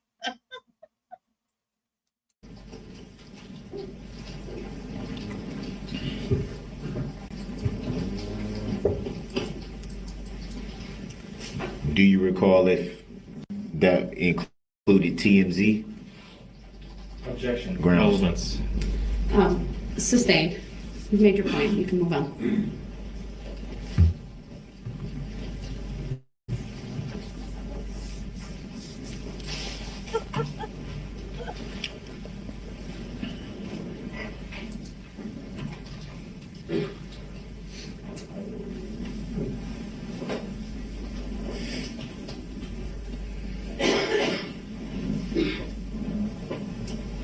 No further questions. Thank you. Any redirect? Please. Thank you. Mr. Ryder, do you have your phone on you right now? Overruled. He may answer. I don't. I gave it to a gal that let me in here. She's got it though. While we're waiting on that, you mentioned you checked your phone this morning to confirm that you still had the voicemail we've been talking about, right? Yes. Relevancy. Overruled. You questioned him about it. It's proper. I'm referring to the use of the phone. What is the phone? We haven't gotten there yet, sir. You're premature. You may answer. You did check. Yeah, I did. If we were to provide your phone to you here today, do you think you'd be able to find that voicemail? Objection. Overruled. He may answer. Yes. Do you think you'd be able to play it on speakerphone for everybody to hear? Objection. What is the relevancy? Overruled. Yeah, I can do that. Relevant. Brought it up. There's a way to also play it through the technology. Objection. What is the relevancy? Could I have a bailiff, please? You can unplug it from the charger. It's probably to the witness. Objection. What is the relevancy? It's relevant, sir. You cross-examine him about it. Thank you. Yeah, I cross-examined him about the question, not Brooks, playing the phone. please, I've made my ruling. So is that a judicial determination? He seems like a Go ahead and very ask your next person. question, Attorney Wichow. Really good. Please open up your phone and let me know when you find the voicemail. It's still pulling up right now. Sure. You followed instructions and turned your phone off before you came into court. Objection. Overruled. He may answer. Yes, I turned the phone off before court.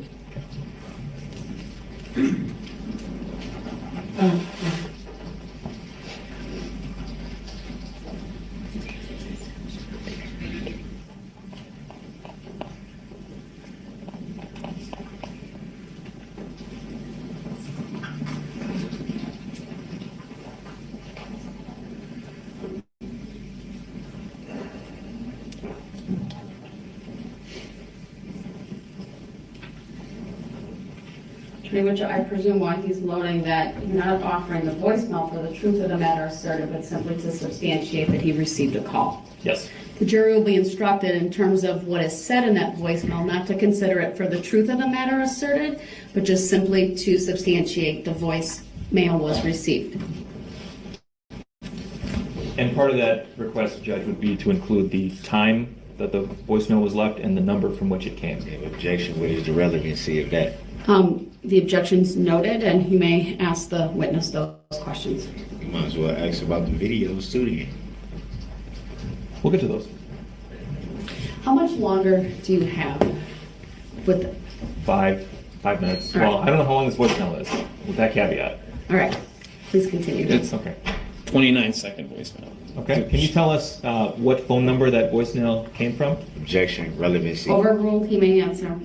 The voicemail came from so +1 or whatever. So 414-610-2153.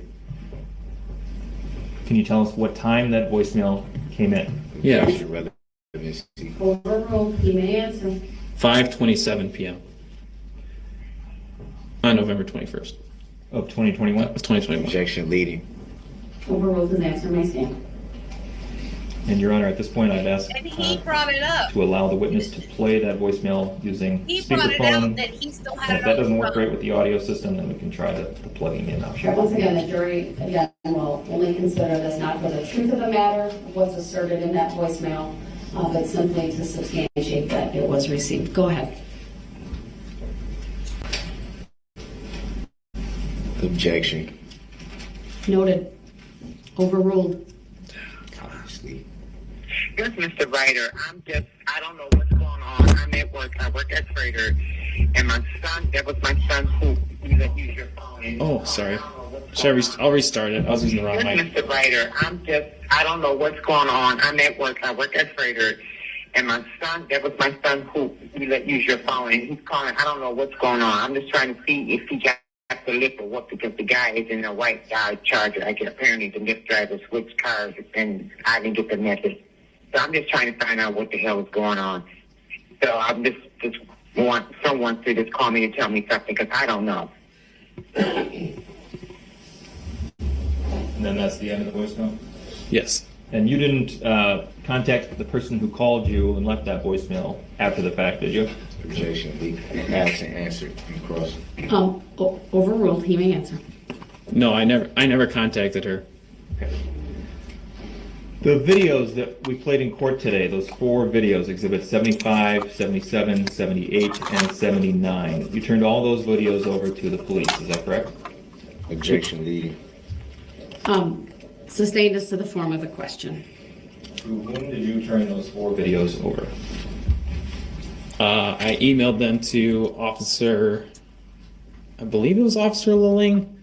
There was a Rebecca Carpenter out of Eagle PD that wanted it. Oh my god. And I may have emailed it to somebody with West Dallas PD. But for sure, Waukesha Police Department all got it that night.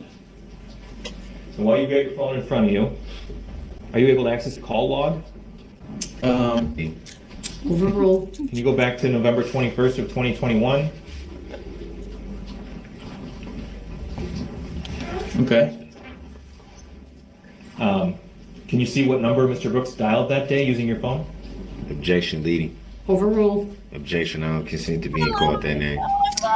So my call log didn't save back that far. My voicemails did, but my call log, I've made so many calls since then that I didn't save that. I think the police definitely saved that number when they were at my house that night, though. Do you recall if it was the same phone number that you received that voicemail from? Objection speculative. Overruled. You may answer. I don't recall for sure, no. The videos that you released to the media, did you release anything to the media that you didn't also provide to the police? Objection. Overruled. No, everything that was released to the media was already released to the police department. Did you alter those videos or the audio that goes with them in any way when you released them to the media? Objection, hearsay. Overruled. No, I never altered any of them. What about when you sent them to the police? Objection leading. Overruled. No, never altered them. Were you aware at the time that Ring is a subscription service? Objection leading. Overruled. Yes, we pay a subscription for it. And there's a cloud account that goes with that, is that right? Objection leading. Sustained as to the form of the question. I think this is a pretty foundational question necessary to develop testimony. You're probably right, and can be some leading questions are allowed, but just rephrase that one, please, and we'll go from there. Okay. Where do the videos go aside from your phone? Objection speculative. Overruled.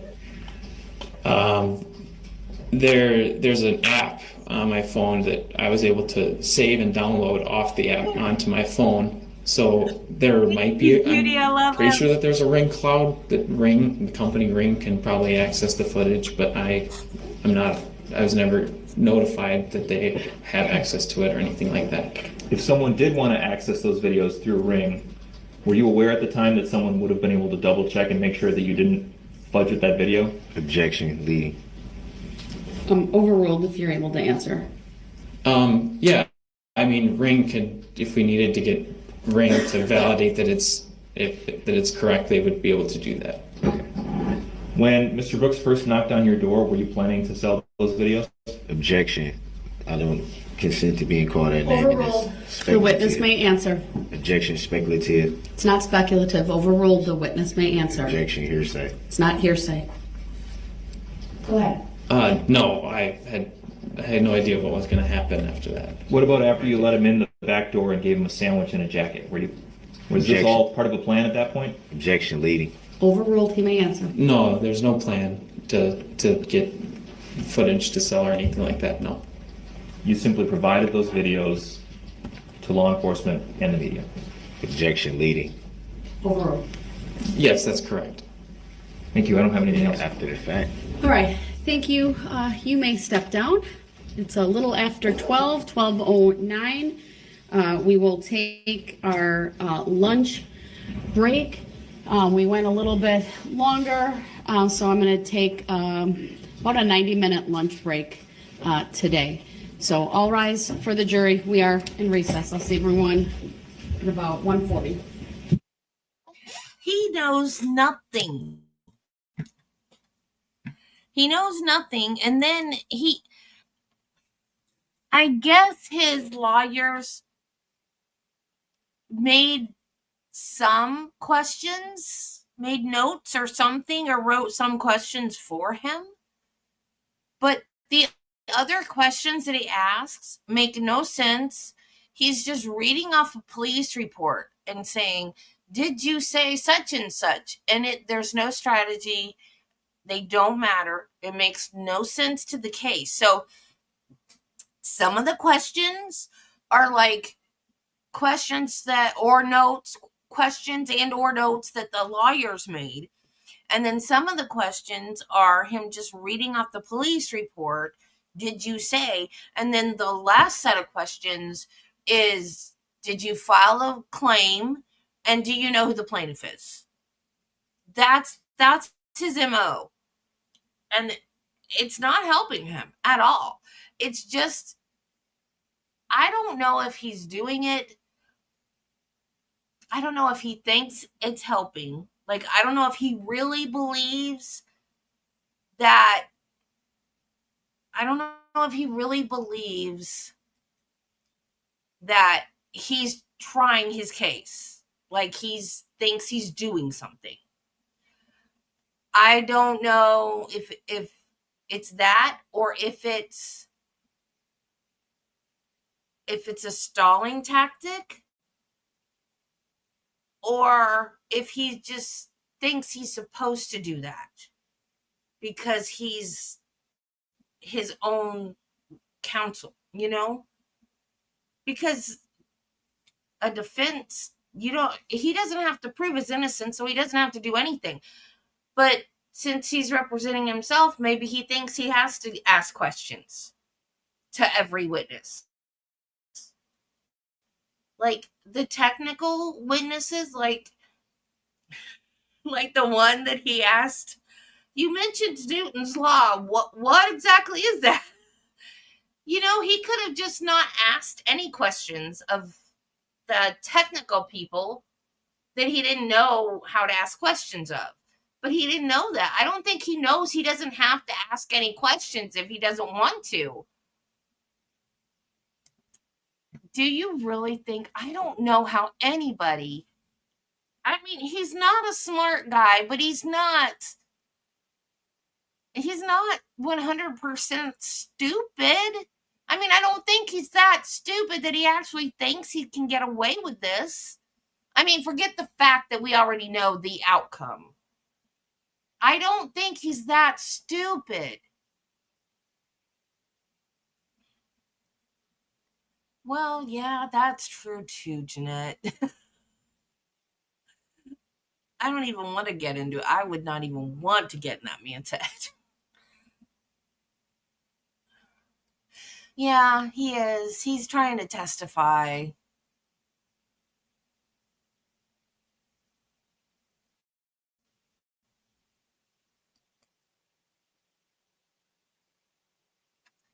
But I think also,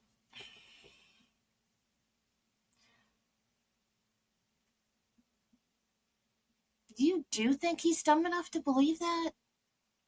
I don't know. I just can't imagine anybody being that stupid. I can't imagine anybody being stupid enough to drive through a parade. I mean, yeah, I get that you're mad and you took a wrong turn, but there's a parade. How do I get out of here?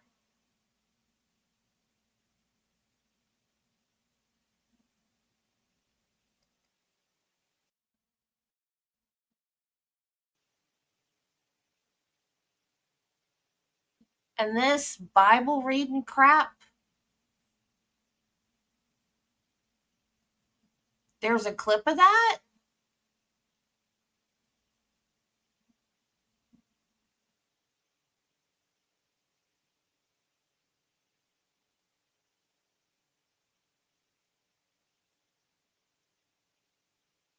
The Bible thing irritates me.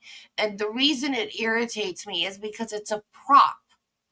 If I thought he was really truly sitting there reading the Bible, like he really truly was repentant for what he did, and he was trying to become a better person or something, and really truly wanted to read God's word and learn about Christianity or I don't know, then I would say, good, let him carry the Bible around. But no, it's a prop. That's why it aggravates me. I I got made fun of when I was a kid because I took my Bible with me to high school. I would even sometimes skip lunch and go to the library to do Bible study. And I got made fun of in high school because of that.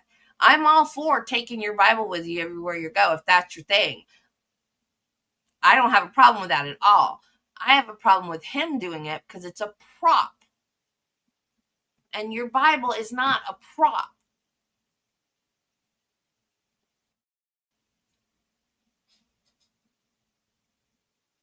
Really?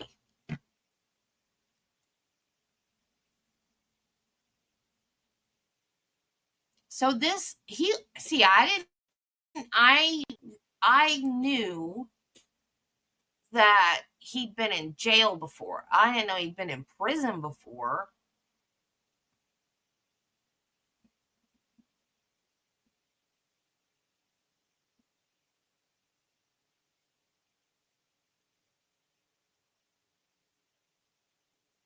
What's the name of the documentary? So he wanted to kill Erica, so he just decided to kill a bunch of people?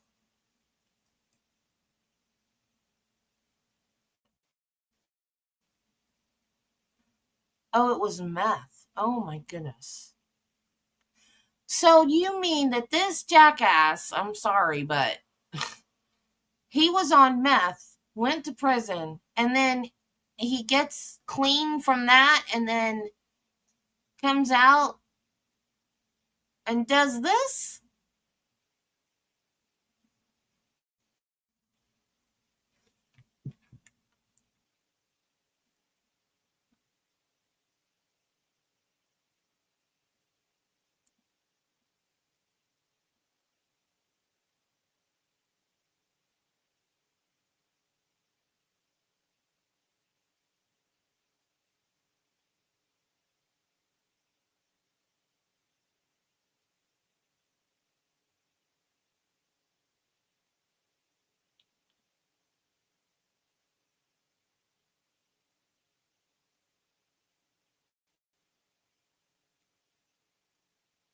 Is the whole documentary about him or just about like meth users or whatever?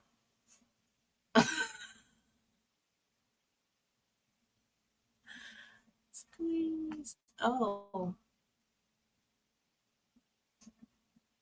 Dang, he looks different.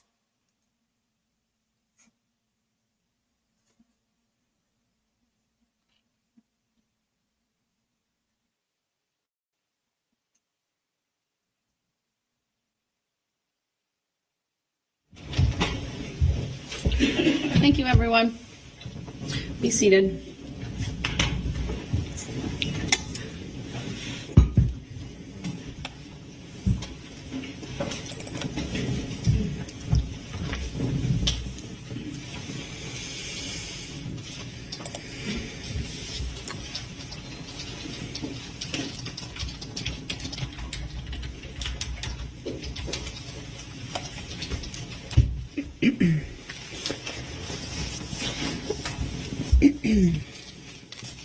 Okay, well, this is a law and crime thing. All right, we are back on the record in State versus Brooks appearances are as they were before. I know this morning I mentioned I would mention to the jury about Exhibit 15. As I recall going back in my memory about how that exhibit was received, I believe I already told the jury it is received or was received subject to further testimony. So I don't know that I need to tell them again that it's received, and it would be my inclination to just simply let it be. We've noted it outside the presence of the jury, but that's how I intend to handle that. Agreed. Thank you, Judge. Okay, I believe all of our jurors, well, they're all back, of course, but they're ready to go. And so when we bring them out, the state should be prepared to call the next witness. Yeah. Okay, very good. Then bring the jury out, please. You ain't called that name that you started with. I don't know if the audio's on. Audio's on, and I called the case. I actually didn't specifically. Yeah, I typed in, what did I type in? Where'd it go?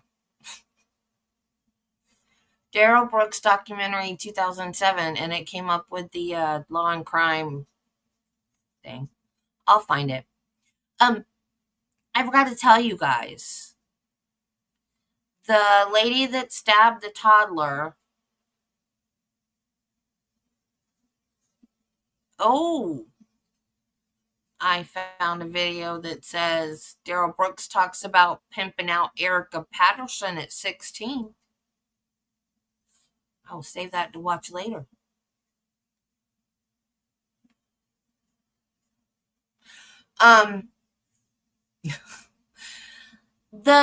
The crazy lady, I shouldn't say crazy, the schizophrenic woman that stabbed the toddler and his mom and the toddler died, they found her guilty, not NGRI, guilty. She's going to prison, not a mental institution, prison. Oh, yeah, I know. Yeah, and that's going to come up in the trial, too, outside the presence of the jury. And he gets mad at Zach. Mad for bringing it up. Referred to you, but I did say State versus Brooks. But in any event, your objection is noted for the record, and we'll continue with testimony. Will you be addressing subject matter jurisdiction? Crystal dark.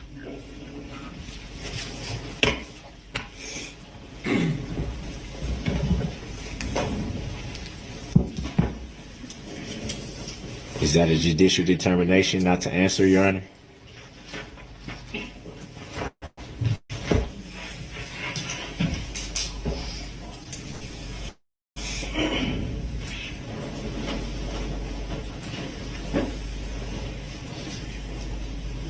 So is that a tacit agreement?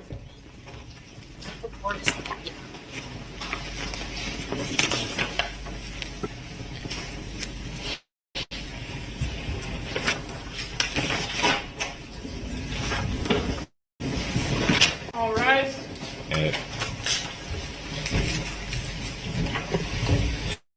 Subject matter jurisdiction has yet to be proven for the record. Here he goes.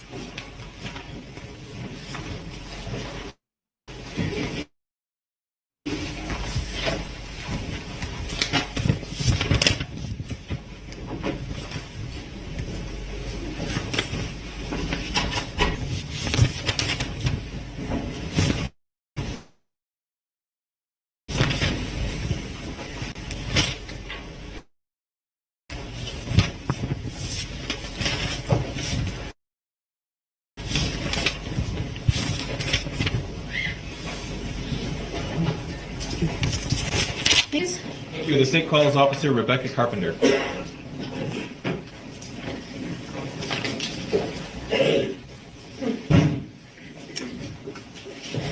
Good afternoon, officer. If you would please make your way to the witness stand on my right, up one riser.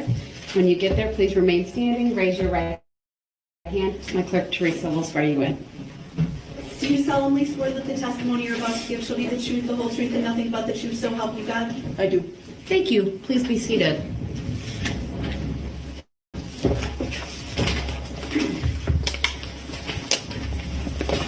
Oh, yay! First thing I will ask you to do is to state your first and last names for the record and spell each. Rebecca, R-E-B-E-C-C-A, Carpenter, C-A-R-P-E-N-T-E-R. Thank you. Go ahead, your witness. Thank you. Officer, how are you employed? On the day of the parade, I was working a shift for the Village of Big Bend Police Department, sir. Is that who still employs you? Yes. Anybody else? Yes. I'm also a patrol officer for the town of East Troy, and I'm the assistant chief for the Village of Eagle. How many years have you spent in law enforcement? I was appointed to the Milwaukee Police Department in March of 1991. And when did you come out here to the Waukesha County jurisdictions that you mentioned? I retired from the Milwaukee Police Department as a sergeant in November of 2017, and The first department I got into policing again with was the town of East Troy in May of 2018. You already made reference to the parade. Were you working on duty as a law enforcement officer on November 21st of 2021? Yes, sir, I was. Overruled. And you may answer. Yes, I was. Were you aware that day that the Waukesha Christmas parade was taking place? Actually, I was not. Did you at some point become aware that there was a parade in downtown Waukesha? Objection, leading. Overruled. You Yes. may answer. Thank you, ma'am. Yes, I did. How did you go about learning that information? I heard over the radio channel that Big Ben monitors, which is not the same radio channel that the parade was on. I heard a broadcast that there had been shots fired. What did you do in response to hearing that broadcast? In response to that particular broadcast, I started paying closer attention. And then what happened? Squads on my channel, which is a Waukesha County channel, started to say that they were placing injured people in the backs of their squads and driving them to the hospital, which is a highly unusual circumstance. What did you do when you learned that information? I started driving toward downtown Waukesha. Did you get there? I did. What happened then? Initially, I went to the parade route, and I talked to a few people around injured people and determined that I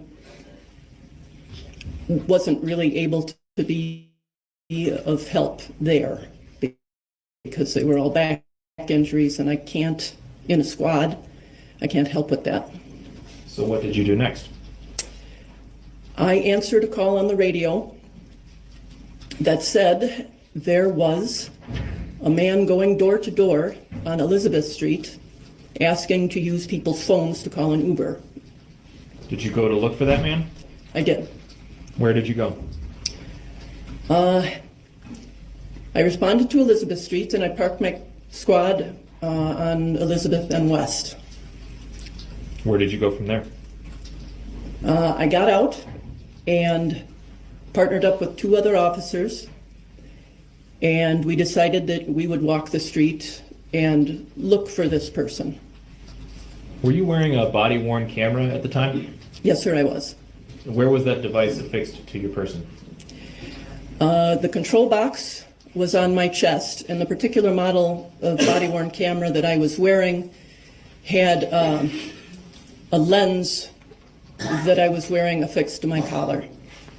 Your Honor, let the record reflect that the witness has held up her right hand in a circle and pointed it towards about her collarbone, her right collarbone. The record will still reflect. Was that device also equipped with a microphone? Objection, Yes. leading. Overruled. Yes, sir. And that microphone was synced up with the video? Yes, sir. Do you know whether your device was activated as you were walking down Elizabeth Street that afternoon? It was. Overruled. And her answer may stand. May we please display for the witness only exhibit number 80? Go ahead. It will come on the monitor in front of you. Do you see a video on the screen in front of you? Yes, I do. We're going to play the first 5 or 10 seconds of that just to see if you recognize it, okay?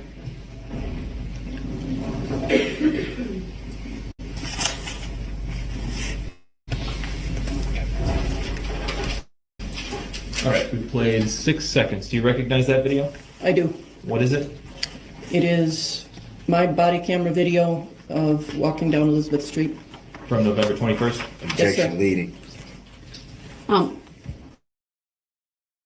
I will overrule it, and the answer may stand. Does this video and the associated audio accurately reflect what happened that night as you saw it? Objection, leading. Overruled. Yes, sir. Well, let me see. Overruled. Exhibit 80 is received permission to publish is granted. For the record, please tell me the total length. It is a 5-minute video. Thank you. Go ahead. We will start at the beginning. We're going to play it with audio, and we will pause at certain points, and I'll point out the timestamps when we pause. So we'll start from the beginning, please.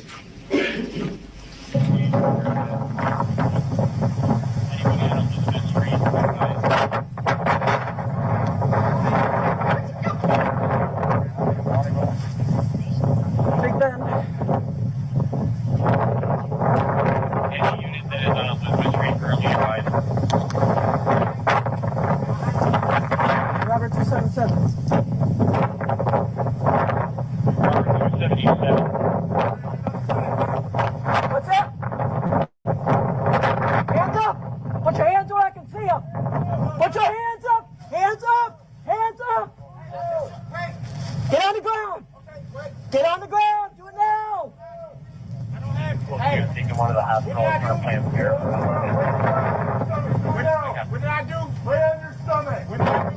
Robert, are you on the You know what you did. Paused at 53 seconds. A few moments earlier in the video, we saw what appeared to be a handgun. Does that sound right to you? Yes, sir. Who was the person holding that handgun? That was me. And who were, well, let's see, let me strike that. I want to direct your attention to the top right corner of the screen here. There appears to be some type of timestamp. Do you see that? Objection, leading. Overruled. I do, yes. Do you know if that is an accurate military timestamp? Objection, leading. Overruled. You may answer. That does not accurately reflect the time it occurred, no. So it was not 11 p.m. at the time this video was recording? Objection, leading. No. Sustained as to the form of the question. Do you know approximately what time it was that this video was recorded? I know that I initially began to respond to the scene at about 20 minutes to 5. And I would be guessing about how much time elapsed, but I would say it wasn't more than a half hour or 40 minutes to this point. Okay. The person who was depicted in the video at this point, at 53 seconds, that's what, describe where in the video you first saw that person. Objection, leading. Overruled. You may answer. I first saw him standing on the porch. And what, if anything, did you see that person doing when you first saw him? Objection, leading. Overruled. You may answer. He appeared to be rather agitated. Why do you say that? Objection, leading. Overruled. It's not leading. You may answer. He was moving back and forth on the porch and gesturing. Do you recall what you were wearing that evening? I do. What? The exact same set of clothing that I'm wearing today. Including long sleeves? Yes. Objection, leading. Overruled. Did this person, depicted at 53 seconds, draw your attention in any way based on what he was wearing? Yes. Why? It was chilly out, lower 40s, upper 30s, and he was in a t-shirt, jogging pants, and no shoes. We can resume playing here at 53 seconds, please. I remember this. The prosecutor. Does it want your name on it? On what he was wearing. Okay, lads, cooperate with us. Okay. Okay. We paused at 1 minute and 4 seconds. What did we see in that portion of the video? That was a sandwich. Where did that sandwich come from? Objection, leading. Overruled. His right pants pocket. The subject on the ground is? Yes, sir. Okay. Please resume at 104.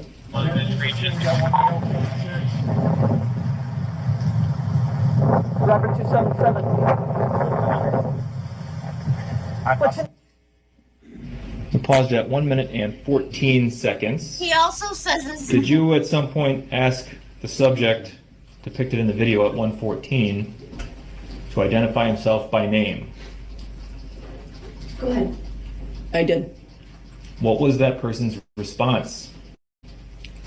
He identified himself as Darrell Brooks. Do you see Mr. Brooks in the courtroom today? I do. Can you point him out for us by telling us where he's sitting and what he's wearing? He is seated at the defense table wearing a dark-colored suit and striped tie and a mask over his face. Just to be thorough, Your Honor, could we please have Mr. Brooks remove his mask momentarily? Thank you, Mr. Brooks. Go ahead. Now that Mr. Brooks has removed his mask, does that change anything about your testimony today? Objection. I don't consent to being called that name. Leading. You may go ahead and answer. That's Darrell Brooks. Could we please play from 114? There's multiple units. David 216, what is your name? Brooks. First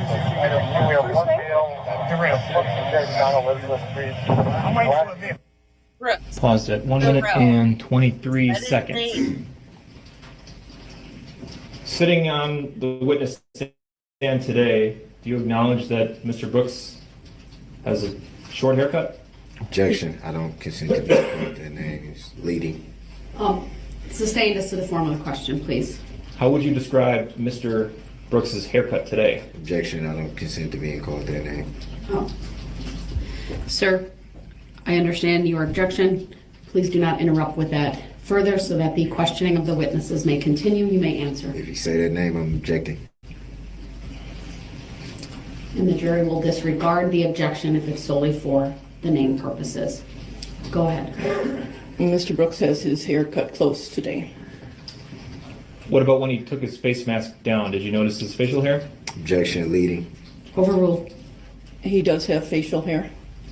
Did you notice anything different about his facial hair today versus in the video? Objection. Leading. Overruled. The witness may answer.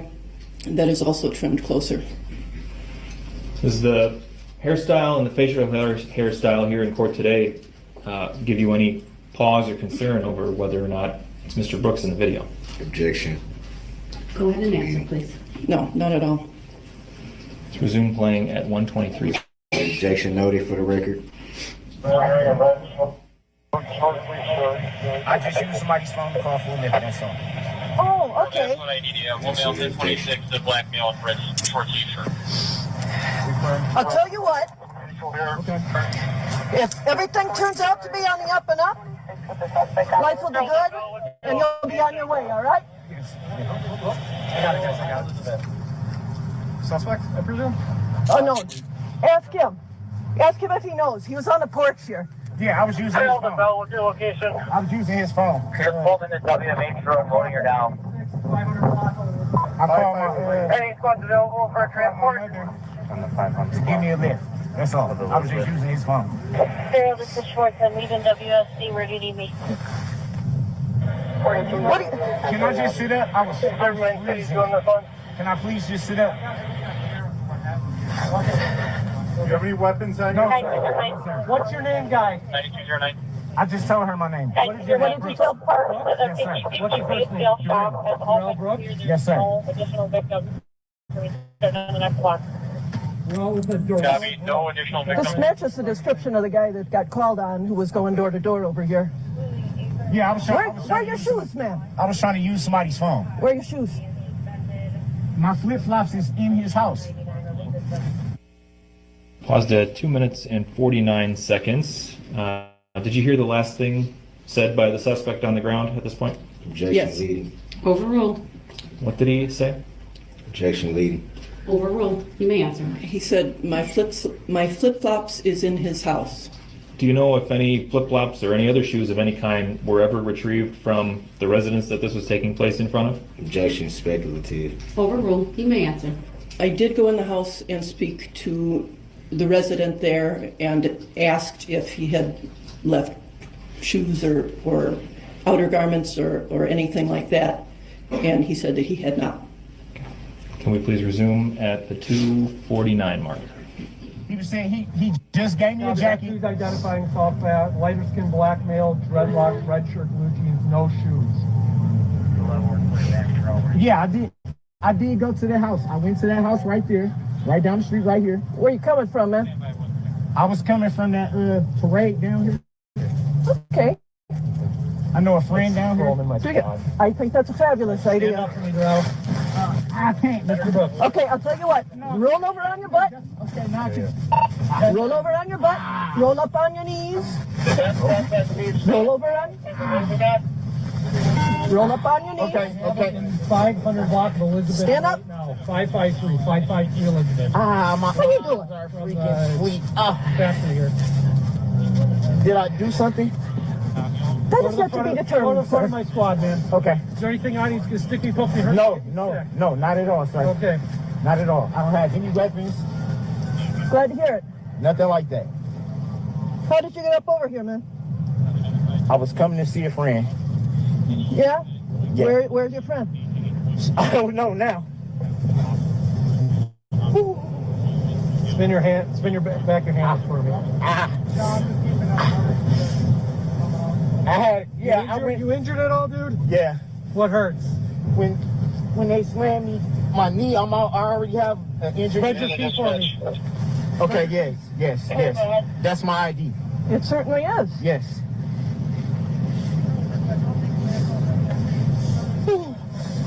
I'm so cold. I bet you are. Paused at 4 minutes and 30 seconds. Officer, can you tell us what you and any other officers were doing in that brief portion of the video? Walking him to a squad car so he could be placed inside since he was not dressed for the weather. What happened once you got to the squad car? The officer whose squad he was going to be placed in went through his pockets to make sure he did not have anything that would be dangerous.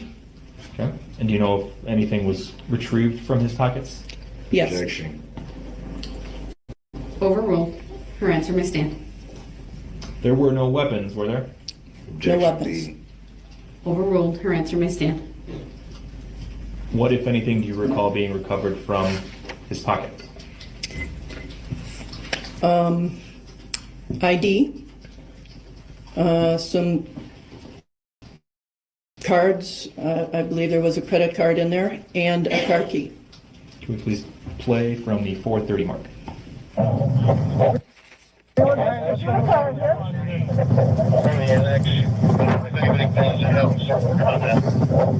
take a seat for me, Darrell. Do you want him to bring it out? So what hurts?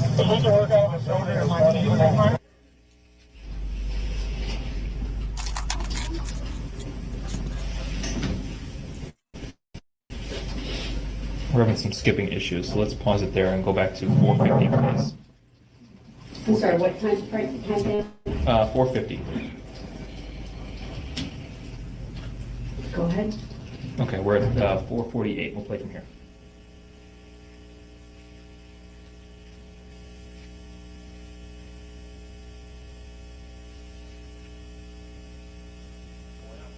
I don't need to see those last few seconds.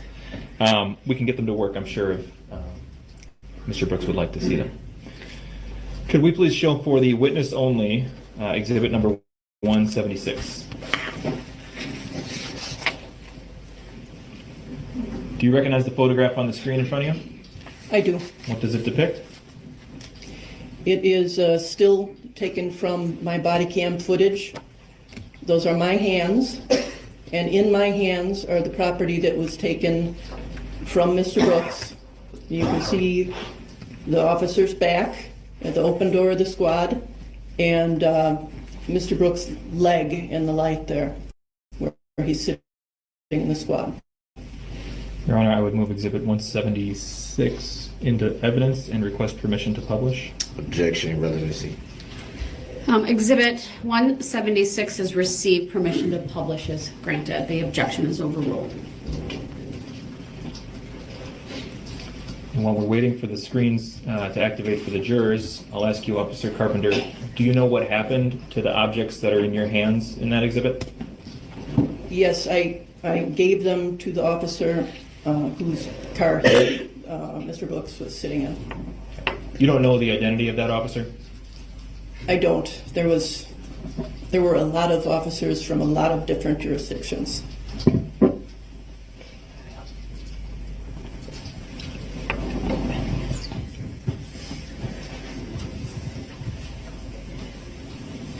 Thank you, Your Honor. That's all I have. That's all you have? All right, thank you. Cross, please. Yes.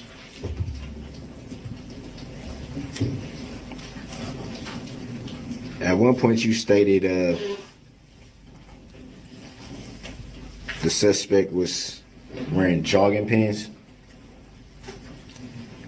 That'd be fair to say? Yes, sir. Were the jogging pants or blue jeans?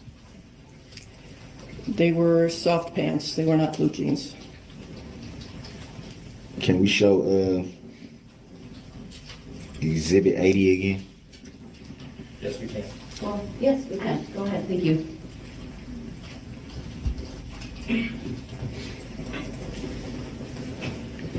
Can you fast forward it a little bit?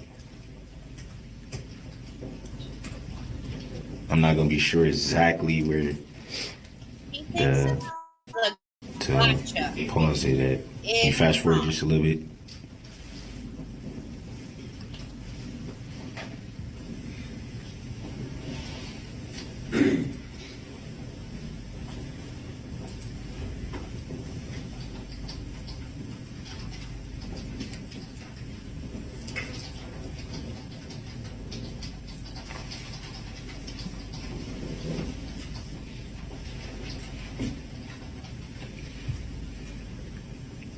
Can you pause?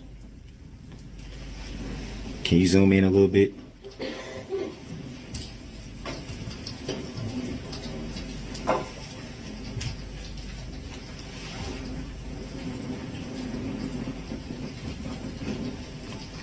And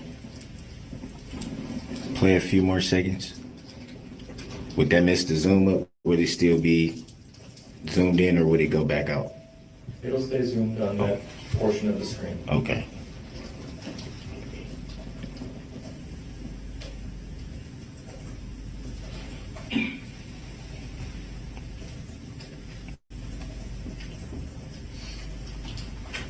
Pause. We're at 5 seconds. 55, yeah. You would describe those pants as jogging pants or soft pants, as you say? Yes.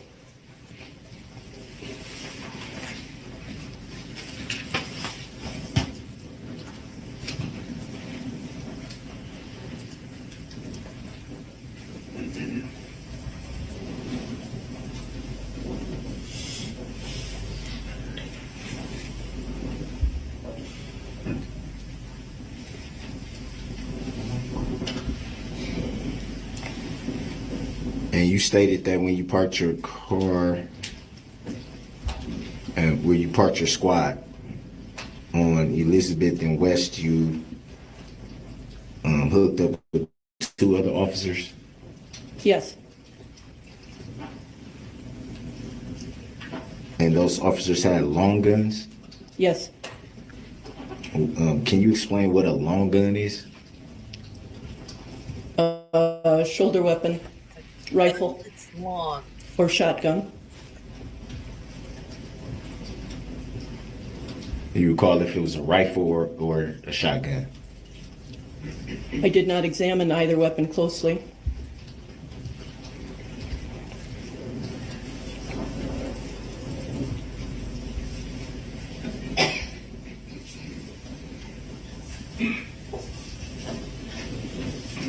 Are you done with this exhibit, sir?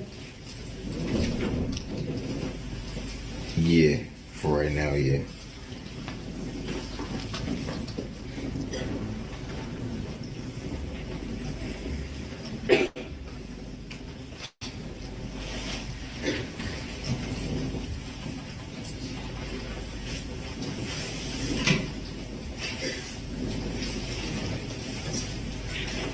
And you made reference to finding sandwich, credit cards, things of that nature in the pants, correct? I found the sandwich while you were laying on the ground. And you also stated that you found a credit card and things of that nature. In fact, would it be fair to say that that's what was in your hand on Exhibit 176?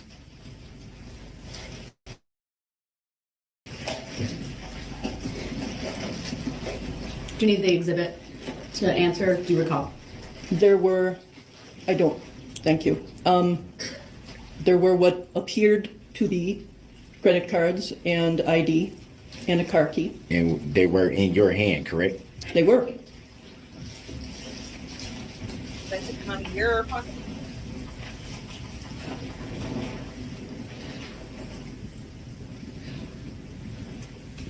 So would it be fair to say you also found those and not just a sandwich? I did not pull that stuff out of your pocket, sir. That was a different officer. I did hold it while he finished searching you, sir. So, I'm sorry, that threw me off. Wow. So you obtained that the credit cards and all that from a different officer? Yes.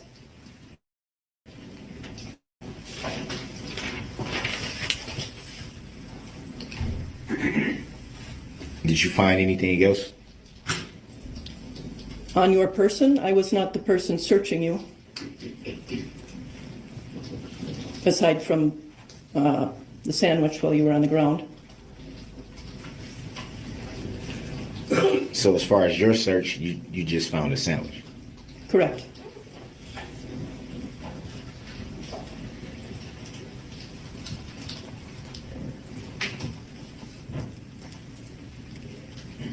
And at the time, do you recall why the suspect was being detained? Yes. And what was the reason? Because you matched a description that was broadcast over the police radio of a suspect involved in the parade incident.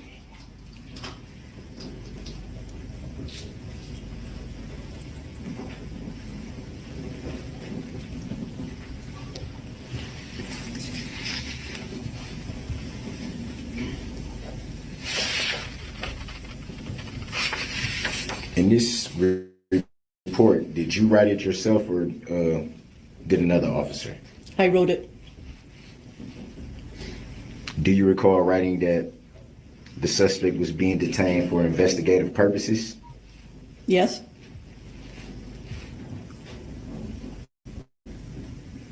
Any reason why you wouldn't state what those purposes were in the report? Yes. Because at the time we had contact with you, I was not fully aware of the circumstances. Well, would it be fair to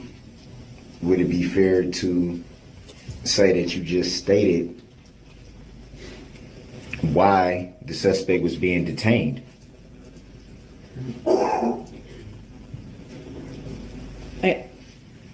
Did I just stated why this? I'm sorry, what was the question exactly, sir? Would it be fair to say that you just stated when asked why was the suspect being detained at that moment? You at answered, that moment. Yeah, Yes. at that moment that you detained the suspect. You stated because they matched the description of someone involved in the parade. Yes, sir, that's correct. But then you stated that you just stated that at the time you weren't fully aware. I knew that people had been hurt. I knew that shots had been fired. I did not know how many people were hurt. I did not know by what mechanism people would be hurt. I did not know the magnitude of the injuries.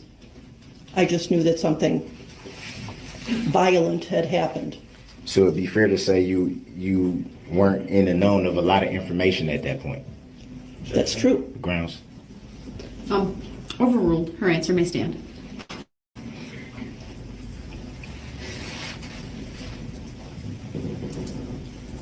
Would it be fair to say that you were being heard in Exhibit 80, stating that if everything was on the up and up, you would be on your way? Yes, sir, that's correct. That was me. So would it be fair to say that was an inaccurate statement if the suspect fit the description of something that happened in the parade? Not at all.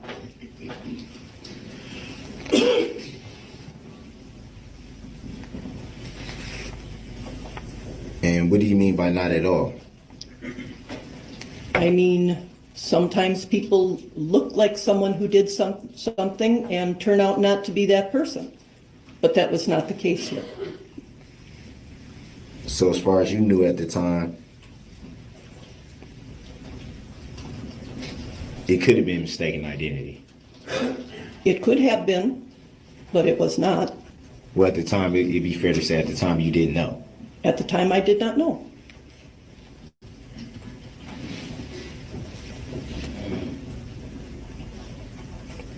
Did you give the suspect any of that information? Objection. Grounds. I'm not sure what information he's talking about. Sustained is to the form of the question. It's vague. Did you give the suspect any information on why they were being detained? I said, actually, it wasn't me that said that. It was another officer that said that, and I can't tell you who it was because I don't know. While you were being put in the car, you were informed you were being detained for investigative purposes, which is an answer that's appropriate for the circumstances. So it would be fair to say that that's not really all that informative? I did not have a lot of information to give you, sir. Keep saying you. Who are you referring to? You, Mr. Brooks. Darrell Brooks, seated at the defense table.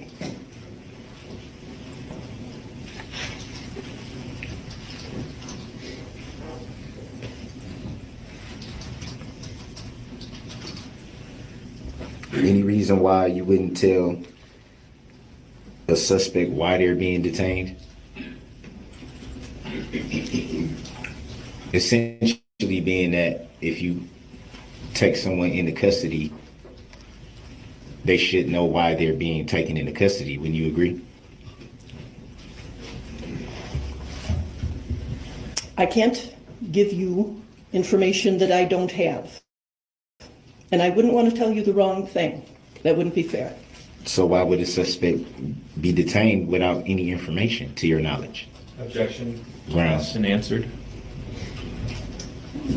Also calls for speculation, vague.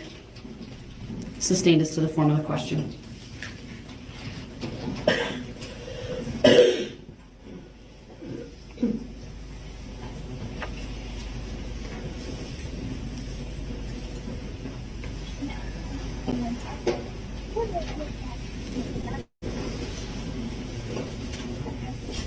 So would it be fair to say that you can detain a suspect without them knowing why they're being detained? Objection. This calls for a legal analysis, not factually relevant. No. Sustained is to the form of the question.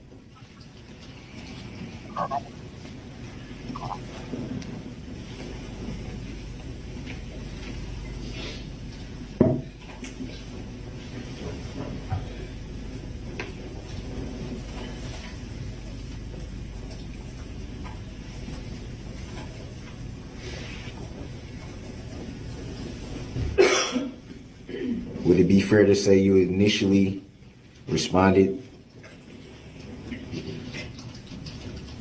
to the 500 block of Elizabeth because of a report of, I guess you would call it a trespassing report? I would more put it under the heading of suspicious behavior under the circumstances. So is that why you were initially dispatched to that area for suspicious behavior? Yes.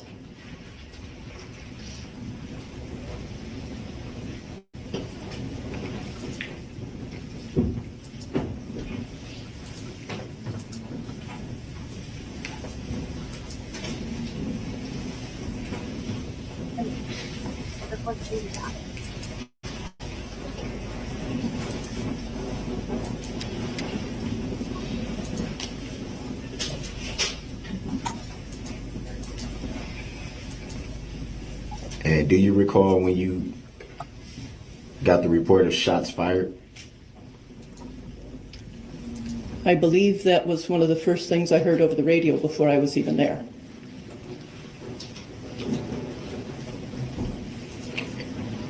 Do you recall ever finding out where the shots fired came from? Eventually I did.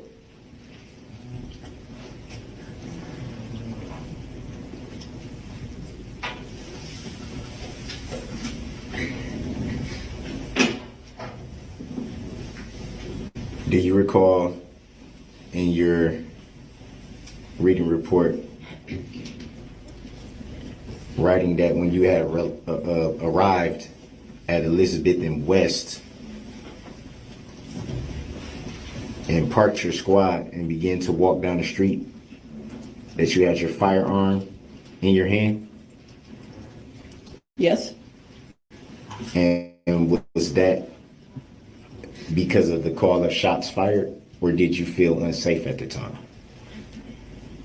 That's because there were shots fired and I did not know by whom. Did you get a report of anyone hit by the shots? At that time, no.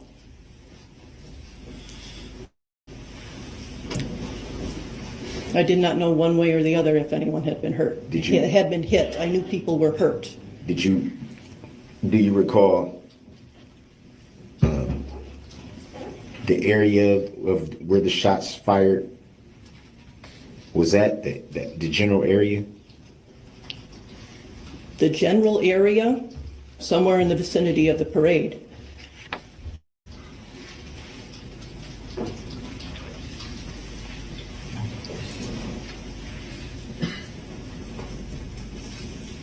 Is Elizabeth and West in the general area? It's a few blocks away.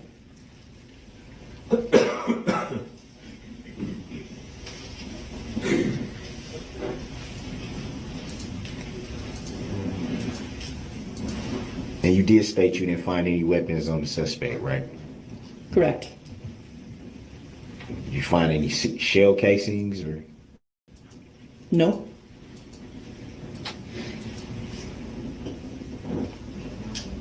Do you have any reason to believe that the shots came from the suspect? I did not know who had done shooting. I had heard a report of shots fired. I did not know by whom, as I've said, sir. Any reason to believe that the shots came from the suspect is what I'm asking. I did not know.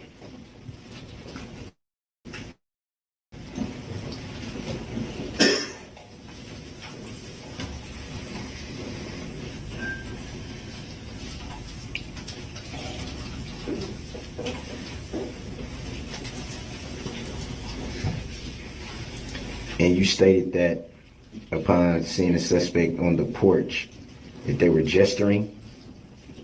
Gesturing? Yes, sir.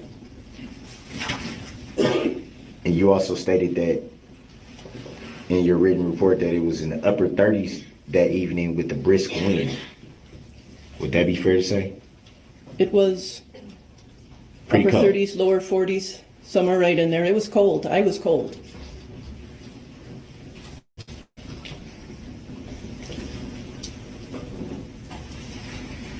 Do you think that maybe the gesturing was because the suspect was cold? Objection. Grounds. Calls for speculation. Overruled. She may answer if she's able. I didn't know.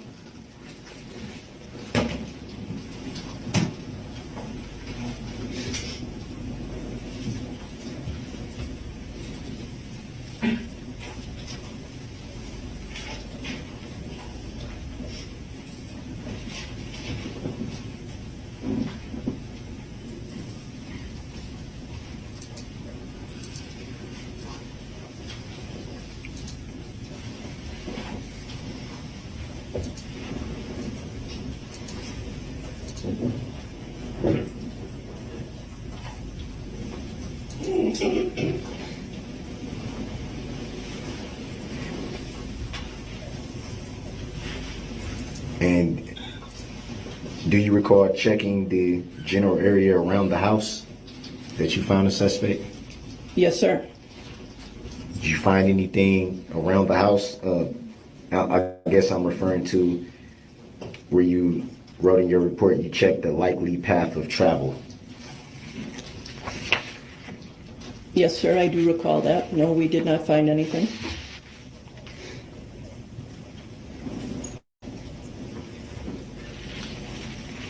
And do you recall checking the pockets of the coat worn by the suspect? Yes. Do you recall how the suspect obtained the coat? I recall what I was told.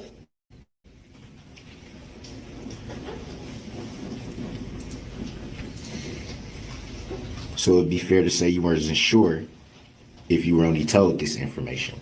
That'd be fair to say? I'm sorry, could you repeat that? You made reference to saying you only know what you were told. So it'd be fair to say at that time you didn't know unless you were told. Didn't know what? How the suspect obtained the coat. I asked the resident of the house you were at.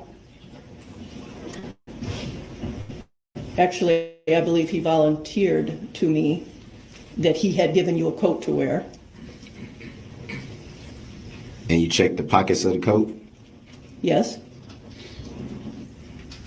And did you find anything? I did not find anything.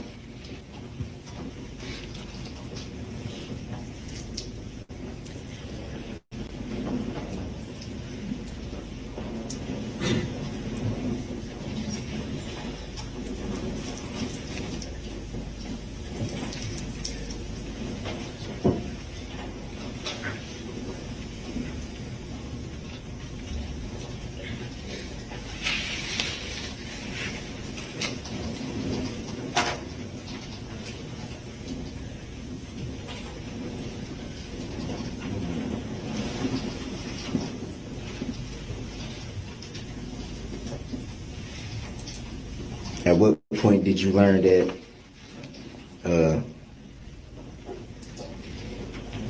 the suspect who was being detained would be arrested? At some point later.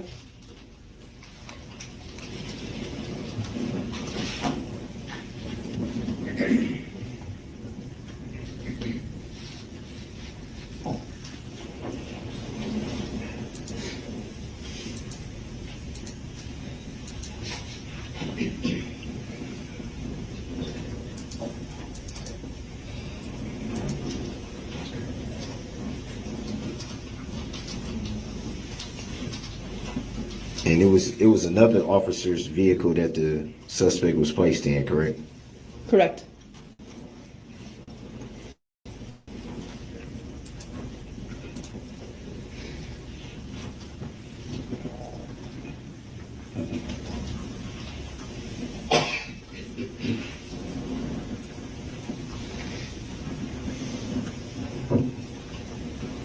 And when did you leave that scene? Not for hours.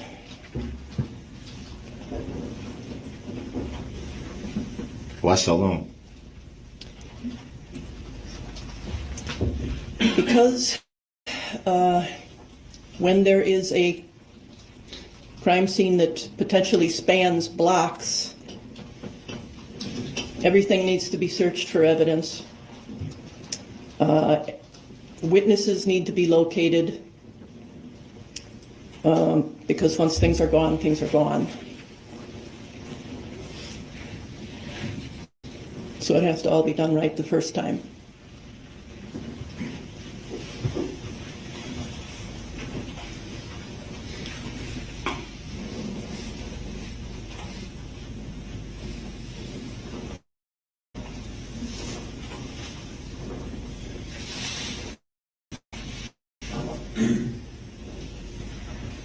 Did you write your report that evening? I believe I wrote it the next morning. So it would be fair to say after you had learned a little bit more information, then you wrote the report? That would be true, yes.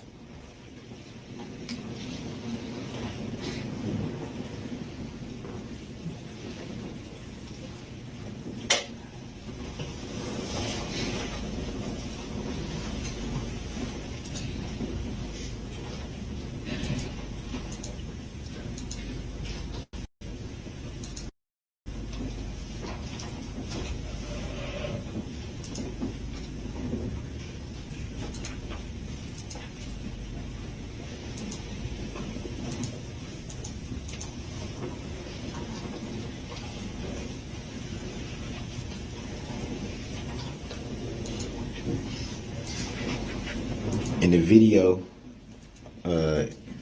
Exhibit 80, the suspect gave you his name, right? That's correct.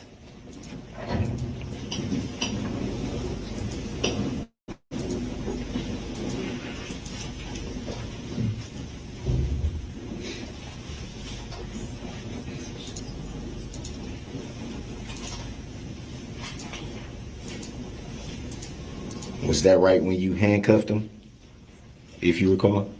Right around that time, yes, sir.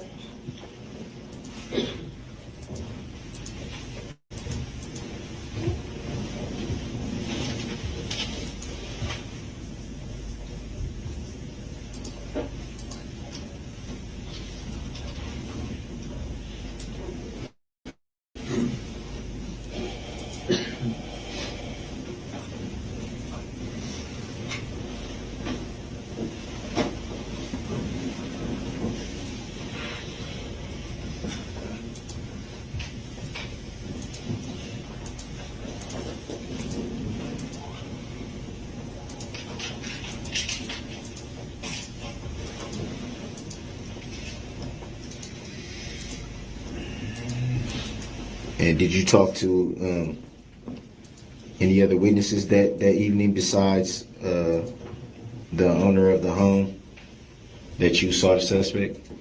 No.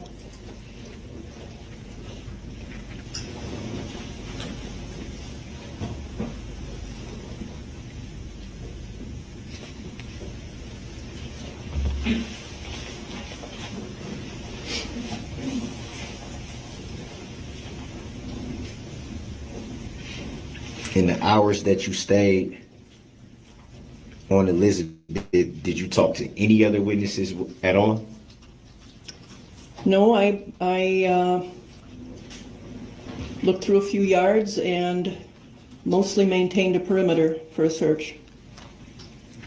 Do you recall why you looked through a few yards? Searching for evidence. Do you recall what evidence you may have been searching for at that time? You know, a lot of times you don't know until you find it. So, do you recall what maybe you might have been looking for a weapon or anything like that? That would have gotten my attention, yes, absolutely. Did you find any weapon? No, sir.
Did you learn any knowledge of any ring video footage that evening? I don't recall if I viewed the footage that evening or the following day. I did at some point view that ring footage, yes. So you were aware that night that it was ring footage? I believe I was aware of it that night. I don't believe I watched it, but I can't say with certainty.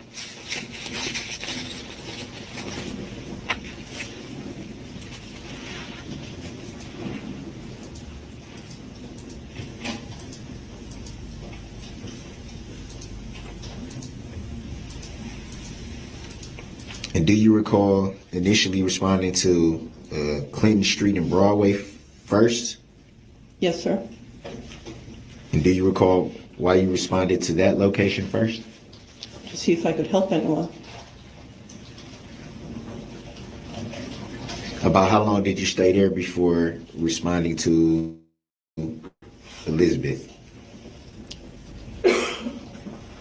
Just a few minutes.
No further questions.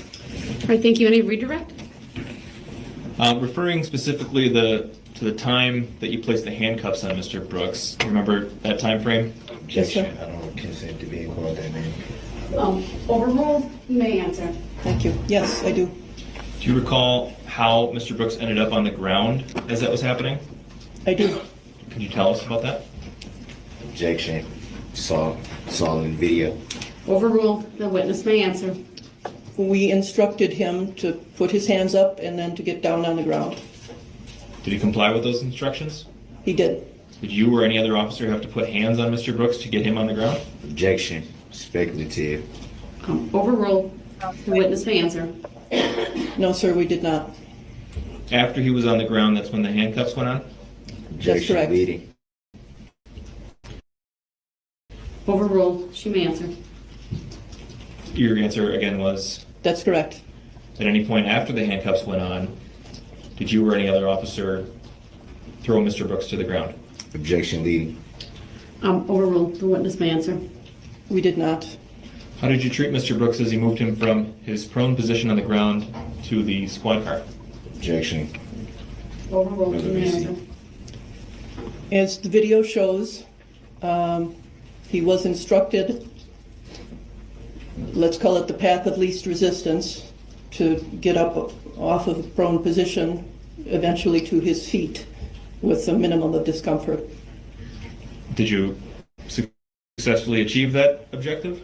Objection. Speculative. I'll rephrase. Are you able to answer? Yes, in as best as one can stand a person up when they have their hands handcuffed behind their back. Yes. That's all I have, Your Honor. Thank you. You may step down.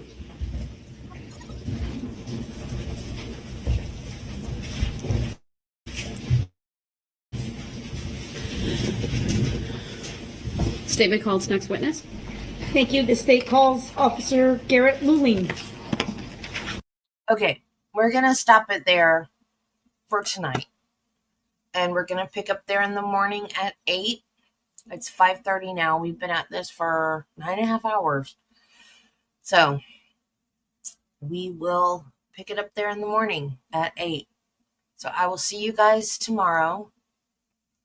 You guys have a wonderful evening. And remember, be kind to people, love your family, and Jesus loves you, and so do I. It's been fun, guys. Have a great night, and I will see you tomorrow. Bye.